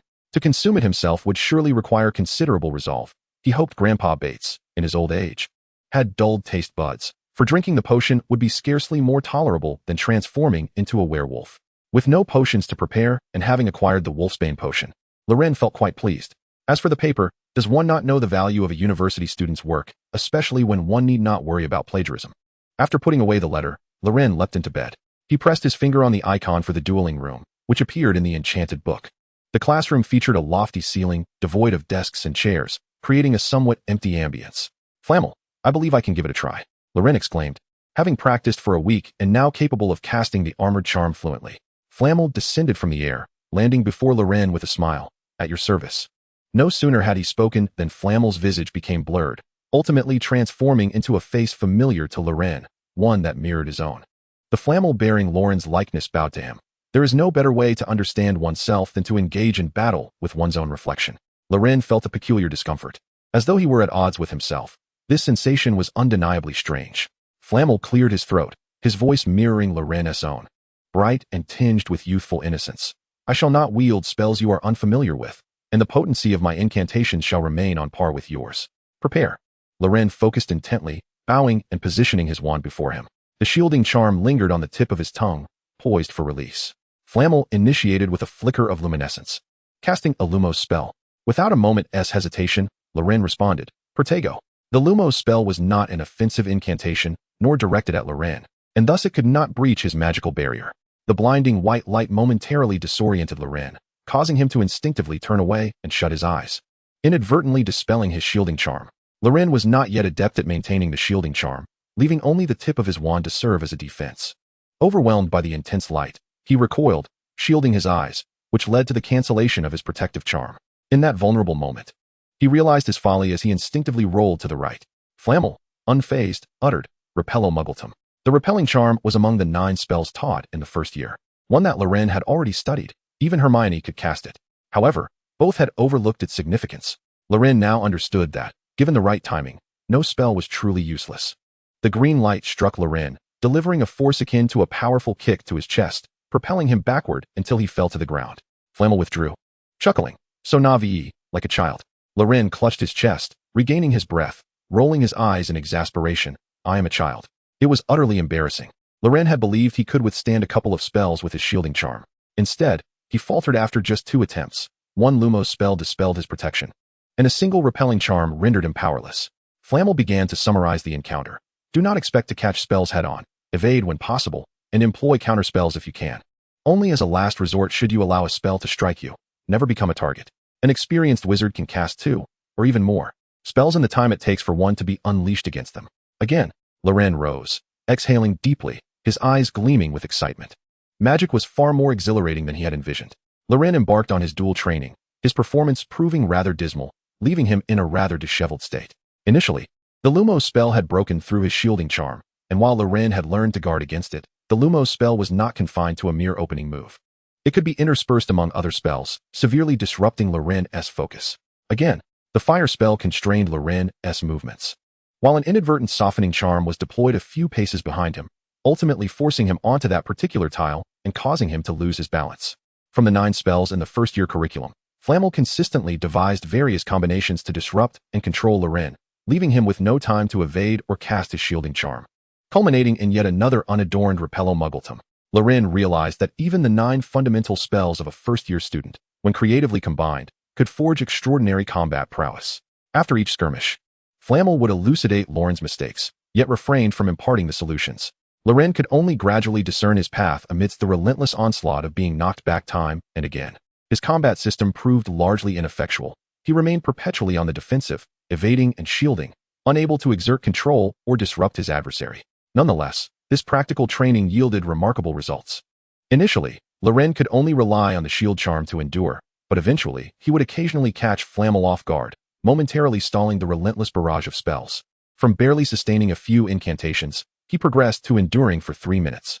After an indeterminate period, Flamel halted. "Let us conclude for today, Loren." Progress gradually. Loren felt a twinge of dissatisfaction. He held onto a breath, contemplating the day he would unleash a barrage of 10 repelling charms on this old codger. He touched his chest, feeling as if trampled by a wild stallion. Fortunately, as a consciousness, his injuries would not carry over to reality. Upon his next entry, he would emerge anew. Flamel, in truth, felt quite pleased. Such progress in the first instance demonstrated Loren's exceptional battle instincts. Most importantly, Loren possessed an indomitable spirit. While some might succumb to despair after repeated beatings, adopting a stagnant dual style, a true warrior cannot remain complacent. Chapter 45, Potions. October 23rd, Wednesday. This was the day for first-year students to observe the night sky with telescopes, studying the names of various stars and the trajectories of planets. It is said that many spells are intertwined with celestial phenomena. Loren noted that today's moon was just past full, exhibiting a subtle imperfection.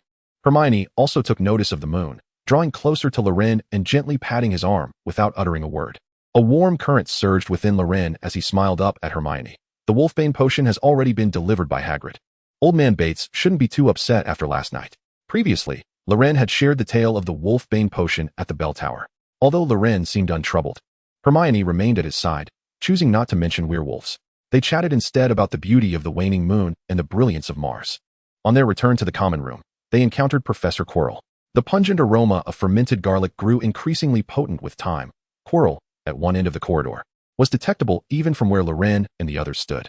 The students slowed their pace, intending to wait for Professor Quirrell to vacate the floor before proceeding. George and Fred, the mischievous twins, stealthily trailed Quirrell, eager to tug at his scarf, yet they found no opportunity to act until he ascended the stairs. Such scenes had unfolded numerous times before, and everyone eagerly anticipated a moment of embarrassment for Quirrell at the hands of the twins. The front row in the Defense Against the Dark Arts class was now entirely vacant. Previously, Hufflepuff's Hannah Abbott had arrived late, occupying that very spot, and afterward, she had been unable to walk, her pallid face requiring assistance to the infirmary. Although Madame Pomfrey attributed her condition to having eaten something amiss the previous day, the consensus among everyone was that Professor Quirrell was the primary culprit. Simon wholeheartedly agreed, remarking that had it not been for his robust health, he might have found himself in the infirmary last time. Ron speculated that as Professor Quirrell's peculiar odor intensified, it would soon become impossible to occupy the second row of seats.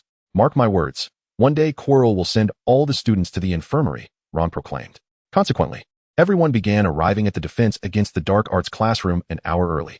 Those unfortunate souls who failed to secure a seat either squeezed into the back row or feigned illness to visit the infirmary. Percy hesitated over whether to report this matter to Professor McGonagall, believing that as a student, he should not criticize a professor, ultimately opting for inaction. The twins jested that it was only a matter of time before they would maneuver Percy into the front row to get closer to Quirrell. Thus, the situation lingered on. When the twins noticed Quirrell escaping their ambush, they were deeply disappointed, each exclaiming, "Soldier Fred, we have once again let this grave threat slip away." "Indeed, Commander George," they chorused, then simultaneously declared, "I have a brilliant new idea." Loren and the others watched the twins rally with enthusiasm, laughing as they wandered off. Ron chuckled, his eyebrows raised. "It must be that a vampire found him and drained him dry," Harry added with a grin. "So he fermented more garlic in his scarf to repel the vampire." Laughter erupted among their peers. Simon raised an objection, but vampires in the magical world are not afraid of garlic. Ron quickly conjured another possibility. Perhaps he plans to pickle himself, making it so distasteful that the vampire wouldn't want to drink his blood. Once again, laughter ensued, even drawing Hermione's attention away. Loren intended to remind Hagrid, "You better pray I don't catch you, or my granddad will squeeze sheep's bile into your mouth." Loren chuckled at Grandfather Bates's childish remarks. Realizing that the Wolfbane potion had indeed relaxed him considerably, Loren wholeheartedly supported Grandfather Bates's travel plans, having been trapped in the mountains for decades due to the werewolf issue. It was a blessing for him to finally roam freely. That evening was altogether different. This time, Loren approached Snape's office with a buoyant spirit. Upon entering, once again, he was sensed without the need to knock. He suspected that a wizard of a certain caliber possessed heightened awareness beyond the ordinary. Loren took a seat opposite Snape, who already had a paper on his desk, marked and reviewed. It was the one-foot essay Loren had submitted last time, although it had been slightly shortened. The core ideas remained his own, distilled from Snape's teachings rather than mere regurgitation. The annotations were incredibly detailed, and Loren found himself greatly enriched by each line he read. One wrote a letter while the other read the paper, and a harmonious tranquility enveloped the office. Loren had come to accept Snape, setting aside the grievances of decades past. As well as the matters concerning Voldemort and the Death Eaters, he was indeed a competent potions professor. As Severus Snape placed the letter into the envelope, Loren set aside his thesis and promptly expressed his gratitude towards Professor Snape, recounting the favorable condition of Bates. Potions, a magnificent discipline, offers fortunate souls a glimpse into the realms of glory, immortality, and rejuvenation, and you happen to possess a modicum of inconsequential talent. Walking this path with reverence is solely for your own sake. Loren perceived that Snape was uttering some seemingly nonsensical, adolescent musings, yet his tone compelled one to ponder deeply. Did Voldemort's selection of Horcruxes and Nicholas Flamel's utilization of the Philosopher's Stone truly suggest a pathway to the ultimate truths of potion-making? Before Loren could delve further into his thoughts, Snape commenced today's lesson. Chapter 46. The The charms class on the eve of Halloween. The magical realm is replete with avenues leading to eternal life, albeit imperfect ones. The ghost of Helena Ravenclaw, originally known as Grey Lady, was the daughter of Rowena Ravenclaw, one of the 4 founding figures. After being slain by the bloodthirsty Barrow, she transformed into a specter, lingering in Hogwarts for over a millennium. The portraits imbued with wisdom and the centuries-old sorting hat possessed memories and the capacity for thought.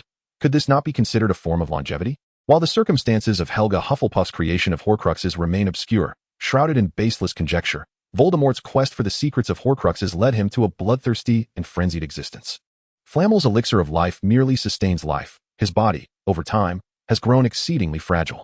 Perhaps in a few decades, a mere gust of wind could reduce Nicholas to mere fragments.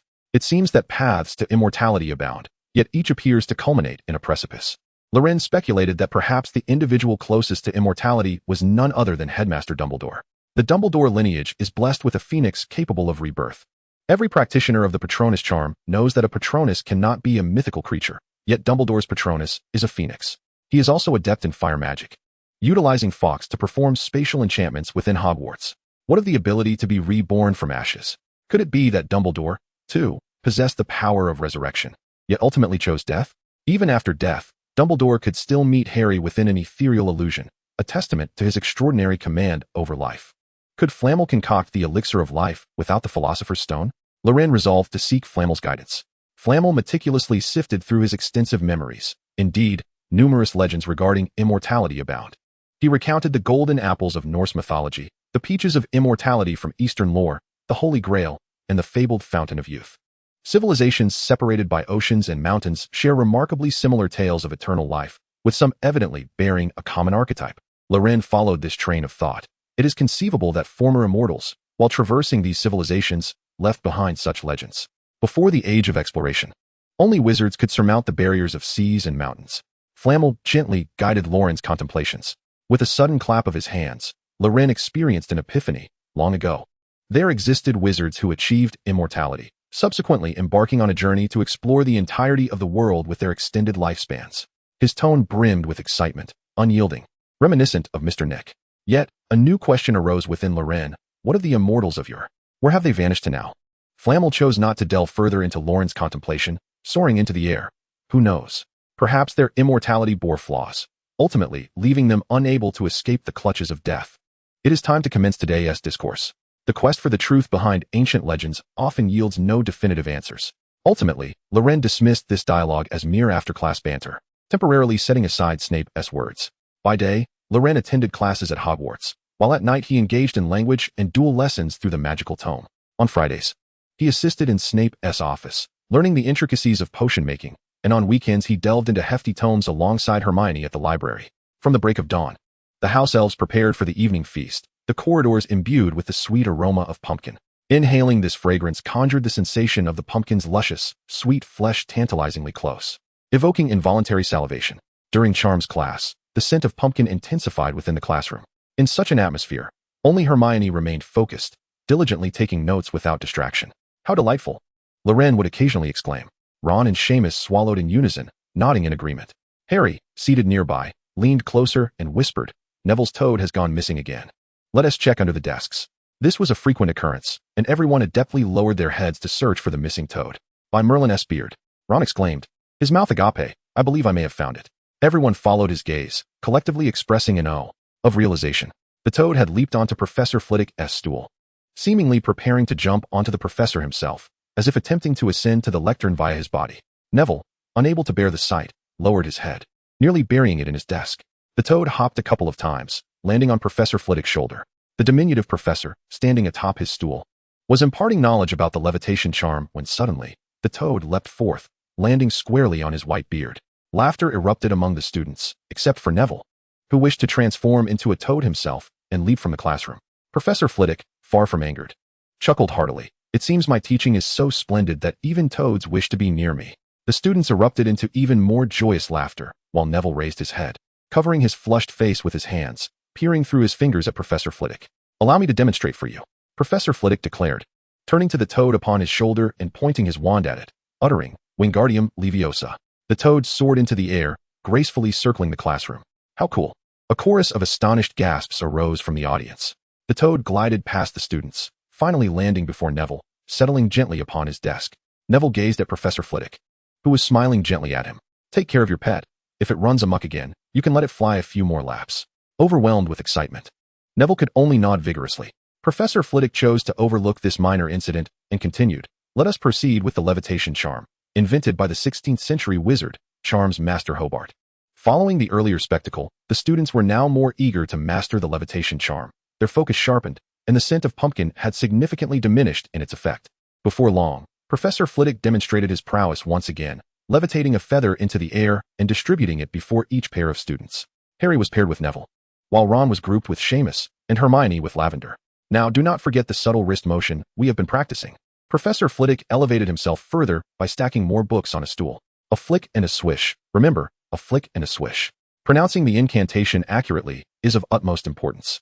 Wizard Baruffio once mispronounced a single letter, and as a consequence, he found himself lying on the ground with a wild bull standing upon his chest. After imparting this cautionary tale, the professor allowed the students to commence their attempts. He kept a watchful eye on them, ensuring that no wild bulls materialized in the classroom. Chapter 47. Ron in the Lavatory. Lavender had already mastered the charm and was idly watching the feather. She pondered the unfolding events. Tonight, Quirrell would unleash the troll within the castle, yet Hermione was unlikely to seek refuge in the lavatory. Hermione was now considered a friend among the group, and everyone had adjusted to her occasional directives. They would share a laugh and move on without any hard feelings, ensuring that Hermione would not retreat to the lavatory in tears, nor would anyone find themselves in peril that evening. Meanwhile, Hermione wore a serious expression. She had reviewed the charm beforehand, but had not succeeded.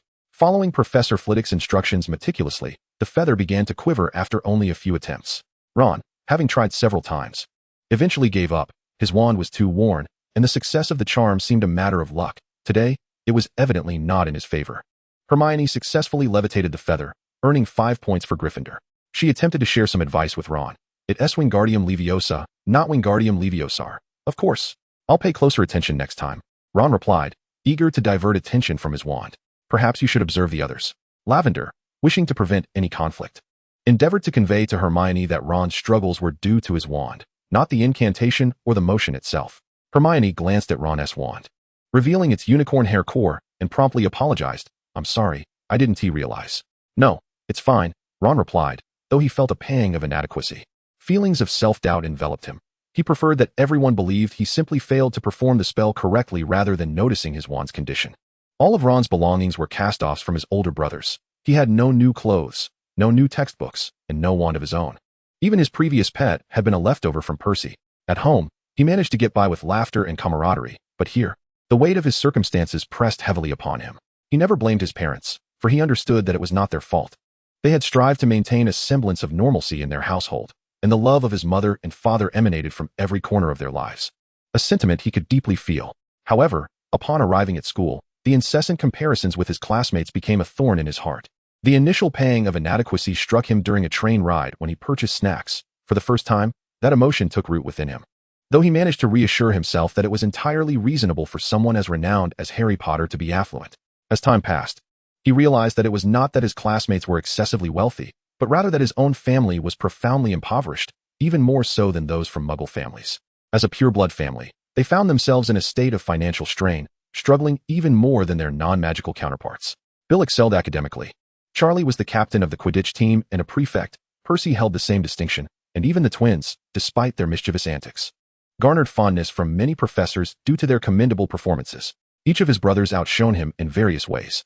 Before his enrollment, he had resolved to study diligently, determined not to bring shame to the Weasley name. However, within the confines of a magical school, the issue regarding wands proved to be a source of great discomfort for him. His persistent mischief and jesting were mere facades to mask his insecurities. Ron was acutely aware that his friends would not scrutinize these matters, yet he found himself unable to suppress such thoughts. This bitter sentiment was one he could not share with anyone, not with his parents, nor with his brothers, and even his friends remained oblivious to his internal struggles, forcing him to bottle it all up. Meanwhile, Seamus was still attempting to enchant a feather when he noticed Ron's despondency, mistakenly attributing it to his own failed spell. Hey, mate, cheer up.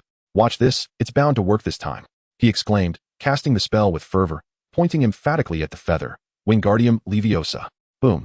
Seamus' innate talent erupted, causing the feather to explode, leaving his face covered in soot, and Ron's visage similarly darkened. Laughter erupted among their peers, deepening Ron's gloom. During the Halloween feast, the professors had enchanted the ceiling, which was now shrouded in ominous clouds, with flashes of lightning illuminating the castle, creating a spine-chilling atmosphere, accentuated by the floating pumpkin lanterns. The banquet table was laden with lemon sherbet, cream-filled chocolate balls, roasted lamb, fried steak, sausages, and an array of pumpkins. After inhaling the scent of pumpkin all day, Ron finally savored the taste of stewed pumpkin, taking a generous spoonful that burst with sweet juice upon contact with his tongue, melting away beautifully. Neville, while eating, remarked about the charms class. "I think Professor Flitwick is the best teacher ever." Everyone was too engrossed in their meals to dispute his assertion. Seamus shoved an entire chicken leg into his mouth, a habit Ron used to indulge in, and he sought to challenge Ron in a similar manner. However, as he surveyed the long table, he realized Ron was conspicuously absent. He withdrew the chicken leg and mumbled, "Have you seen Ron?" Harry replied. "He said he wasn't feeling well and went to the bathroom, telling me to go ahead." After a brief pause, he added, "I think he has been down since charms class. He hasn't seemed himself during our afternoon activities." At that moment, Ron's eating hand froze. Suddenly, the doors to the dining hall burst open, and Quirrell rushed in, flustered, standing in the center of the room and shouting, "Troll! In the dungeon! A troll!" The last sentence went unheard, and Quirrell fainted. A scream erupted among the girls, sending the students into a frenzy, particularly the first years who began to scatter in all directions. Dumbledore's expression was grave, tinged with anger. The day's events had taken him by surprise, and Quirrell posed a potential threat to his students. Loren intended to approach Dumbledore to clarify the situation, but the dining hall was overcrowded, making it impossible to navigate through the throng. Everyone was hastily heading towards the exit, with students from all four houses mingling together, pushing him along with the flow towards the main door. Dumbledore and the professors had already exited through the side doors adjacent to the guest table. Upon stepping outside the dining hall, the crowd dispersed, with students from each house gathering under the leadership of their prefects, making their way to their respective dormitories. Loren exchanged a glance with Harry and nodded. They needed to locate Ron. Loren was aware that Ron would inevitably encounter the troll, while Harry believed Ron was still oblivious to the situation and needed to be informed. Loren wished to leave a contingency plan, calling out to Seamus and Neville, "You two go find a professor and tell them we went to the restroom to find Ron." All right. Seamus and Neville were not inclined to complicate matters further. Loren and Harry swiftly headed towards the restroom. Hermione, observing their departing figures, grasped her wand and followed suit. As they rounded a corner, Harry heard footsteps and glanced over, only to see a green cloak vanish up the staircase. It was Slytherin attire, suggesting it could only belong to Professor Snape. Harry pondered, perplexed. Why was Professor Snape not accompanying the other professors? Before he could dwell on it further, Hermione caught up with them. "I'm coming with you." "It was my fault," Ron felt upset in charms class. "It's unkind to point out others' mistakes." Her tone was serious. Harry felt little urgency, thinking it was merely a matter of calling Ron from the restroom. "It's fine. The troll is in the basement, and Seamus and the others have already alerted the professors. There's no danger," he added with a hint of humor, "by the time the professors arrive. I fear Ron will have been digested." Loren, however, was anxious, intending to reach the restroom before the troll did, striving to avoid a direct confrontation. Loren was already familiar with numerous magical creatures. Trolls had thick skin, high magical resistance, and immense strength. Several adult wizards would struggle to contend with one, let alone they. A few inexperienced first years. At least, as it appeared now. The scene from the film where a floating spell was used to knock out a troll bore little difference to attempting to slide tackle a tiger. Chapter 48. The Red-Headed Weasley. The entire first floor remained shrouded in ominous clouds, crackling with flashes of lightning and exaggerated thunder, resembling a poorly staged theater. A narrow passage lined the side of the corridor, leading to the restroom at its end. The sound of hurried footsteps echoed as Loren and his companions sprinted side by side into the passage, arriving at the restroom entrance. Faint sobs from within indicated Ron's presence. Loren felt a slight relief. They had arrived before the troll. Harry pushed open the restroom's wooden door, which creaked ominously, revealing its age. A sense of urgency gripped Harry. Within moments, he pulled Ron out. Ron's nose was red, and he seemed hesitant to meet Loren and Hermione's gaze. He felt a twinge of guilt, blaming himself for causing his friends to come searching for him. The others nodded in silence and made their way outside. Why is this happening? Ron thought, feeling as though something was constricting his throat, his breath becoming labored. Outside, the sound of thudding footsteps echoed, each thump suggesting the enormous size of the creature approaching. Hermione instinctively leaned against Loren, clutching his sleeve tightly. The troll was in the corridor. Harry's face drained of color, but amidst the chaos, he felt a sense of reassurance from Loren's presence. The ominous sounds grew louder. The troll had entered the passageway. Beads of cold sweat began to form on Ron's forehead, and Loren could feel Hermione trembling beside him. The troll was nearly at the door. "Hide in the cubicle," Loren commanded in a hushed tone. The four of them stealthily slipped into the innermost cubicle, peering through a narrow crack at the door. With a crash, the wooden door splintered like a toy, revealing a large, flat, calloused foot in the doorway, accompanied by a nauseating stench. For the first time, they beheld the true form of the troll. Its skin was dull and gray, resembling granite. The creature was enormous, with a small, bald head that resembled a coconut perched atop its massive frame, and its arms were disproportionately long. The young wizards appeared as mere toys in comparison. The overwhelming presence of the beast constricted their hearts, each of them thinking that a mere touch could spell doom. The troll's eyes were laced with crimson veins, exuding a menacing aura. It seemed to have a purpose as it approached a row of cubicles, swinging a wooden club menacingly. "Crouch down, run," Loren shouted, instantly kicking open the cubicle door and pulling his friends outside. One whole row of cubicles crumbled under the force, wooden fragments scattering everywhere. The group pressed against the wall, facing the troll at a distance of 5 or 6 meters. With a roar, the troll fixed its gaze on Harry, bellowing with its mouth wide open. "Wingardium Leviosa." Loren attempted to levitate the club from the troll's grip, but the spell failed to yield any effect. The club remained firmly in the troll's hand. "Petrificus Totalis." "Shatter." Harry and Hermione joined in, their spells striking the troll's thick skin with no discernible impact. The troll advanced slowly, a palpable sense of helplessness enveloping the group, leading to a creeping despair. "Alohomora." Loren invoked his most powerful spell, yet it too fell flat. Remembering Professor Flamel's teachings from their dueling class, Loren shifted his strategy. "Incendio." He poured every ounce of strength into the incantation. Fiery flames erupted from the floor, swirling around them. The heat wave washed over the four of them, while the flames licked at the edges of the troll's skin, forcing it to recoil and halting its advance. Loren managed a weak smile. He had never felt so drained from casting a spell, not even after an entire afternoon of practice. The moment of triumph was fleeting as the flames swiftly receded and dissipated. The floors and corridors of Hogwarts were fortified with specialized defenses, rendering the spells less effective. Alas, the unspoken admiration transformed into a desperate wail. Loren felt a wave of fatigue wash over him. His gaze became distant, and his lips twitched uncontrollably. What other option remained? Repeatedly, the teachings of Flamel flashed through his mind, only to be met with the grim realization that all techniques were futile. "Wingardium Leviosa." "Incendio." Hermione's clear voice rang out. Inspired by Loren's actions, she cast the levitation and fire spells in succession, causing the surrounding debris to float and ignite in searing flames, encircling the troll and preventing it from advancing.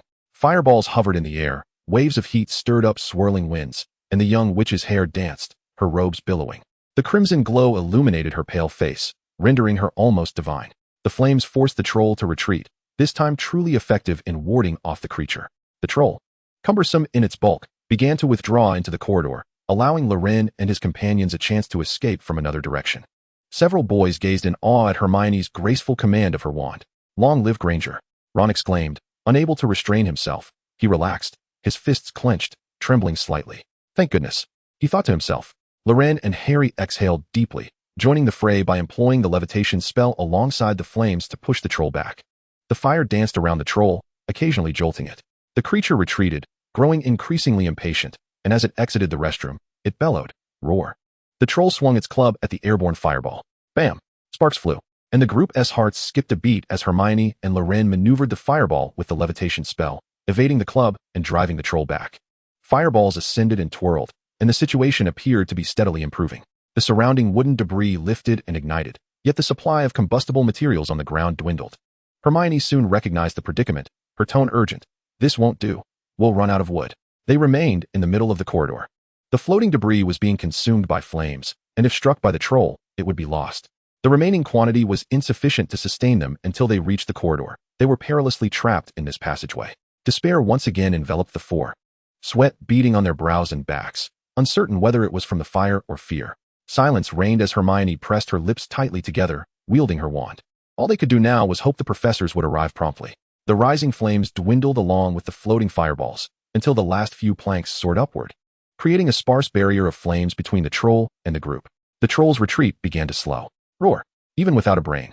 The troll sensed the diminishing fireballs. It swung its massive club wildly to disperse the flames and advanced toward them. Ron trembled in fear, nearly losing his footing. Had he not just visited the restroom, he felt he might have lost control. Mucus flowed from Ron's crimson nose, a manifestation of his despair. He felt like a burden, a failure, the most unaccomplished member of his family, and now, in this dire moment, He questioned why he had to endure such horrors. Helplessness enveloped him as he watched his friends face peril alongside him. The fear of losing them, particularly Harry, the savior, consumed him. He could not bear the thought of Harry perishing because of him. "Run!" Ron shouted hoarsely, tears and mucus mingling on his face. He charged at the troll, desperately attempting to divert its attention so his friends might escape. "Come on, you brute!" The stench of the troll was overwhelming, mingling with the acrid scent of singed flesh. In his frenzy, Ron, with his fiery red hair, kicked and struck the troll's foot, hoping to inflict some damage.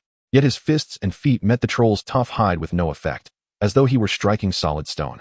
Before long, the troll lifted its foot and sent Ron sprawling against the wall, where he crumpled in agony, clutching his abdomen, unable to voice his pain. Crimson blood seeping from his mouth. Despite his willingness to fight to the death, he felt utterly powerless, a mere waste. Chapter 49, The Conclusion of Halloween.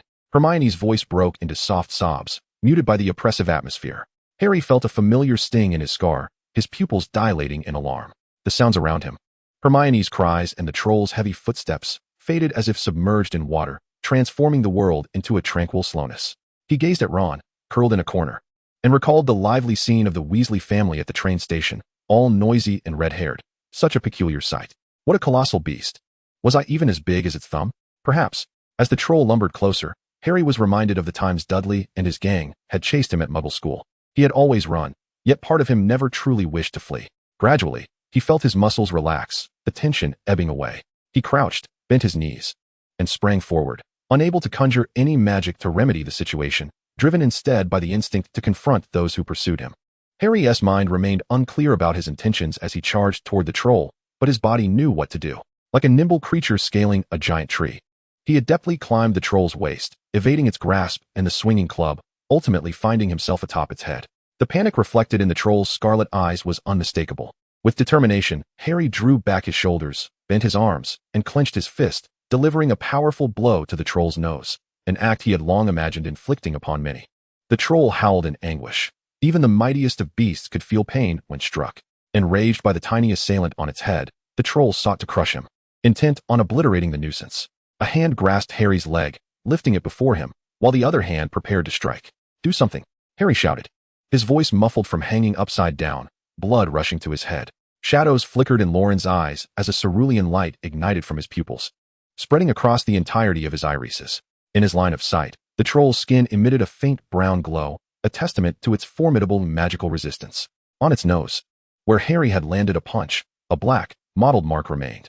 Loren steadied his trembling breath, urging himself to act. The incantation, once obscured in his mind by the phrase, "Open the portal," became clear. He summoned every ounce of strength from his being and channeled it into his wand. Loren heard his voice resonate. Thunderbolt. A brilliant red beam shot forth from the tip of his wand, piercing directly into the black mark on the troll's nose. With a resounding bang, the red light entered through the nose and exited through the back of its skull, resulting in a violent explosion. A fist-sized hole erupted in the troll's head, causing its body to sway before it collapsed backward. Harry fell to the ground, crying out in pain, yet appeared largely unscathed. After casting the spell, Loren felt utterly drained, unable to move a single finger, his head pounding as if he hadn't slept for 3 days and nights. His eyes stung as though filled with menthol, and he succumbed to the overwhelming fatigue, collapsing onto the ground. He lay there, hazily observing Dumbledore and others entering. Hermione sobbed as she rushed into Professor McGonagall's embrace, while Percy approached the curled-up Ron. The world faded into darkness. Ron's voice echoed, "Run." Harry shouted, "Do something." Finally, Hermione's voice called out, "Loren, Loren." The sounds felt both near and distant, as if they belonged to a dream. Loren felt his body grow heavy and wished to remain in slumber. Upon opening his eyes, he was greeted by bright lights that stung his vision. In the infirmary, 3 beds adorned with pristine white sheets and shining cabinets surrounded him. Loren lay in the middle, with Ron sleeping in the innermost bed and Harry near the entrance. Harry was counting the window panes, 788, 789, 781. Loren straightened up and hoarsely remarked, "Did you not notice you miscounted?" Harry exclaimed in delight, "Thank goodness. I'm not alone anymore." Loren poured himself a drink from the bedside jug, his throat feeling as if filled with gravel. Harry cheerfully shared the news. He had awakened early the next morning, while Loren had slept for a full day and night. Ron had suffered several broken ribs and internal injuries, but Madame Pomfrey assured that a week of recuperation would suffice. However, Ron had yet to regain consciousness. Harry's tone dipped with disappointment. He had spent the entire day in bed, feeling fully recovered. Yet Madame Pomfrey forbade him from leaving the infirmary or even getting out of bed. Harry continued to chatter. Hermione will come by after class. Madame Pomfrey said that speaking with you might help wake you up sooner. Hermione has called your name thousands of times. Professor Dumbledore will visit tonight to inquire about your condition once more. Your spell is absolutely remarkable. It managed to pierce through the giant's skull. At this juncture, Harry pondered, why didn't we use it sooner? Loren could detect no hint of reproach in his words, only pure curiosity. Loren turned his gaze to Harry. It is because of you that my spell could take effect. How peculiar it is that I charged forward like that. It was only then that Harry noticed the oddity of the moment. Ron seemed to be acting strangely as well. Before they could reach a conclusion, Madame Pomfrey entered the room. Lie down. No talking. She commanded Harry with a stern voice. Harry dared not oppose her. He obediently closed his mouth and lay down. Madame Pomfrey administered a mint-flavored potion to Loren. After drinking it, Loren felt a refreshing coolness in his mind, quite pleasant, while warmth enveloped his body, equally delightful. You have nearly exhausted your magical energy. Madame Pomfrey gazed at Loren seriously. This was a grave matter for a young wizard. Despite her stern tone, her eyes twinkled with gentle concern. Rest well, and no noise. With that, Madame Pomfrey exited. Watching the door close behind her, Harry sat up. I think we have silence. Came Madame Pomfrey's shout from outside. Harry pouted and began to count slowly towards the window. 1, 2, 3. That evening, Hermione arrived with Dumbledore. The young witch had changed into a clean and tidy Gryffindor robe, paired with long white socks and little shoes. Her adorable appearance betraying none of the fierceness she had displayed while wielding her wand against the giant. Upon entering, Hermione saw Loren sitting up and broke into a wide smile, revealing her 2 gleaming front teeth, her eyes sparkling with joy. Thank you, Loren replied, somewhat speechless, accepting a notebook and glancing at Dumbledore behind Hermione. The headmaster wore a gentle smile, refraining from interrupting the reunion. It was only when Loren looked at him that he spoke. You always perceive what others cannot. I wish to see your perspective. The white-bearded headmaster produced a bag of sweets from the voluminous sleeves of his robe. Surely no one would refuse a friend bearing confections to visit the ailing. Hooray! Harry cheered, and Loren began to share his experiences from that fateful night. At that moment, Harry was on the verge of being struck when Loren's gift of vision activated, revealing the giant enveloped in a brown barrier, with only Harry's black mark visible on its nose. Loren had cast his spell following that mark. Moreover, I vaguely perceived a red glow surrounding both Harry and Ron. This was what Loren had seen before losing consciousness. Chapter 50, The Surge of Magic. The Black Mark. Dumbledore contemplated this phrase, directing his gaze toward Harry's scar, his expression deepening in thought. The influence of Voldemort on Harry was more profound than he had previously surmised. The connection between them appeared to be more intimate. He suspected that the black mark, which had breached the giant's skin, was an unintended manifestation of the power Voldemort had left within Harry's scar. Dumbledore harbored some thoughts regarding the scar's condition, though he did not reveal them. Perhaps adjustments to Quirrell's plans were warranted. A remarkable twist of fate. Dumbledore turned to Hermione, Ron, and Harry in succession, extolling wisdom, sacrifice, courage, even merely hearing your recounting. I can perceive the radiant brilliance of these qualities. Upon hearing this, Harry and Hermione felt a flush rise to their cheeks. Loren scoffed, seemingly unimpressed. Is there a reward?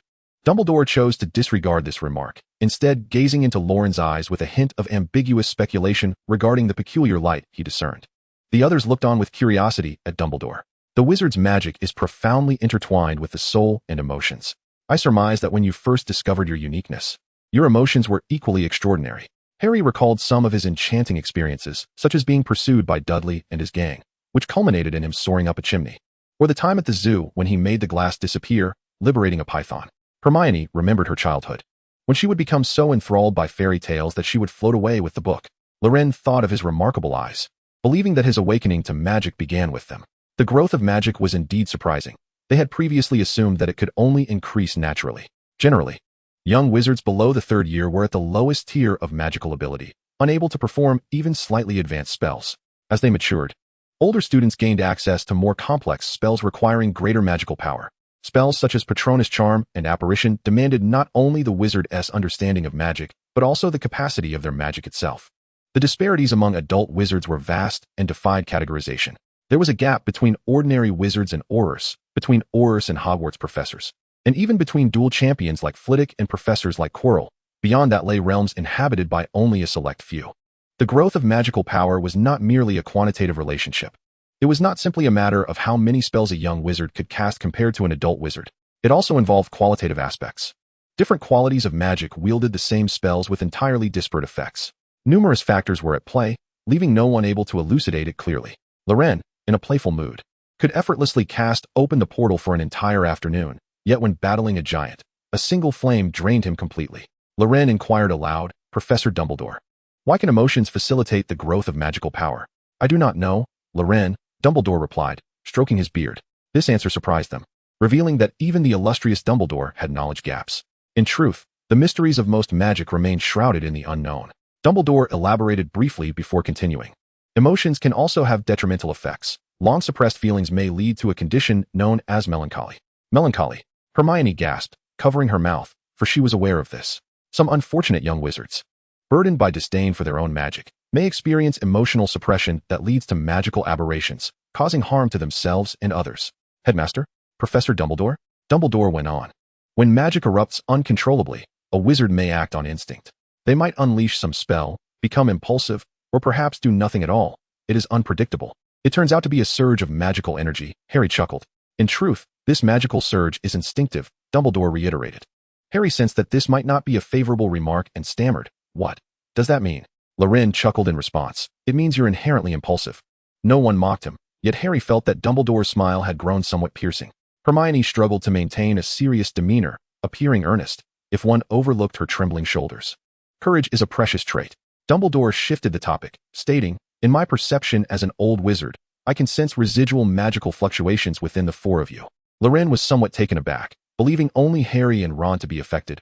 He had not realized he and Hermione were also experiencing this surge. Sensing Loren's confusion, Dumbledore elucidated. Both life and death possess tremendous magical power.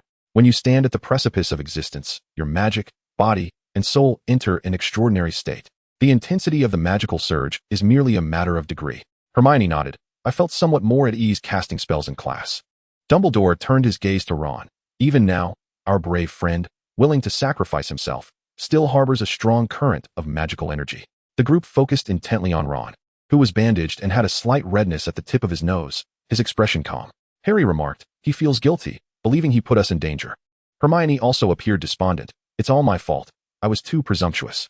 Ron merely had an unsuitable wand. At that moment, when Ron collapsed and coughed up blood, she had feared he was dead. Harry and Loren fell silent. Procuring a wand for Ron would be simple, yet Ron would not accept it. For friendship mingled with gold would seem peculiar. Loren's earlier plan to acquire Peter Pettigrew's wand had been thwarted by the Ministry of Magic, leaving him with no other options. Madame Pomfrey mentioned that Ron's injuries were not severe. Harry spoke softly. Dumbledore nodded approvingly. Value friendship and possess the courage to sacrifice. He is a true Gryffindor. Loren concurred, acknowledging that although Ron was often gluttonous, disinterested in studies, and prone to witty banter, he truly stepped up when it mattered. I believe the troll, despite lacking any special magical materials, could still fetch a decent price. Dumbledore gazed at them with a twinkle in his eyes. I can exchange the troll for a reward of approximately 50 galleons for you.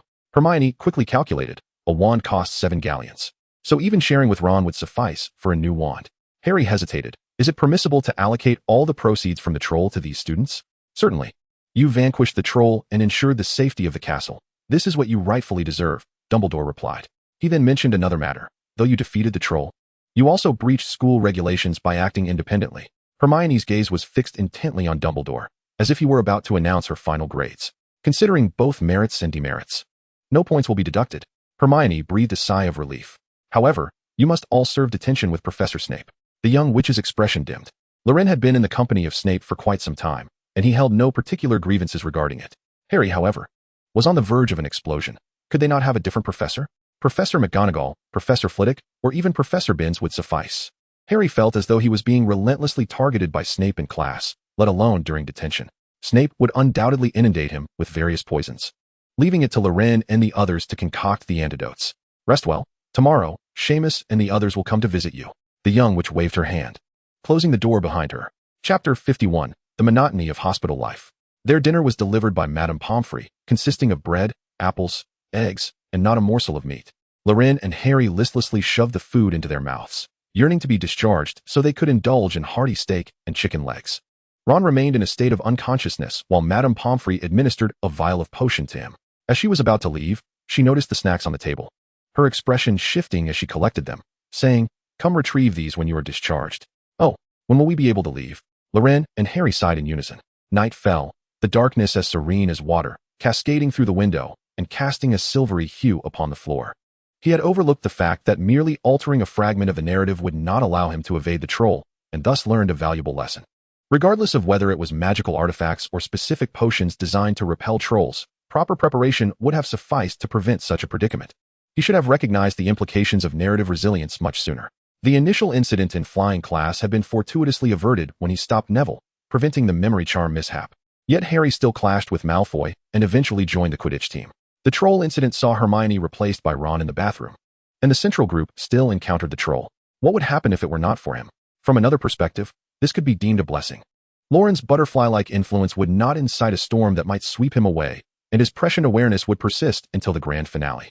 Peter Pettigrew had already been imprisoned in Azkaban, and the Ministry was aware of his status as an animagus, leaving him little chance of escape. How, then, would Voldemort return? Loren did not dwell on the unanswerable queries. Voldemort, aside from causing some trouble for Dumbledore with his Horcruxes, had been thoroughly contained. A mad and terrifying leader could hardly escape Dumbledore's grasp, as long as he remained steadfast in the camp of righteousness. Surviving until the story's conclusion would not pose an issue. Loren, are you asleep? Harry, unable to find rest, sought someone to converse with. Asleep, came Loren's curt response, revealing his unyielding nature. Harry had experienced this demeanor on numerous occasions, yet he still struggled to adapt. He continued, "Did you ever consider that we might die? Without him, wouldn't the protagonists have found a safer way to navigate the crisis?" In the original text, the trio easily dealt with the troll, suffering no injuries at all. Perhaps Ron's levitation charm could have indeed disarmed the troll. With Loren's involvement, they had nearly faced annihilation. Determined, Loren resolved to minimize his participation in perilous narratives henceforth. He did not possess the protagonist's halo. Upon witnessing Ron being kicked away, I was reminded of the sight of his family at the train station. Harry's voice was laden with melancholy. Ron's demise would undoubtedly bring sorrow to his entire family. You and Hermione also have kin. While I possess only a godfather whom I recently came to know, I thought it would be quite worthwhile to exchange you three for myself. Loren was unaware that Harry harbored such thoughts. Charging headfirst into danger would not change the outcome, merely hastening death compared to others. You two fools. Harry scratched his head, acknowledging the truth in that sentiment. I too must learn formidable spells, so that next time I need not rush recklessly into peril. Loren contemplated this. Harry still had to face Quirrell and, in the following year, the Basilisk, challenges that mere spells could not surmount. You could adopt Gryffindor's approach and simply charge in to vanquish them. While that notion held merit, I am not as physically robust and might not match the prowess of the Gryffindor head. Harry found that notion rather appealing. There will be opportunities. Eat well and train diligently. Their subsequent conversation meandered without direction, discussing whatever came to mind. Such was the tedium of the infirmary. Loren could not recall when he had succumbed to slumber the night before. Upon awakening, he found Harry engaged in conversation with Ron. I delivered a fierce punch to that repugnant nose, Harry boasted, recounting his valiant moment with exuberance. Yet mindful of Loren's slumber, he lowered his voice, sounding akin to a garrulous elder boasting at the community entrance. As Loren sat up, both of them raised their voices, predominantly Harry, while Ron occasionally coughed, appearing still unwell. Aside from his cough, Ron seemed relatively unscathed, yet Loren, observing the loquacious Harry and the listening Ron, felt an odd reversal of their roles. The conversation continued until Harry mentioned their collective surge of magical energy, with Ron's being the most intense, signifying a substantial increase in power. Ron's faint smile became uncontrollable as the corners of his mouth began to rise. They later discussed how Dumbledore would reward them with the bounty from the troll's corpse. Approximately 50 galleons. Merlin's beard, Ron exclaimed, his grin revealing his gums. He would at least receive 12 galleons. Loren and Harry regarded Ron, realizing that the sum was sufficient for him to procure a new wand, enabling him to keep pace with the curriculum. Does that mean I could buy signatures from everyone on Charlie's Quidditch team? This remark elicited a spike in Harry's blood pressure as he shouted, "What on earth are you thinking?" Only then did Ron burst into laughter. "Of course, but first, I will buy a wand." Harry threw back the covers and swung his legs over the side of the bed, intent on casting a bit of dust into Ron's eyes. Midway through, Madame Pomfrey entered bearing breakfast, also checking on Ron's condition, noting that his lungs bore slight scars and would require further observation. Ron, spooning food into his mouth, entertained a bold thought. If my magical energy surges while theirs does not, does that not imply I am superior? At this juncture, his expression grew animated. Could he possibly confront George and Fred? Harry found this perplexing, questioning why the first thought of newfound strength would be to confront his own brothers. Provided you master the third-year spells, Loren advised Ron. Ron nodded in agreement, acknowledging the validity of the observation that possessing great magical power is insufficient without the ability to wield it effectively. The hours slipped away amidst idle chatter. In the afternoon, Hermione, Neville, and Seamus came to visit, followed closely by Ron's three older brothers, Percy, George, and Fred. The three eldest Weasley siblings scrutinized Ron, who was curled on the floor, his lips stained with blood, a sight that horrified Percy. George and Fred suggested that they refrain from informing their mother about Ron's injury, a proposal that the typically obedient Percy concurred with. Relieved to see that Ron was now all right, Percy exhaled a sigh of relief. Neville and Seamus, still shaken, reflected on their initial belief that they were merely notifying the professor, unaware that they had narrowly avoided a far worse outcome for their three roommates. Chapter 52. The Merriment in the Common Room. George and Fred made a beeline for Ron's bedside, their voices brimming with exuberance and delight. Look who it is. The conqueror of the troll, the pride of the Weasley family.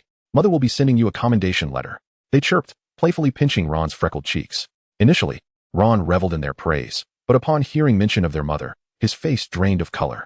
Percy interjected, "We haven't written to her yet. You can explain it to her yourself." George and Fred each took hold of one of Ron's hands, transitioning from playful rubbing to tugging at his face, declaring in unison, "This is to teach you a lesson." Ouch, ouch, ouch. Ron struggled in vain, exclaiming in frustration, "You two are in for it. My magic is growing stronger. And by my third year, I shall hang you both up and give you a good kicking." The twins erupted in laughter, "But by your third year, we will be in our fifth. And when you reach fifth year, we will have graduated." They taunted. Poor Ron, forever left in their shadow. The harsh reality shattered Ron's daydreams, leaving him hollow-eyed and powerless against the twins' relentless teasing. The onlookers, amused by the trio's antics, burst into laughter. "I should have stopped you. Then no one would have been hurt," Neville lamented, believing that if he had taken Ron and Harry to find the professor, the lone trip to the restroom might not have drawn the troll's attention, thus preventing any injuries. "Neville, it was an accident. No one could have foreseen it," Loren reassured him. Hermione added, "Indeed, not even Dumbledore." Seamus, now devoid of his previous anxiety, shifted his focus and spoke with a tone of regret.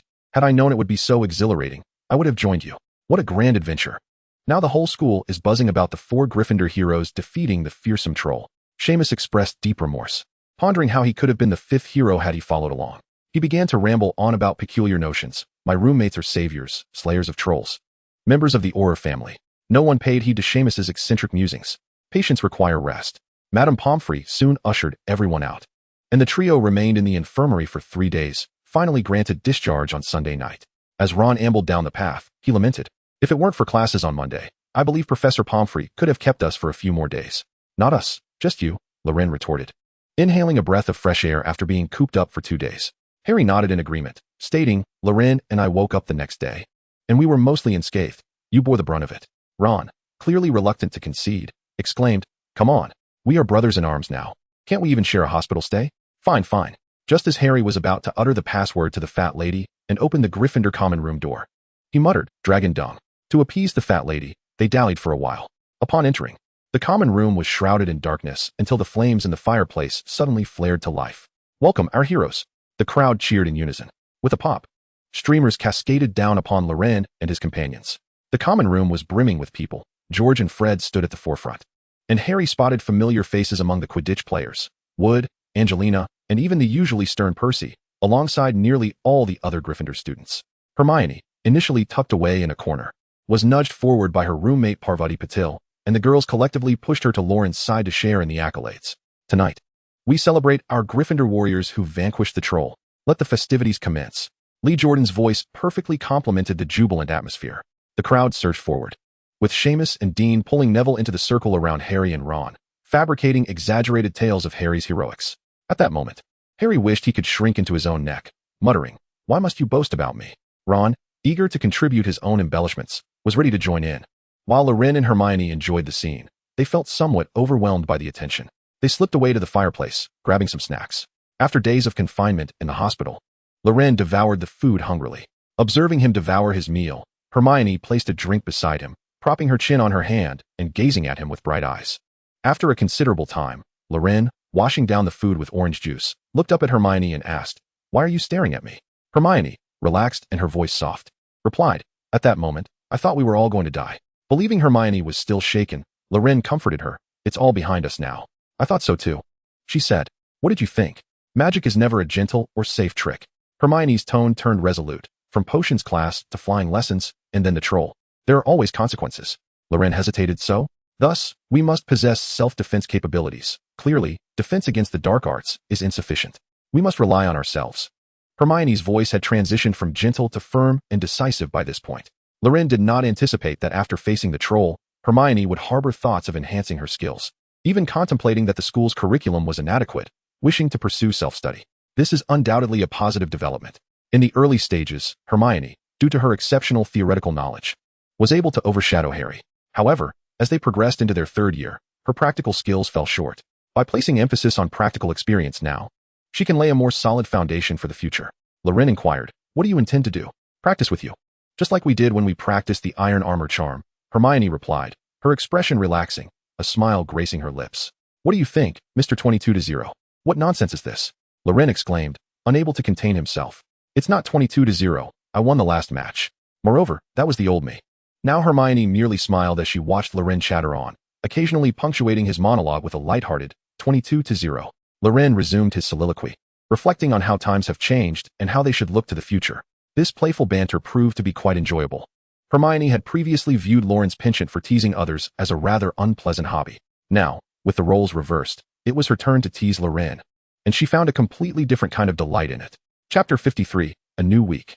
This gathering was not solely to cheer for Loren and his friends. More importantly, it provided the Gryffindors with a reason to compensate for the disruption of their Halloween festivities.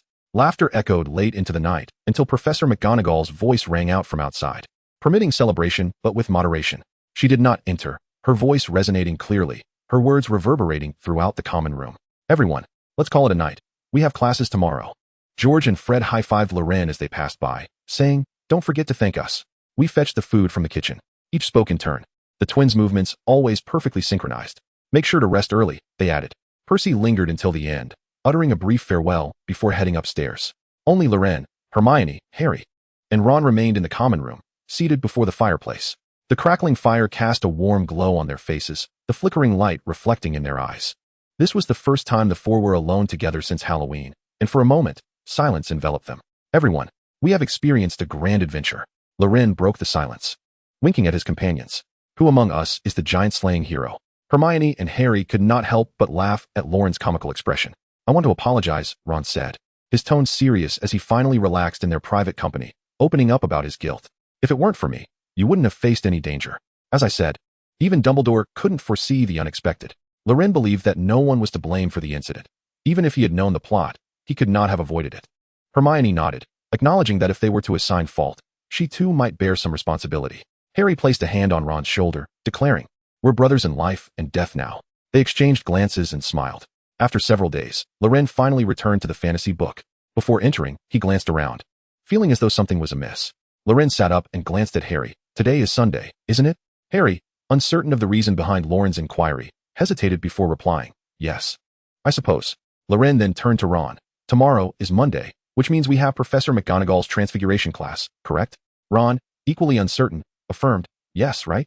With clarity of thought, Loren inquired, "Have you both completed your Transfiguration homework?" Panic washed over Harry and Ron. They typically save their assignments for the weekend. Yet these past few days spent in the infirmary had completely overshadowed their academic responsibilities. In unison, they let out a desperate wail. "Help." Loren clicked his tongue, realizing something was amiss. Now it feels just right." Floating amidst the pages of a fantastical tome, Flamel quietly absorbed Loren's narration of the Halloween events. His brows furrowed in contemplation. A surge of magic had left a dark mark upon the troll's nose. "I have no records of such an occurrence. However, I am intrigued by the spell you devised in a moment of urgency. Do share." Loren brandished his wand, eager to demonstrate, glancing around for a target. Before tentatively looking at Flamel, "Is it you?" "Of course," came the reply. Flamel floated gracefully, tilting his head back and spreading his arms wide, as if welcoming an unseen force, a radiant glow emanating from his form. "Open the portal." Without hesitation, Loren cast the spell, confident that he could not harm Flamel. The tip of his wand shimmered with a crimson light, striking Flamel's chest. The spell penetrated without a sound of explosion, causing a kaleidoscope of red, blue, green, and yellow to swirl upon Flamel's torso. After a moment, Flamel opened his eyes, recognizing the spell as a derivative of "open the portal," stripped of its door-opening characteristics. Focusing instead on the explosive penetration effect, it qualifies as a sufficiently powerful spell, likely to yield favorable results in many circumstances. Loren's excitement surged. "Does this mean I have created my own spell?" Flamel shook his head. The creation of a spell should stem from a mastery of magical principles, envisioning the desired outcome, and then meticulously crafting the incantation and method of execution. The incantation is merely a representation. History is replete with those gifted in magic who have similarly devised spells. Yet none have endured through generations. Loren, do not become complacent. True spells are tested by the passage of time and the scrutiny of countless witches and wizards. Loren felt little disheartenment, realizing his success had been serendipitous. So what of this spell? Is it a good one? Flamel pondered for a moment, contemplating how to articulate his thoughts, ultimately opting for candor, a mediocre spell. If one seeks to achieve an explosion, the classic, thunderous blast, is far more suitable, possessing greater power. Should one desire penetration, one must employ a sharp characteristic rather than an explosive one. You seem to misunderstand the essence of true joy. On Monday morning, in Transfiguration class, Harry and Ron struggled to keep their eyes open, evident bloodshot veins betraying their fatigue. Loren's voice brimmed with schadenfreude. It wasn't us. Those two only remembered their Transfiguration assignment right before bed. Who knows how long they spent writing it? Professor McGonagall stood at the lectern, observing the lethargy and swollen eyes of Harry and Ron. As fledgling students, you ought to refrain from adopting unsavory habits. When faced with a situation, you should promptly inform the professor, rather than acting presumptuously and recklessly. Furthermore, while the school permits you to engage in extracurricular activities, these should not interfere with your classes. Professor McGonagall declared, waving her wand to transform the lectern into a rotund pig, which squealed loudly. The students below remained silent, sitting upright, their attention fixed on the stern Professor McGonagall. Perhaps certain individuals ought to be transfigured into parchment, compelled to copy the school rules 100 times. Ron trembled in fear, remaining alert throughout the class, too intimidated to doze off. After class, a few of them strolled through the corridor. Students from other houses gazed curiously at the four brave troll slayers, occasionally greeting them as they passed. Ron vowed earnestly, I swear by the name of the troll slayers that the first thing I will do upon catching up on sleep is complete the Transfiguration assignment. I shall never again stay up late the night before to finish my homework. If I fail to do so, I shall be a troll myself. Harry nodded in agreement, affirming that he would never indulge in such late-night endeavors again. At the dining table, Ron entrusted a letter to an owl, gently patting its wings before releasing it. Harry, intrigued, asked, how did you phrase it to Aunt Molly? The troll infiltrated the school, and the valiant Ron Weasley, with the assistance of his friends, vanquished the beast. Ron nonchalantly bit into a chicken leg, maintaining his composure. Loren nodded. Indeed, you possess a knack for writing. After hearing this, Harry remained unfazed, replying, you could have preserved half your dignity, but now you might lose it all. Hey, Harry, Ron exclaimed, how should I express that I nearly became troll droppings? Lying in a hospital bed for 3 days, and must return to Madame Pomfrey for a checkup next week? If I do, you might witness my mother chastising me in the Great Hall tomorrow. Chapter 54, The Howling Letter. The following morning, as Loren began to sip his porridge, a cacophony erupted above him. Hundreds of owls poured in, swirling around the hall, dropping letters and packages amidst the conversing crowd. A plump gray owl landed before Ron. It was the post owl he had sent out yesterday. The owl hastily dropped the red envelope it had been carrying, flapping its wings in a flurry as it departed. Oh no! Ron shook his head at the sight of the red envelope, leaning back in an effort to avoid accepting it. A howler! Neville exclaimed upon seeing the red envelope, his face tightening with anxiety as he quickly set down his bread and shifted away. Loren, Hermione, and Harry, along with those nearby, cast curious glances at Ron.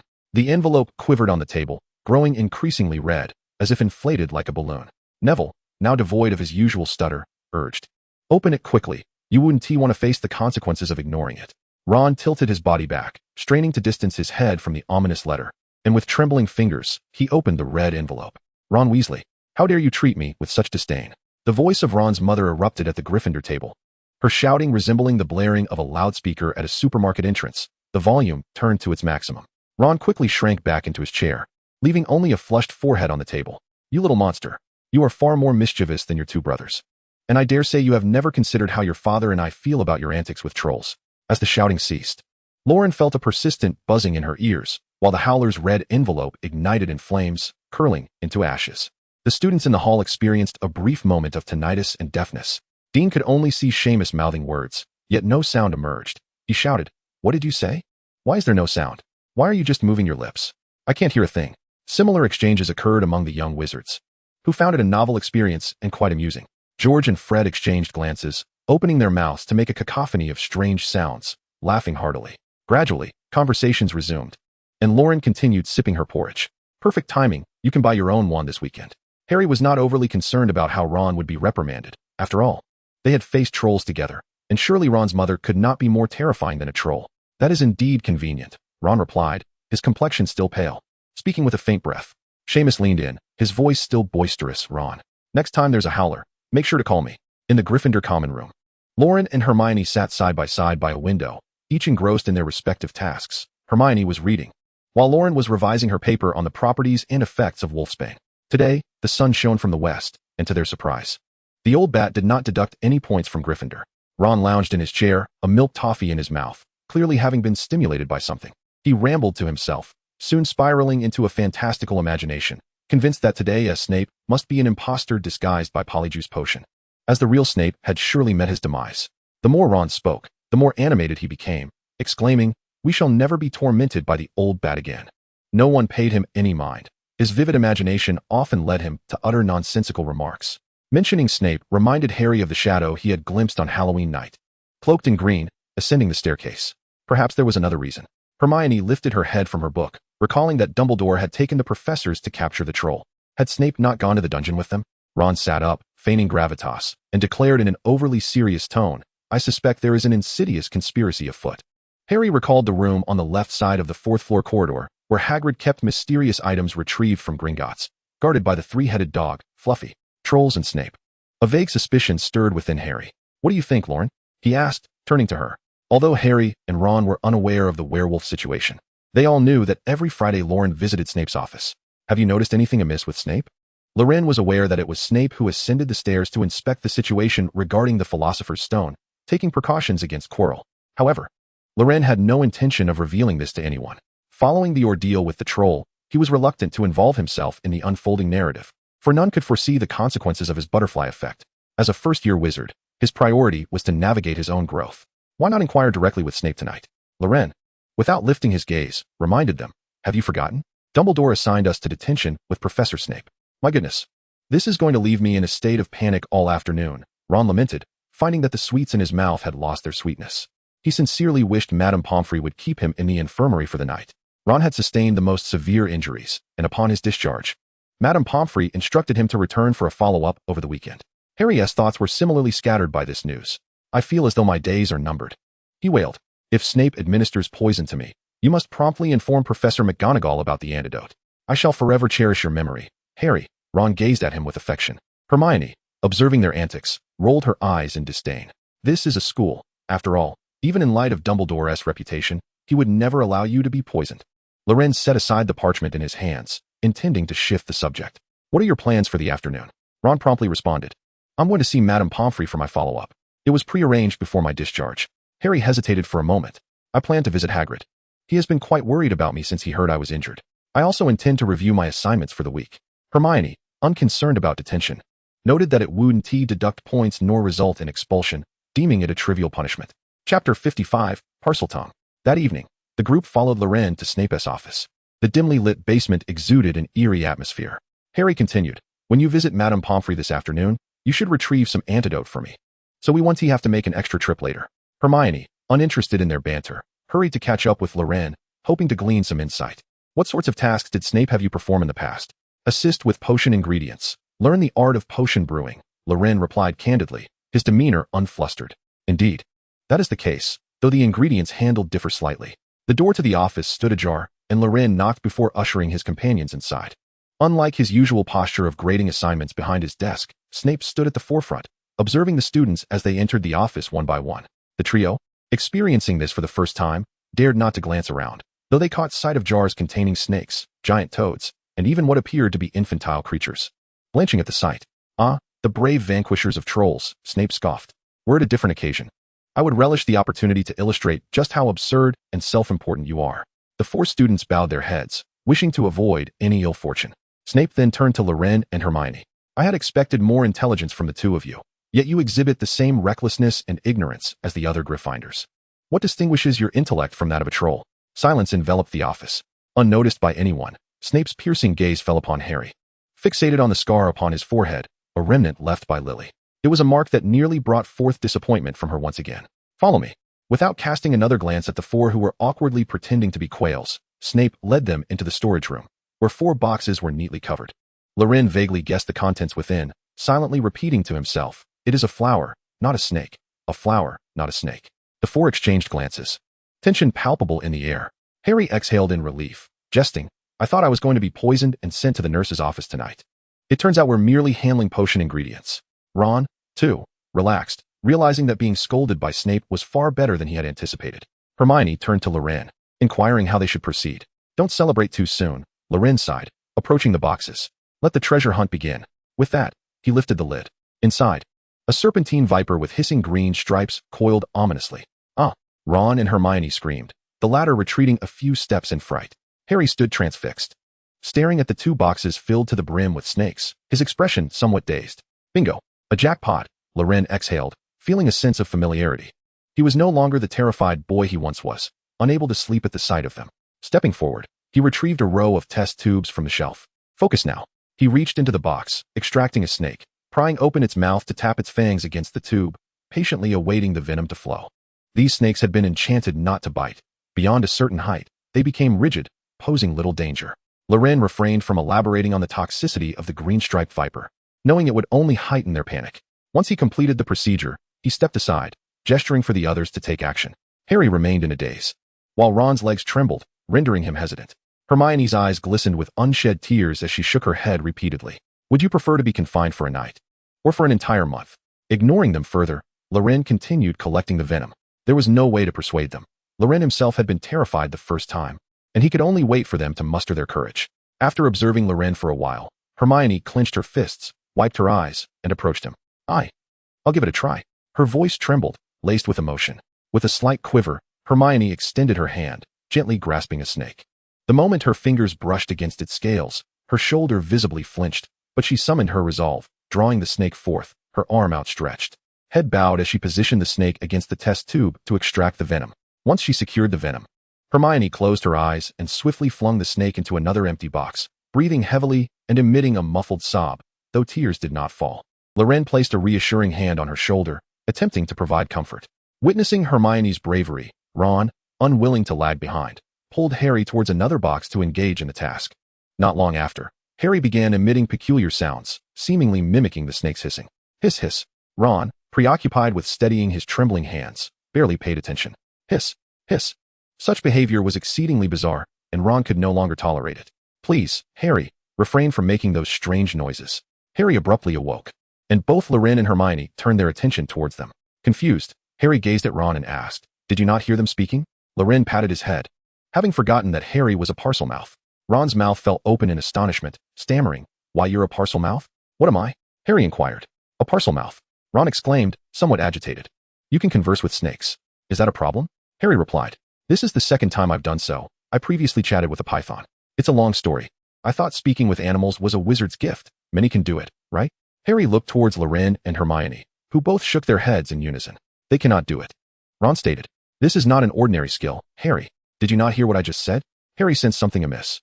I only heard you making peculiar noises. Ron's first half of the sentence was filled with excitement, while the latter half was subdued, as if he feared others might overhear.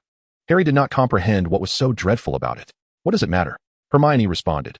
Parseltongue is a renowned skill of Salazar Slytherin, which is why the emblem of Slytherin House features a serpent. Ron added, It is generally believed that those who can speak Parseltongue are descendants of Salazar Slytherin. Many Parselmouths are dark wizards, and the reputation of Parseltongue is utterly tarnished. I am not. Harry suddenly felt a wave of panic. He was neither a descendant of Slytherin nor a dark wizard. Loren glanced at Hermione and Ron, stating, As friends, we must safeguard this secret. Loren turned to Harry with a serious demeanor and said, You must not reveal your ability to speak Parseltongue in front of others. Harry nodded, somewhat bewildered. Sensing that this was for his own good, the concern from his friends gradually eased his anxiety. Parseltongue is not illegal, he thought, allowing himself to relax. The group resumed their task of extracting snake venom. Hiss. Loren and the others immediately turned their gaze towards Harry. Harry raised his head and smiled sheepishly, saying, They mentioned that you should be gentle and quick when capturing them, as they feel quite uncomfortable outside the golden line. Oh, you can communicate. Loren's eyes lit up. Ask them if they can spit the venom into the test tubes themselves. Hermione and Ron's faces also brightened with anticipation as they looked at Harry. Harry lowered his head, producing a series of hissing sounds, and the snakes in the box responded in kind, appearing to engage in a question-and-answer dialogue. Even though the three were already aware of Harry's ability, the bizarre scene still sent chills down their spines. After a brief exchange, Harry joyfully exclaimed, They said they can do it. It would benefit both parties.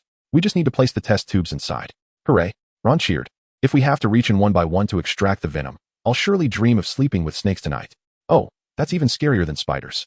Loren secured the test tubes in the rack and placed them entirely into the snake box. The snakes within the enclosure began to stir, each one methodically coiling around the test tubes, expelling their venom into the vessels. Harry fixated on the snake box, occasionally hissing softly, while Ron observed the scene with a mixture of trepidation and curiosity. No need to extract the venom, Hermione remarked, her tense shoulders relaxing as she took in the entirety of the storeroom. Unicorn horns, African tree snake skins. Hermione meticulously enumerated the prominently displayed, distinctly characterized materials. Professor Snape must be exceedingly wealthy, she concluded. Ron began to scan the room as well, perplexed by her deduction. How can you tell? He inquired, unfamiliar with any of the potion ingredients.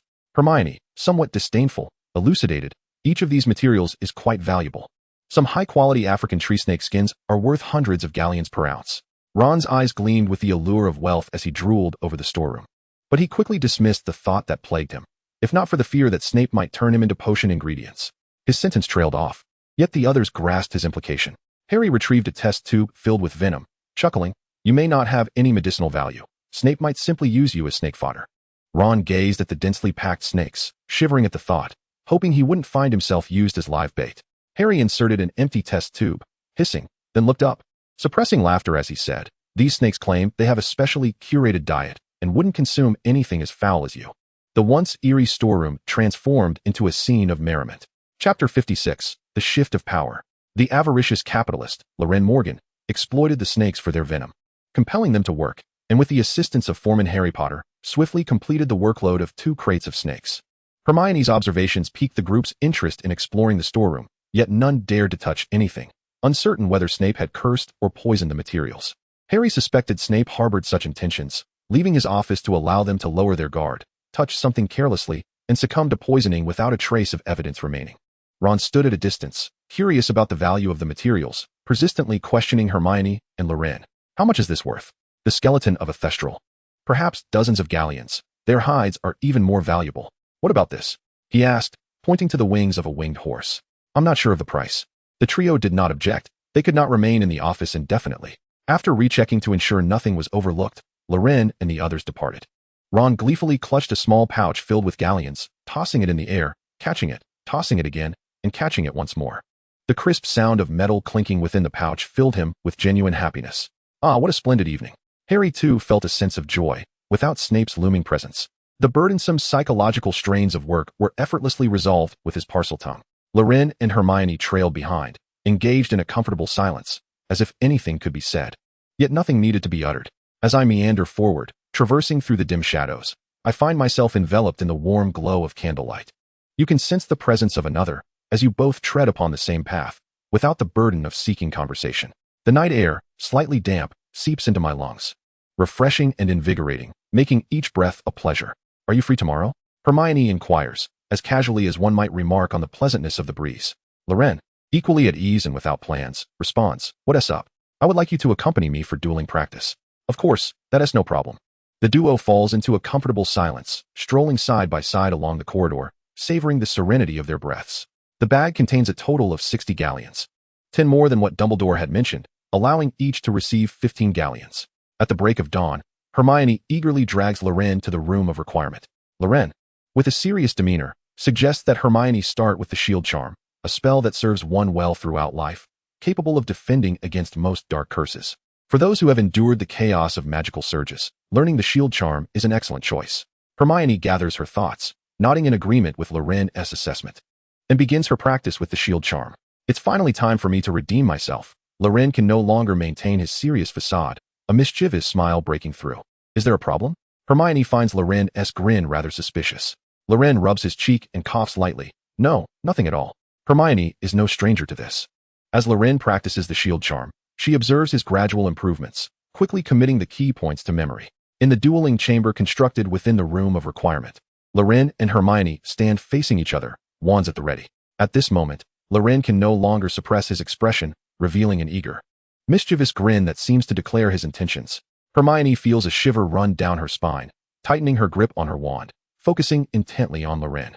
Now it's my turn to perform. Loren thinks to himself. Are you ready? With no intention of ambush, Hermione relaxes slightly, replying in a steady voice. I'm ready. Are you ready? The incantation is forthcoming. Hermione takes a deep breath, affirming, I'm ready. Are you ready? The memory of their first practice session resurfaces in Hermione's mind, where she had nervously cast the binding spell for the first time, prompting her to repeat the question several times. Amused, she realizes her nervousness led her to this repetition, and Loren seems to recall it as well. Eager to recreate the moment, all petrified, Hermione barely has time to react before the spell's white light envelopes her, rendering her rigid. Her hands pressed against her sides as she collapses to the ground. Hooray! Loren silently celebrates his cunning success. Maintaining his composure, he approaches Hermione, crouching down to meet her gaze, feigning regret. Alas, it appears you are not quite ready. The young witch's eyes widen in disbelief, fixating intently on Loren's face, as if her glare could manifest into a tangible force, reducing him to mere bones. Loren theatrically begins to release Hermione from her enchantment. As the spell dissipates, Hermione immediately springs to her feet, intent on confronting Loren. Loren crouched on the ground, looking up at Hermione with an innocent gaze, his sky-blue eyes remarkably clear, as if to ask, what have I done wrong? I merely inquired a few more times if you were ready. Hermione struggled to identify any fault, feeling at a loss. Her small white teeth clenched tightly together. Again, the two resumed their dual positions. Loren smiled joyfully, asking, ready? Ready? Yes. All petrified. You're doomed. You're doomed. Once more? Loren crouched beside Hermione, wishing to engage in light-hearted banter. Noticing her eyes closed, he playfully brushed her lashes, causing her eyes to itch and irresistibly open. This is also part of practical experience. You must learn to handle unexpected curses, Loren said earnestly, gazing sincerely into Hermione's eyes. She found herself swayed, as if he had a point. Then, let us continue. After lifting the curse, Loren moved aside without waiting for Hermione to stand, striking a dueling pose. Ready? Loren called out loudly. Hermione quickly adjusted her stance. Yes. Their practice resumed with renewed focus. With Loren's expertise, Hermione was able to avoid many missteps, and her burgeoning magical power made it easier for her to conjure the shield charm, although she had been unable to defend against Loren's shield charm all morning. By the end of their practice, Hermione felt she was close to grasping the sensation of that magical barrier. They decided to maintain their momentum and continue practicing in the afternoon. As they walked to the Great Hall for dinner, Loren hummed an unknown melody, his cheerful mood evident to anyone nearby. Are you happy? He asked. Clearing his throat, Loren announced. I have an important matter to declare. Hermione tilted her head toward him. Go on. The current record between Hermione Granger and Loren Morgan stands at 22-23, with Mr. Morgan in the lead for the moment. Chapter 57, Before the Quidditch Match. On Sunday evening, in the Gryffindor common room, Loren and Hermione entered to find Harry and Ron surrounded by a group of young wizards. Ron animatedly recounted something, while Harry and the other young wizards wore expressions of agony, filled with reluctance. As they approached, they noticed a brand new wand lying on the table. Spotting them, Ron stood up and called out, Hey, Loren, Hermione, come check out my new wand. At this, the faces of the surrounding young wizards twisted further in distress. The two found seats. Ron appeared thrilled, exclaiming, Ollivander carefully selected this for me, 14 inches long. Made of willow, with a core of unicorn tail hair. Harry interrupted Ron, swiftly adding, Willow is an exceptionally rare wand wood, possessing extraordinary healing powers. The grain of a willow wand is beautiful, and it is particularly well suited for casting advanced nonverbal spells. However, willow wands typically choose those with immense potential. His words flowed rapidly, resembling an emotionless recitation. Ron shot Harry a glare, intending to continue his explanation. Before Ron could speak, Simon swiftly interjected, stating that unicorn tail hair typically casts the most stable spells, exhibiting the least likelihood of fluctuations or blockages. A wand's core made from unicorn tail hair is generally least susceptible to the influence of dark magic. They are the most loyal of wands. Ron, unable to endure this any longer, glared at the two, exclaiming, Hey, this is my wand. Indeed, Harry lamented, clutching his head in agony. You've been talking for an hour now. Every time someone enters, you insist on recounting it again, and you won't let us leave. Simon echoed his complaint. We could recite it by heart. Loren and Hermione couldn't help but chuckle. Ron, feeling somewhat guilty, allowed his indignation to dissipate, mumbling, I'm merely sharing my joy with you. It's unfortunate that you're my roommates. How many pieces of trouble are you in now? Loren inquired, more curious about this than the wand. At the mention of this, Ron perked up. You won't believe it. I told my parents everything, and they didn't scold me at all. They only asked if I had recovered. Every set of parents grows angry when they hear of their child's mischief. Yet they worry when their child is in danger. The Weasley couple, in truth, were not overly angry. They were merely concerned for their child. Ron then recalled something, adding, My mother asked me to invite you all over this summer. Mrs. Weasley wished to express her gratitude to those who risked their lives to rescue Ron, especially Harry and Loren. Harry and Hermione were both intrigued. After all, it was a pure-blood wizarding family, and they were curious. Loren was equally interested in the burrow. They all readily agreed. Having discussed Ron's situation, the young wizards relaxed, their conversation gradually meandering. Harry spoke about the Quidditch team, mentioning that on the third Saturday of November, he would participate in his very first match, with Gryffindor facing Slytherin.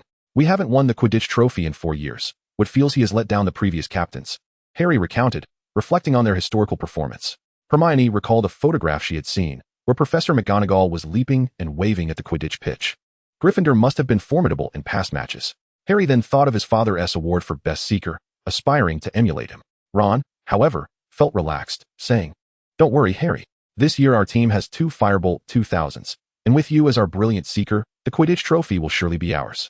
Harry sighed, feeling the weight of others' expectations resting heavily upon him. As November approached, would transform the Quidditch practice schedule into an every-night affair, leaving Harry no time to rest. He had long pondered why Snape, fully aware that Quirrell was behind the mischief, did not confront him directly, but instead resorted to counter curses. Unable to find an answer, he concluded that the situation had arisen abruptly, and without evidence, Snape could not afford to directly oppose Quirrell. Amidst his scattered thoughts, Loren brought up another matter of interest. Addressing Harry, "You mentioned you're constantly being dragged to Quidditch practice, with no time to spare throughout the week?" Harry looked at him and nodded. "Is that so? Do you have any questions?" Loren's gaze flitted between Harry and Ron. "Before we proceed, may I ask, can either of you mimic a troll's roar?" The inquiry struck as peculiar. Why would one ask about the sound a troll makes? Loren straightened up and leaned closer to the two, whispering, "Have you completed your Transfiguration homework?" Harry and Ron's pupils dilated as the events of Monday rushed back to them. Ron recalled his resolute declaration from earlier. "By the honor of the troll hunter, I swear that the first thing I shall do upon waking is complete my Transfiguration assignment. I shall never again stay up late the night before to finish homework. Should I fail, I shall be deemed a troll." A glance exchanged between Harry and Ron conveyed a mutual understanding. After catching up on sleep, who remembers such matters as homework? Neville, not particularly noted for his memory, maintained a diary, jotting down the day's events each night before bed. November 10th, 1991, Sunday, overcast. My 2 roommates are still copying their Transfiguration homework, which they refer to as referencing. I fail to comprehend why, even someone with my poor memory, would forget to complete their assignments. Why do they always leave it until bedtime? It is a dreadful habit. I had vowed never to do so again. Thus, I found the troll's roar quite amusing. On Monday, in the Transfiguration classroom, students packed their belongings and gradually exited. Loren approached Professor McGonagall, who was tidying her desk. "Professor McGonagall, I have a request." "Go on," she replied, preoccupied with organizing her books, aware that Loren was not an easy student to manage. "I wish to serve as the commentator for the Quidditch match," he stated, seeking the optimal viewing position. Professor McGonagall stacked several books together and replied, "The commentator has already been determined as Lee Jordan. There will be no changes." With that, she intended to leave the classroom. Loren hurried after her. "I can commentate alongside him." "That is unnecessary," McGonagall replied, unwilling to linger or acquiesce. Wary of the surprises Loren might devise in front of the entire student body, Loren tugged at the sleeve of McGonagall's robe, his eyes pleading with innocence. "As a child from a Muggle family, I merely wish to connect with my classmates. I promise not to cause any trouble." McGonagall paused, weighing whether Loren was akin to another mischievous Weasley twin, yet he had indeed behaved well in class, never engaging in any untoward antics. "Come to my office tomorrow evening. I will quiz you on some Quidditch rules. If you pass, you may serve as commentator," she conceded, though not entirely. "Of course," Loren exclaimed joyfully as he dashed away. At the dining table, Loren sat beside Harry, inquiring about any quick methods to learn Quidditch rules. Harry responded that he had learned through team practice, each foul teaching him a new rule, and he had already mastered over 100. However, when pressed, he found it difficult to articulate them. Though he could certainly guide Loren through identifying fouls in practice, Loren shook his head vigorously, expressing that he merely wished to be a commentator and had no desire to step onto the battlefield. "You all engage in Quidditch, and limbs are broken left and right. How can I possibly experience such foul play? It's simply not feasible. Perhaps you might consider perusing the marvelous Quidditch Ball," Hermione suggested upon overhearing their conversation. Loren was taken aback, as he had always believed Hermione held little fondness for Quidditch. "You've actually read a book about Quidditch? This book is quite fascinating. It can be enjoyed as a narrative." Hermione did not disclose that her interest stemmed from Professor McGonagall's influence, which prompted her to explore several Quidditch-related texts. Loren ventured to the library and, with Madame Pance's assistance, located the book, resembling a dictionary in its depth. This tome chronicled the origins of Quidditch. The sport's name derived from its birthplace, the Quagmires, a witch named Gertie Kettle, residing near the marshes in the 11th century. Meticulously documented in her diary the early developments of Quidditch matches, noting how various elements of the game were introduced. Initially, Gertie lamented her troubles as a group of individuals rode their enchanted brooms above her garden, playing with a ball that ultimately fell into her vegetable patch. She confiscated the ball and cursed those who sought its return. The following day, the players did not relent. They fashioned a new ball and began tossing it into the woods on the far side of the marsh for scoring. This marked the inception of the bludger and the scoring hoops. On the third day, the players procured 2 stones that soared through the air, attempting to knock their opponents off their brooms. This foreshadowed the development of the bludger. As time passed, the rules became more refined, evolving into the game we recognize today. Each team comprises 7 players, 1 keeper, 2 beaters, 3 chasers, and 1 seeker, competing with 4 balls. The chasers are responsible for the quaffle, scoring 10 points by throwing it through the opponent's hoops. The keeper defends the goals, permitted to handle the ball, and may also engage in offensive plays with the bludger. The 2 hefty bludgers fly autonomously around the pitch, attempting to knock players, particularly those holding the quaffle, off their brooms, while the beaters wield their bats to strike the bludgers away, safeguarding their teammates or using them to disrupt opponents. The final ball, the golden snitch, flits around the pitch at remarkable speed. The seeker who captures it earns 150 points. The match cannot conclude until the snitch is caught. One tale recounts a match that persisted for 3 months, with players rotating in shifts to complete it. Further details regarding the historical evolution of Quidditch will not be elaborated upon here. Flamel expressed his indignation, reproaching Loren for his lack of diligence in his studies. The following morning, Loren shook his slightly swollen head and approached the window, inhaling several breaths of the crisp, cold air to gradually awaken his senses. In Chapter 58, Early Winter at Hogwarts, during breakfast at the Gryffindor table, everyone could discern Harry's despondent demeanor, as if a shadow of gloom enveloped him. "You should eat something, Harry," Ron advised, unable to bear his friend's disheartened state. With a heavy sigh, Harry repeated his earlier actions, forcing himself to take a bite of bread, which he chewed for an eternity before swallowing. It was exceedingly difficult to summon any appetite in such a state, prompting Harry to relinquish the effort. He took a sip of hot milk, contemplating the day ahead, 3 classes, 3 assignments, and a Quidditch practice in the evening. The mere thought of it left him breathless. Hermione attempted to alleviate some of Harry's stress, assuring him that Professor Sprout's assignments would not be too burdensome, while those from Professors Flitwick and Binns were typically due the following week. "Just relax a bit, Harry. You can refer to my assignments," Loren mumbled, his mouth full, making his speech unintelligible. This ridiculous sight tempted Hermione to intervene. The concern from his friends eased Harry's tension, making him feel less overwhelmed. "It wasn't just the assignments. It was Quidditch as well. I'm merely a novice. What has placed the hopes of victory upon my shoulders? Yet I barely comprehend the realities of a proper match." Harry struggled to articulate his thoughts. Despite the smoothness of the training and his own sense of well-being, the prospect of his first competition was undeniably nerve-wracking. "Well, you've caught up," Loren said, swallowing his food before producing the magical Quidditch ball, slapping it onto the table. A Quidditch crash course, the origins and evolution of Quidditch, classic matches in history. This book has it all. Since you're a familiar face, I want to charge you. Ignoring Loren's odd remarks, Harry picked up the book and began to peruse its contents, quickly losing himself in its pages. Upon seeing the title, Hermione glanced at Loren. This was the book she had recommended to him just yesterday. The speed at which Loren could summarize its contents was quite impressive. Hermione blinked thoughtfully, choosing not to speak. Loren, oblivious to Hermione's scrutinizing gaze, continued to eat. After the morning herbology class, Loren made his way to Professor McGonagall's office. She did not make things difficult for him. After a brief inquiry about the scoring rules, she allowed him to pass, issuing a note for him to find Lee Jordan for some practice.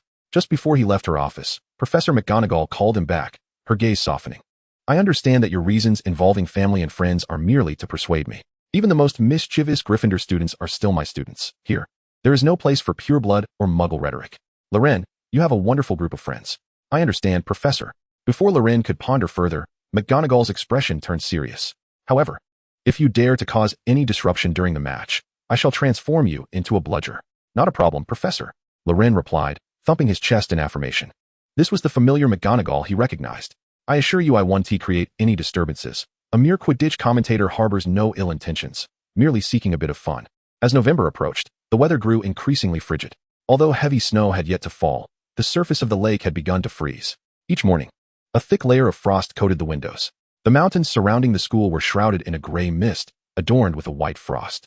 Through the window, one could see Hagrid, bundled in layers, clad in a moleskin coat, rabbit fur gloves, and beaver fur boots, perpetually tending to the brooms on the Quidditch pitch, ensuring they remained frost-free. The hearths throughout the castle crackled with vibrant flames, warming even the walls to a delightful touch.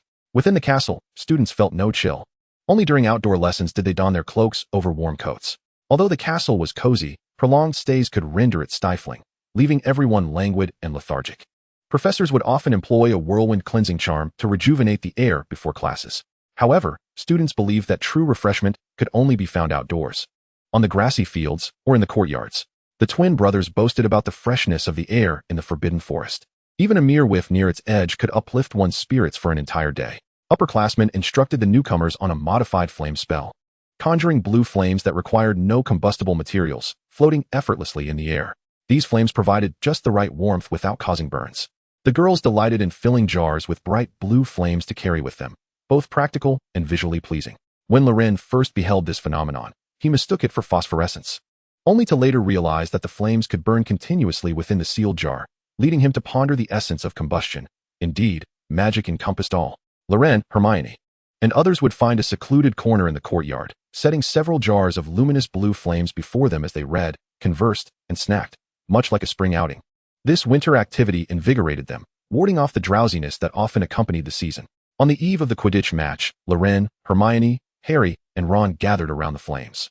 Hermione and Loren reviewed their assignments from the week, occasionally adding content between sentences. Loren would scribble and revise, submitting his work directly to the professor, believing this showcased his thought process. As for legibility or ease of reading, he deemed it of little consequence. He was merely a student tasked with completing his assignments. Hermione would meticulously rewrite her notes, ensuring neatness and clarity. Meanwhile, Ron played with the blue flames, which resembled dandelions or tufts of cotton. He would blow on the flames, sending them swirling into the air, only to watch them descend, then blow again to lift them once more. The flickering flames danced like butterflies, their blue wings shimmering, and Ron became entranced by this playful game. Harry, engrossed in the magical Quidditch balls, paid little heed to the 700 fouls. He found the amusing anecdotes about Quidditch far more captivating.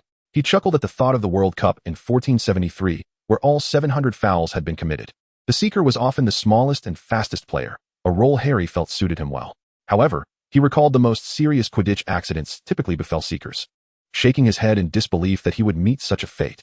While fatalities in Quidditch matches were rare, referees often went missing, only to be discovered months later in the Sahara Desert. Harry chuckled softly to himself, indulging in this solitary amusement amidst his busy schedule. A brief respite from the pressures of his life. Chapter 59, A Wonderful Misunderstanding. Loren swiftly concluded his assignments and, alongside Ron, began to blow the blue flames back and forth. The two of them tilted their heads back, taking turns to puff at the fireball, their laughter echoing as they played joyfully like two foolish dogs with a ball. Hermione tucked the revised manuscript into her book, planning to complete the remaining transcription work over the weekend. Lifting her gaze, she observed the two playing with fire, then glanced at Harry, who was absorbed in his book, occasionally breaking into a silly grin. A profound sense of despair welled up within her. What should she do? It seemed her friends were all rather peculiar. Loren, how's your communication with Lee Jordan? Hermione sought to initiate a conversation. Who? Loren continued unabated. Lee Jordan says that commentary relies entirely on improvisation. Who? We can't possibly predict the course of the match. There's nothing to practice. Who? Loren found this reasoning quite valid. At least in this regard, they were in sync. The two were positioned closely together, and Hermione felt a faint sensation as if tiny droplets were falling on her hand. Her expression shifted to one of alarm. His saliva had landed on her. Enough. Why did you suddenly decide to become a commentator? Hermione placed the jar down, and Ron, curious about this question, noted that Loren had shown no particular flair for flying or enthusiasm for Quidditch.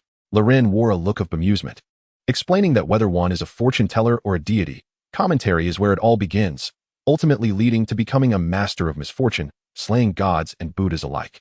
Hermione grasped none of this, but it did not hinder her understanding of Loren's intentions. This person had a rather troublesome character, always engaging in antics he deemed amusing, as evidenced by his earlier encouragement for her to explore Professor McGonagall's animagus form, purely for his own amusement. Harry, seated nearby, found the scene hilarious, bursting into laughter at the sheer absurdity. Loren and Ron exchanged glances, almost unable to bear it, contemplating interrupting him. Harry Potter. Snape, having spotted the group in the corridor, approached with a limp. He had injured his leg while evading Quirrell the previous night, inadvertently entering Lockhart's room. What is that you are holding? Snape's gaze fell upon Harry, his eyes drawn irresistibly to the boy's striking green ones. Understanding the gravity of the situation, Harry wisely refrained from retorting to the professor. Instead, he silently closed his book and presented it for Snape to examine. Magical Quidditch Balls. Snape scrutinized the title on the cover, an involuntary twitch at the corner of his eye revealing his growing irritation. Quidditch, Quidditch, much like his detestable father, who prided himself on a modicum of talent in the sport, reveling in the laughter that echoed through the corridor. Books from the library are not permitted to be taken outside the castle. Gryffindor loses 5 points. Without affording the group time to react, Snape turned to Loren, stating, "You need not come to my office tonight." With that, he hobbled away, clutching the book. Loren stood there, bewildered. Huh. Oh, all right. The four of them watched Snape's figure recede into the distance. He just made up a rule on the spot, Harry exclaimed, visibly indignant. Hermione noted another detail. What happened to Professor Snape's leg? I don't know, but it must be quite painful, Ron replied, a smirk of schadenfreude playing on his lips. Loren pondered, clicking his tongue, realizing that Dumbledore had indeed placed himself in a predicament. Upon reflection, it seemed that Lu Wei's achievements were singular, and Snape's situation was rather dire. The Gryffindor common room buzzed with excitement as everyone discussed the upcoming Quidditch match. Harry, Ron, and Hermione sat together by the window, with Hermione diligently reviewing Harry and Ron's charms homework, refusing to allow them to simply copy her work. They could have referenced Loren's answers directly, but his assignment was riddled with illegible scrawls, making it a laborious task to decipher whether it was the villainous Moric or the eccentric Uric. They thought it more efficient to tackle the straightforward questions themselves, randomly guessing the answers they struggled with, and then asking Hermione to check their work, thus revealing the correct answers. However, the book had been confiscated. Why? Anger surged within Harry amidst his fear. Why should he fear Snape? Are you out of your mind? Ron, though silent, clearly conveyed the same sentiment through his gaze. Hermione shook her head in disapproval. Then I shall go myself. The refusal from both friends only intensified Harry's impulsive determination, and he turned to leave. An idea struck him. If other professors were nearby, Snape would be less inclined to dismiss him. He decided to venture to the staff room in hopes of a fortuitous encounter. Meanwhile, in the dungeons of Hogwarts, Loren navigated the familiar path to Snape's office. I told you not to come tonight.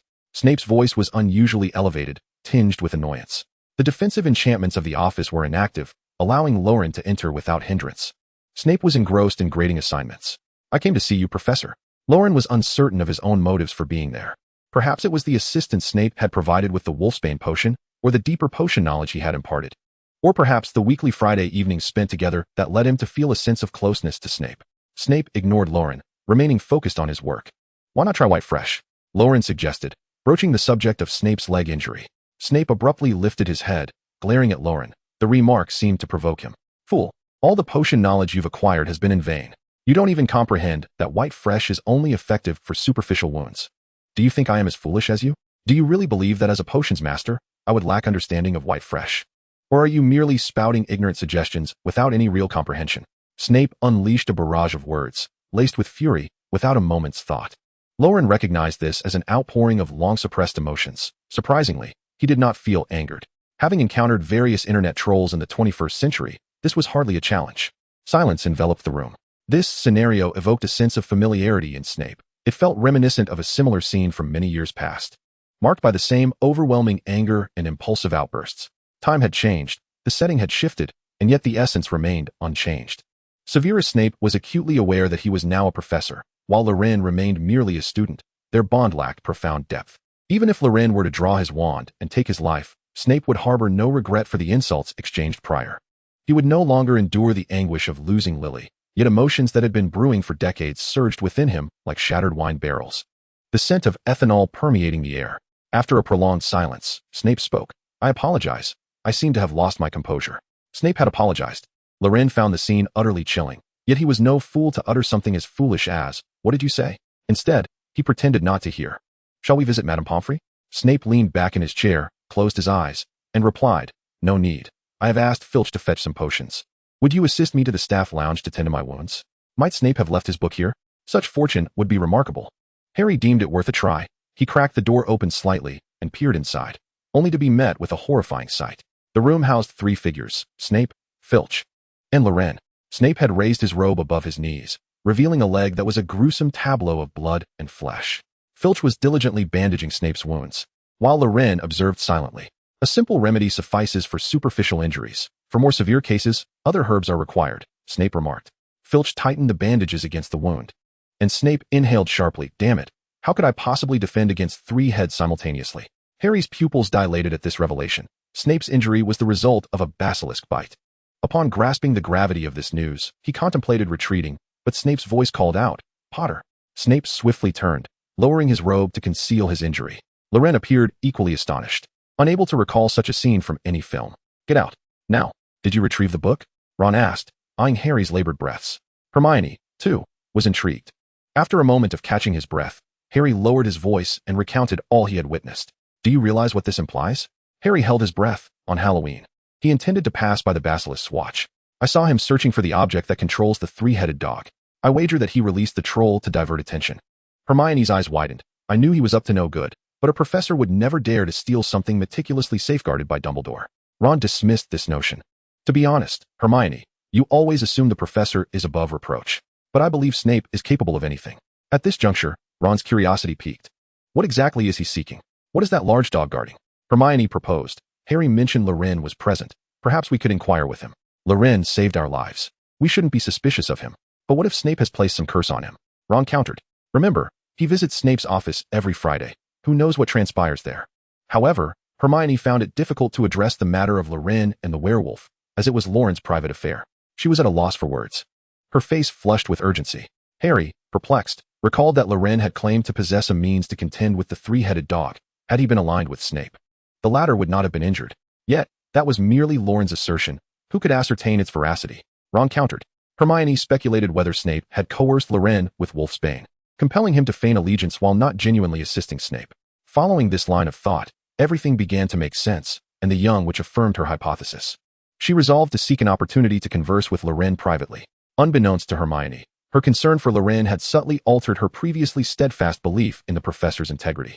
Harry internally concurred with Ron's perspective, but refrained from voicing his thoughts. The earlier scene was absent from the film, and Loren remained oblivious to the multitude of speculations it had spurred among Harry and his friends, who, for reasons unknown, chose not to inquire further. Thus, an exquisite misunderstanding unfolded among the four. Until bedtime, Harry's mind buzzed with this conundrum, rendering him unable to sleep. Chapter 60. Could it be? Now making an appearance is the Gryffindor Quidditch team. Loren's voice brimmed with enthusiasm, truly resembling that of a dedicated commentator. On a high platform by the pitch, Loren sat alongside Lee Jordan next to Professor McGonagall. The commentary took place under McGonagall's vigilant supervision, which was why she readily acquiesced to Loren. He posed no threat. What you are witnessing is the youngest seeker in history, Harry Potter. Apart from the Slytherin contingent, students from other houses showered Harry with cheers and applause. The roar from the Gryffindor stands resonating throughout the arena. In such frigid weather, Harry's cheeks glowed bright red. Beside him stood the Gryffindor captain and keeper, Oliver Wood. Wood, a dashing athlete, garnered quite a following among the female students, receiving an equally fervent response. Loren introduced the chasers, Katie Bell, Angelina Johnson, and Alicia Spinnet. Followed by the beaters, the Weasley twins, George and Fred. The brothers playfully circled the pitch on their brooms, posing like stars while blowing kisses to the audience. Professor McGonagall was pleased with the newly added introductions, as they noticeably enlivened the atmosphere. With Loren having introduced the Gryffindor team, it was now Lee Jordan's turn to present the Slytherin team. Jordan grasped the microphone, his tone monotonous as he announced the Slytherin team before yielding the time to the referee, Madam Hooch. What kind of introduction was that? The Slytherin players fumed. Their noses wrinkled in indignation. They had intended to soar around the pitch during their introduction, only to be overlooked by Lee Jordan's brief mention. From the Slytherin stands, a group of wizards led by Malfoy shouted, "There's a conspiracy afoot." The students from other houses were largely amused by such a stark contrast. Each member of Gryffindor earnestly introduced themselves, whereas when it came to Slytherin, there was barely a complete sentence. How amusing. Seamus collapsed in laughter against Hagrid, whose own belly shook with mirth, causing his beard to sway. Jordan, Professor McGonagall, at her advanced age, found herself hesitant to meet Snape's gaze from the staff seating across the field. This was truly not orchestrated by me, she thought, although she found it entertaining nonetheless. Madam Hooch blew her silver whistle, and 15 brooms soared into the sky. The quaffle was immediately seized by Gryffindor's Angelina Johnson, a remarkable chaser. Lee Jordan was captivated by the sight of Angelina, admiring her athletic form and enchanting visage. Professor McGonagall, immersed in the match, initially had no reaction to the first half of the commentary, but upon hearing the latter part, she swiftly turned to reprimand. Jordan, Lee Jordan, quick to sense the tension, replied, "My apologies, Professor." Loren continued his commentary, noting how Angelina skillfully dodged opponents, only to find herself cornered by Slytherin. These despicable rascals. Do they only know how to outnumber? The phrasing seemed somewhat questionable, yet not severely so. Professor McGonagall merely shot him a warning glare, signaling him to be mindful of his words. On the field, Angelina passed the ball through a wall of players. Splendid. The ball reached Elias Pinner's hands. while the Slytherin fools couldn't even graze its tail. Loren, Professor McGonagall scolded. My apologies, Professor, as Lee Jordan spoke during Loren's reprimand. The ball was passed from Elias's hands, only to be intercepted by Slytherin's captain, Marcus Flint. Loren picked up the commentary. He.s. heading towards the scoring hoops. Surely he doesn't think he can score. Although the statement lacked any foul language or disparaging remarks. The simplicity of the words combined with Loren's peculiar tone was infuriating. Seamus and Ron perked up at this remark. It was quite amusing. The intent was painfully obvious. And the route was easily predictable, allowing goalkeeper Wood to effortlessly deflect the ball. Wood felt that the save was remarkably straightforward. Now, Gryffindor's Katie Bell had possession. She passed the ball to Angelina. Lee Jordan announced. Angelina is heading towards Slytherin's goal. She's moving up and down, poised to shoot at any moment. Loren commented. Slytherin's goalkeeper, Blatch, has a head that resembles a pumpkin. Can he predict the ball's trajectory? Blatch ascended. How could he fly upward? Loren mused. Even a pumpkin head could guess that Angelina wouldn't shoot from above. Blatch descended. Now he is going down? What a foolish decision. Even a troll would outshine him as a goalkeeper. Blatch, upon hearing this, felt his blood pressure rise, his irritation mounting.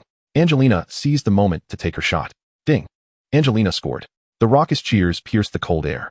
Angelina celebrated with her teammates, their faces adorned with smiles, as she thought to herself that the offense felt notably easier. The Slytherin players glared fiercely at them. Gryffindor scores. Seamus found this statement even more amusing than before, laughing heartily as he recalled that Loren had indeed encountered a troll. Dean joined him in laughter, collapsing onto Hagrid's belly. Curtain! Curtain! Malfoy shouted. Professor McGonagall, immersed in the joy of scoring, belatedly restrained Loren, offering a few stern warnings. The match continued, and the Slytherin players grew increasingly irritable, occasionally kicking those on broomsticks and deliberately swinging their bats at the Gryffindor players. Yet, these were mere petty antics, executed out of Madame Hooch's sight, making them difficult to penalize. Several times, Angelina nearly found herself knocked off her broom. The cheers from the stands gradually subsided, replaced by gasps.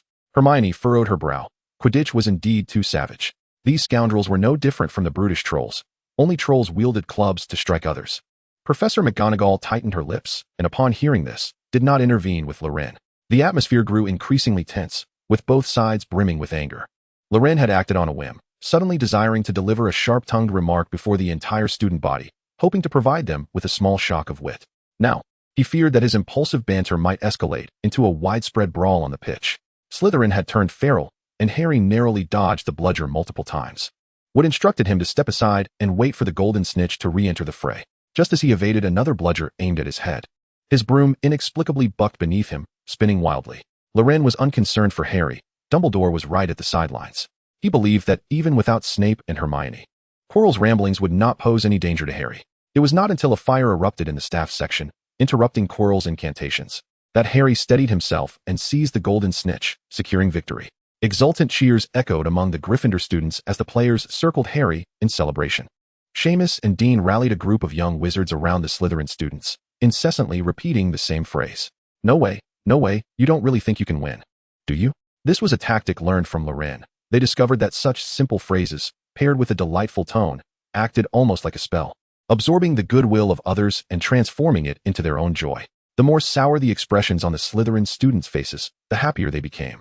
As if they were savoring some exquisite delicacy, a feeling of delight that was utterly intoxicating. The joyful expressions on Gryffindor's faces, combined with that remark, intensified the mockery, rendering the Slytherin's countenances even more dismal. It was as if a positive feedback loop had formed. Loren remained unaware that he was about to stir a tempest within Hogwarts. Chapter 61. Mischief Makers Invite You for Candy. That evening, in the Gryffindor common room, the entire space was aglow, with every nook and cranny adorned with candlesticks. An array of magical light fixtures, and the logs in the fireplace dancing merrily. The entire Gryffindor house was immersed in jubilant celebration following today's victory. The twins busily transported an array of delectable food and beverages from the kitchen, including the ever-popular butterbeer.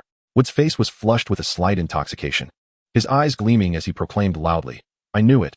I knew Harry would be an exceptional seeker. The twins indulged in peculiar magical sweets.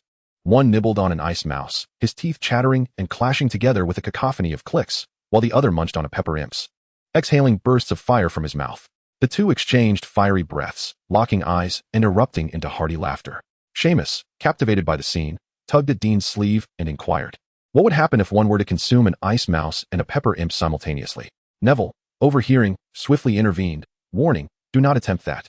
Uncle Ambrosius said someone ended up in St. Mungo's because of such folly. Ambrosius, the proprietor of Honeydukes, was a well-known figure. Seamus and Dean, upon hearing this, chorused incredulously. No way, no one would dare to do that. The pungent aroma wafted through the air, causing Loren to scrunch his brows in disapproval. Resembling a subway commuter engrossed in his phone. Where did you learn that phrase? Loren queried. Seamus blinked and replied, I learned it from you. Dean added, today. This is how we deal with the Slytherins. It's quite exhilarating. Loren slapped his forehead in distress, exclaiming, I am the sinner. Meanwhile, Harry, Ron, and Hermione had not fully integrated into the revelry. After the match, they had conversed with Hagrid and learned about Nicholas Flamel. Hermione had also witnessed Snape casting dark curses at Harry, solidifying their suspicions about Snape's malevolence. The trio deduced that the object guarded by Quirrell was linked to Dumbledore and a man named Nicholas Flamel, and that Snape sought to obtain it while also plotting to eliminate Harry. Regarding Loren, Hermione insisted that he should not be involved, as Snape had threatened him. Yet Loren had not cooperated. They agreed it would be best to keep Loren out of harm's way. The twins approached from either side, each lifting Loren and hoisting him into the crowd. If you ask me, today's triumph is largely due to Loren. He is the 8th member of our team. This sentiment was unanimously acknowledged by the Gryffindor Quidditch players. With Loren's commentary, their game had been considerably easier. A chorus of cheers erupted as they tossed Loren into the air, catching him repeatedly. After a few rounds, Loren shouted, Enough! Put me down! Put me down! At that moment, under Seamus's lead, the crowd chanted, No way, no way. Could someone already be overwhelmed? Disregarding Loren's discomfort, they tossed him once more. Internally, Loren lamented, This is what I deserve. I am a sinner. The joyous gathering continued late into the night, until Professor McGonagall entered to remind everyone that it was time to rest. Flushed with excitement, Wood rushed to McGonagall, attempting to rally the crowd to hoist her as well. Yet, he was the only one truly inebriated. The others remained sober and silent, pretending not to hear Wood's raucous requests. Percy was on the verge of tears. Everyone assumed that Professor McGonagall intended to teach Wood a lesson. Today's victory brought her considerable joy. For nearly a month following, the trio of friends cautiously avoided Loren, preoccupied with gathering information on Nicolae. However, their guilty conscience was evident, making their evasion of Loren conspicuously apparent. On one occasion, Neville inquired of Harry whether they were embroiled in some conflict with Loren. Hermione, belatedly realizing their precarious situation, concluded they must not alarm the snake. Thus, they resumed their usual companionship with Loren, attending classes and studying together in the library, deliberately avoiding any mention of Nicolae in his presence. One afternoon, as they toiled over their assignments in the library, Loren finished his work and glanced at the trio beside him. Harry was engrossed in the great wizards of the 20th century, while Hermione had major discoveries in modern magic and studies in contemporary witchcraft spread before her. Ron's head was buried in the directory of contemporary famous wizards, his nodding revealing his overwhelming fatigue. Loren gently tapped Ron, pointing out that drool had landed on his book. Startled, Ron jerked his head up, his sleepy face struggling to open his eyes, as he wiped his hand across his face, bewildered. Harry also lifted his gaze, his eyes unfocused and drifting, staring blankly at the book before him. Though he had not succumbed to slumber, he was equally incapable of concentrating, his mind adrift. How foolish they were, Hermione thought, finding herself overwhelmed by this sentiment. Loren could not suppress a chuckle, offering, I've completed my assignment. Feel free to refer to it if you need assistance. He then turned to Hermione, saying, Hermione, could you step outside with me? As they exited the library, Harry and Ron, relieved to be left out of the conversation, resumed their earlier postures, one nodding incessantly while the other's gaze grew increasingly vacant. Hermione's heart raced at Loren's words. Did he know something? Should she confess? How could she articulate it? The mere thought of deceiving Loren unsettled her. And with a mixture of trepidation and confusion, she followed him out of the library. Loren led her to a secluded corridor, turning to face her.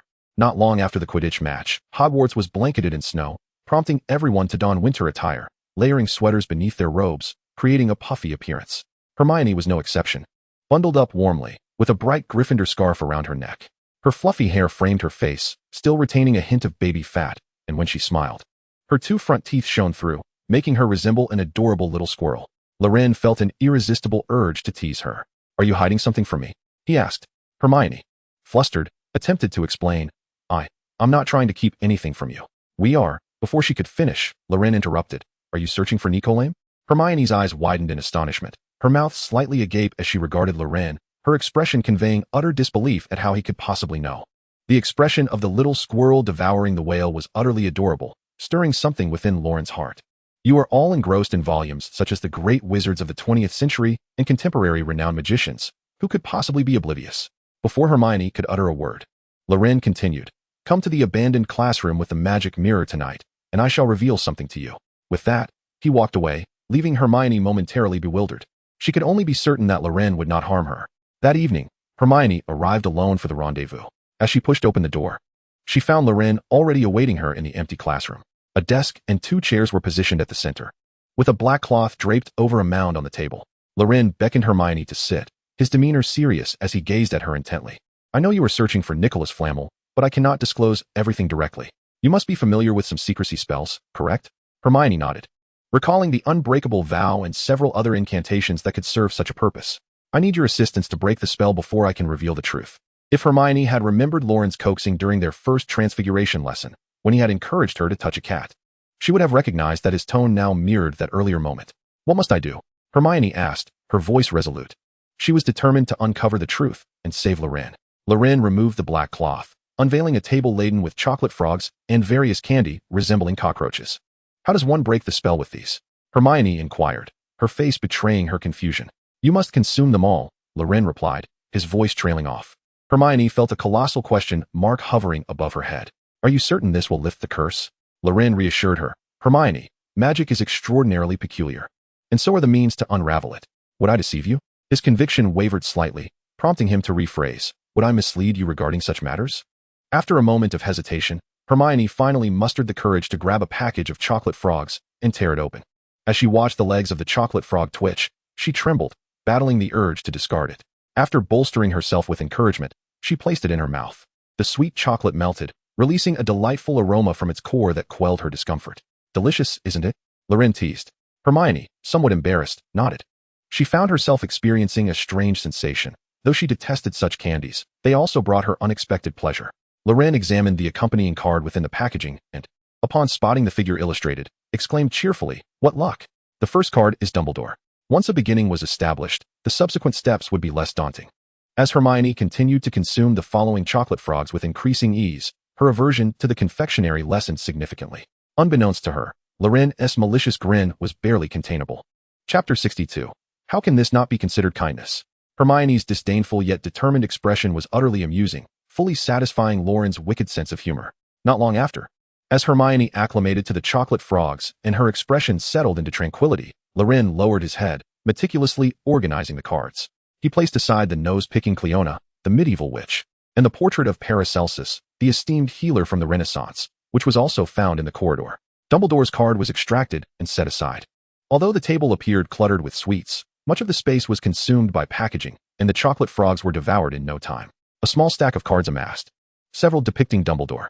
Hermione had never indulged in such a lavish consumption of sweets in her life. The chocolate prompted her brain to release dopamine, flooding her heart with joy. She felt both elated and guilty for such exuberance, which struck her as peculiar.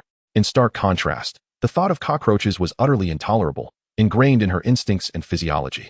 As she gazed at the rustling cockroaches in the box, a shiver ran down her spine, and in a timid voice, she lamented, "Is there truly no other option? We must finish them all." Loren was a true rascal. After a prolonged internal struggle, Hermione finally summoned her courage. Her face set with a grim determination as she cautiously extended her hand, pinching a cockroach-shaped candy between her thumb and forefinger. Ugh! Hermione could no longer endure it. She burst out, "I can't do it." Releasing her grip, she let the candy tumble onto the table, where it promptly scuttled back into the box. "Oh dear. Perhaps that was excessive." Loren halted his mischief, saying, No, don't cry. If you can't eat it, just let it be." Hermione's cheeks flushed. She had only ever cried in front of her parents, and as she grew older, she deemed such displays too childish. Now 11 years old, she felt that even if she cried, it wouldn't be with sobs, as that would ruin her image. Her face burned with embarrassment. Recalling how she had just acted like a petulant child in front of someone close to her, relieved that Loren had not noticed. Stealing a glance at him, she discreetly wiped her face and reached for a handful of candy to pop into her mouth. The sensation of the bugs resurfaced, and as she chewed, tears streamed down her face again. Voila! The rich aroma of chocolate enveloped her, infused with a lemon sorbet syrup that was tangy and sweet, with a refreshing tingle. Loren inched closer, tentatively asking, "Is it delicious?" "Wah wah wah."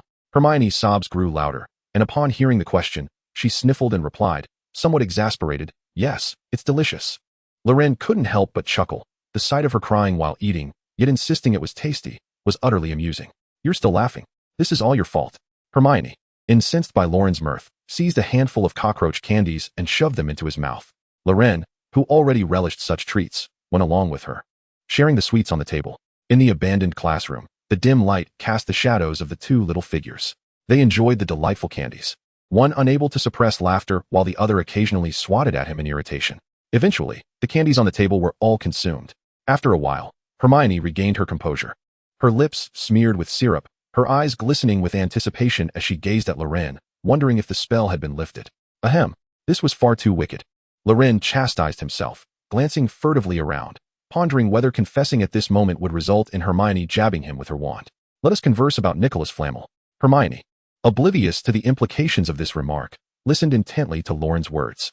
Loren produced a portrait of Dumbledore and placed it before Hermione, upon which was inscribed, Dumbledore's widely recognized contributions include defeating the dark wizard Grindelwald in 1945, discovering 12 uses of dragon's blood, and achieving remarkable success in alchemy alongside his partner, Nicholas Flamel. Information regarding Flamel can undoubtedly be found in any tome on alchemy. He is an insurmountable figure in the realm of this ancient art, Loren remarked. Hermione nodded, committing this information to memory. Loren refrained from divulging anything further, such as his acquaintance with Flamel or the Philosopher's Stone. The growth tasks assigned by Dumbledore necessitated that they navigate their path independently. The trio must tread the line of saviors, and the unpredictable variable of Loren's involvement left the outcome uncertain. The enormity of the challenges had illuminated the reality to him. He could scarcely fathom how 3 children of their age could confront a troll unscathed. The films of his past were mere fiction. This was a genuine world of magic, where injuries were a tangible threat, and any hint of peril could spell doom for an 11-year-old. Loren harbored concerns about his role in the unfolding narrative, fearing he might become a mere supporting character, akin to Cedric. Even if Voldemort was vanquished and the trio emerged unscathed, the casualties listed would go unnoticed, with individuals quietly lining up for their fates. Naturally, Loren would not be paralyzed by fear, fretting over the tempest his butterfly wings might unleash. The mishaps in flying class and the troll incident suggested that an unseen force was at work, ultimately steering the narrative toward its destined conclusion. For now, without the means to ensure his own safety, he resolved to remain a diligent student, occasionally urging the trio forward, believing that as long as he did not directly interfere, he would be unscathed. In this magical institution, he aspired to spread joy, encouraging Hermione to bravely embrace new experiences. For how could a benevolent soul such as he not enjoy a long life? Loren had contemplated that Quirrell would not act until the end of the term, thus preemptively informing Hermione that Flamel would not significantly impact the storyline. Thus, Loren found joy, while Hermione acquired answers. Yet another day of mutual benefit. Recently confined in a dim space, with thoughts clouded and many details overlooked, the brisk air revitalized Hermione, prompting her to sense that something was amiss. Hermione inquired, Loren, what is this magic that uses candy to break curses? Where did you learn of it? Her question reminded Loren of the earlier scene where Hermione had sobbed while munching on a pile of cockroaches, exclaiming how delicious they were. Ha! Loren could not contain his laughter, clearly evident on your face. During the day, it was as if your expression was begging to be deceived. I knew it. I knew it. I knew it. Hermione's fists clenched. You insufferable wretch. You are doomed. The sound of their footsteps echoed in the corridor, stirring the candlelight into flickering motions, as their shadows elongated and intertwined upon the ground. Chapter 63, The Proud Sundera. In the forest, atop the castle, and within the courtyard, layers of snow lay piled high, while the Black Lake lay frozen and smooth. Outside, snowflakes drifted down like goose feathers. Hermione and Loren sat beside a window in the common room, each engrossed in a hefty tome. Harry and the others, upon witnessing this scene, chose to circumvent them, for the weighty book was quite intimidating. Loren was perusing the final volume on Snape's reading list. According to Snape, upon completing these texts, Loren's knowledge of potion making would be deemed rudimentary. Snape had not requested that Loren procure snake venom for quite some time, and his recent tasks had become considerably lighter, prompting Loren to speculate that the snakes were in hibernation. The entire reading list consisted of 25 books, and Loren had initially believed he would not finish them before Christmas. However, since acquiring the book on the fantastic, he had managed to carve out time amidst Flamel's teachings to hasten his progress significantly. Hermione had already uncovered information about Nicholas Flamel and was aware of the Philosopher's Stone. Ancient alchemy involved the creation of the stone, a substance of astonishing properties. The Philosopher's Stone could transmute any metal into pure gold and produce the elixir of life, rendering those who consumed it immortal. For centuries, there had been numerous accounts concerning the Philosopher's Stone, yet the only known existing stone belonged to the renowned alchemist and opera enthusiast, Nicholas Flamel. He celebrated his 665th birthday last year and now resides in seclusion in Devon with his wife, Perenelle, who is 658. Loren's understanding of Nicholas stemmed from the book The Interpretation of Hieroglyphs, which contained Flamel's own autobiography. He had never closely examined other evaluations of Flamel's work. Hermione set her book down and turned to Loren, hesitating before asking, "Do you know that Snape intends to steal the Philosopher's Stone?" That night, when Loren had teased her, her mind had been too muddled to inquire about such matters. Loren continued to read, making notes in his notebook regarding the distinctions between morning dew and midnight dew. Though Snape's demeanor was rather unpleasant, he could be considered a good person. Hermione glanced around before stating, "I witnessed Snape cursing Harry's broom during Quidditch." People are naturally inclined to trust their own observations. Loren persisted with his notes, yet he felt it imperative to seek the unseen. He did not intend to divulge his knowledge to Hermione, for he had no evidence and could not possibly claim to know the plot. Loren added, "You might want to keep an eye on Professor Quirrell." "Why?" Hermione pressed for clarification. "Snape is an old professor. He has been at Hogwarts for many years. Quirrell's tenure here is much shorter, and he behaves suspiciously, always lurking about, which suggests he cannot be trusted." Loren expressed this sentiment as one might in a film, instantly recognizing Quirrell's untrustworthiness.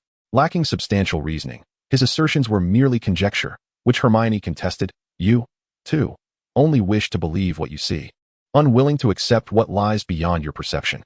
Closing his book, Loren countered, "No, I am not assisting anyone. If you ask me, Headmaster Dumbledore is still within the castle. What do you children have to worry about?" Loren truly held such thoughts, yet he was acutely aware that no matter his assertions, the trio would invariably pursue their own convictions. They were Gryffindors, champions of justice, imbued with valor. It was, in fact, his own detached indifference that posed a problem. However, he was not the protagonist in this narrative. His life was paramount. You are but a child as well. Following that fateful night, Hermione found solace in the realization that Snape had not coerced Loren. Yet, Loren continued to exonerate Snape. And Hermione mused that Loren had grown closer to Snape through their prolonged interactions. Hermione resolved to collaborate with Harry and Ron to unearth Snape's nefarious schemes, determined to shield Loren from undue distress.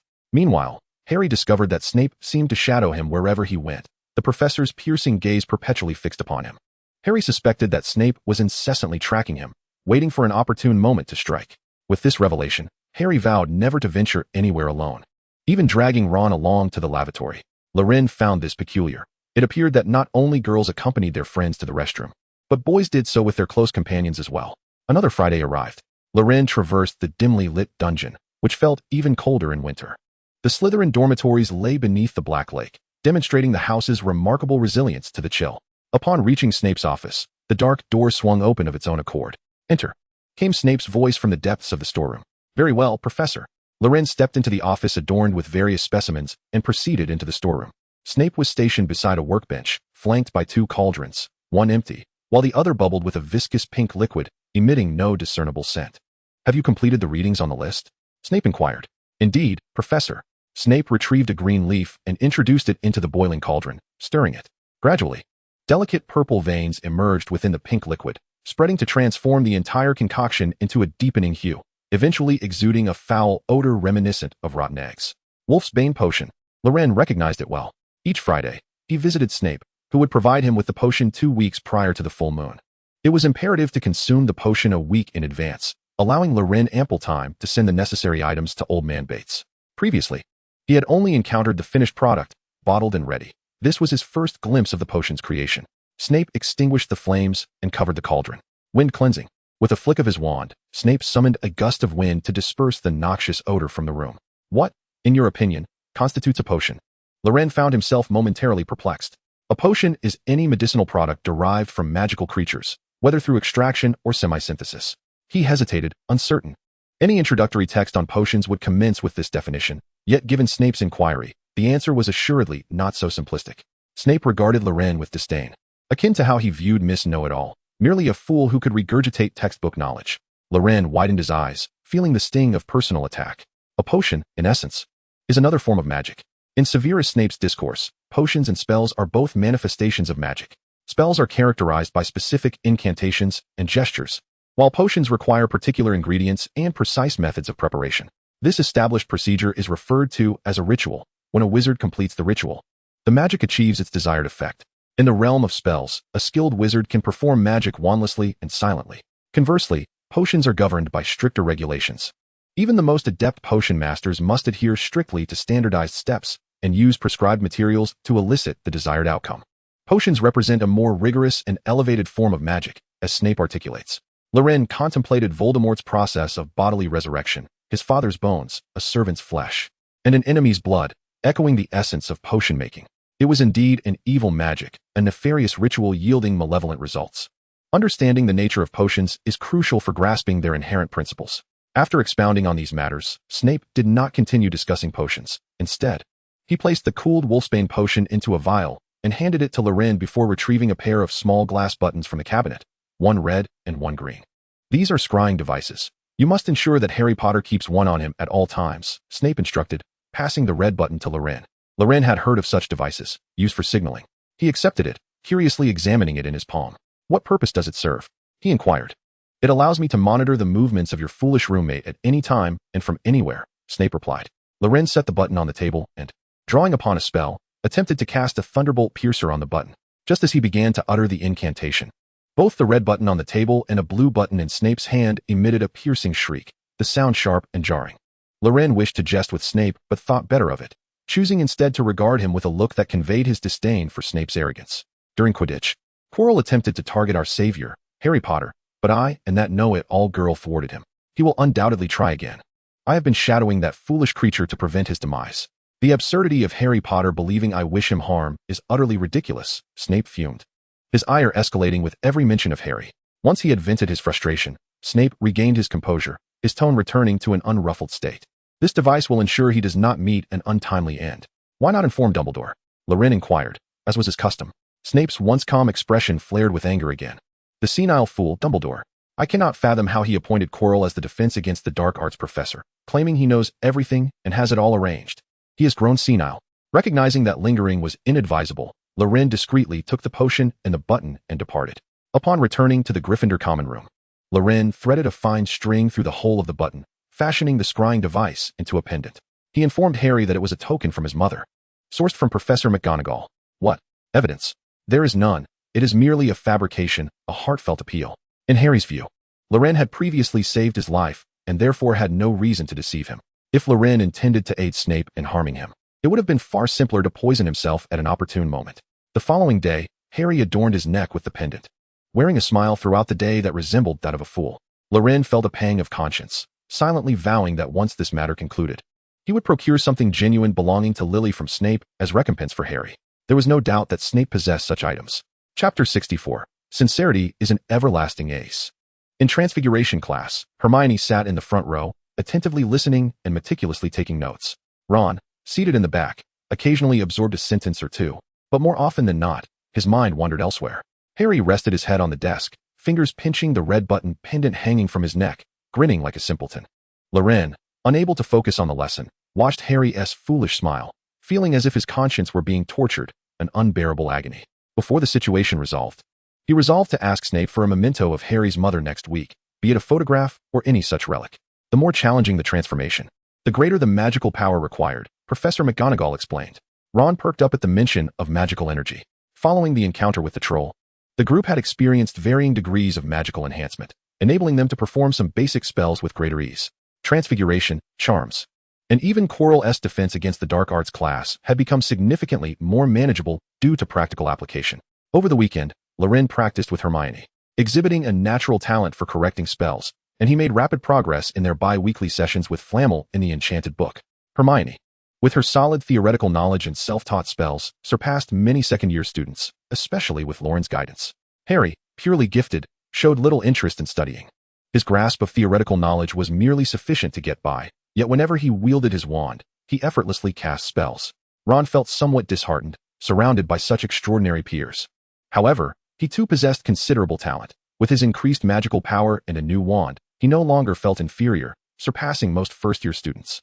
After concluding the theoretical portion of the lesson, Professor McGonagall instructed the students to transform a matchbox into a snuffbox, emphasizing its relevance to their final exam. Hermione focused intently on her matchbox, swiftly transforming it into a snuffbox. The young witch believed it could be even more intricate, adding various filigree patterns and colorful illustrations to the snuffbox.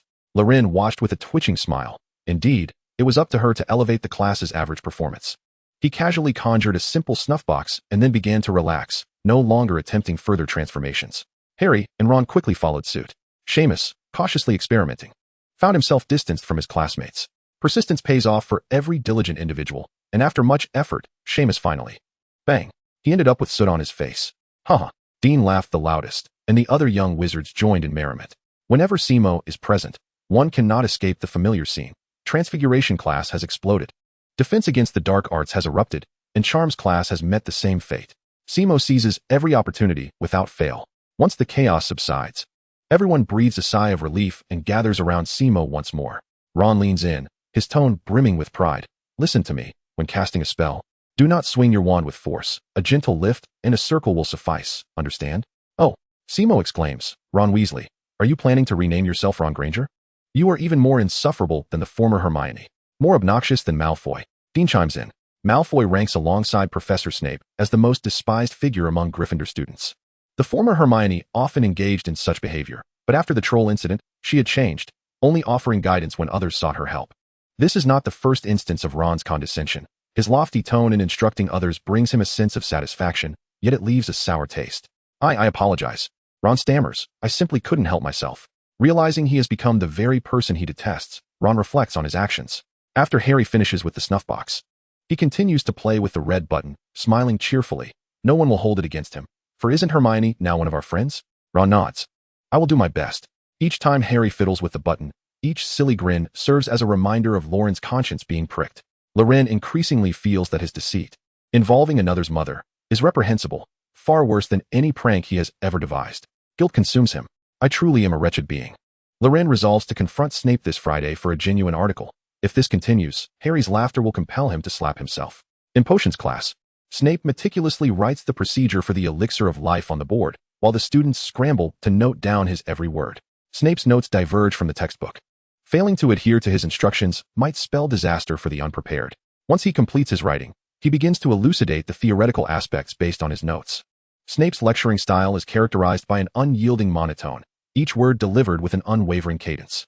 Initially, Harry strives to concentrate, but soon his gaze begins to wander, lacking focus. His thoughts drift far away.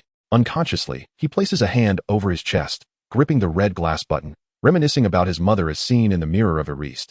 Contemplating that this very button once adorned her. It is as if his mother is beside him in spirit. Alas, Loren cannot bear to witness this scene. His conscience stirs once more, compelling him to want to strike himself. Snape stands at the podium and immediately spots the grinning Harry, whose demeanor stands out conspicuously among the serious students. Never has a student dared to laugh joyfully in his class. The other students, well versed in this routine, eagerly await Snape's next move.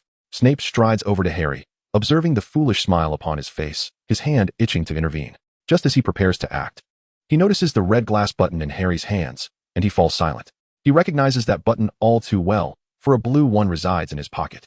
Snape was perplexed, unable to comprehend why Harry wore such an indescribable expression while clutching the button. No points deducted? The other students were astonished. Had Professor Snape undergone a transformation?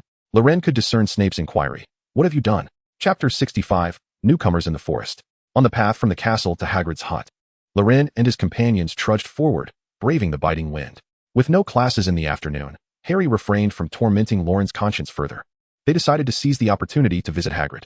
The castle boasted a fireplace and perhaps some warming enchantments, rendering it quite cozy. Now, the group truly experienced the chill of winter at Hogwarts. They huddled together, hands tucked into their sleeves, most of their faces obscured by scarves, leaving only their eyes visible. Oh, Ron sighed. Why must we visit Hagrid on such a cold day? Harry tightened his coat. We haven't been since the snow fell. Hagrid must miss us. Hermione's teeth chattered. Hagrid has to guard the forbidden forest. We can't leave him alone. Loren longed for the fur blanket in his trunk.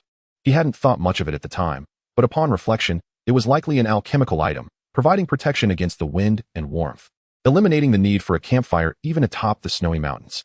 It had been carelessly taken by Nicholas for a makeshift stall and eventually ended up in his possession. A miscalculation indeed. He would ensure to bring it next time. Clack, clack. Harry craned his neck, scanning the surroundings. Did you hear something? Just the wind, Ron mumbled. The four continued onward. Squeak.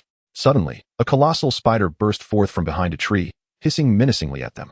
Ron's eyes nearly bulged from their sockets. He had harbored a fear of spiders since childhood, and this monstrous creature was no exception. The giant spider was roughly the size of Hagrid. Its body covered in thick black hair, with enormous eyes atop its head accompanied by 6 smaller white eyes. Its pincers emitted a distinctly audible clicking sound. An 8-eyed spider. Loren instantly recognized the creature's prominent features. He grasped Hermione's arm, while Harry pulled Ron along as they hastily retreated, eager to avoid any interaction with such a perilous magical being. Harry felt as though Ron were ensnared by a binding curse, his entire body frozen in fear. Yet the giant spider fixated intently on the direction of their footsteps, having set its sights on the young wizards. "We are friends of Hagrid. Let us pass," Loren called out as he backed away cautiously. The eight-eyed spider was capable of communication, its intellect not significantly inferior to that of humans. "Humans have disturbed my hibernation. For this, they shall pay the price." The spider's voice was grotesquely distorted, rendering it impossible to discern gender.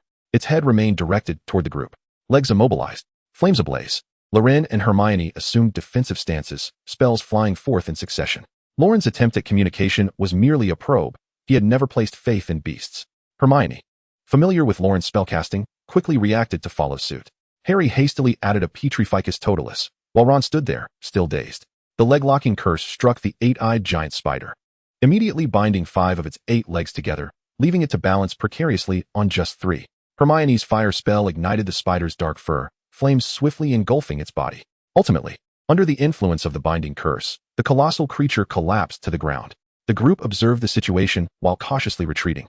Compared to the thick-skinned, nearly magic-immune giant, the eight-eyed spider appeared less daunting, instilling less panic among the others, aside from Ron. As the flames consumed the spider's fur, they failed to ignite its limbs and quickly extinguished, allowing the eight-eyed spider to break free from both the binding and leg-locking curses. Just as Loren, Hermione, and Harry aimed their wands at the creature, a dull thud resonated through the woods. Boom, boom, boom, whoosh. A massive figure burst forth from the underbrush, carving a small trench in the snow, with Fong trailing behind. "Hagrid!" Harry exclaimed joyfully. Hagrid, towering in stature, charged ahead without acknowledging Harry, colliding with the eight-eyed spider. The sound of crashing echoed as Hagrid smashed through 7 or 8 trees before finally coming to a halt. The 4 hurried to assess the situation. The eight-eyed spider lay on the ground, most of its limbs shattered, its abdomen torn open with several large gashes, oozing white webbing that congealed into clumps and strands. It was unable to emit a cry of anguish. "Are you all right?" Hagrid inquired in his deep voice, slightly out of breath, with a few tears in his coat. This encounter was unlike any magical battle they had ever witnessed, entirely devoid of spells. It was no wonder Hagrid could inhabit the Forbidden Forest, as few could withstand such a wild onslaught. Ron, utterly bewildered, had never before encountered a spider of such magnitude, his mind struggling to comprehend the situation. Harry shook his head. "How did you know we were here?" Hagrid recounted the circumstances. Fong had suddenly grown restless, anxiously barking and pulling Hagrid away. And upon nearing the area, Hagrid had spotted Harry and the others in peril. Concerned, he had rushed in without a second thought. "Why is there an eight-eyed spider at the edge of the Forbidden Forest?" It just mentioned that someone disturbed its hibernation, Hermione pondered, sensing something was amiss. With a tinge of sorrow, Hagrid explained, "This is Aragog's offspring. They should be hibernating in their lairs during the winter. The forest inhabitants typically refrain from provoking them." The eight-eyed spiders were the progeny of his friend Aragog, and upon seeing Harry in danger, Hagrid had acted impulsively, now feeling remorse for Aragog. "There must be other ill-intentioned individuals who ventured deep into the Forbidden Forest," Loren suggested. "Quirrell's condition has deteriorated significantly since the beginning of the term. Their intrusion likely disturbed the hibernating eight-eyed spiders. Come with me to the cabin to warm up," Hagrid beckoned, continuing, "I'll notify the Centaur tribe later tonight." He withheld the information about checking on Aragog. "Should we inform Professor Dumbledore?" "That makes sense." Upon entering the small cabin, warmth enveloped them, and Hagrid poured tea while presenting some snacks, under the comforting embrace of rock cakes. The matter of the eight-eyed giant spider was swiftly set aside as discussions turned to various happenings at school. Harry confided in Hagrid that he was already aware of the existence of the Philosopher's Stone. Hagrid, feeling a pang of guilt, believed that it was his mention of Nicholas Flamel's name that led Harry to uncover the truth about the stone, thus betraying Dumbledore's trust. When the conversation shifted to Snape's intent to steal the stone, Hermione discreetly scrutinized Loren's expression, feeling reassured by his lack of notable reaction. Hagrid, in a fit of frustration, asserted vehemently that Snape could never wish harm upon a student, urging the group to heed his warning. "This matter does not concern you. It is perilous. Forget about the stone, forget about the Forbidden Forest, and cease any involvement in this affair." Harry, understanding the gravity of the situation, fell silent, as did Ron and Hermione. Loren took a sip of tea in silence, amused, reflecting that if those 3 absorbed even a word of his admonition, they would no longer be Gryffindors. Harry's anticipation for the forthcoming Christmas began to flourish. Chapter 66, Sleepless Friday Night. Upon reaching Snape's office around 9 o'clock, darkness enveloped the surroundings. The wind outside had quieted, allowing a faint moonlight to filter through the window, occasionally interrupted by the fleeting brilliance of shooting stars. Snape was meticulously pouring a thick, black liquid from one bottle into another adorned with magical engravings. As Loren approached, an unpleasant stench assaulted his senses, causing a wave of dizziness. "Stay back, fool," Snape remarked without even glancing at Loren. The venom of the eight-eyed giant spider, a premium ingredient, was valued at 100 galleons per ounce. As Snape continued his work, he advised, "If I were you, I would extract the venom immediately after the eight-eyed giant spider's demise." Listening to Snape's words, Loren remained silent, understanding from experience that sometimes silence is the wisest response. The spider before them was an aged specimen, its eyes faded, frail and sluggish. Unable even to trigger the mirror upon Potter's person, the white eyes of an elderly eight-eyed giant spider indicated its blindness, its once formidable body now weakened. Awakened from hibernation, it could no longer contend with the prey of the forbidden forest, resorting instead to targeting a few young wizards. Loren had sensed something amiss with the arachnid during the day. A creature of danger level 5 should not be weaker than a troll. Yet it had nearly succumbed to the onslaught of several young wizards. Snape poured the venom into another bottle, and with a flick of his wand, the engraved lines on the bottle glowed with a verdant luminescence, the mouth of the bottle forming into a tight-lipped visage, its lips darkening to a deep black. "Now, regarding the mirror, how did you deceive your good friend Potter?" Snape mused, recalling Harry's ambiguous smile. Loren glanced around, feigning nonchalance as he casually remarked, "I told him it was something that once belonged to his mother, and that was his reaction." Snape fell into silence, reflecting on Lily. So it was Lily. Habitually, he felt the urge to mock Harry for his foolishness, yet the words faltered on his lips. Loren tentatively ventured, "Professor, I heard you were classmates with Harry's mother. Do you possess any photographs or mementos of hers? I feel a twinge of guilt for deceiving Harry. Not merely guilt. If this continues." A smile from Harry would compel Loren to slap his own face. Late at night, emerging from the Book of Fantasies, he found himself wide awake, grappling with the notion that he was truly unworthy. Snape, not responding to Loren's words, commenced the discussion on today's potion content. The private lessons he conducted for Loren diverged significantly from the standard potions class at Hogwarts, presenting an entirely different approach. First, one must identify the ingredients and materials, comprehending the distinct properties of each, before deducing the effects of the potion from those properties. In contrast to the potion textbooks, starting with simpler elixirs to understand the role of materials represented a more traditional and esoteric knowledge system. Aware that he owed a debt, Loren diligently applied himself to his studies, striving to earn money and repay it as swiftly as possible. As Loren exited the office, Snape tossed a pendant to him. In a typical Gryffindor boy's dormitory, Harry lay on his bed, one hand reaching skyward, grasping an open pendant that contained a photograph of a young girl. The girl appeared somewhat startled by the presence of a camera, but after a moment, she revealed a gentle smile. In the lower right corner of the photograph, there was a line of small text, "Lily Evans." Harry silently repeated the name, filled with delight. Unlike the reflection in the mirror of Erised, this time he need not worry about losing sight of her. When gazing into that mirror, sorrow predominated his heart. Longing for his parents and the injustices he had endured throughout the years weighed heavily upon him, yearning to share his burdens with his mother and father.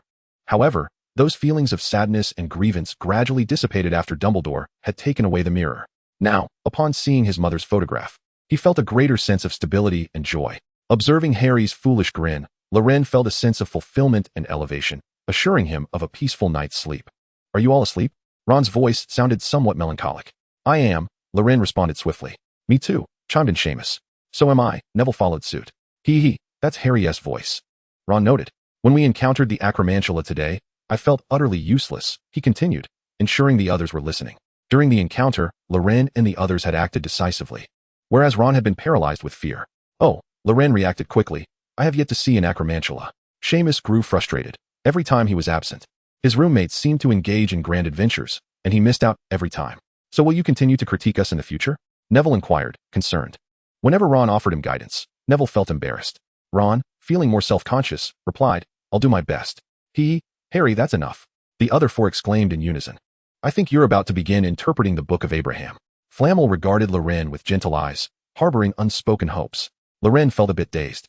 How could he interpret it when he had yet to complete his studies of the languages of several ancient civilizations? Timing is of the essence.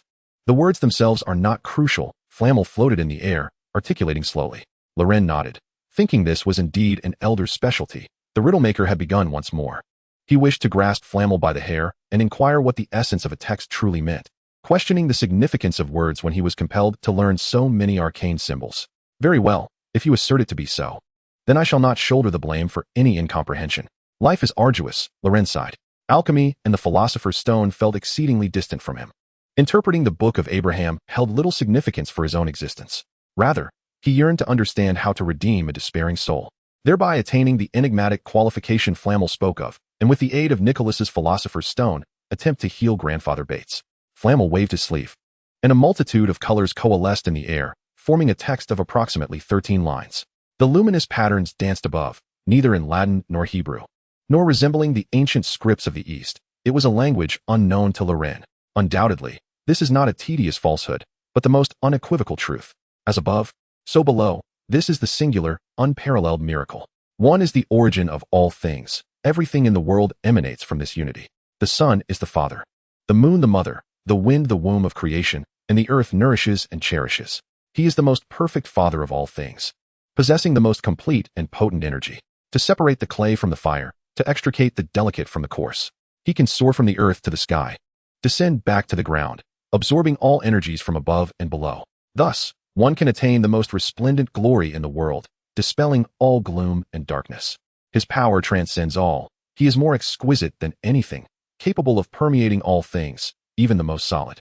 Thus, the world was born. It is through this process that the admirable miracle was wrought. I am deemed the triple great because I possess the three attributes of philosophy. As for how the sun operates, we shall conclude here. As Loren murmured these words, the radiance in the air dissipated.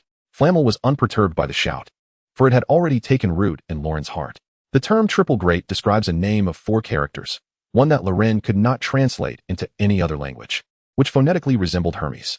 It sounded akin to a name of a Greek deity, yet as Loren uttered it, he felt a clear indication of a supreme existence, rather than a mere Greek god. As above, so below seemed to evoke a philosophical concept, yet its meaning eluded him. The unity from which all things are born is a notion prevalent in many mythologies. Whether it be the creation deities of the West or the figure of Pangu from the East, both embodying the concept of oneness. The subsequent mention appeared to describe a deity absorbing energy to create the world, yet the existence of sky and earth prior to creation contradicted most myths. Flamel did not provide an answer. This content lay within the Emerald Tablet, and understanding the Book of Abraham necessitated knowledge of this statement. The Jade Tablet is inscribed with content from within an Egyptian pyramid, yet the tablet itself has been lost to the annals of history. Various versions of the Jade Tablet have emerged, their authenticity shrouded in uncertainty. However, I cannot provide you with any explanations, as we previously agreed. The contents of the book are for you to explore in solitude. The revelations you uncover are yours alone to possess, as the content itself is a curse. Loren turned to Flamel and inquired, "Not even you can divulge?" "Including myself," Flamel nodded. "Very well. The incomprehensible text is of little consequence. It is clear that only the individual can ascertain its interpretation. It is no wonder that throughout history, only Nicholas has managed to extract anything of value. It seems absurd that this artifact has come into his possession. When do I begin?" Loren noted the significance of timing. Flamel regarded him gently and replied, "When Mars shines brightly." Loren pursed his lips, fearful that he might unleash a tirade of expletives. "Do you riddle makers not possess the capacity to provide a specific time frame? Even mentioning which comet passes Earth on its nth journey, or indicating a full moon, or a solar or lunar eclipse would be a clearer direction. What does when Mars shines brightly even mean? Every Wednesday, we have stargazing lessons, and there are several occasions each month when Mars appears particularly luminous. What constitutes brightness, I wonder?" Loren's thoughts raced, but Flamel merely observed him in silence. He understood that further inquiries would yield no fruitful answers. "All right, I may not know when to commence. The method of interpretation remains unclear, and the outcomes seem inconsequential." Loren felt no pressure. He resigned himself to the notion that the Book of Abraham likely ended here. On Saturday morning, the snow fell more heavily than the day before, gently blanketing the castle and woods in a white shroud. Upon waking, Loren found his dormitory mates still ensnared in slumber. Harry's face bore a faint smile, the pendant having fallen to the pillow's edge. Stealthily descending from his bed, Loren retrieved the Book of Abraham from beneath and settled by the window. The soft, yellowed bark paper bore the marks of time, adorned with some brass circles. And the book, long untouched, had aged considerably. As for the main text, Loren could not even venture a guess. He remained utterly baffled. Instead, he focused on the illustrations within the pages. The first image depicted an ancient staff with a serpent consuming another serpent. In retrospect, this staff seemed to resemble a wand. Loren's thoughts drifted as he contemplated the enigmatic wand. Could it be Dumbledore's Elder Wand? Given its association with serpents, perhaps it belonged to Slytherin? Might he have to embark on a quest to find this wand? Such thoughts led him far afield. and the prospect of scouring the world for ancient artifacts to interpret the Book of Abraham was daunting enough to induce a sense of resignation. The crucifix with the serpent left him pondering. No matter how far his imagination roamed, he could not deduce its meaning. Was the serpent a basilisk?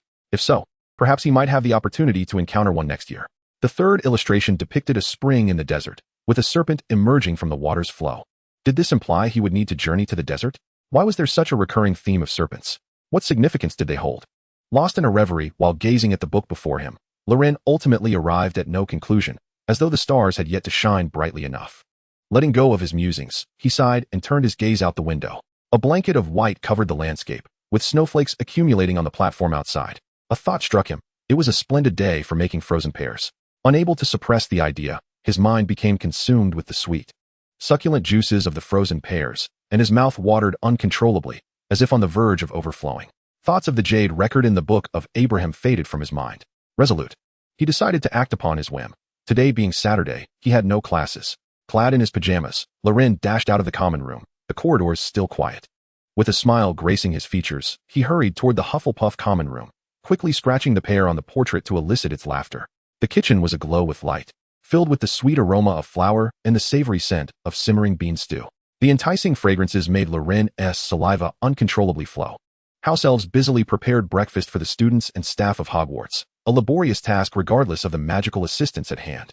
One house elf was orchestrating a baguette to collide with the blade, slicing itself in half, and the two halves playfully hopped into a plate, settling into a cozy spot. Upon noticing Loren in his pajamas, the house elf paused, clapped its hands, and approached him. "Little wizard, what would you like to eat?" it inquired. Its frail body and elongated limbs accentuated by bat-like ears. Loren regarded the diminutive creature and recalled, "I remember you. You made the avalanche strawberry cake I requested last time." "Oh, indeed. It is an honor to be remembered by a young wizard," the elf exclaimed with delight. In a buoyant mood, Loren felt no animosity towards the elf and thought it might be nice to learn its name. "I am Loren Morgan. Your name? You wish to know my name?" The elf cheered, raising its hand in joy. "I am called Wheat, and it is a pleasure to meet you, Mr. Morgan." "Wheat, I shall remember that. I need some pears," Loren requested.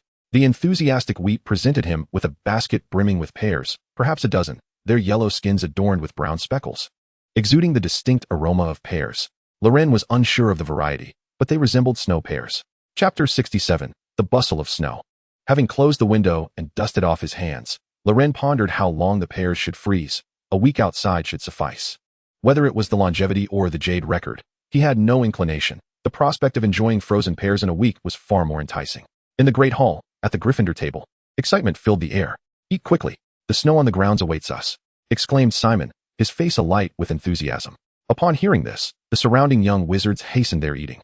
It was the weekend, and after a week of confinement, they had already devised plans for their snowy escapades. The playground was blanketed in thick snow, perfect for a snowball fight. "Are you joining them?"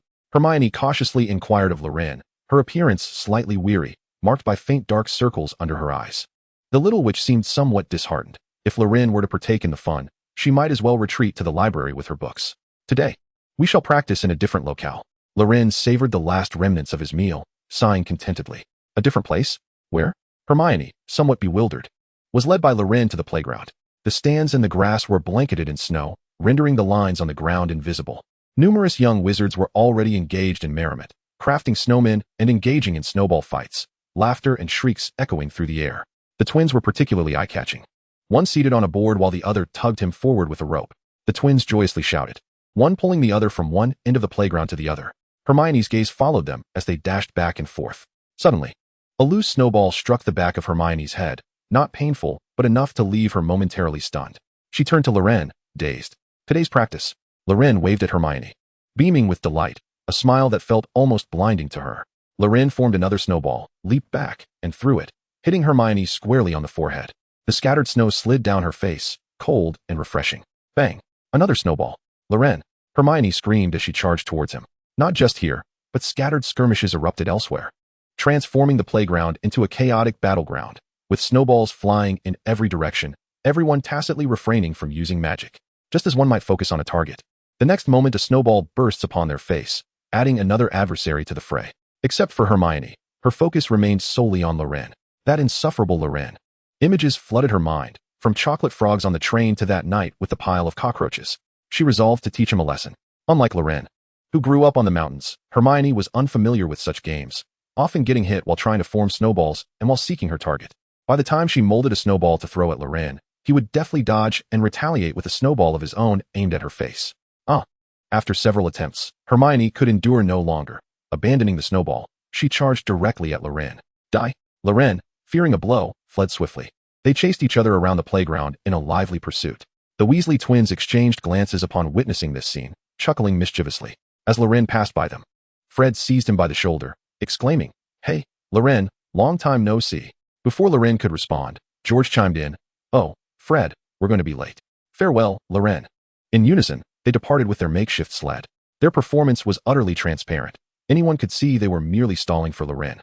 As Loren spotted Hermione charging towards him, he raised his hands in surrender, calling for a truce, truce, truce. There was outside interference. Hermione heard nothing, gaining momentum as she leapt toward Loren, knocking him to the ground and pinning his hands down. Panting heavily, her face flushed from exertion, she declared, "You promise. No more teasing me from now on." "When have I ever teased you?" Loren retorted stubbornly. "How can I promise if I haven't done it?"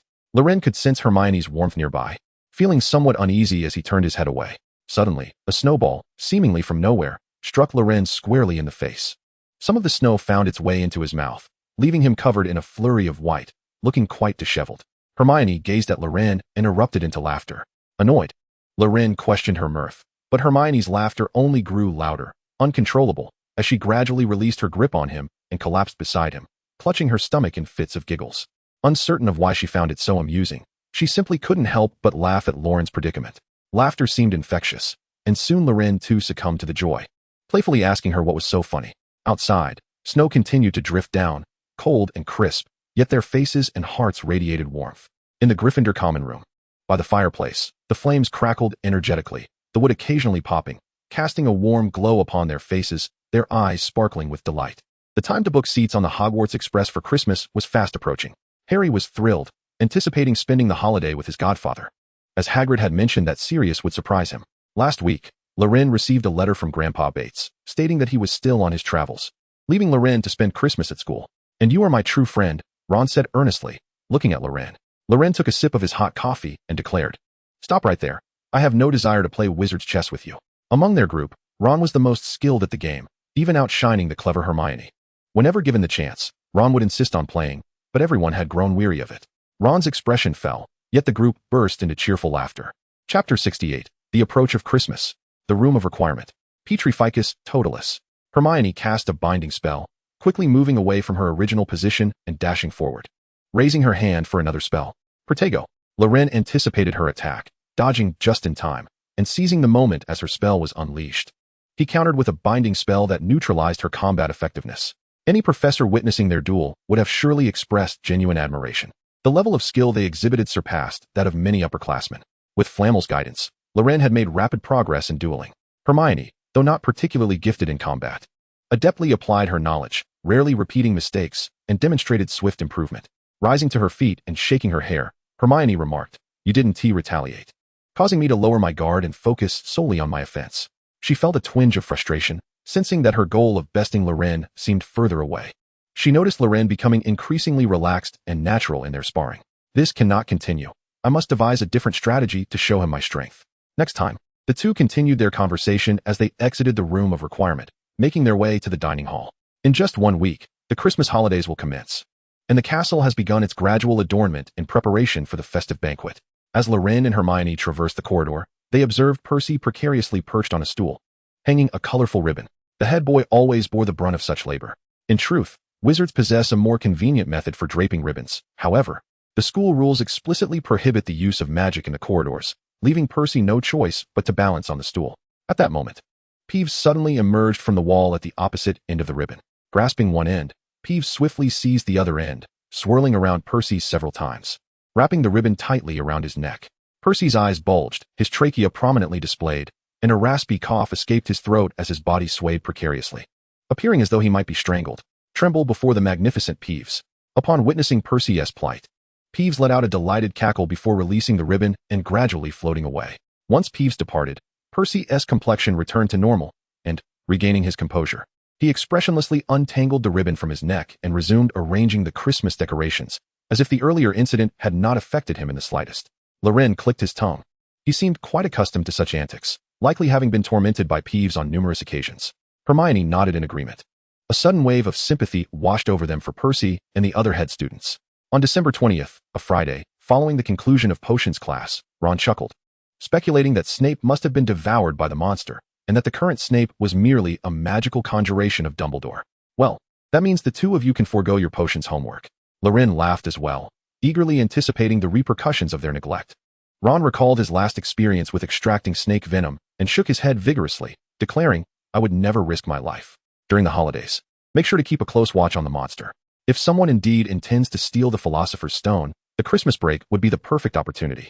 Hermione cautioned her companions. When they unearthed the pears, their skins had oxidized to a deep black, coated with a layer of frost, frozen solid.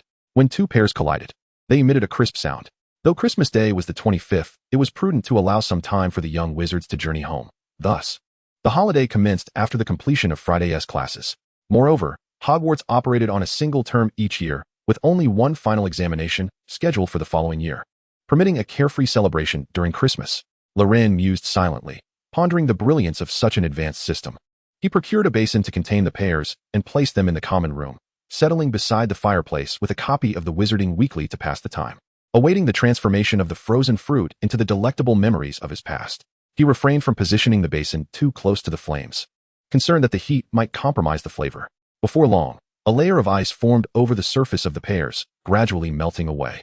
A gentle touch revealed the once rigid black skin becoming pliable. At dinner, Loren brought the basin of black pears to the table. What is this? Asked Seamus, ever curious. Delicacies from a far-off land. Loren replied mysteriously. They appear to be pears. Why is the skin black? Harry and Ron also gathered to take a look. Upon hearing this, Malfoy turned to see what was happening. He had never encountered black frozen pears before. There were only about 10 in total, which were distributed among a few familiar friends, including one for each of the twins. To think we even have a share. The twins exclaimed in unison, their voices laced with exaggerated emotion. Apologies, Hermione. Although you are the point scorer for Gryffindor, we must assist Ron next time. Hermione, hearing this, was both amused and exasperated. When have you ever helped me? The last time we intercepted Ron during a snowball fight was merely for your own amusement. Ron demonstrated how to eat the frozen pear, removing the stem and peeling away the soft black skin to reveal the snowy white flesh inside, bursting with pear juice. A delightful aroma wafted from the fruit, accompanied by a refreshing chill. It was utterly tempting. Ron took a hearty bite from the exposed section, savoring the sweet juice and melting flesh, his eyes closing in bliss. Although it differed slightly from his memories, it was nonetheless reminiscent. The others, merely watching Ron, felt as though they could taste the delectable frozen pear themselves, mimicking him as they took their first bites, the slurping sounds echoing along the Gryffindor table. The fruit was soft and smooth, the juice rich and sweet. A chilling experience they had never encountered before. Ron, after tasting a piece, widened his eyes and hastened his pace, eager to finish his portion quickly. As three remained with Ron, allowing him to indulge further. Malfoy snorted derisively, humph, country bumpkin Weasley. Ron glared back, the tension rising between them. Just as a confrontation seemed imminent, Ron stepped between them, placing a pear on Malfoy's plate. Merry Christmas, Ron said. To him, Christmas felt akin to the New Year, a time for auspicious beginnings. Malfoy was momentarily taken aback. He had always been at odds with Gryffindor and had never exchanged words with Ron, anticipating yet another argument. He found himself disarmed by Ron's kindness, leaving him somewhat bewildered. Don't think a pear will win me over, Malfoy said, reluctantly accepting the frozen fruit, his bravado faltering under the unexpected gesture. Had Ron been hostile like before, Malfoy would have had a plethora of scathing remarks ready. He could easily provoke anger with taunts such as mudblood or country bumpkin, relishing in the chaos it would incite. Yet now, it felt as though his venomous words were stifled. With his head bowed, Malfoy avoided eye contact with the Gryffindors, feeling a mix of embarrassment and an inability to remain angry at Ron. Perhaps I shall let this go, he mused, eating the pear. To him, offering it felt like a waste. Ron, still feeling somewhat disgruntled, muttered, just enjoy your pear. Ron was merely a child seeking validation, and Malfoy, while not entirely malevolent, was influenced by his parents' teachings, unable to fully embrace or reject them, a dilemma that would lead to future tribulations. Hermione nibbled delicately at her pear, savoring its sweetness. She harbored no fondness for Malfoy, and found the idea of quarrels rather tedious. Loren resolved the conflict, sensing a distinct quality in him that set him apart from others. At the head table, Dumbledore observed the scene at the dining table with a gentle smile, pleasantly surprised by Loren's contributions that exceeded his expectations. However, he remained curious about the taste of the black pear, wishing to experience it himself. After the dinner concluded, the Gryffindor common room erupted with exuberance. With the holiday approaching, it was filled with excited young wizards who had no intention of retiring early, some even planning to forego sleep entirely that night. Harry and Ron gathered around a table, accompanied by several other young sorcerers. The Weasley twins were demonstrating the gameplay of the Exploding Snap, a card game designed for up to 5 players, utilizing special magical cards that could explode at any moment during play. Seamus expressed interest in the game, having heard of it before, but his mother had warned him that should he dare to play it at home, she would stuff the exploding cards up his nose until they detonated. Everyone agreed with Seamus' mother, recognizing it as a measure for their family's safety. Loren and Neville stood by the window, discussing the process of freezing black pears. Loren felt that the frozen pears lacked a certain essence. Although the flavor was pleasant, it did not align with his memories. Perhaps time was insufficient, and Loren planned to freeze another batch during the holiday. Neville, who relished the taste and texture of frozen pears, exhibited remarkable patience when it came to tending herbs and food. He suggested that perhaps freezing and thawing them repeatedly could yield better results. Loren reached out to open the window, retrieving the last frozen pear from the snowdrift, a pear he had specifically set aside, still not thawed. He wondered if other fruits could undergo the same treatment. Who knows? You might want to try freezing peaches or apples. They could be even more delightful, he mused. Loren placed the pear into a paper bag, carrying it as he exited the common room. Descending the staircase into the basement, he traversed the dimly lit corridor, which remained ominous despite the festive decorations adorning other parts of the castle. He pondered whether the old bat would enjoy a frozen pear, chuckling at the thought of Snape slurping the pear juice. The frozen pear, a delicacy from the East, found its way onto the table as Loren entered the room, naturally placing the paper bag down. The pear had begun to thaw, releasing some juice that left a mark on the table. Snape, observing the water stain, furrowed his brow and remarked, "There is no need for flattery, Loren. Focus on brewing potions and settling your debts." Loren disregarded Snape's words, noting that the old bat had ceased calling him Mr. Morgan, a sign of his growing pride. "No need to come by during the holiday," Snape added. "Then, I wish you a Merry Christmas, Professor. Farewell." Loren bid Snape goodbye, eager to see if Seamus had caused any chaos in the common room. With a polite gesture, he closed the door behind him. Snape stared at the door for a long moment, contemplating how increasingly audacious Loren had become before resolving to teach him the importance of decorum once the holiday concluded. Severus Snape gazed at the water stain on the paper bag for a moment, then set the letter aside, feeling unable to continue. The sight was truly bothersome. He waved towards a nearby cabinet, and the door swung open of its own accord, releasing a set of cutlery that clattered onto the table and arranged itself neatly. 5 minutes later, Snape retrieved a handkerchief to dab his mouth, remarking to himself that the frozen pear was rather unremarkable. Surrounding him were Harry, Ron, and Dean, engaged in a game of Exploding Snap, which could accommodate up to 5 players. Outside, a group of curious young wizards gathered to watch. Lee Jordan was passionately narrating the unfolding events. Currently, Seamus had a substantial lead in points, and I dare say, in the art of explosions, Seamus is unparalleled. Harry quickly threw down a card, anxious that it might explode in his hand. Had Harry scored? No. His luck had taken a turn for the worse. Lee Jordan expressed his disappointment. Yet Harry felt fortunate in a different sense. Rather than points, he preferred to avoid being charred. The other 3 players always played with trepidation, fearing their cards would erupt. Seamus, on the other hand, was bound to explode. His hands were already numb from prior detonations, yet he trembled as he played. Congratulations to Seamus, the victor, who could remain at the table for the next round. Lee Jordan was ecstatic. "No, I don't want to play anymore." Seamus struggled to escape. The twins each held one of Seamus' shoulders firmly, teasing him. "Want to run after winning?" There is no such rule. Laughter erupted from the gathered wizards. Loren observed for a while before deciding against participation. He reckoned Seamus would leave the game with his hands resembling pig trotters. Truly a tragic sight. Chapter 70. Before departure. Loren was uncertain when the festivities had concluded the previous night. He had fallen asleep to the sounds of explosions outside. In the morning, within a common Gryffindor dormitory, a soft whimpering from Seamus drew the attention of others who were still nestled in their blankets. "What's wrong?" Ron inquired excitedly, having been restless since the onset of the holiday. The others leaned in, curious about Seamus. "My hands really do look like pig trotters." Seamus continued to whimper, extending his hand from under the covers. The flesh on his right hand resembled a balloon, swollen and reddened, trembling uncontrollably in a comical manner. He had no strength. He could neither close nor open it. Seamus' fingers moved slightly, almost imperceptibly. "Ha ha." Ron laughed mercilessly, the first to break the silence. For wizards, this wasn't a grave concern. A simple visit to Madame Pomfrey would suffice. "You're all laughing, but I can't even get dressed." Seamus' tone was filled with indignation. His plight elicited laughter from Loren and the others, fully waking them. They sluggishly donned their clothes. stifling giggles as they assisted Seamus in getting dressed. After much effort, his coat still wouldn't fit, so it simply rested on his shoulders. Loren, unable to resist, poked at the swollen hand. Ow, ow, ow. Seamus instinctively withdrew his hand, using half his body to shield it from Loren. Ron found the situation amusing and playfully poked a few times from the other side. Seamus quickly changed direction to block him, only to be poked again by Loren. After several rounds of this playful banter, Seamus surrendered, lying despondently on the bed, tears brimming at the corners of his eyes. His tone laced with grievance. Do as you please. I am exhausted. Until what time did you all play last night? This was too hilarious. Loren felt the urge to say something to divert attention, lest he burst into laughter. Recalling this, Seamus regained his composure and boasted, I, Seamus Finnegan, am invincible among Gryffindors. Harry countered, yet someone was crying last night, saying they didn't want to play anymore. I shall not reveal who.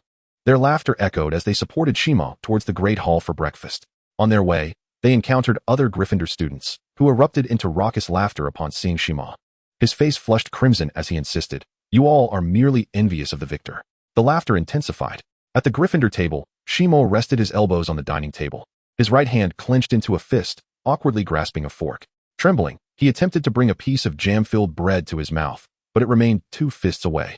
Refusing to cooperate, the bread wobbled incessantly before him, denying him entry. The Weasley twins sat nearby, the very ones who had coaxed Seamus into playing Exploding Snap all night. Are you trying to shake off the jam? Would you prefer a piece of bread that is free of it? They teased in unison. Loren and the others watched, chuckling heartily. Humph. Seamus, regaining his bravado, bent forward, neck extended, chin raised, and managed to gulp down the bread in one go. Is this a challenge for me, Seamus? Another wave of joyful laughter ensued. Hermione observed these perplexing boys, shaking her head in disbelief at their foolishness. She was seated in the common room, engrossed in a book while tending to a large suitcase, passing the time. Seamus's eyes landed on the imposing black box, wide-eyed with shock. I haven't packed yet. The carriage is about to leave. After a night of card games and a morning spent in the infirmary, he had neglected to prepare. With a shriek, Seamus dashed into the dormitory, busily organizing his belongings. At least his hands were unscathed, and he worked efficiently. Harry had already coordinated with his godfather. Sirius would be arriving directly at the school entrance to collect him, and he felt no urgency. The common room bustled with activity as Ron pulled Harry to play wizard's chess in the Great Hall, knowing no one would accompany him for the next month. Do you have plans for the holiday? Loren inquired, settling beside Hermione, catching a whiff of the muggle shampoo in her hair.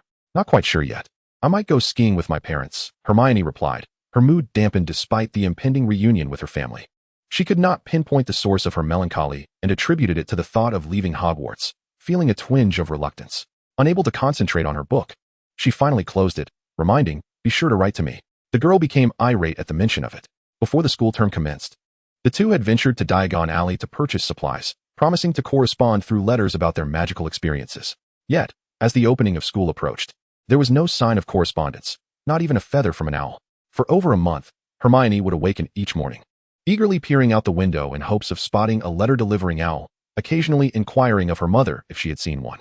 Reflecting on her naivety, she imagined her mother stifling laughter behind her back. On the train, this individual even went so far as to deceive her with tales of owls needing training to deliver letters, a truly despicable act. What was even more infuriating was that she had allowed herself to be duped. The more she pondered, the angrier she became, and she reached out to give Loren a light rap on the shoulder. Unbeknownst to him, the little witch's fury had traversed the months to this moment. He turned, puzzled, wondering why she struck him for merely suggesting they write a letter. If you dare deceive me again, you shall rue the day, Hermione declared, her voice ringing with indignation but lacking any genuine menace. Thus, their agreement was sealed. The bells signaling the gathering tolled, and the train was set to depart. Hermione rose, wrapping her scarf around her neck and securing her gloves. Loren took hold of her trunk, intending to accompany her to the castle gates. The corridor was adorned with ribbons of various hues, stretching all the way to the Great Hall.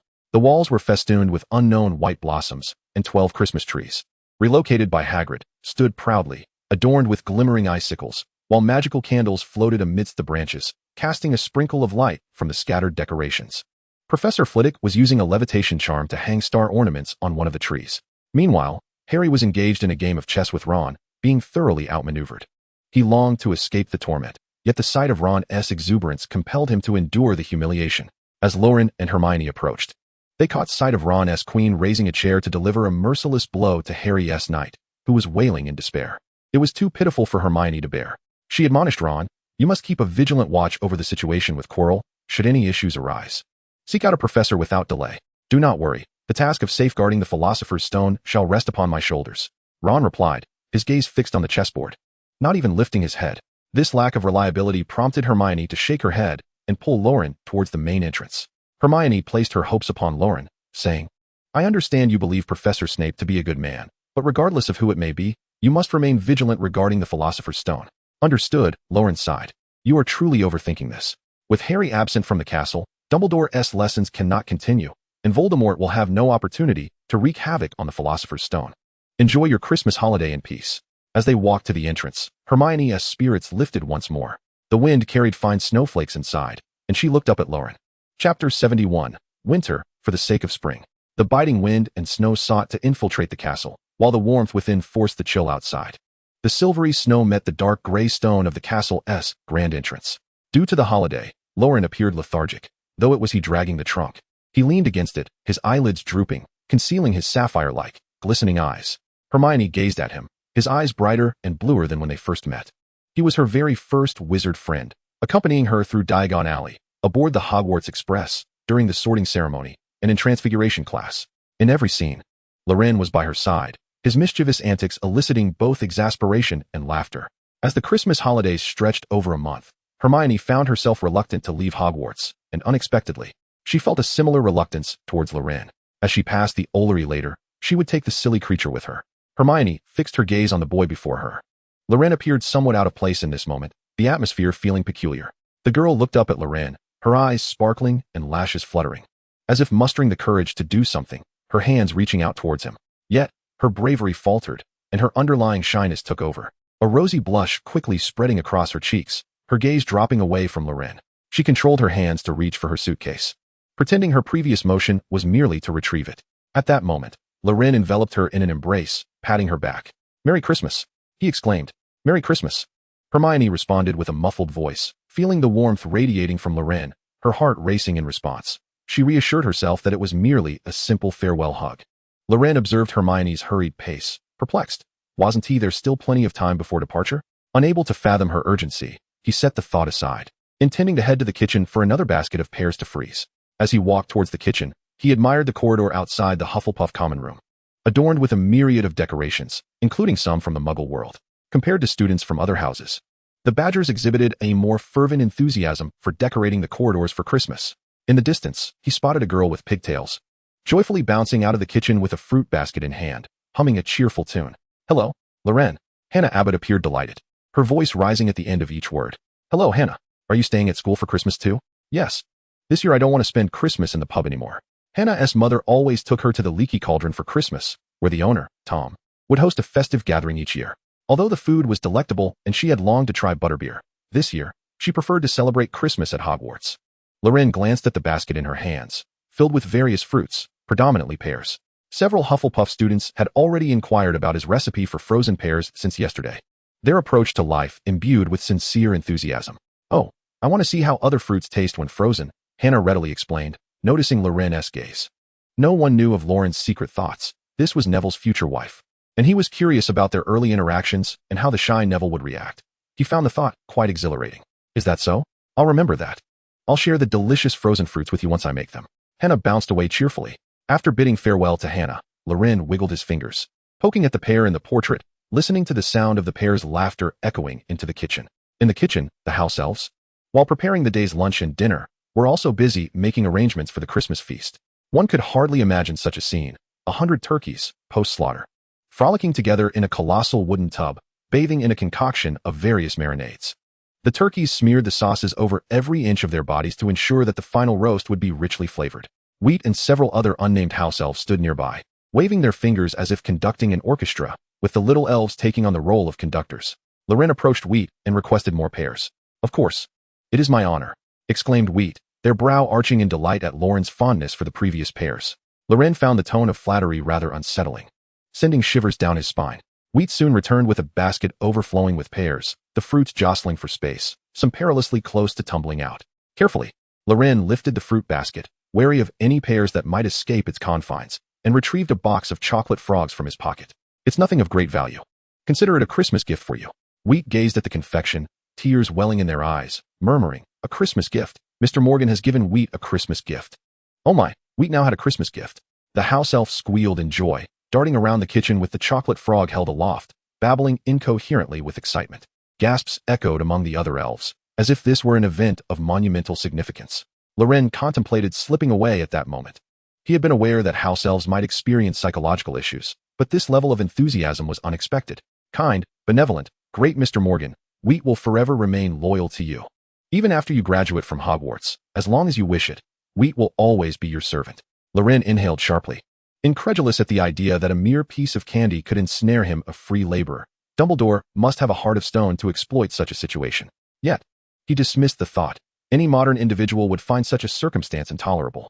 His previous encounters with house elves had left him feeling uneasy, and if he accepted this, it would likely lead to a lifetime of discomfort. He hurriedly clarified, No, it's not of any significant value. Wheat stubbornly fixed their gaze upon Loren. In their eyes, nothing in the world could be more precious than this. This little creature was quite obstinate. Loren realized that he could neither persuade nor confront them. With a sigh, he decided to escape, clutching the pears tightly. Next time he needed food from the kitchen, he would seek assistance from another house elf, or better yet, enlist the help of a different wizard altogether. Chapter 72. The Fisherman's Christmas Holiday begins. Sigh. Ron sighed loudly, attempting to capture Loren's attention. Leaning forward and casting sidelong glances, quietly assessing Loren's reaction. Loren, however, remained oblivious, engrossed in pondering how to improve the frozen pears. With a sigh that lingered longer and resonated louder, Ron continued to probe. Has Harry left? Loren, fearing that Ron's breath might give out with another exhalation, engaged in a task outside the window, meticulously shaping snow into a grid to delineate sections. Noticing that Loren had finally acknowledged him, Ron hastily replied, Indeed. He dashed off in a hurry, eager to spend Christmas with his godfather. Frankly, I see nothing wrong with spending Christmas at school. Is it possible, just a thought, that he simply does not wish to play chess with you? Loren closed the window, made his way to the soft armchair by the fireplace, and wiped his snow-dampened hands with a handkerchief, extending them toward the flames to warm them, as they were now frigid. What is wrong with wizard's chess? It sharpens the intellect. Many great wizards adored it in their youth, Ron grumbled. A childhood devoid of wizard's chess is incomplete. I can assure you, I won't lose any pieces within the first 50 moves. How about a game? Just one.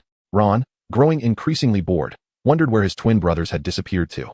As Loren's hands warmed, he rubbed them together and looked at Ron with a hint of resignation. Let us play a different game, he suggested. I am open to anything you propose. Ron, invigorated by the change of tone, brightened up. Loren retrieved his wand, and with a flick towards the nearby table, a neat array of squares appeared on the wooden surface, comprised of 15 horizontal and 15 vertical lines. The two books resting on the table sprang open, their pages fluttering as though caught in a tempest, ready to escape their bindings, despite the stillness of the room. The pages soon detached from their hard covers, curling into rounded, black and white pieces reminiscent of the smooth stones of Go, precisely as Loren envisioned. The remaining bare covers transformed into a box to hold the pieces, and thus a luxurious set of Go emerged. Ron gaped at the spectacle, exclaiming, Oh, I must say, your transfiguration skills surpass Hermione's by far. Loren took some time to explain the rules of Go, which were devoid of forbidden moves. With such simple and engaging rules, along with the delightful pieces, Ron was eager to try this unfamiliar game. The two commenced their match, with Loren initially intending to give Ron a taste of success to bolster his spirits, while secretly hoping to engage him in wizard's chess. However, he soon found himself on the receiving end of defeat. Who knew it could be played this way? After experiencing classic losses such as double threes and 3-4 patterns, Ron became increasingly animated and enthusiastic, seemingly addicted to this straightforward version of Go. Loren had anticipated an easy victory over Ron, expecting at least a week of novice play. Yet, events unfolded contrary to his expectations. Ron proved to be quite adept at the game, having learned from his past missteps, swiftly absorbing Loren's earlier strategies and employing them against him. My goodness, it seems your talent lies in this. Loren, unable to dominate Ron as he had hoped, realized that he might even face a reversal of fortunes if the match continued. After struggling through several rounds, he excused himself, claiming it was time for dinner, and hastily concluded the encounter. Yet Ron remained infatuated, undeterred by repeated defeats. His enthusiasm for this novel game was unwavering. Engaging in wizard's chess with others offered little suspense, as he had to be mindful of his opponent's feelings and could not strike too decisively. In contrast, the prospect of losing at Gamoku enchanted him far more. Let us continue at the dining table, he suggested. You can play against the roasted turkey. Loren tore off a generous chunk of meat, savoring the exquisite sensation of juices and salty flavors swirling in his mouth. Ron leaned in from the side, inquiring, Shall we play chess after dinner? Loren turned away, ignoring the obsessional youth, and continued to devour his meal. Ron circled to the opposite side, reasoning that since he had nothing else to do, he might as well play a few games. Loren crunched on the crispy bones, remaining unresponsive to Ron's overtures. Playing chess was out of the question. It was merely a facade to maintain an air of sophistication, a means to bolster one's experience. An inadvertent misstep could lead to utter embarrassment. Later that evening, in the Gryffindor common room, the twins emerged from the kitchen, arms laden with an array of finger foods, bread, mushrooms, fruit chunks, and slices of meat. If they grew cold, they could be warmed by the hearth. Loren gazed intently at the crackling flames, contemplating how well suited they seemed for roasting. He resolved to seize an opportunity to try it in the future. For now, they sat together, indulging in the feast while engaged in lively conversation. Fred regaled them with amusing anecdotes about the professors, while George lamented his repeated losses to Ron and Gamoku. George, however, was quite satisfied, as they had previously endured even harsher ridicule from Ron during their wizards' chess matches. The twins vehemently criticized their parents for their favoritism, lamenting that Christmas was spent with their brother, leaving them feeling homeless. They mused about Dumbledore's lady's hat and Professor McGonagall's transformation into a tabby cat, expressing their aspirations to embark on unique ventures that would etch their names into the annals of the magical community. When discussing Professor Quirrell, they mentioned having devised an elaborate plan to uncover the secrets hidden beneath his turban. They shared tales of their nocturnal escapades, detailing the corridors where Peeves often roamed and highlighting the intriguing tomes found in the restricted section. If Professor McGonagall were here, she would turn us all into fat pigs, George quipped. Fred, unusually in disagreement with George, suggested that perhaps the turkey might result in even more roasted turkeys at the Christmas feast. Laughter erupted, harmonizing with the flickering flames of the hearth. The gathering persisted well into the night, ultimately dispersing after Ron faced universal refusals. None wished to engage him in chess. The following day, Loren rose early, for he had important matters to attend to. As he opened his eyes and sat up, he discovered Ron already attired and seated cross-legged on his bed, playing chess against himself. The pieces fell silently upon the cotton sheets, and the 15 by 15 board was nearly filled, indicating that he had been playing for quite some time. The patterns on the sheets had been transformed into a checkered battlefield, and the pieces, of varying sizes and strange shapes, appeared to have been fashioned from some unknown material, their colors barely distinguishable as dark and light. Loren gazed intently at the chess pieces for a moment, contemplating Ron's imaginative approach. Charming jelly beans transformed into chess pieces, allowing for a delightful combination of snacking and gameplay. Perhaps he should consider teaching Ron the intricacies of Go, where each move could result in capturing a piece, and the victor would be the one who feasted first. Upon noticing Loren rise, Ron's spirits lifted as he eagerly brandished the pieces, inviting him for a match. No, Loren quickly shook his head. This child was utterly obsessed. Dressing himself, Loren retrieved a treasured item from the depths of his wardrobe, a blanket that Nico had sold him alongside a book. It was designed to shield against the wind and retain warmth, ensuring comfort even during a night on the snowy mountains, making it perfect for the day's endeavors. Ignoring Ron's persistent pleas, the two made their way to the dining hall for breakfast. The decor here was even more opulent than the previous day, though certain embellishments had yet to be affixed, indicating that renovations were still underway. As Loren munched on his meal, he surveyed the head table, which was occupied solely by Dumbledore, Professor McGonagall, and Professor Flitwick, suggesting that the professor's holiday routines were equally erratic. Severus Snape was notably absent from the head table. Loren mused he might still be indulging in slumber. Dumbledore caught Loren's gaze and mischievously winked at him. Ron continued to chatter incessantly in his ear, urging him to play chess. Loren's fingers fiddled with his wand, and he resolved that if Ron's first words upon waking the following morning were still about chess, he would cast a charming spell to render him unconscious, allowing him to dream of endless matches.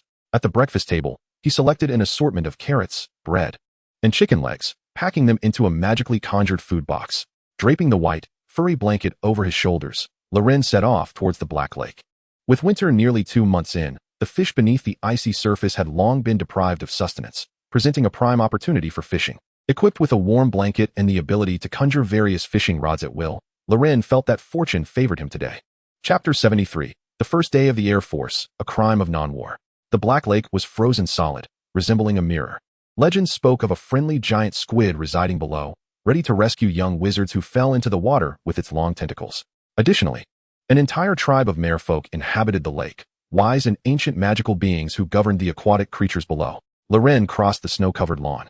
Arriving at the edge of the Black Lake, his heart swelling with joy as he surveyed the surface, he kicked aside the snow blanketing the lake, striking the ice with his feet, but it yielded no sound. Perfect. The ice was at least a meter thick, covered by snow, ensuring a successful fishing expedition. The thick ice, combined with the snow above, likely meant the fish were low on oxygen. By breaking a hole in the ice, they would surely gather around. Hungry and eager, Loren decided to venture further out, as the shoreline was not ideal for cutting through the ice. Utilizing Transfiguration, he fashioned some anti-slip grips for his shoes and carefully made his way further onto the ice. The thickness of the ice provided a reassuring stability, alleviating any concerns about it cracking beneath him as he prepared to create a fishing spot. Loren began to select a suitable fishing spot on the icy surface. Guided by an innate intuition, he generally chose sunny locations on the northern shore, deducing the underwater conditions from the color of the ice. A deep azure hue indicated greater depths, while areas abundant in aquatic vegetation exhibited a brownish-green tint, typically signaling a higher concentration of fish. After searching for nearly half an hour, he finally settled on a spot. Without knowing why, when casting a spell over the lake's surface, Loren always felt an exhilarating urge. With a resounding crack, a hole the size of a disc erupted in the ice, and water surged forth, scattering the dark edges around the opening. Satisfied, he nodded at the hole. With it, oxygen would diffuse into the water, drawing fish towards him, ensuring a bountiful catch for the day. He took some carrots, bread, and chicken from his bait box, tearing them into small pieces and scattering them into the ice hole. The combination of oxygen attraction and food would surely entice the fish, and Loren could hardly fathom the astonishing haul that awaited him. Using a summoning charm, he called forth stones from the lakeside, transforming them into a deck chair, a windbreak, a fishing rod, and a bucket, all perfectly equipped. He deftly skewered the chicken onto the hook and effortlessly cast his first line. Loren marveled at the transformative charm, truly a boon for any angler. Reclining in his chair, wrapped in a warm fur blanket, he focused on the bobber above the ice hole, eagerly anticipating the day's success. As noon approached, the sun broke through the clouds, casting warm rays upon his skin, imparting a gentle warmth that was utterly delightful. Loren squinted, savoring the moment. With the sun shining and no wind, it was indeed a prime day for fishing. The warmth enveloped him, and he found himself growing languid. On such a day, a nap seemed inviting, and the bobber before him gradually blurred in his vision. Loren! Loren! Ron's voice called from behind. Startled awake, Loren ignored Ron's approach and quickly raised his fishing rod to inspect the situation. The bait on his hook had vanished. A pang of regret filled him. He had inadvertently dozed off and missed his first catch. Behind him, Ron trudged over the ice with a Hufflepuff boy, who stumbled slightly before reaching Loren's side. Loren, what are you doing here? Ron inquired, curiously eyeing the fishing rod before Loren. Fishing, Loren replied, reattaching the bait to his hook with determination. What brings you here? Fishing? The nearby Hufflepuff boy examined the fishing rod, quickly grasping its purpose, and asked, why not use the pulling charm? It can shoot an extendable magical cord from the tip of the wand to draw distant objects to the caster. You're still young, and you must understand that not everything requires magic, Loren replied casually. If there are fish biting, that's a good sign. Today won't be a bust. What do you really want? Ron took over the conversation, saying, this is Rolf Scamander from Hufflepuff. He is here to ask you about making frozen pears. That's quite normal. Several Hufflepuff students have inquired about it over the past few days. Loren looked at the dark, golden-haired boy with natural curls, smiling. Rolf, it's a pleasure to meet you. A few individuals quickly engaged in conversation. Rolf and Ron shared an interest in fishing, while Loren conjured up 2 lounge chairs to accommodate them. Thus, the 3 of them reclined on the ice, chatting and waiting for Loren's line to yield a catch. Rolf Scamander, well-versed in various magical creatures, spoke of the Black Lake, noting that it harbored not only ordinary fish but also the Grindylow, a creature of dark magic. At this juncture, Rolf suddenly paused, an odd expression crossing his face as he glanced at Loren, seemingly torn between speaking and withholding information. How long have you been fishing here? Rolf inquired cautiously. Most of the morning, actually. I dozed off, and I missed the moment a fish bit, Loren replied. No worries. We'll surely catch something soon. Loren's confidence was unwavering. Given the setting and equipment, a barren outing was inconceivable. Your bait might have been consumed by a Grindylow. Rolf ultimately conveyed this disheartening news to Loren. The Grindylow, a mindless and ferocious creature of dark magic, was often tamed by merfolk as a pet. It possessed a greenish body with sharp, green teeth, adorned with horns, and most notably, elongated fingers. The bait could have easily been plucked off by a Grindylow. Thus, Loren may never catch a fish. Surely not. Loren's face paled as he hurriedly reeled in his line to inspect the hook, only to find the bait conspicuously absent. Despair washed over him as he shut his eyes, unable to bear the sight. Who would have thought that despite the perfect conditions, the fish in the Black Lake would resort to trickery, snatching the bait with their hands? How could one fish under such circumstances? Haha, oh my. Ron initially attempted to stifle his laughter, but ultimately succumbed, bursting into uncontrollable merriment. You would be better off playing chess with me back at the castle. What do you know? This is a matter of fishing, not my fault, Loren retorted. The local fish are simply uncouth. I set the bait, and it's only natural they should bite. Fishing was a leisure activity. The outcome was inconsequential. Loren's eyes glazed over as he rambled incoherently. Shortly after, he lamented that it was impossible for his outing to be fruitless. They had come all this way after all. Loren's gaze began to wander around the Black Lake, determined to leave with something in hand. I can assist you in preparing bait that Grindylows despise, but ordinary fish will find enticing. Rolf's words steadied Loren's resolve. Loren regarded Rolf, and even under the sun's radiance, he could still see the small curls atop the Hufflepuff's head glimmering. Let us leave a stone here as a marker for this prime fishing spot. We shall return tomorrow to conquer it with the right bait, he declared. On their journey back to the castle, their conversation revealed that Rolf was the grandson of Newt Scamander, the author of the book Fantastic Beasts and Where to Find Them, which was originally titled Magical Creatures and Their Habitats. It was said that the later editions would carry the new title, and Newt intended to release an entire series. The Scamander family had a rich academic heritage, and Rolf's keen interest in this field allowed him to understand the characteristics of Grindylows, enabling him to assist Loren in concocting bait. Moreover, while the levitation charm may sound implausible, it is indeed not a mere invention of mine. It is a genuine spell found within official texts. Chapter 74. The sorrows and joys of humanity are not alike. During the afternoon, Loren and Rolf spent their time together, exchanging knowledge about fish feed and the preparation of frozen pears. Loren occasionally inquired about magical creatures he had heard of, such as thunderbirds and serpents, speaking whatever came to mind. Upon waking, Ron lingered in bed a bit longer, burrowing under the covers, mumbling incoherently, and showed no interest in persuading Loren to play chess. After breakfast, Loren hurriedly pulled Rolf back to the Black Lake. It was another windless day, bright with sunlight. Loren nodded, as if fate had determined that these fish were destined to be caught by him. With a decisive motion, he opened a hole, prepared the bait, and cast his line, all in one fluid motion that left Rolf momentarily bewildered. I have mixed some herbs into the ordinary fish feed. Grindylow will not fancy this flavor, Loren remarked. Rolf imitated Loren's posture, reclining in a chair. Fear not, today you shall have half of the catch. Hearing Loren's confident tone, Rolf felt a surge of anticipation. Loren, Rolf. Ron's exuberant voice called from behind as he approached, clutching several packets of Bertie Bott's every flavor beans, gliding toward them. Was it truly necessary to rise so early for fishing? If you desire fish, you could simply ask the kitchen's house elf. I recall a dish called stargazing that features an abundance of fish. Loren's gaze remained fixed on the bobber, ignoring the malice in Ron's words. You are still young. You do not comprehend. You are merely idling while fishing. Let us play chess. Ron raised the packet of beans, shaking it so that the sugary confections rattled within. You can play with Rolf. With a flick of his wand, Loren conjured a lounge chair and a stone table adorned with a grid pattern between Ron and Rolf. Rolf, with his curly hair flopping, curiously studied the grid, pondering what game could possibly involve Bertie Bott's beans. A novel game of this little wizard's design? An unusual scene unfolded at the Black Lake. One individual focused on fishing while another engaged in teaching a child. Rolf assisted Ron in transforming the beans into game pieces, and their collaborative efforts produced a more orderly set than Ron could manage alone. He quickly grasped the rules of Gamoku and was eager to participate. But the process of playing against Ron proved less than thrilling.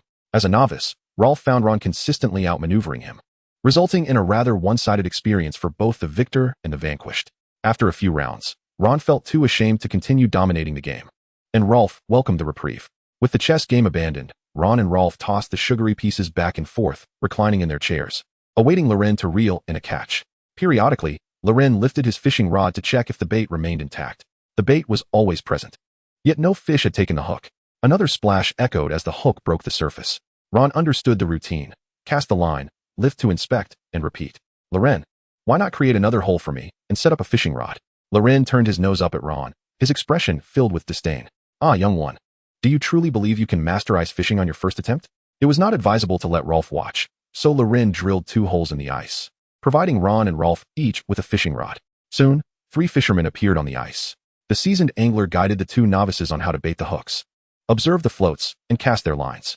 As the 2 lowered their hooks into the frigid waters, Loren animatedly explained to them the rationale behind choosing this particular spot, discussing the influence of wind direction, sunlight, and the color of the ice. He prepared them psychologically, emphasizing that fishing was not a simple endeavor, hoping to soften their spirits should they find themselves empty-handed later. Ron noticed his float moving, the fishing line vibrating slightly. He felt a strange tug through the rod. Could it be that I've hooked a fish? He murmured, lowering his voice in fear of scaring it away. The sensation was exquisite, his heart racing with excitement, and he began to comprehend the joy of fishing that Loren had described. Slowly reel it in, and give it a bit of a tug. Loren calmly instructed Ron on the nuances of retrieving the line, his grip tightening on the rod to the point of whiteness. It's nothing, just a beginner-esque luck, Loren thought, aware that many novices experience this. Once Ron truly immersed himself in the activity, he would understand the term empty-handed. Ron suppressed his excitement, carefully pulling the rod to draw the fish from the hole, finally flinging it onto the adjacent ice. The fish, about the size of an adult's palm, flopped helplessly on the ice, its mouth still caught on the hook.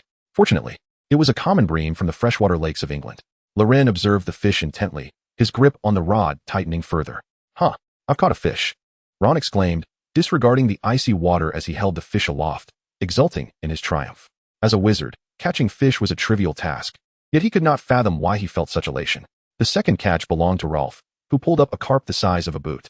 He crouched down, poking the lively carp, feeling a subtle sense of accomplishment swell within him. A fine size for a carp, Loren noted, smiling somewhat strained. Rolf possessed a certain affinity for animals, a hereditary talent akin to Harry's Quidditch prowess. Surely, the fishing hole's location was suboptimal. If both of them could catch fish, it indicated that Loren's choice had merit, though fate had not favored them. Loren moved to a nearby spot to drill another hole. The two soon resumed their fishing, with 4 holes in the ice and 3 anglers silently fixated on their floats. Time drifted by, and Rolf successfully reeled in 3 fish, his bashfulness giving way to a smile. Loren reassured himself of Rolf's innate talent with animals. Moments later, Ron caught a fish longer than his arm, his hands reddened from the cold, grinning widely while holding the large carp. The sorrows and joys of humanity are often unshared, and Loren found Ron's exuberance to be rather bothersome. The local fish were exceedingly rude, prompting Loren to angrily shift to another location to drill yet another hole. The scene on the ice transformed, with the 2 novices fixated on their floats while an empty-handed angler drilled holes nearby. Periodic explosions echoed through the air. Yet Loren remained unsuccessful in his fishing endeavors. As Loren contemplated drilling a 6th fishing hole, a tremor coursed through the ice, followed by a low, muffled sound. Rolf remarked, quickly realizing the disturbance. "It appears to be the giant squid beneath the surface. We may have startled the aquatic creatures." Loren rubbed his nose, feeling somewhat embarrassed. The black lake of the magical world was not akin to the small mountain lakes of his past, where one could carelessly fish with explosives. He mused that perhaps a mermaid would report him to Dumbledore, leading to a confinement and detention. The trio hastily gathered their belongings and departed, with Ron levitating his sizable carp using a floating charm. "Let us release your carp now," he suggested, as the sound of their shoes creaked against the ice echoed. The 3 figures gradually receded from the black lake. Beneath the ice, scattered shards of light cascaded down into the dim depths, only to be consumed by the encroaching darkness.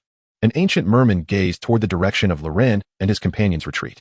His age was unmistakable to anyone who cast a glance his way. His once lush, dark green hair and deep green beard had become withered and shriveled, failing to reflect the vitality of a creature submerged in water. The iron gray of his skin had merged with the silver of his tail, resulting in a hue that hovered between gray, white, and silver.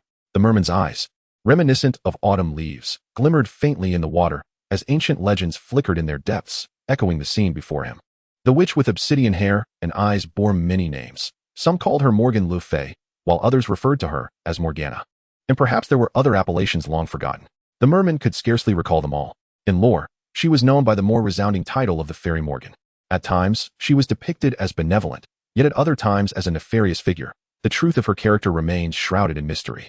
Some say that she was once a close ally of Merlin, their magical studies intertwined.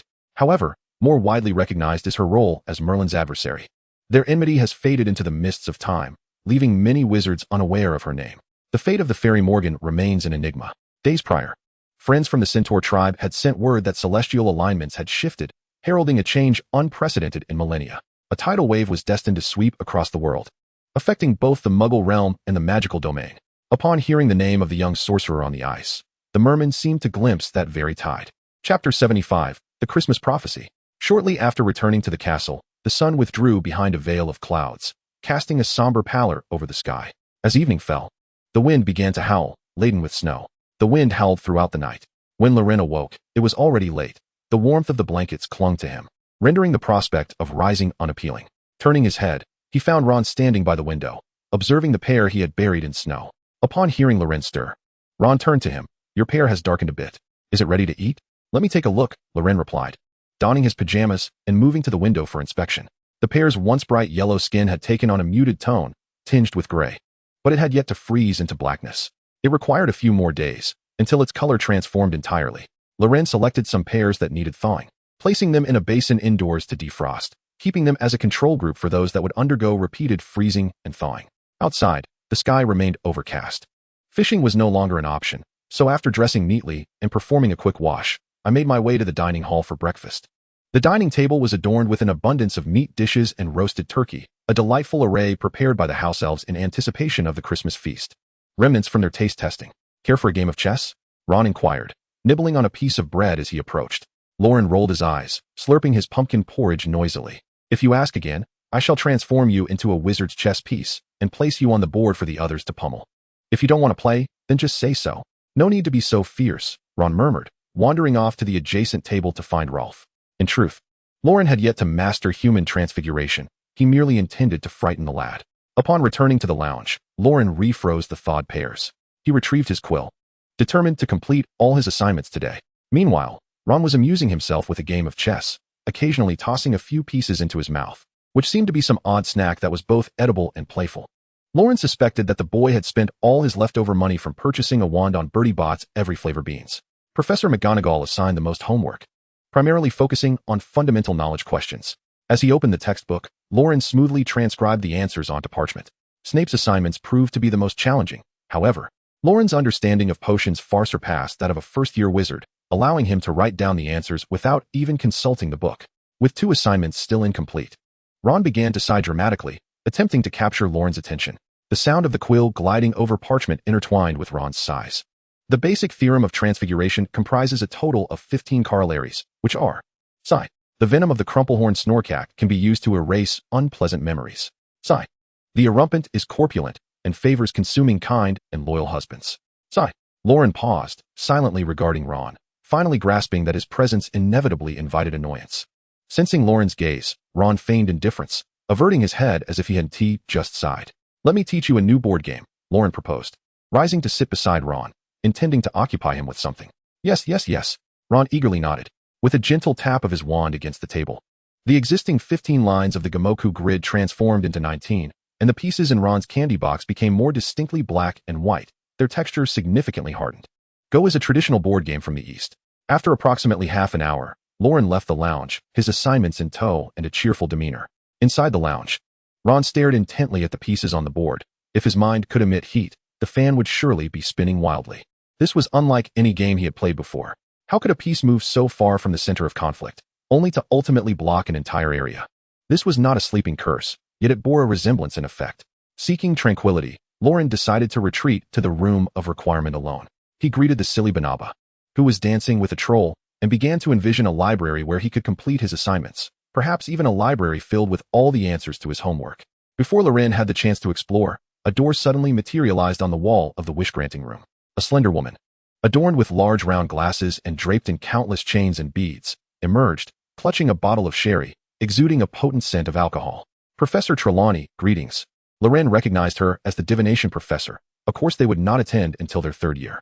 However, her reputation among students was well established, as she assigned the easiest tasks, merely requiring one to concoct tales of impending misfortune.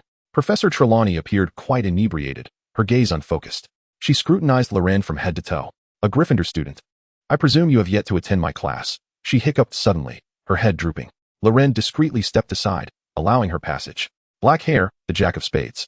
Trelawney mumbled incoherently, her body beginning to tremble violently. Abruptly, she lifted her head, and Loren clearly observed her eyes. Their color faded, with only the whites remaining. Black. Her voice turned hoarse and piercing. The Dark Lord has departed from his forest. His schemes are foreseen.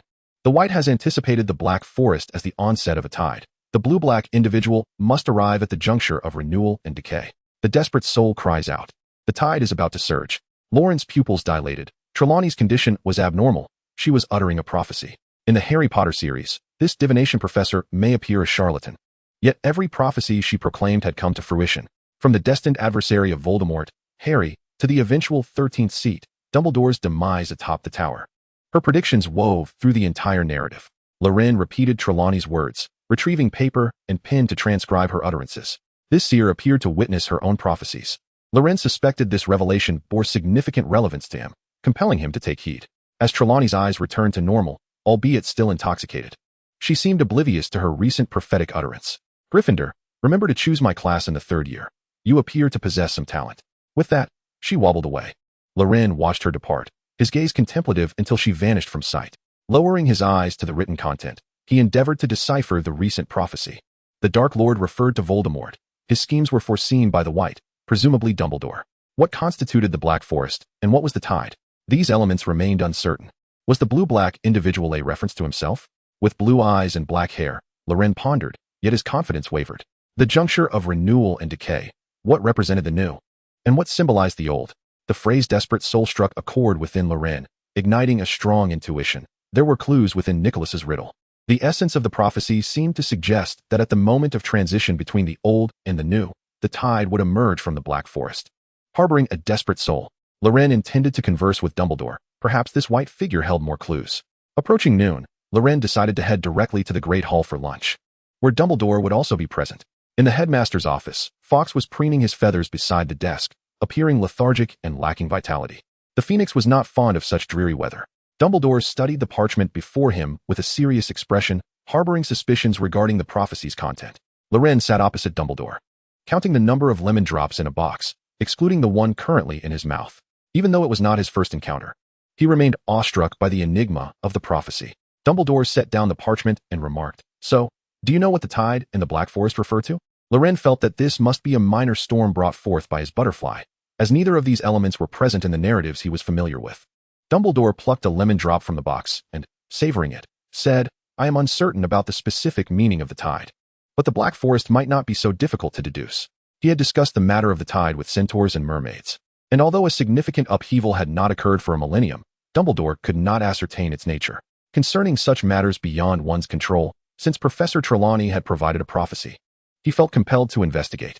No riddles, no riddles, no riddles, Loren repeated thrice, his palm tapping impatiently on the table.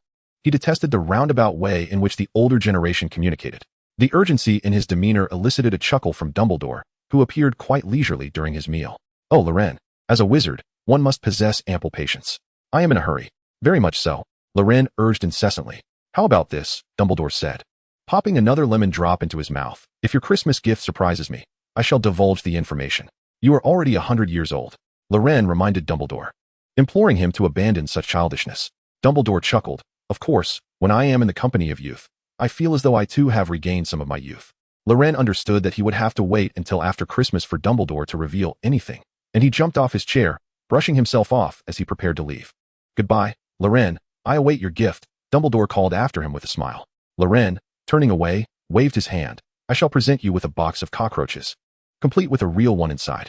Dumbledore's expression stiffened at the imagined scene, which promised to be a frightful prank.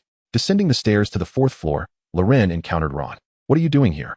Loren questioned, surprised, as he thought Ron should be in the common room, eager to immerse himself in a game of chess. Ron appeared to have just accomplished something noteworthy, a smug smile gracing his lips as he proudly declared, "I just guarded the Philosopher's Stone, with Harry absent from school." The presence of the stone in that room was uncertain, and Ron's guarding might have merely involved exchanging pleasantries with a passing wizard. "Oh," Loren asked no questions as he descended the staircase, having just suffered a setback with Dumbledore. He yearned to transfer Ron's smile to his own face. "Why don't you inquire about what I've done?" Ron quickly caught up with him, pressing for answers. "I have no desire to know." Loren felt a surge of joy within him. Indeed, the law of conservation of happiness proved to be a truth, and the online community had not deceived him. "But it's the Philosopher's Stone. You truly don't wish to ask?" "I do not wish to inquire. No, you must ask me how I safeguarded the Philosopher's Stone." The two tugged at each other, and Loren's smile grew ever more radiant while Ron's faded away. In the afternoon, Ron received another piece of dreadful news, deepening his sorrow. A night of wind and snow had resulted in the unfortunate death of his fish, Koi, frozen in a block of ice, its eyes glinting with an eerie light. Ron was engulfed in grief, his heart heavier than before. Upon hearing this news, Loren and Rolf found themselves at a loss for words, striving to suppress their laughter in Ron's presence. The remainder of Ron's time was spent without pestering Loren for a game of chess, as he continued to mutter, "How could I have forgotten Reed outside?" Reed was the name Ron had given to his fish, believing it fitting for the festive spirit of Christmas. Reed was so adorable. "It's all my fault." Upon rising, Ron still longed for his fish and found it difficult to muster any energy, even lacking enthusiasm for meals. Loren then realized the gravity of the situation. Ron was unable to eat, and the loss of his beloved fish had profoundly impacted him. The following morning, he woke to find his bedside piled high with parcels. "Merry Christmas." Ron was already awake, surrounded by gifts and poised to unwrap them. Chapter 76, Christmas Gifts. After pondering the significance of various gifts for quite some time, Loren remained uncertain about what to present. He inadvertently overheard Ron mention that his most desired Christmas gift was a holiday box from Honeyduke's candy shop. This revelation prompted Loren to understand that among friends, the exchange of gifts need not be overly complicated. The essence lay in the joy it brings. The Christmas box from Honeyduke's contained 9 of the shop's best-selling magical confections, including jelly slugs, feather quills, peppermint toads, chocolate frogs, exploding bonbons, fizzing whiz bees, licorice wands, ice mice, and Bertie Bott's every flavor beans. The absence of cockroach clusters on the list indicated that the Wizarding World still favored the more conventional sweets. However, Loren was not an ordinary wizard. He placed an order for gift boxes that included cockroach clusters, sending one to each of his friends. As he placed the order, he mused that Ambrosius, the candy shop owner, was still too young to understand how to cater to the preferences of his superiors. If cockroach clusters were to gain popularity, perhaps Dumbledore would be so pleased that he might allow him to open a small branch in the castle, which would be quite lucrative. For Dumbledore's gift box, Loren included several pairs of wool socks adorned with butterfly patterns, feminine in design, certain to delight the headmaster. Initially, Loren had contemplated adding actual cockroaches to the cluster, but ultimately decided against it. For Hermione, he prepared a collection of meticulously compiled potions notes, aimed at elucidating some theoretical frameworks of potion making, which would undoubtedly facilitate her studies and prove immensely beneficial. Thank you, Loren. Turning his head, Ron beheld a Christmas gift box of Honeydukes, larger than himself, from which cheers erupted. He swiftly unwrapped the box, extracting Bertie Bott's every flavor beans to stow in his own case, his strategic pieces. As he bit into a chocolate frog, preparing to delve into the other gifts, his gaze inadvertently fell upon a heap of cockroaches nestled within the box. Observing the pattern of wriggling mantises on the wrapping paper, Ron paused thoughtfully. You should partake as well. He set the entire box of cockroaches before Loren and quickly resumed unwrapping other gifts. Huh, who doesn't grasp this little jest? Loren scoffed. Even Dumbledore relishes cockroach clusters. How can you not comprehend? What do you mean? Ron's head emerged from behind a bulging package, his expression perplexed. Dumbledore adores cockroach clusters. He is the mightiest wizard. I enjoy cockroach clusters. I learn spells swiftly. Hermione also indulges in them. She excels in her studies. Loren earnestly enumerated his examples. Ron's eyes widened, his mouth agape in astonishment. Are you suggesting? Indeed, cockroach clusters can confer strength, Loren earnestly conveyed, locking eyes with Ron, encouraging him sincerely. Ron's gaze returned to the box of cockroaches, his expression oscillating between determination and hesitation, his brow furrowed and then relaxed. He yearned for strength, yet recoiled at the thought of consuming cockroach clusters. Loren's voice became ethereal. Why not give it a try? He unwrapped the cockroach clusters, placing one in his mouth and extending the remainder towards Ron. The secrets of magic lie within. Loren covered Ron's mouth, urging, We've come this far. Do you not desire to grow stronger? Ron considered this, feeling the truth in his words. His jaw began to chew. The chocolate shell crumbled, releasing the aroma of cocoa. Bitterness yet to emerge, as the lemon sorbet filling cascaded out, enveloping his tongue with a delightful tang. Honestly, this surpasses my expectations, Ron remarked, his expression bewildered, as though something had been taken from him. Do you now recall that the inaugural Minister of Magic was Uric the Oddball? Loren inquired. This was a clever ruse. Both the question and answer lay within that sentence, and though he had previously forgotten, the memory was now rekindled. Ron nodded, as if indeed he had heard of it before. Ultimately, Ron succumbed to the persuasion, his gaze vacillating between the cockroach clusters and the gifts. Before finally stowing the clusters in his own cabinet, Loren, head bowed in the act of unwrapping gifts, intermittently erupted into quiet laughter, evidently pleased with his own presence. Hermione gifted Loren a compilation of key points from the history of magic. The Christmas card read that she harbored no concerns regarding his other subjects. Yet Loren consistently dozed during history class, potentially facing a significant mark at the term's end. The neat handwriting sprawled across the page admonished Loren to earnestly engage with the study of magical history. Loren gazed at the card, envisioning Hermione's fervent insistence on attending class and studying diligently, her petite face taut with focus, eyes fixed upon him. A smile inadvertently graced Loren's face. The next gift took Loren by surprise. It was from Snape, who presented a standard-sized number 2 copper cauldron. Compared to tin cauldrons, copper ones significantly expedite the potion brewing process, and they are not inexpensive. Patchy's Cauldron Shop lists a standard number 2 copper cauldron at 25 galleons. Indeed, Snape was quite affluent. The remaining gifts were from various classmates, mostly consisting of sweets and quills. Loren took some time to sort through them. Ron approached the pile of Loren's gifts, holding a dark purplish-red sweater, and peered at the large, bulging paper package on top. I think I know what this gift is, he remarked. Observing the sweater in Ron's hands, Loren felt a spark of realization and eagerly tore open the paper. Inside was a sky blue hand-knit sweater, accompanied by a box of Mrs. Weasley's homemade creamy fudge.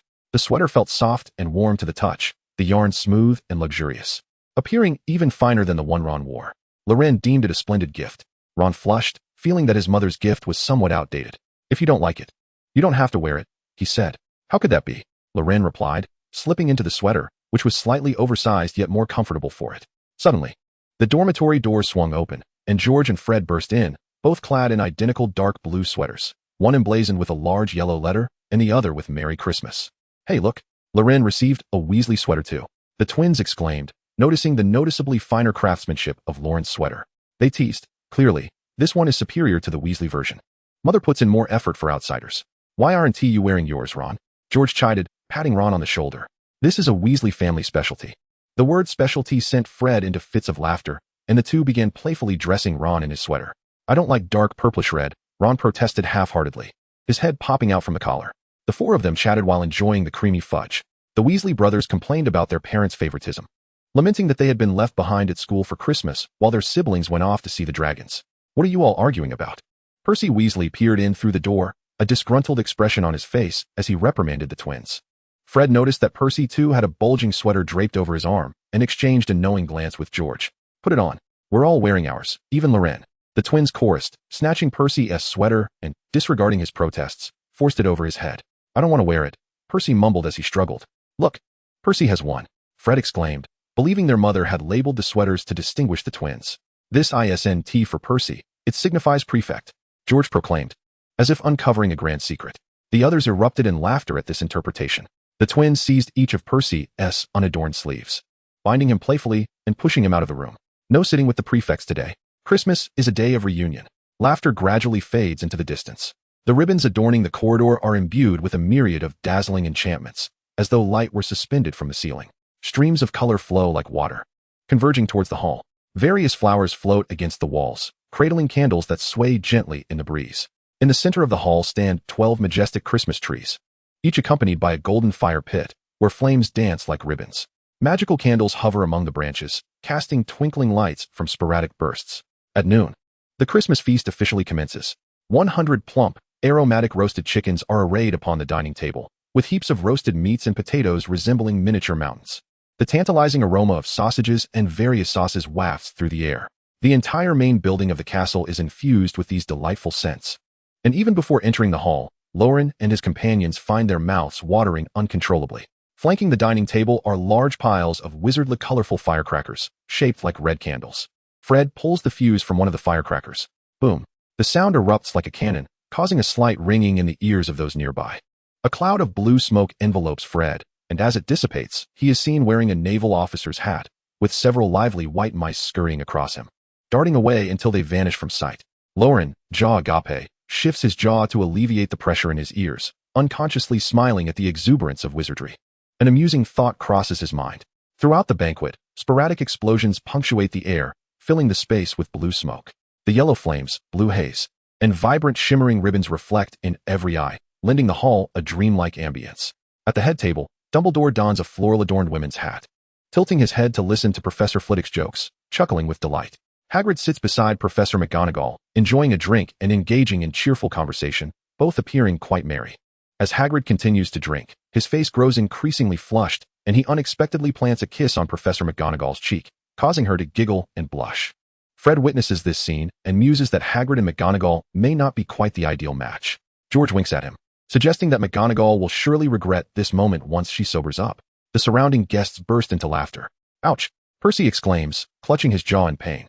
He bit into a hidden gift in his Christmas pudding too hastily. He spits the object onto his plate, where a silver coin clinks melodiously, a galleon. Loren gazes contemplatively at the coin on his plate, resting his chin in thought.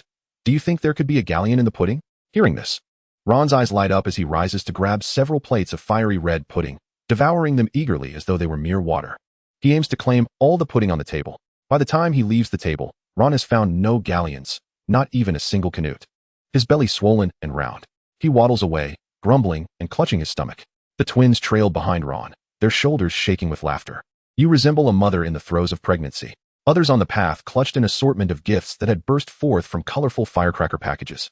While Loren shook his head in dismay, his pocket filled with such firecrackers, lamenting that these individuals lacked discernment.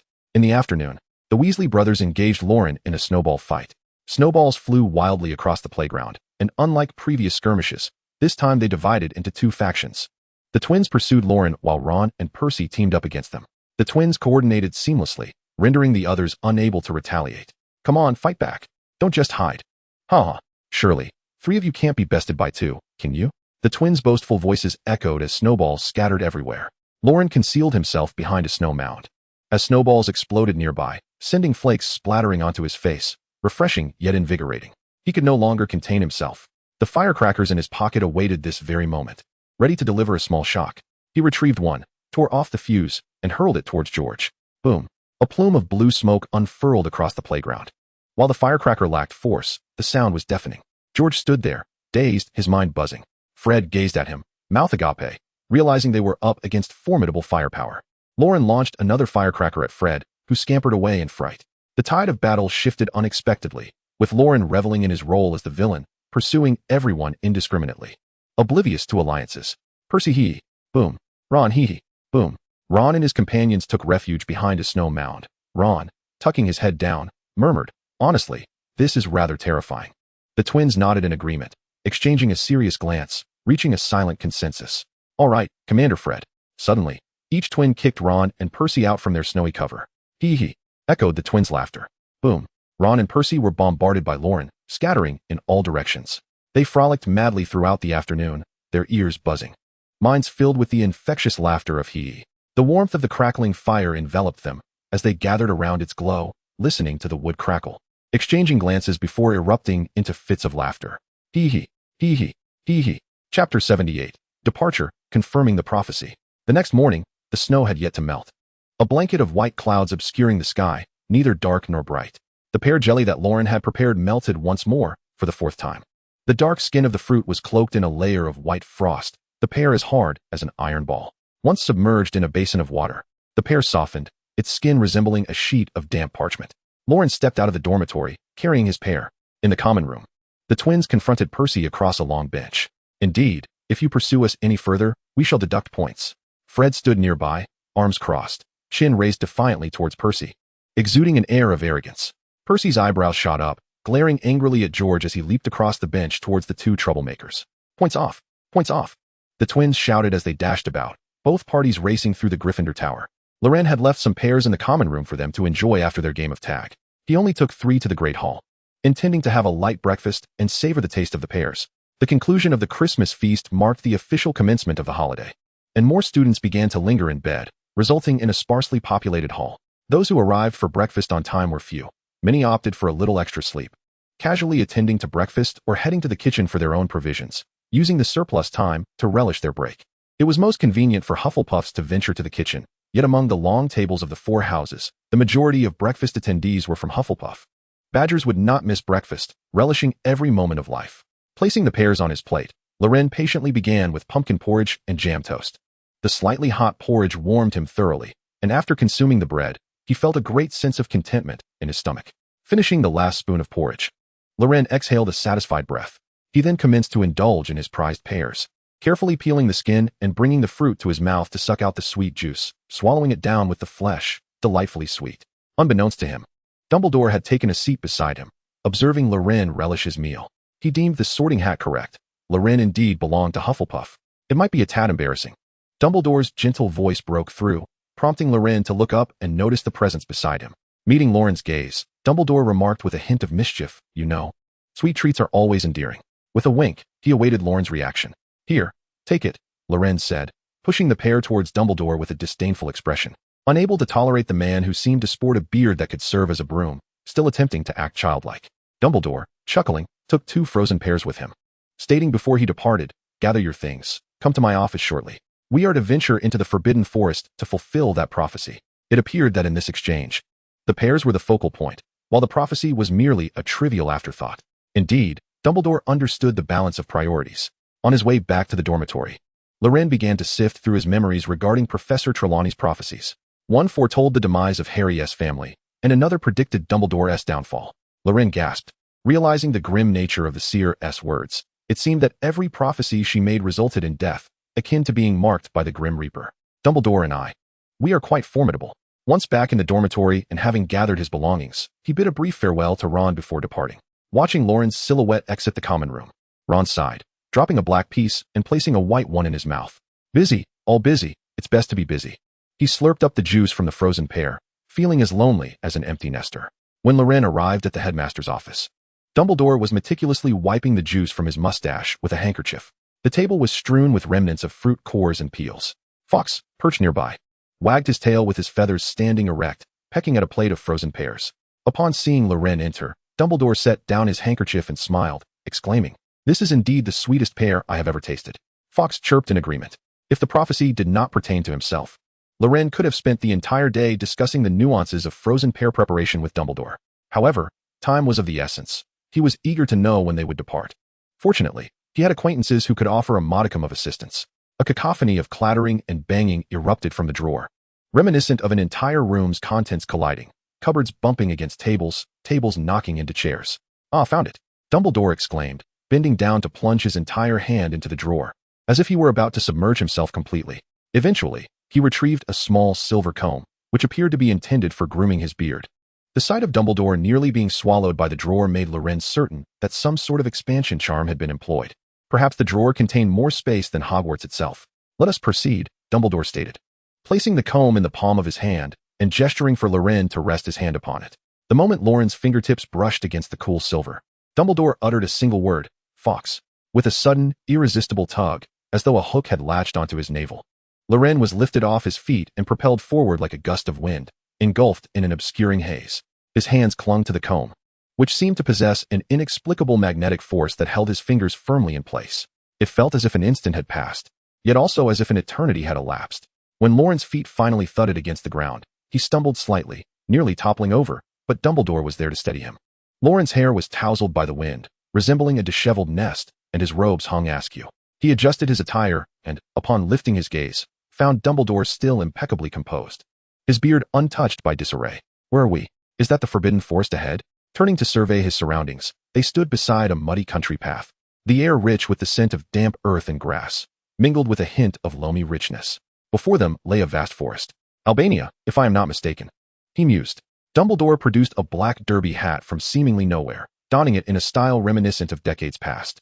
Such a hat, perched atop the head of the white-robed, white-bearded Dumbledore, created a strikingly incongruous image. "I require a bit of disguise. You know, being too famous is not always advantageous." Dumbledore winked at Loren. "You are deceiving yourself. With that beard, those eyebrows, and that hair, who could fail to recognize the headmaster of Hogwarts, the most renowned wizard of our time? Should anyone unmask you, will you simply draw your wand and give them a taste of your magic?" "Ha ha ha." Dumbledore was amused by Loren's remarks. In the end, Dumbledore patted his white robe, which began to shrink and conform to his form, transforming into a double-breasted silver-gray velvet overcoat, complemented by tailored trousers and wide-footed yellow leather shoes. This ensemble harmonized beautifully with his derby hat. Loren, astonished, gaped as the elderly wizard metamorphosed into a vigorous young man. "It is worth noting that I was once a professor of Transfiguration." Dumbledore's voice grew more robust as he clapped Loren on the shoulder, brushing away the Hogwarts and Gryffindor insignia from his magical robe. On the muddy country path, Loren carried his suitcase while Dumbledore guided him, sharing his insights on prophecy. The tale begins with Professor Quirrell. Originally, he was the instructor for Muggle studies at Hogwarts. During his student days, Quirrell was an exceptional Ravenclaw, convinced of his extraordinary talents awaiting discovery. Possessing the traits of Ravenclaw House, he was intelligent and adept at learning, even achieving 12 certificates in his examinations. Yet, he still felt looked down upon, perpetually believing in his untapped potential. In a bid to swiftly validate his prowess, he developed a keen interest in the dark arts. After securing a position teaching defense against the dark arts, he traveled under the guise of research, seeking traces of dark wizards. Driven partly by curiosity and partly by a yearning for the significance he felt he had never received. Ultimately, Quirrell found himself in the forests of Albania. I suspect that his initial intent was to trace Voldemort's footsteps, hoping to glean knowledge from him. Dumbledore's voice, no longer frail, carried an air of resignation. "At first, I presumed he had merely allied himself with Voldemort, but your reminder enlightened me to the greater complexity of the situation." Voldemort's possession of Quirrell took Dumbledore by surprise, presenting him with a more advantageous arrangement while also validating some of his hypotheses. "What do the transitions of old and new, the desperate soul, and the waves signify?" Loren inquired. "The transition of old and new may refer to time, preceding a new year. As for the other two, They are the answers we seek on this journey." As they spoke, the pair arrived at the entrance of a roadside inn. The two-story building with a triangular peaked roof was marred by dark stains, rendering the name on the sign nearly illegible, and the heavy iron double doors stood firmly shut. Dumbledore, leading Loren, strode directly towards the closed door, and in a remarkable turn of events, the iron gate appeared to vanish, allowing them to step through. Loren felt as though he had traversed a veil of water, a sensation of moisture brushing against his skin. Inside, in stark contrast to the dilapidated exterior, lay a spacious hall adorned with white floor tiles, reflecting the brilliance of glass chandeliers above, illuminating the entire room. Behind the counter stood a rotund goblin, resembling a portly human afflicted by dwarfism, with a head nearly the size of his body, a long nose akin to a cone, and ears resembling bat wings. "Oh, welcome, my dear wizard." The voice of the fairy was sharp and piercing, uttering words of welcome, yet the tone was distinctly discomforting. The middle-aged Dumbledore tossed a bag of galleons for a room. "Certainly." The rotund fairy reached behind the counter, and a black, key-like pendant flew into its grasp. The entire transaction took less than a minute. Both parties conducted themselves with efficiency, exchanging no superfluous words. Dumbledore accepted the key but made no move to seek out the room. Instead, he turned and exited the inn with Loren. He hung the key around Loren's neck, and together they ventured deeper into the forest. Dumbledore had no need for it. It served as a precaution for Loren in case they encountered any unforeseen circumstances that might lead to their separation. Through Dumbledore's introduction, Loren gleaned some insights about Albania. This place was often overlooked by the Ministry of Magic, a gathering ground for many dark wizards who traded in dark magical artifacts or various items of dubious origin. Historically, Albania had been the site of many mysterious events. Legends spoke of dangerous creatures lurking within its woods, vampires, werewolves, and malevolent witches who had existed for centuries. Rumors circulated among Hogwarts students that Quirrell had encountered a vampire here, only to be cursed by a witch, rendering him timid, stuttering, and fearful of his own students and the subject he taught. It was here that Ms. Grey and the Bloodman Barrow met their demise. To be honest, this location had long been on my travel itinerary since my retirement. The middle-aged Dumbledore winked at Loren, a gesture far less acceptable than the youthful fade of the elderly, white-haired Dumbledore. Loren felt as though his eyes had been subjected to a magical assault, suppressing the urge to comment and continuing to listen to Dumbledore's discourse. Chapter 79, The Bone Tree. Deep winter in Albania was even colder than Hogwarts. They traversed a gradually thinning path, where snow accumulated on the ground, melting into the mire. Not long after Dumbledore led Loren out of the inn, he began to employ magic to wander through the Dinaric Alps in eastern Albania. After walking a mere few meters, they would spiral like a vortex, vanishing from sight, only to reappear several hundred meters away, repeating the motion with each subsequent few meters. Dumbledore's disapparition spell was remarkably adept. Loren felt no discomfort from such short-distance teleportation. This action repeated an indeterminate number of times until Loren, unable to contain his impatience, inquired, "Headmaster Dumbledore, what are we searching for?" "We seek some special traces." They halted before a snow-covered pine tree. The forests of Albania predominantly consisted of coniferous trees, making such pines quite common. Icicles hung from the branches. Their tips pointed towards the ground, while white snowflakes clung to the stick-like formations of ice. A flame leaped from Dumbledore's palm, ascending along the trunk without harming the branches, simply melting away the ice and snow. A gentle drizzle began to fall beneath the tree.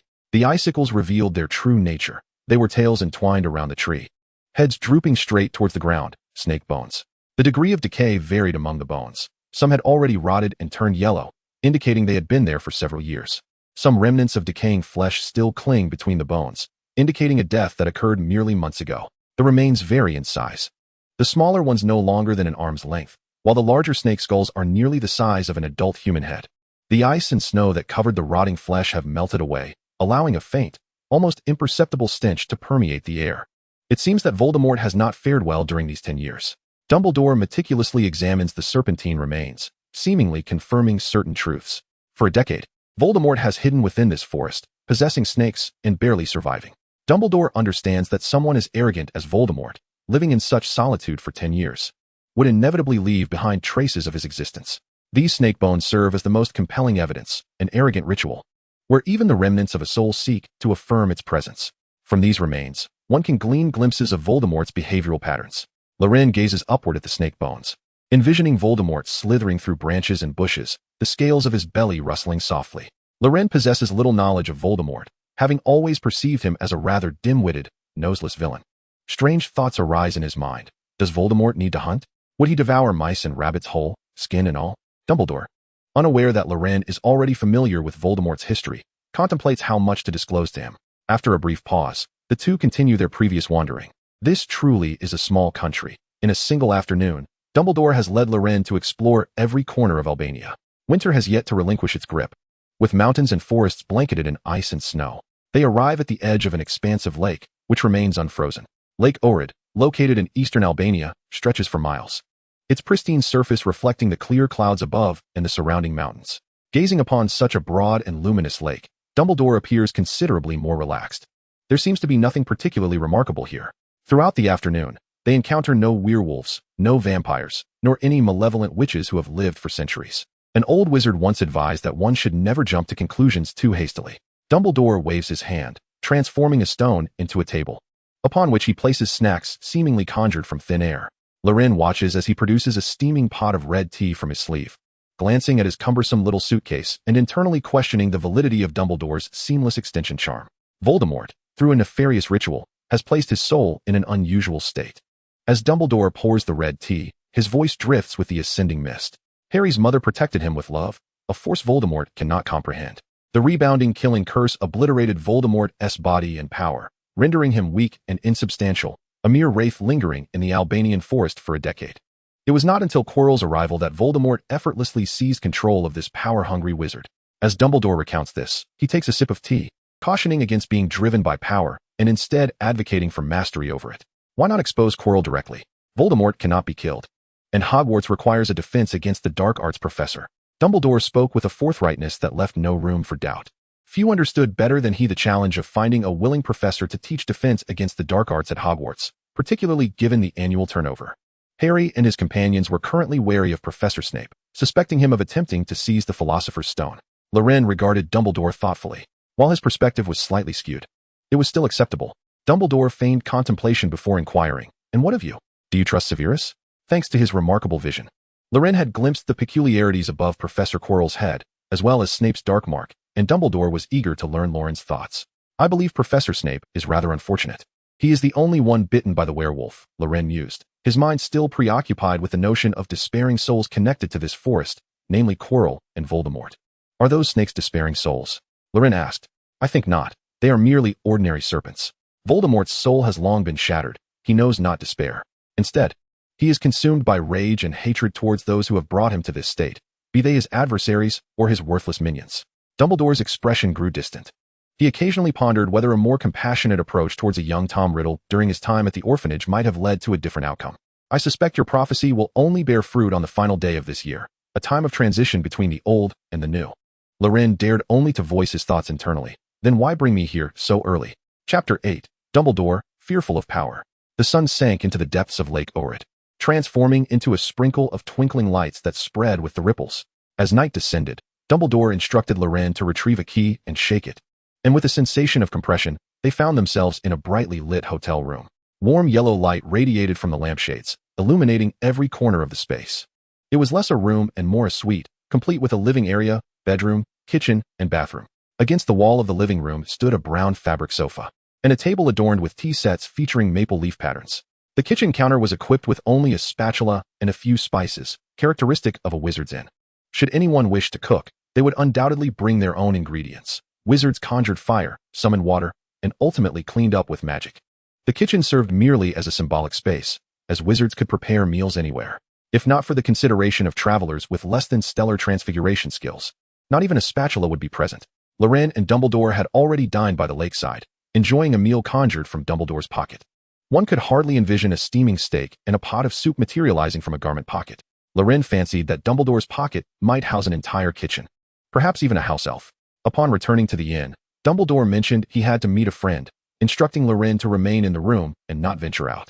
In a place like Albania, Dumbledore's friend could only bring to Loren's mind the thieving figure of Mundungus from the Order of the Phoenix, the individual who profited from the sale of the Black family's antiques, delivering the Horcrux known as Slytherin's locket to Umbridge, and ultimately causing Moody's demise through a cowardly escape.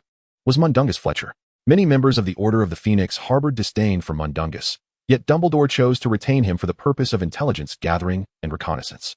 Loren carefully noted the importance of distancing himself from incompetent allies and resolved to remind Harry of this in the future. In the room, feeling aimless, Loren turned about a few times, regretting the absence of Flamel. Leaning idly against the window, he gazed outside. The sky was not dark, but rather a profound shade of blue.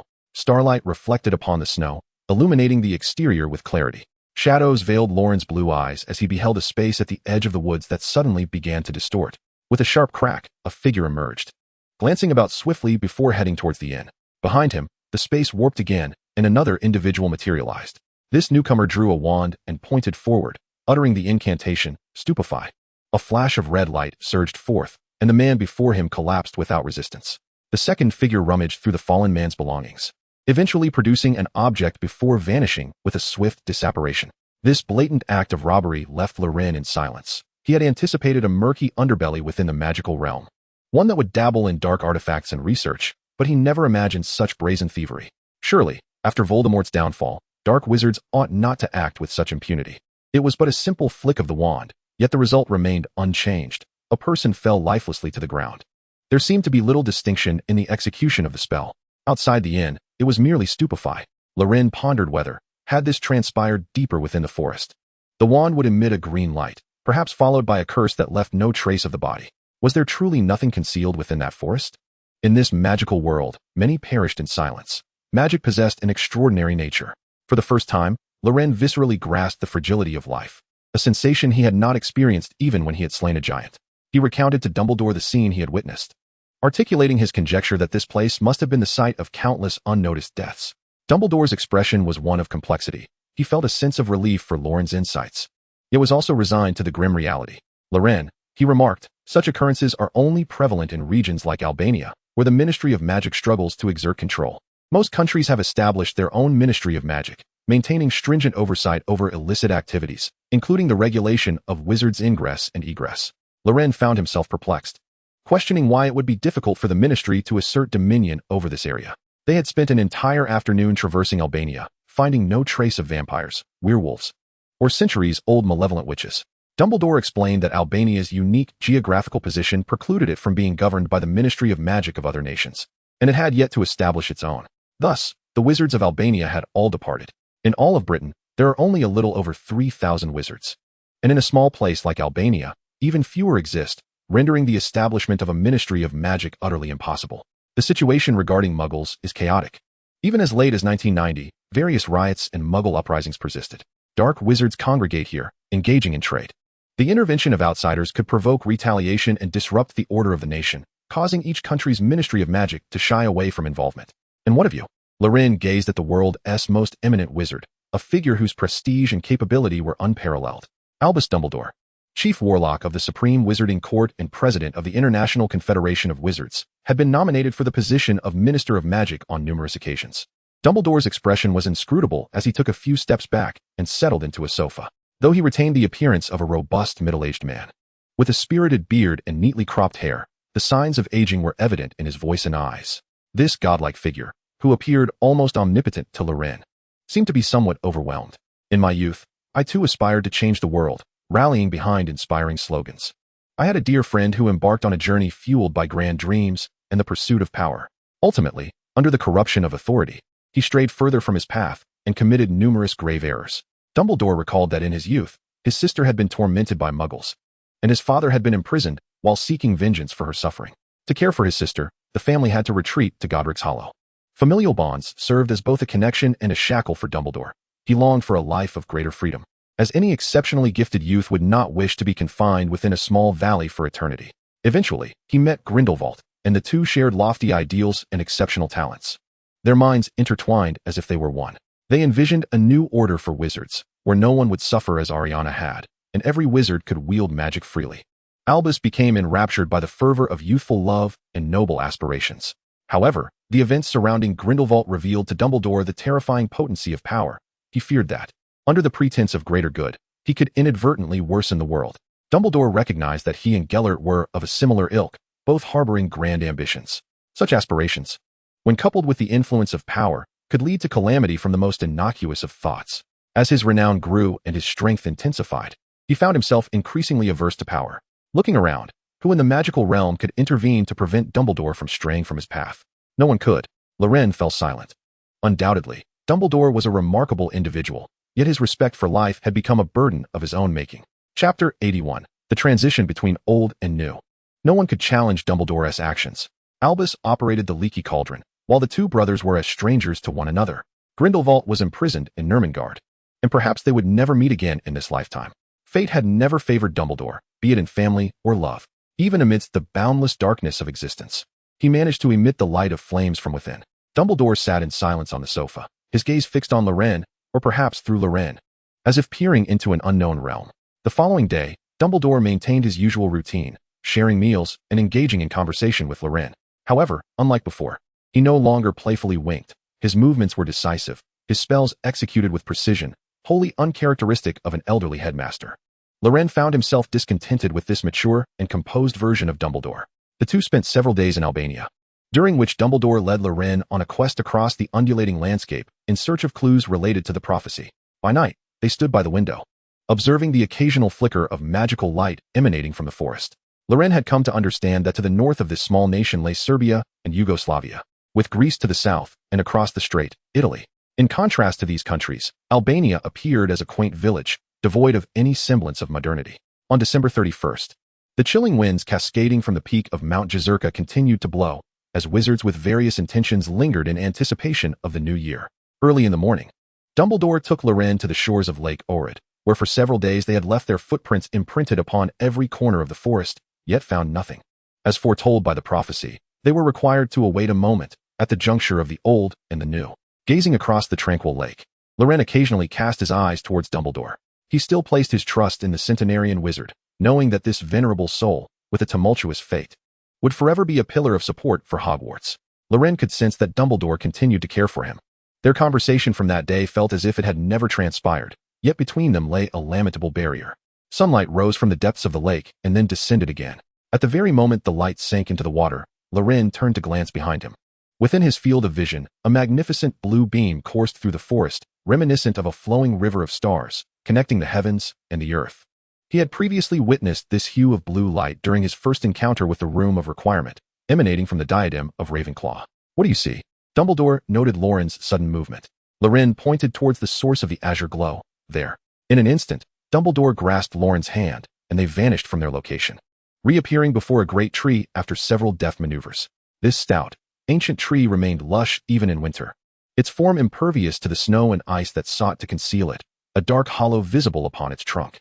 As they approached, the river of blue light appeared even more resplendent to Loren, yet it was not blinding. Something within the hollow radiated light. It was a hollow tree. The reasons for its emptiness long forgotten, yet it continued to thrive against all odds. With a flick of his hand, Dumbledore cast a spell, causing the hollow to extend downward, revealing the scene within. A python, 12 feet in length, coiled within, its scales a striking blend of red and yellow, adorned with a netted pattern along its back, its head resting upon a blue gem. The moment Loren's gaze fell upon the sapphire, the radiant river of light connecting the stars and the earth began to retract. Professor Dumbledore, Loren stammered, his legs trembling. It was instinctual for anyone to feel weak in the presence of a serpent so close. You are indeed a Gryffindor, Dumbledore remarked, his voice soothing and devoid of any tension, as he placed a reassuring hand on Loren's shoulder. The serpent before them radiated a crimson glow, leading Loren to speculate that it might also be an animagus.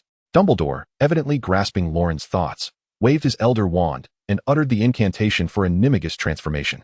The spell shot towards the slumbering python, only to be deflected by its robust scales. An animagus's animal form possesses no magical abilities, let alone the power to repel a spell. Furthermore, this was Dumbledore's magic, wielded through the elder wand. Observing the scene, Dumbledore's expression darkened, his voice turning hoarse and strained, revealing the grim reality. This was not merely an animagus, but a creature cursed by blood magic. He recounted the tale of the blood curse, a fate that befalls certain individuals, initially granting them the ability to shift between human and animal forms. Yet, as time progresses, they succumb to a loss of control, ultimately trapped in their animal guise, bereft of all human memories, becoming true beasts. Loren comprehended the profound despair of such a soul, a despair that transcends the boundaries of life and death. Condemned prisoners inch towards madness as their execution looms, while blood curses represent another form of insidious death sentence. Their humanity gradually dissipates, and before complete annihilation, the remnants of their human essence are saturated with despair, reason, memory, and emotion. The slumbering python, startled awake by the spell and the spoken words, blinked its heavy eyelids, revealing pure black orbs instead of the vertical pupils typical of a serpent. The scene bore an eerie resemblance to a young maiden awakening from a deep slumber. Nagini opened her eyes to behold the youthful visage of Dumbledore, and tears suddenly streamed down her face. She had wandered the forest for an indeterminate duration, unable to face anyone in her current state, having forsaken all her friends in search of a secluded resting place. This forest, seldom visited and desolate, provided an ideal refuge, for no one she knew would venture here. The woman named Nagini would perish alone in this place, losing the remnants of her humanity, forever to exist as a serpent bearing her name. Memory, emotion, and reason would elude her. Only the bloodthirsty instinct would remain, until she encountered the blue gem nestled within the tree hollow, awakening her from the darkness. Yet what followed was an eternity of anguish, cursed to live perpetually as a snake, suffering in silence. In this forest, the python had lost track of time, aware only of the sun's rise and fall, unable to count the countless days that had passed. Snow had fallen and melted repeatedly, and she had succumbed to slumber for many long stretches. She had once gazed at Hogwarts from afar, watching Dumbledore. He, too, noticed the tears cascading down her scales, stirring within him a peculiar sense of connection as the man and serpent locked eyes. Do we know each other? The python could not articulate her thoughts. Another tear trickling down her scaly skin. It appeared she still retained some semblance of reason. Can we save her? Loren's inquiry stemmed not from a yearning for the Philosopher's Stone, but rather from a place of compassion. He recalled the serpent that had lingered beside Voldemort, Nagini. Loren, who has only watched the series of films, remains unaware of a particular tale surrounding a python. At this moment, the serpent is devoid of the ominous black aura and has yet to be transformed into a Horcrux. What malevolence could reside within a serpent capable of shedding tears? If it were aware of its future transformation into a bloodthirsty beast, reveling in the consumption of human corpses, ultimately meeting its demise at the hands of Neville, how might it reflect upon its fate? Nicodemus, the redemption of a despairing soul. Trelawney, the tide of the blue-black figure. It is you who can save her, Loren. He gazes into the azure eyes of the young wizard, eyes so innocent and vibrant. Having looked upon the magical realm for over a century, how could he remain oblivious to the sins of wizards? The conflicts arise from this grotesque social structure, the ambitions of purebloods, the avarice of fairies, the subservience of house elves, the idiosyncrasies of other races, and the ascendance of muggles. He and Gellert once shared the same ideology, yet the problems eluded them. He merely feels the weight of age. The shackles may bind him, yet they ought not to restrain the likes of Loren or Harry. Dumbledore questions himself. How could he utter such words to a child? Loren, still contemplating the previous remarks, fixates on Dumbledore. Do you wish to hear what you are saying? You expect me, a mere first-year wizard, to resolve matters beyond your grasp? You must think highly of me. He refrains from elaborating on the prophecies or acknowledging Loren's expressive demeanor. Dumbledore turns his gaze toward the sapphire cradled by Nagini. Do you know what that is? The radiance of this gem rivals that of the diadem, and it shines even more brilliantly. The riddle finds its answer.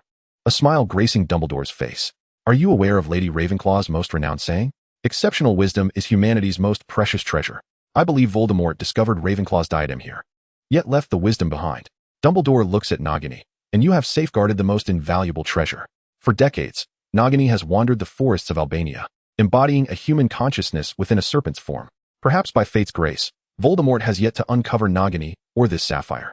Dumbledore removes his hat, tilting its brim toward Nagini, beckoning her to enter. Loren observes this scene with intrigue. Nagini coils her tail around the sapphire, her colossal serpent head diminishing as it approaches the hat, eventually shrinking within, transforming into a pet snake.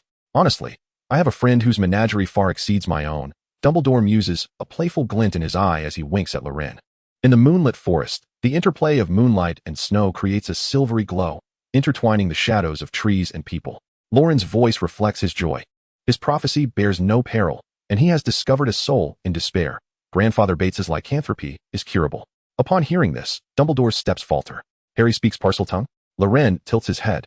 Did I not mention it to you? Perhaps not. You must be mistaken. Ah, that is possible. Do remember, I am a centenarian.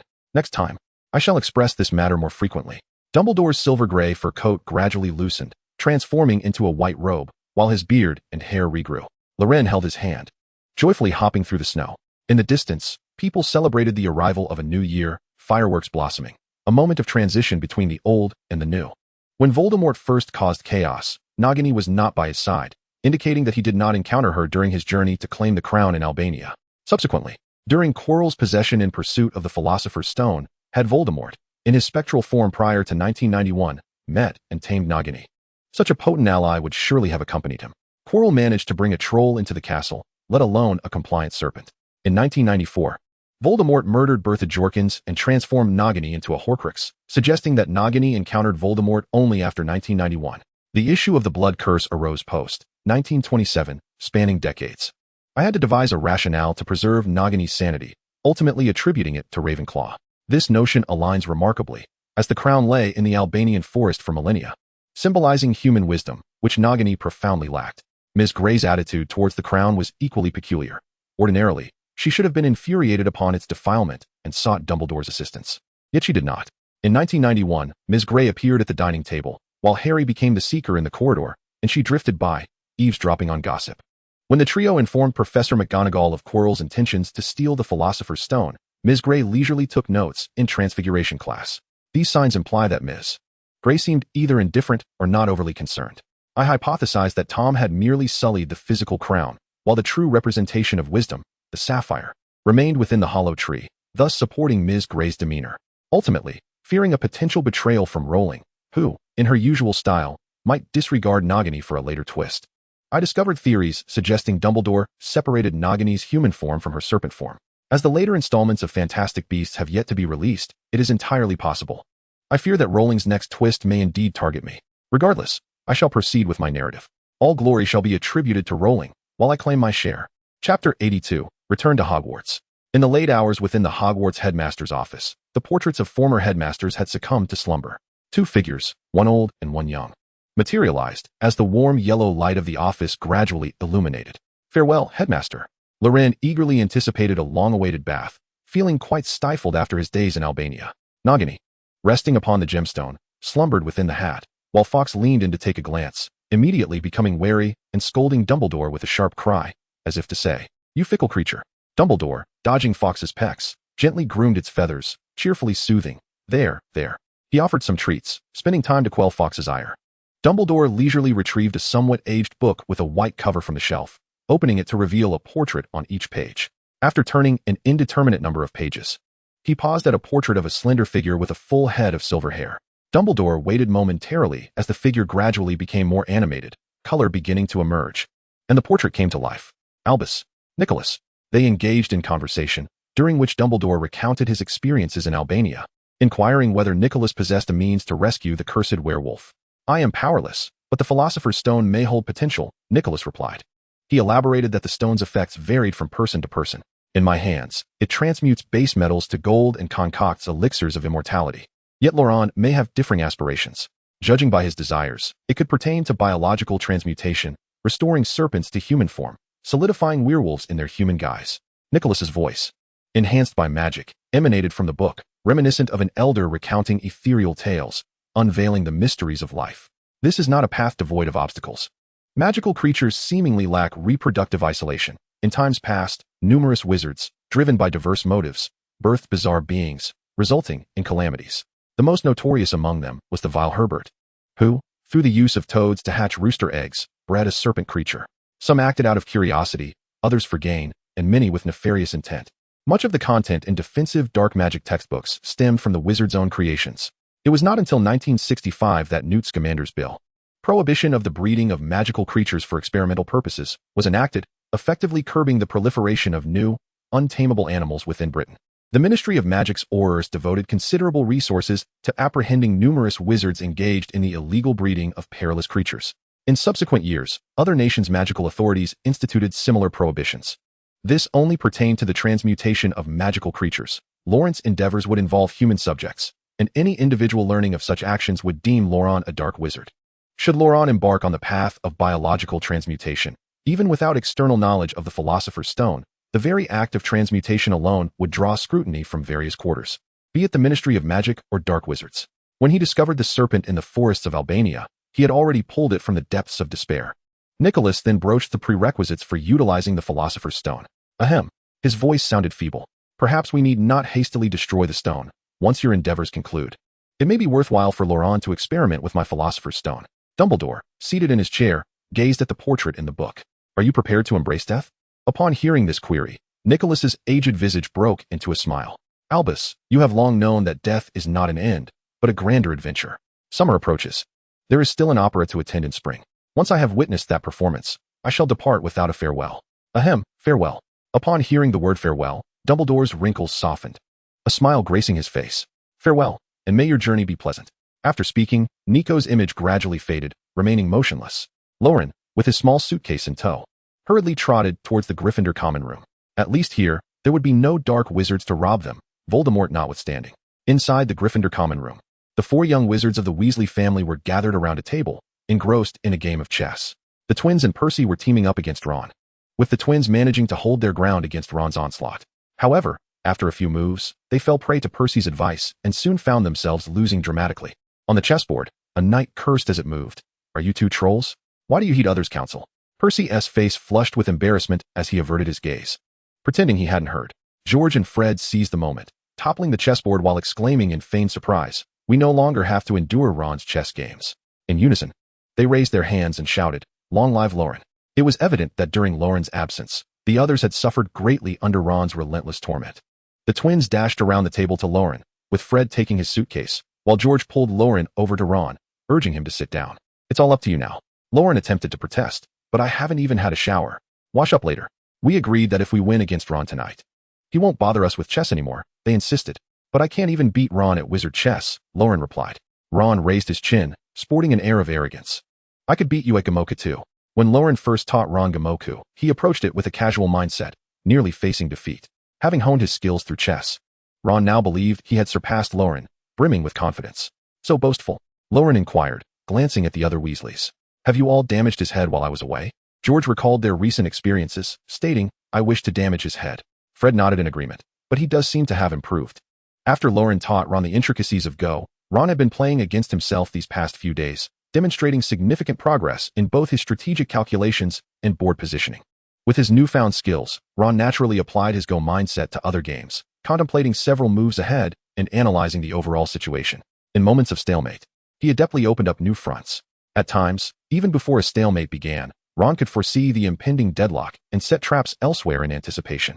The twins found themselves utterly overwhelmed and summoned Percy for assistance, only to lose even more swiftly. If previously Ron had relied purely on talent, now, with Loren's guidance, he seemed to have discovered a method, exploring a path that could lead him further. "Let us play Gamoku then. I'll go take a shower first." Loren did not refuse, eager to witness whether Ron had indeed become too inflated with confidence. After meticulously grooming himself, Loren wished he could indulge in a long soak. When he emerged, Ron was already engaged in Gamoku with the 3 others. "Play here," Percy pointed to a spot. "But you're still the prefect," Ron retorted. "Playing there means you lose." Although George and Fred had long learned their lesson and ceased to heed malicious gossip, they ultimately succumbed. Ron could not suppress a smile at the corners of his mouth, feigning composure as he suggested switching to Loren. This arrogant demeanor stirred within Loren a desire to deliver a small shock. The game of Gamoku itself is inherently flawed in its rules. Formal competitions typically impose restrictions to ensure both players start on an equal footing. In the absence of such constraints, there exist numerous guaranteed winning openings, such as the Huayue formation. Loren had once dominated his peers with this strategy, undefeated throughout his youth. Now, it was time to impart a lesson to Ron. In the initial moves, both players acted without much contemplation, one attacking while the other defended. As the pieces proliferated on the board, Ron's previously relaxed expression gradually faded. From the outset, Ron struggled to seize the initiative. With each additional piece played, the board's dynamics became increasingly transparent. Ultimately, Ron could no longer hold back, succumbing to a decisive move that concluded the match. "Is that all there is?" Loren mimicked Ron's earlier nonchalance, speaking with an air of indifference. Ron's face turned pale upon hearing this. The twins erupted in cheers, relieved to be free from the obligation of playing against Ron. Ignoring their jubilant exclamations, Ron stared incredulously at the board, exclaiming, "How is that possible? Such an opening." Rather than wallowing in defeat, Ron's eyes sparkled with renewed vigor. His fingers danced upon the board, replicating Loren's opening moves with increasing fervor. He repeated the initial sequences, tirelessly analyzing, and within a short span, it seemed Ron was on the verge of unveiling the Huayue formation. His first instinct was to head to the kitchen for a snack. Yet the thought of encountering wheat made Loren uneasy, recalling the discomfort of their last encounter. Observing the twins' lively antics and Ron's immersion in the game, the flames in the fireplace cast a warm glow in Loren's eyes. It was the last day of the year. Let us engage in something extraordinary. The twins paused, their faces alight with anticipation as they turned to Loren. "Shall we embark on an exhilarating adventure? How about a nighttime foray into the Forbidden Forest?" Upon hearing this, Loren vehemently shook his head. "I've only just revved the engine, and you're already flooring the gas pedal. If anyone were to breach school rules, it would certainly be you two." What about roasting some meat over the fireplace? He suggested, although George and Fred felt a twinge of disappointment. Their enthusiasm for the barbecue was palpable as they deftly made their way to the kitchen to gather supplies. Percy hesitated but did not deter the twins. Before long, an assortment of meats floated into the common room, courtesy of the twins' levitation charms. Technically, magic was prohibited in the corridors, but who could reprimand George and Fred? The house elves chopped beef, lamb, and pork into small pieces, while the young wizards impaled them on elongated forks conjured through Transfiguration and placed them in the fireplace to roast. Their grilling skills were less than stellar, yet the fat sizzling over the flames emitted an enticing aroma. Ron charred the bread to a crisp, yet insisted it was delicious as he stubbornly consumed it. The twins laughed and offered to grill 2 more slices of burnt bread for Ron. Their laughter morphed into an eccentric tune, the lyrics shifting and evolving until they merely echoed the refrain of Happy New Year, Happy New Year. This modest gathering paled in comparison to the splendor of Christmas. It lacked extravagant decorations, and even the food was not particularly exquisite. On the final day of 1991, the flames in the Gryffindor common room fireplace burned brightly in the hearts of all present. Many years later, they would still recall that comforting warmth. The following morning, at breakfast, Loren received a letter from Hermione. Dear Mr. Morgan, I hope this letter finds you well. Happy New Year. To this day, I cannot fathom why you neglected to write to me. Hooty appears punctually at my window every morning, serving as such a diligent postman. You might not know, but Hooty has a penchant for little white mice. Our entire family adores Hooty. My father often attempts to converse with the owls, having gleaned from somewhere that they can talk. My mother tries to coax Hooty into hooting, hoping to recreate the sound from Shakespeare's Macbeth that announced the death of King Duncan, though I doubt Shakespeare envisioned a barn owl. During the holidays, our family camped in Dean Forest, and Hooty seemed to relish the experience. The mist enveloped the trees and campsite like a cloud. When the bonfire ignited, it resembled the sun piercing through the fog. I wish you could witness this sight. Perhaps it would be better in the summer, as it is rather chilly now. How was your Christmas holiday at Hogwarts? I hope you refrained from getting jam on the common room seats. Yours sincerely, Hermione Granger. It was an unremarkable letter, filled with ordinary complaints about Loren's behavior and anecdotes from home, concluding with a customary greeting. Yet, amidst this normalcy, Loren perceived something extraordinary. Dear Hermione, it is as if we are face to face. Happy New Year. Upon receiving your letter, I shared my cheese and bread with Hooty, who seemed to enjoy it immensely. The Christmas feast at Hogwarts was lavish, with hundreds of roasted turkeys, and the Christmas tree you saw was ablaze with flames, candles sparkling like stars upon its branches. I suspect you might be more inclined to inquire about Ron, but rest assured, all is well. Sincere regards, Loren Morgan. After composing his message to Hermione, Loren also penned a letter to Grandpa Bates using Hogwarts Owl. Days later, he wandered through the halls of Hogwarts, savoring its essence. Along the way, he collected frozen fruits gifted by the Hufflepuff students, various frozen apples and peaches. Loren realized that consuming these fruits alone would likely earn him a scolding from Madame Pomfrey. So for the sake of a joyous holiday experience, he shared them with a few familiar friends. In the common room, Ron was engrossed in 3 game boards, Wizard Chess, Gamoku, and Go, lost in his own world. Loren placed the fruits beside him with a sigh, simultaneously hoping for Harry's return, which might facilitate Nagini's redemption and expedite Grandpa Bates' recovery. Chapter 83, The First Day of the New Year. January 1st, 1992, the cabin at the edge of the Forbidden Forest. A warm, moist sensation on his face roused Rubeus Hagrid from his slumber. Upon opening his eyes, he found a large black dog gazing expectantly at him. Well, all right, Fawn. Let me prepare something for you. He set his hound down and donned the moleskin coat from the bedside. Glancing out the window, he observed the sunlight filtering through the snow, casting a bright glow upon the wooden roof. The giant stretched his entire body, feeling the familiar ache in his muscles. A contented sound escaped Hagrid's lips. His substantial frame nearly filled the rustic cabin with a single stretch. As he pushed open the door, a gust of cold wind made him shiver.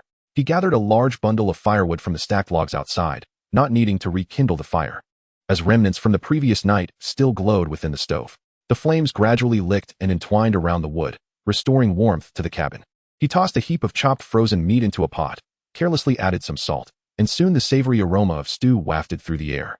Fong drooled on the floor, joyfully darting about. The pot of stew was divided into 2 portions, with 1 serving poured into Fong's bowl. The dog eagerly bit into a meaty bone, barking in surprise from the heat, prompting a hearty laugh from Hagrid. Enjoying his own bowl of stew, he savored each bite of the rock-hard bread warmed by the fire, his robust teeth easily crunching through it with a satisfying crack. After finishing breakfast, he took Fong for a stroll in the forest.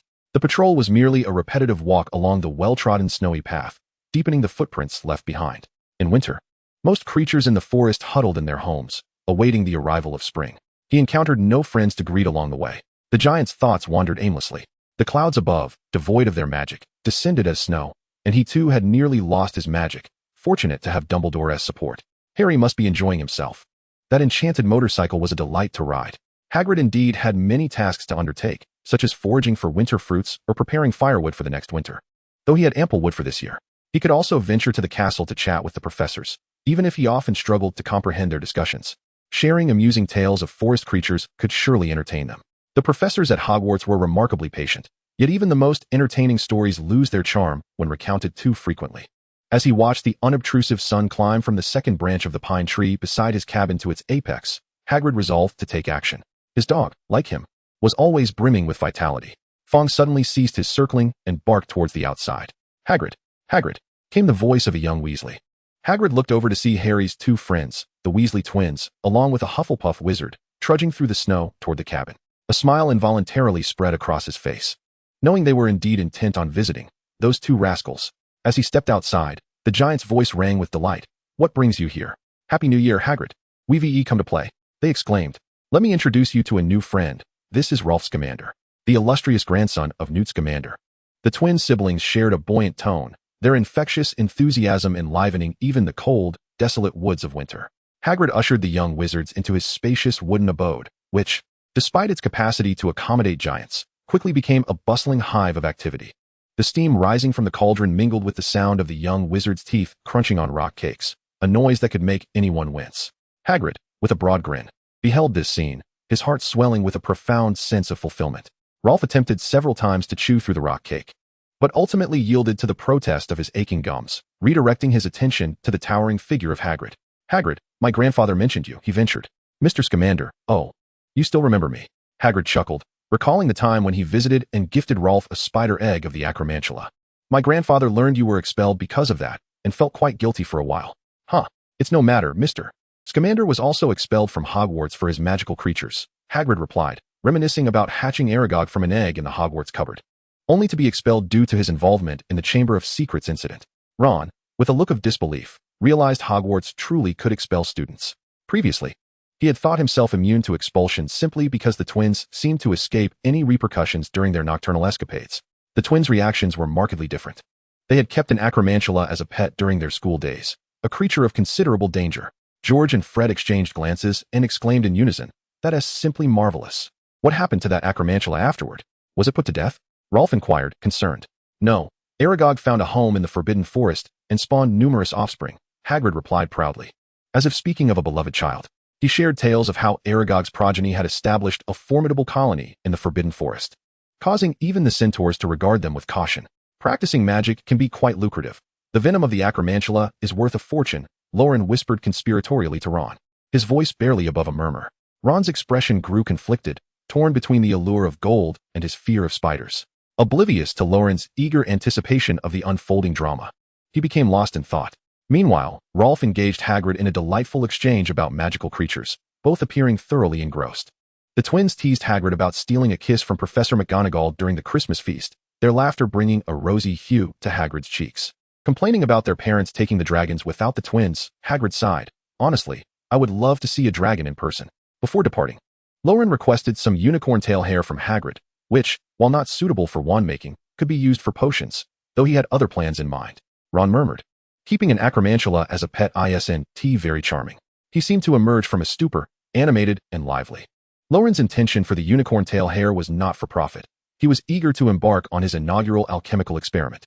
On the journey to Albania, Dumbledore's hat and cuffs, reminiscent of Doryman's pocket, elicited a drool from Loren, who appeared perpetually ready to seize a bag. In the magical realm, the art of storage predominantly relies on the classic spell known as the undetectable extension charm.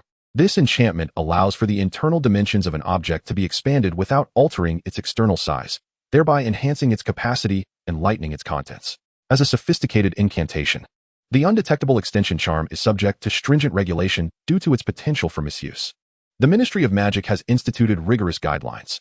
This charm is strictly prohibited for private use and may only be employed in the production of specific items that have been approved by the relevant departments, such as school trunks and family tents. In fact, within the tome 1,000 Violations of the Secrecy Law, the undetectable extension charm accounts for a significant portion of the cited spells. There have been instances where individuals have exploited this charm to commit theft. An unnamed wizard once attempted to abscond with the Statue of Liberty using the undetectable extinction charm, nearly succeeding in the endeavor, which garnered worldwide attention. Ultimately, the American Ministry of Magic collaborated with the Muggle government to present this incident as a grand magic show, and the gullible Muggles were deceived by this narrative.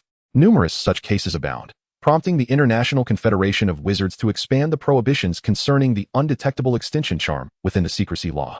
Only approved production departments may legally utilize this spell, encompassing the manufacturing of household tents, Hogwarts trunks, and government vehicles. As for how many wizards employ the charm clandestinely, the Ministry of Magic is unable to ascertain. The effectiveness of the undetectable extinction charm varies significantly, particularly in its application to Hogwarts trunks, where its effect is minimal, merely allowing for a slight increase in internal space to facilitate even 11-year-old wizards in their handling. Under Flamel's guidance, the alchemical magic array can diversify the applications of the undetectable extinction charm. By inscribing the array onto a medium before casting the charm, the process becomes far more fluid. Loren devoted an entire night to comprehending the fundamental principles of spatial alchemical arrays, leaving only the engraving process to tackle. Presently, he lacked the ability to inscribe the alchemical array directly onto a medium using magic alone.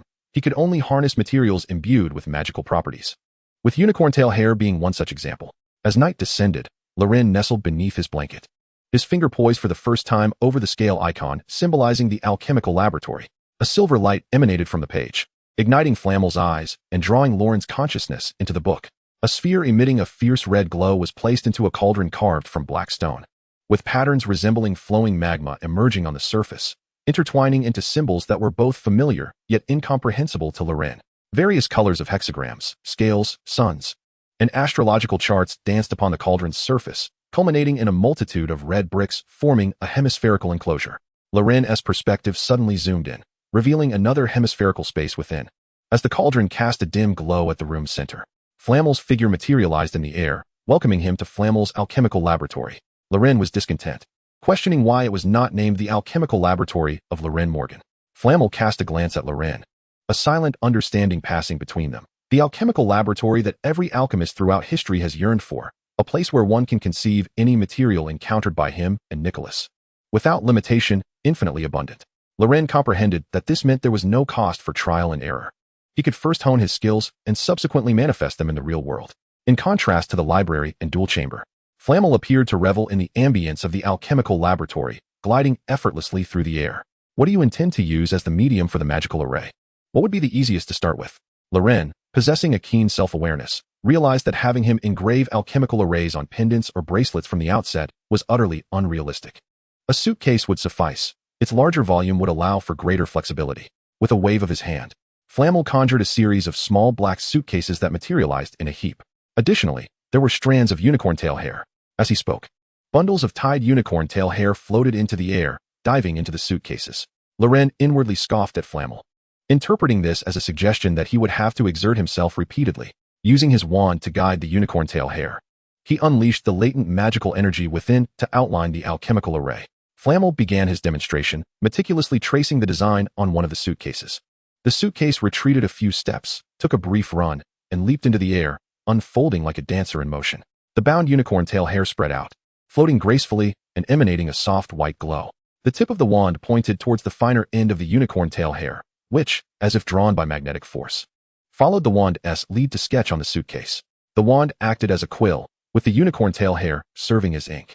A hexagram encircled by 2 concentric rings was imprinted on the bottom of the suitcase, with 6 corners showcasing 3 pairs of runes that resonated symmetrically, radiating a gentle luminescence.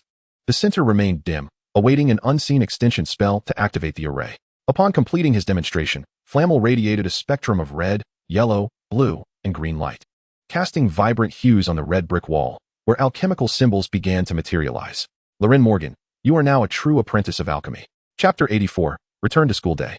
After Flamel's demonstration, Loren commenced his first attempt at outlining the alchemical array. With ample preparation, he fully grasped the structure of this basic alchemical array, having imprinted the 3 pairs of runes firmly in his mind. He was well versed in the properties of the unicorn tail hair once activated by magic, and the relevant theories were second nature to him. As he envisioned the outlining process, contrasting it with Flamel's demonstration, he felt confident. Everything was ready, awaiting practical application. Sitting cross-legged, he summoned a suitcase and levitated the unicorn tail hair into the air. Loren found it impossible to activate an entire bundle of unicorn tail hair at once. So he proceeded one strand at a time. The tip of the wand brushed against the unicorn tail hair, and Loren cautiously channeled magical energy through the wand into the hair, which ignited, releasing a silvery glow. The hair blazed brighter, crackling before igniting into a wisp of white smoke that dissipated into the air. The first unicorn tail hair was rendered unusable. He was still somewhat bewildered, questioning how it could have evaporated. You infused too much magical energy. The tail hair could not withstand it. Flamel floated above the black cauldron, seemingly oblivious to Loren. On his second attempt, Loren carefully regulated his magical output, channeling a minuscule amount into the tail hair, yet it merely adhered to the wand, neither dissipating nor being activated. He slightly increased his magical energy, cautious not to overdo it, then reduced it again. The second tail hair was rendered useless. Maintaining a steady magical output was critical. For once the unicorn tail hair was activated, it would exhaust all its inherent magical energy. Flamel floated serenely, still ignoring Loren. Remembering the slight increase in his magical output, Loren aimed for stability. The unicorn tail hair clung to the wand, emanating a soft, white glow. His expression brightened as he proudly presented the wand to Flamel. However, in his exuberance, he failed to sustain the stable magical infusion. The unicorn tail hair transformed into white smoke and dissipated, marking the third tail hair as unusable. He needed to focus, maintaining concentration until the magical circle was fully drawn. Flamel appeared as though he might doze off. After 3 consecutive failures, Loren paused, feeling his grip on the wand tremble, his shoulders stiffening. Fortunately, this was a virtual laboratory within the enchanted book. Had it been in the real world, he would have surely left the unicorn in the forbidden forest devoid of its tail. Unable to restrain himself, Loren inquired, how did the alchemists of old practice? Did they have enough materials to sustain such endeavors?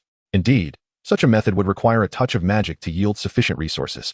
Taking a deep breath, he readied himself for another attempt. Successfully activating the unicorn tail hair, he wielded the wand like a quill, drawing the magical circle on the bottom of the chest. With trembling hands, he touched the wand to the chest, and white patterns glimmered upon its surface. Loren felt a surge of relief that the unicorn tail hair would not smudge like ink. He cautiously began to draw, the white light from the tail hair adhering to the chest's base. Yet, before he could close the wobbly circle, the tail hair vanished. As a magical material, the unicorn tail hair could not be activated indefinitely. Even with stable magical energy, it would dissipate if the time limit was exceeded. Unlike Flamel, who could draw an entire magical formation with a single tail hair, Loren had to swiftly complete an independent stroke within the composition. For exceeding the time would result in dissipation. If a ring were sketched using multiple unicorn tail hairs connected end to end, the junctions would impede the flow of magical energy, potentially damaging the alchemical item. Thus, Loren persistently attempted to draw, yet even after exhausting a bundle of tail hairs, he could not create the foundational double rings of the magical formation. Not even a single ring was symmetrical. A wave of soreness surged through his neck and shoulders. Why did the sensations in the alchemical laboratory feel so vividly real, as though he were in a dueling chamber? The practice needed to mirror reality to be effective. Observing Loren had found his stride, Flamel withdrew his presence, leaving him to repeat the process over and over again. Upon rising the following day, Loren's mind was still filled with visions of the shimmering white unicorn tail hair. Gazing at the luminous window, he experienced an unexpected sense of liberation. The previous night, he had lost track of time within the pages of a fantastical tome, depleting dozens of bundles of unicorn tail hair, yet managing to produce only a rather pleasing circle. With a sigh, he acknowledged the tasks awaiting him during the day, particularly the practice of the silent extension charm. The alchemical array merely enhanced the efficacy of the charm, contingent upon his mastery of it. Ultimately, he chose the wishful room as his training ground, conjuring a mound of sand within its confines. Directing the silent extension charm at a honey jar, he endeavored to fill it with sand to test the charm's effectiveness.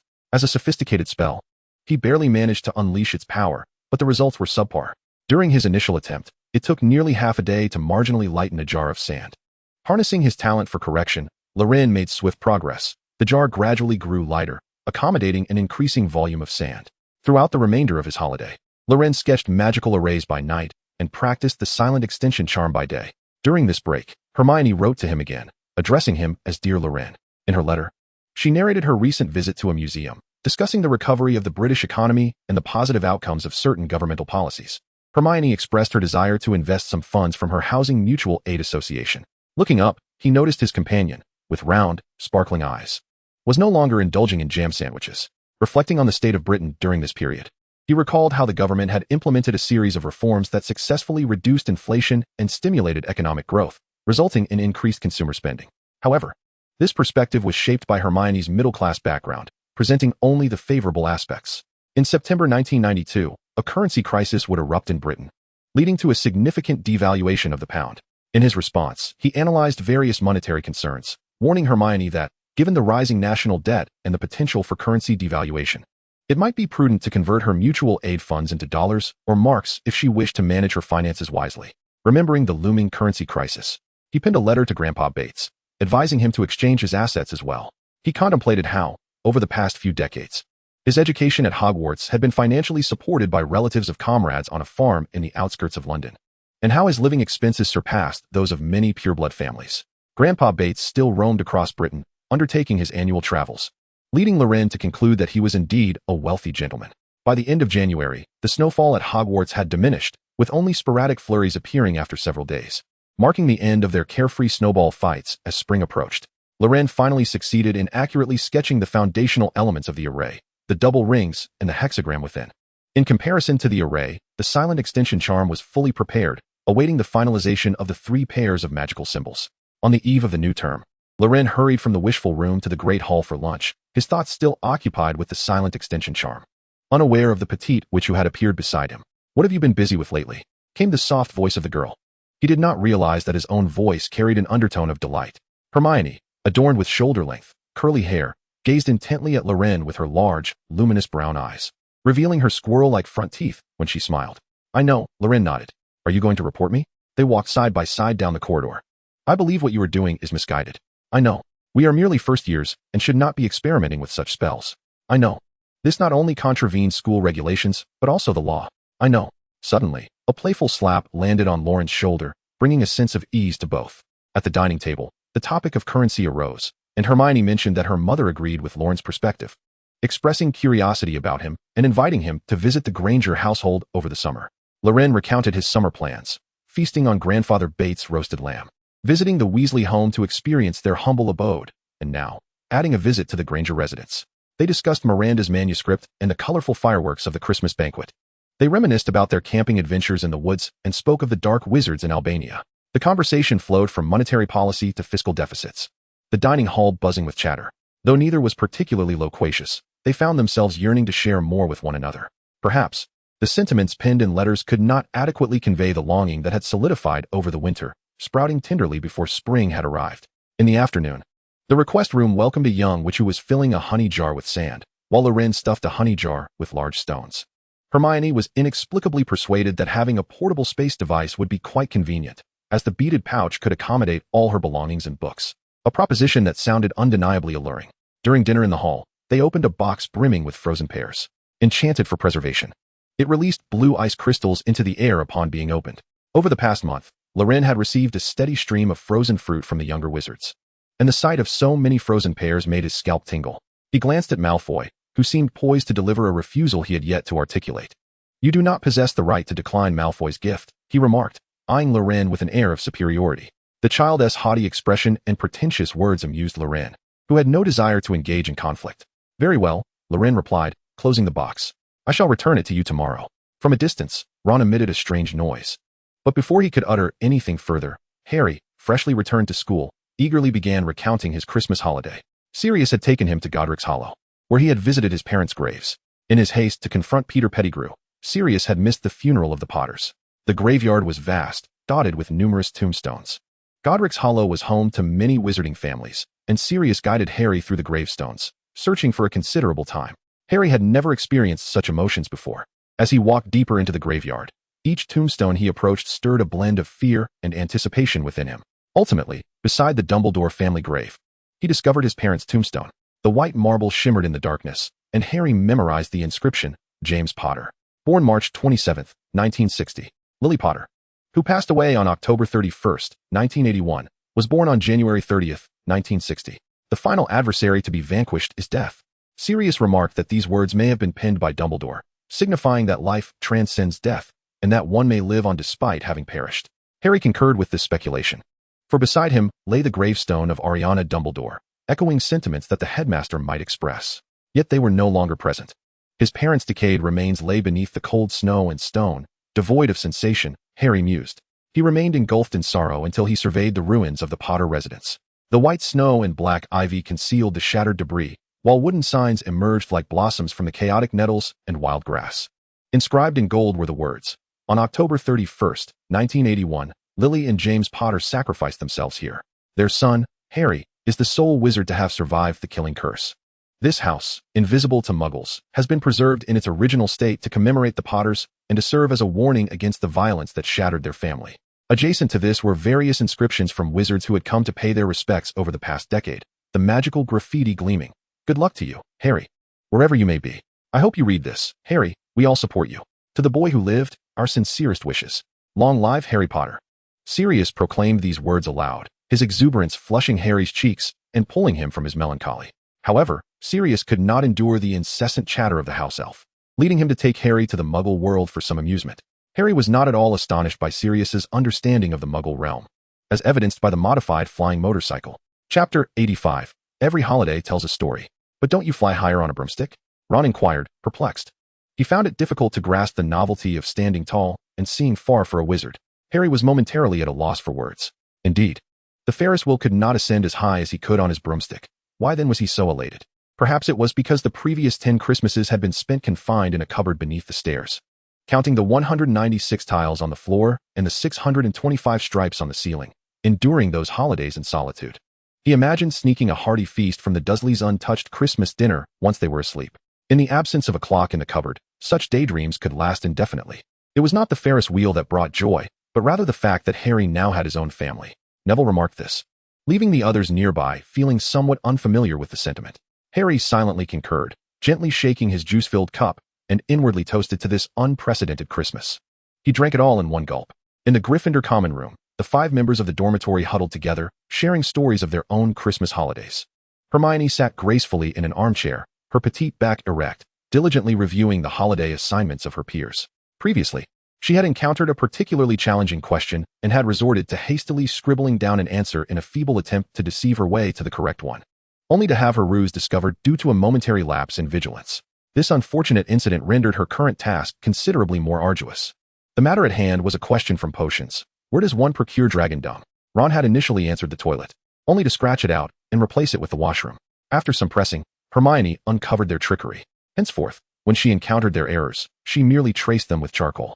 Refraining from marking the correct answers, her mind was a whirlwind of thoughts, all converging on the Philosopher's Stone, and she resolved to inquire about Flamel later that evening.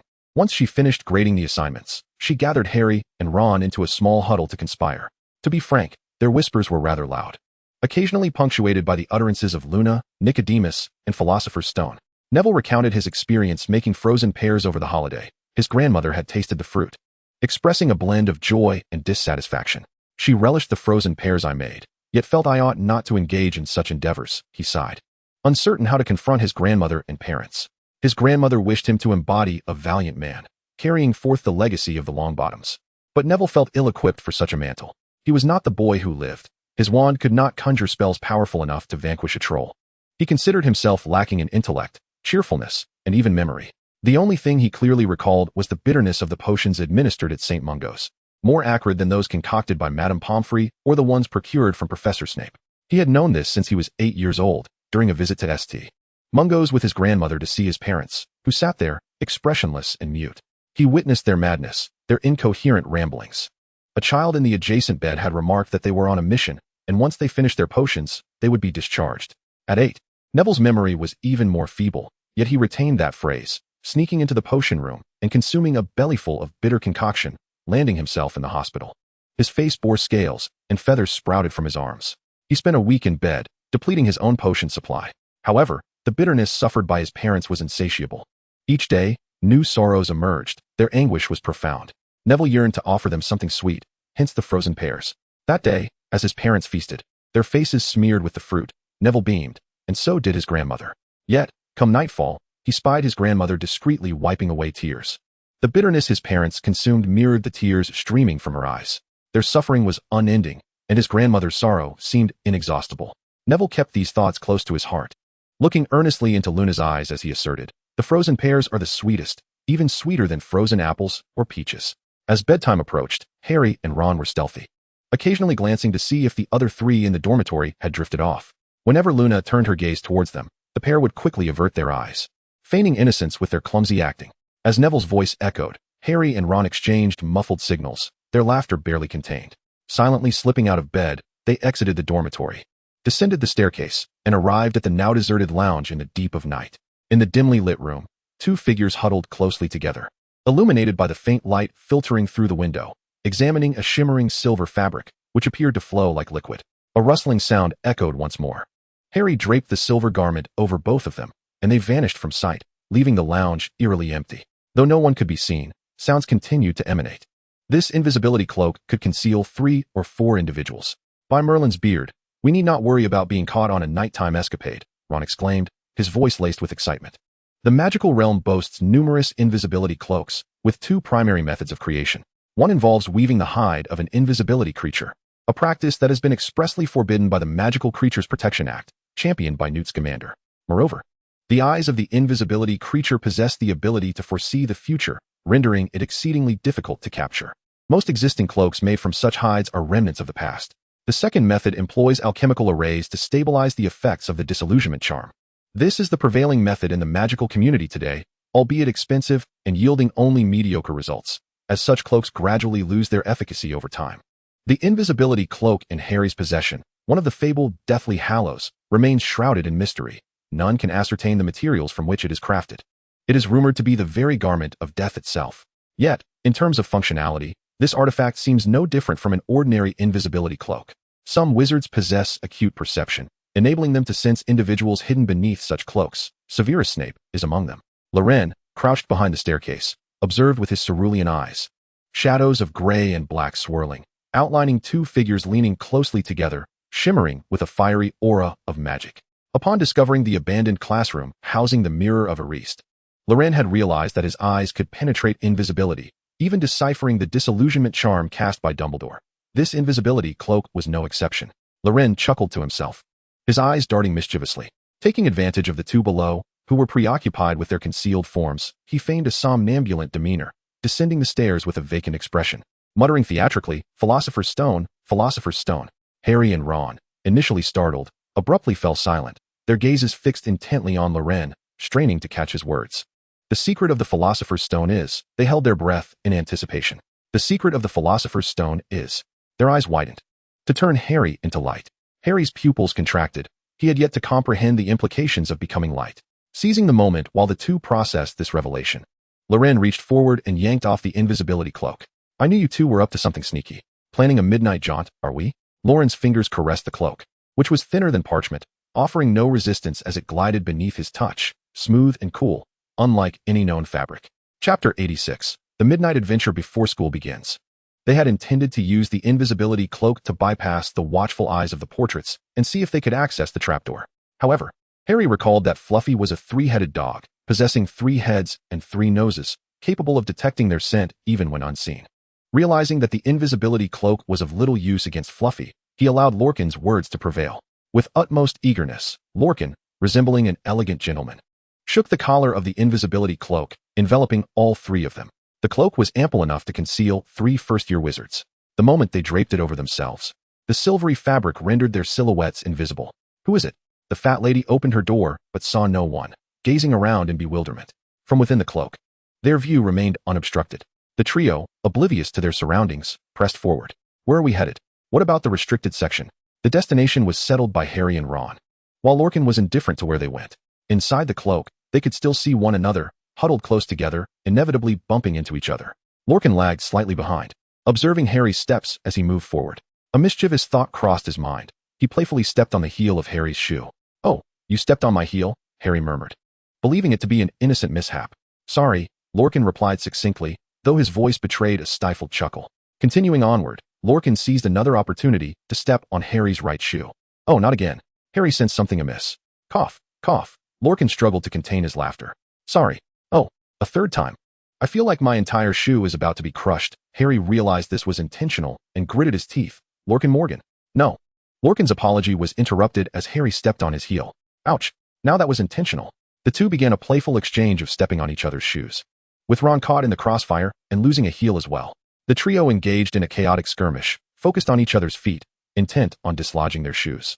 The corridor echoed with heavy footsteps, reminiscent of someone trying to step on something and missing. Upon reaching the second floor, the three of them crouched down to reassemble their footwear. 2 against 1, that's unfair. We shall return. Loren fumed, having been caught in the middle, with each of the other 2 targeting a single shoe. No next time. Harry sank into a profound self-reflection, questioning why he found such a game, stepping on heels, entertaining. It felt juvenile. After much contemplation, he attributed the folly to Loren. His voice bore weariness. There was nothing more childish than this game. Then let us play shadow stepping next time. Loren remained ever enthusiastic about such antics. Harry remained silent, realizing it was futile to reason with them. The trio set forth once more, pulling each other along under the invisibility cloak down the corridor of the second floor. As they turned a corner, Filch suddenly appeared before them. Harry and Ron's hearts raced with fear. They covered their mouths, afraid to make a sound. His sparse, gray hair hung limply on either side, and his hunched back became even more pronounced as he crouched. Filch was diligently scrubbing a stain on the corridor wall with a cloth, his vigorous brushing proving futile. Gradually, he resorted to picking at it with his nails, while the damp cloth removed a few tiny black spots. Mrs. Norris sat nearby, her front legs straightened, tail curling around her paws, exuding an air of innocence. She twitched her nose, glancing around, and called out towards Harry and the others, "Meow. Is someone there?" Filch abruptly looked up in that direction, only to find an empty corner of the corridor, devoid of anything else. After scrutinizing the space for a moment, he lowered his gaze and resumed his task. Mrs. Norris, feeling comfortable, squinted her eyes and stretched her spine, relishing the attention. It was evident that Filch was oblivious to the fact that the cat had already done enough. Thus, she settled back down. The trio was taken aback by the gentle side of Filch, yet remained motionless, fearful of making any noise. Harry sighed in relief, contemplating that if even Mrs. Norris was not deceived, it would be futile to expect anything from the three-headed dog. Thankfully, they had not encountered Fluffy directly. Huddled together, they quietly watched Filch struggle to clean the wall before he eventually led Mrs. Norris away. He was only tender towards her, Ron muttered.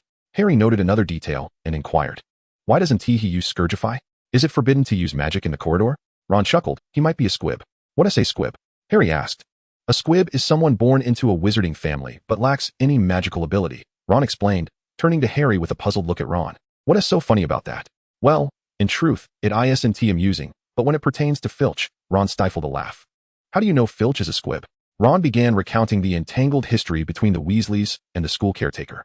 His parents, Arthur and Molly, had secretly courted during their student years and were caught by the previous caretaker, Argus Filch's predecessor, Apollyon Pringle, and received a severe punishment that left scars to this day. In the 1970s, Filch succeeded Apollyon, holding him in high regard and often lamenting his inability to punish students in the same manner. The Weasley family had always been entangled with the caretakers. Despite Bill and Charlie's good grades, they occasionally slipped up and were caught by Filch, resulting in detention. Percy fared slightly better, yet during the twins' first year at Hogwarts, their home received letters every month detailing the numerous rules George and Fred had broken.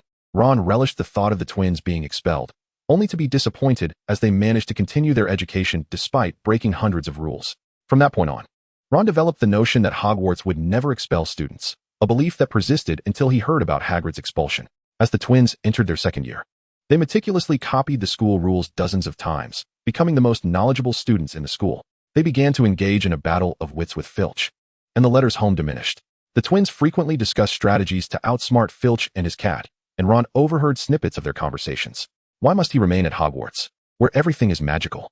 Loren found it perplexing. For one who was mute, witnessing others cast spells was a torment, and the pangs of jealousy could drive a person to madness. It was no wonder his temperament was so volatile. Who knows? Ron shrugged. The conversation ceased at this juncture, and the trio resumed their nocturnal adventure.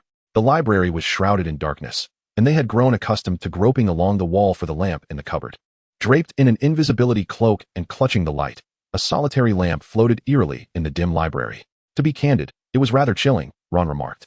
Cautiously stepping over the rope that marked the restricted section, the three emerged from their cloak and began to explore.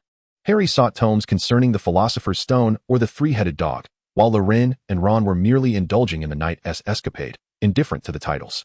Chains extended from the shelves, restraining some grotesque tomes, which writhed violently as the light passed over them, causing the chains to rattle ominously. The trio quickened their pace to escape the area encumbered by chains, and as they traversed, they noticed dark stains on some book covers, reminiscent of dried blood, sending shivers down their spines. Loren and Ron perused the titles without any particular aim. The Howling of the Banshee and The Curse That Pierces the Soul. The very names elicited exclamations of excitement from the two. Harry spotted a large tome adorned in black and silver and, with great effort, extracted it from the shelf. Loren and Ron gathered around, watching as Harry placed the book on his lap.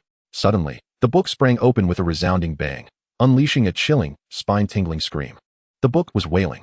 Realizing the predicament, Harry swiftly slammed it shut, yet the scream persisted, a high-pitched, unending, deafening wail. Immobulus. Loren brandished his wand in an attempt to silence the book. To no avail, as the other volumes in the restricted section seemed to awaken. Emitting a cacophony of bizarre sounds, the banshee's wail, the howl of a werewolf, and the shrill laughter of a jester, all jarring enough to induce a headache. Loren spotted a book titled An Introduction to the Four Fundamental Elements leap from the shelf, landing beside him. We must leave. The commotion will undoubtedly attract Filch. Harry urged as he attempted to pull the others away. Just as they hastily fled, an ancient wand extended from the shadows, tapping the cover of the book on Harry's lap, and the cacophony ceased abruptly. The other books in the restricted section settled down as well. Professor Dumbledore, Ron exclaimed, uncertainty mingling with surprise in his voice. Good evening, Dumbledore mused, pausing momentarily. To be honest, that was rather unsettling. Clad in a light blue nightgown adorned with whimsical stars, moons, and clouds, he regarded Harry through crescent-shaped spectacles, offering a gentle smile. He did not appear angry, nor did he seem inclined to reprimand them for their nocturnal escapades, which eased the trio's tension. Harry felt as though Dumbledore was not gazing at him, but rather at the scar upon his forehead, prompting memories of the gravestone he had seen in Godric's Hollow. Professor Dumbledore, were the words on my parents' gravestone penned by you? Indeed. I attended the funeral of James and Lily, and in retrospect, that statement may have been somewhat flawed. Death is not an adversary. Rather, it is another, grander adventure. Shall I ever see my parents again? This query felt peculiar, yet Harry posed it under some ineffable inner guidance. Harry refrained from further inquiries. Dumbledore, has there been any progress regarding Nagini? Loren was aware that Dumbledore must have reached out to Nicholas. He had previously inquired with Flamel, who had responded enigmatically, asserting that everything depended upon himself. Loren silently vowed to invent a spell that would eradicate all Riddlers in the future. While Harry and Ron speculated about Nagini's identity, Dumbledore turned and remarked that there might be a slight advancement, and he hoped to provide an answer by the end of the term. He had already resolved that once Quirrell's affairs were concluded, Loren should attempt the Philosopher's Stone. His prior perspective had been antiquated. Loren and Harry would forge their own narratives and paths, unhindered by relics of centuries past. Should Harry converse with Nagini? Loren inquired. Initially, he believed Harry's Parseltongue would prove invaluable, yet upon further reflection, he could not fathom what Harry might discuss with Nagini. Would they lament their tragic histories? No rush. Nagini remained in hibernation. Dumbledore dismissed this suggestion, contemplating Harry's Parseltongue and the shadow he had glimpsed within Harry's scar, having already deduced certain truths. Me? Engage in conversation? Who is Nagini? Harry was completely baffled. Headmaster, will we incur any point deductions? Ron murmured. Only he seemed concerned with Gryffindor's honor. For it had been 7 years since Gryffindor had claimed the House Cup, and Slytherin had overshadowed them for 7 consecutive years. 7 years.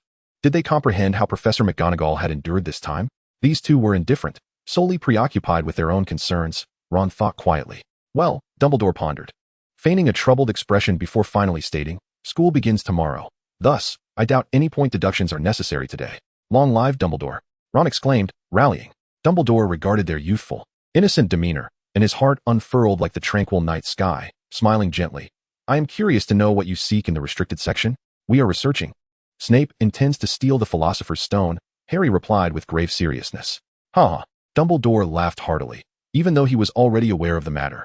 Hearing Harry's earnest declaration was amusing. Severus would surely be disheartened to know you think so. Perhaps he ought to be more mindful of his conduct, which could lead to such misunderstandings among students. Harry discerned that Dumbledore did not believe his words, feeling somewhat despondent. Aside from Ron and Hermione, who had witnessed Snape casting a curse upon him, no one else seemed to accept this truth. He resolved that it would be up to the three of them to safeguard the Philosopher's Stone and thwart Snape's nefarious schemes. Ron, however, was concerned with another matter, lamenting, Headmaster, you truly ought to keep a closer watch on Professor Snape. He has deducted all of Gryffindor's points. Ron's face flushed, yearning to engage in a serious discussion with Dumbledore regarding Snape's previous misdeeds. As his crimson complexion relaxed, his hands fell limply at his sides. Good night, Professor.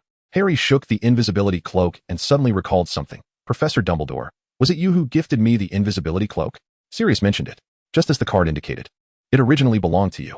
Dumbledore stood beside the bookshelf, gazing gently at Harry, focusing on his green eyes rather than the scar upon his forehead. Harry nodded, and the three of them donned the cloak, promptly vanishing from sight. Dumbledore observed the trio gradually receding, his gaze profound. Harry, you will see James and Lily again. They will bestow upon you the strength to conquer death.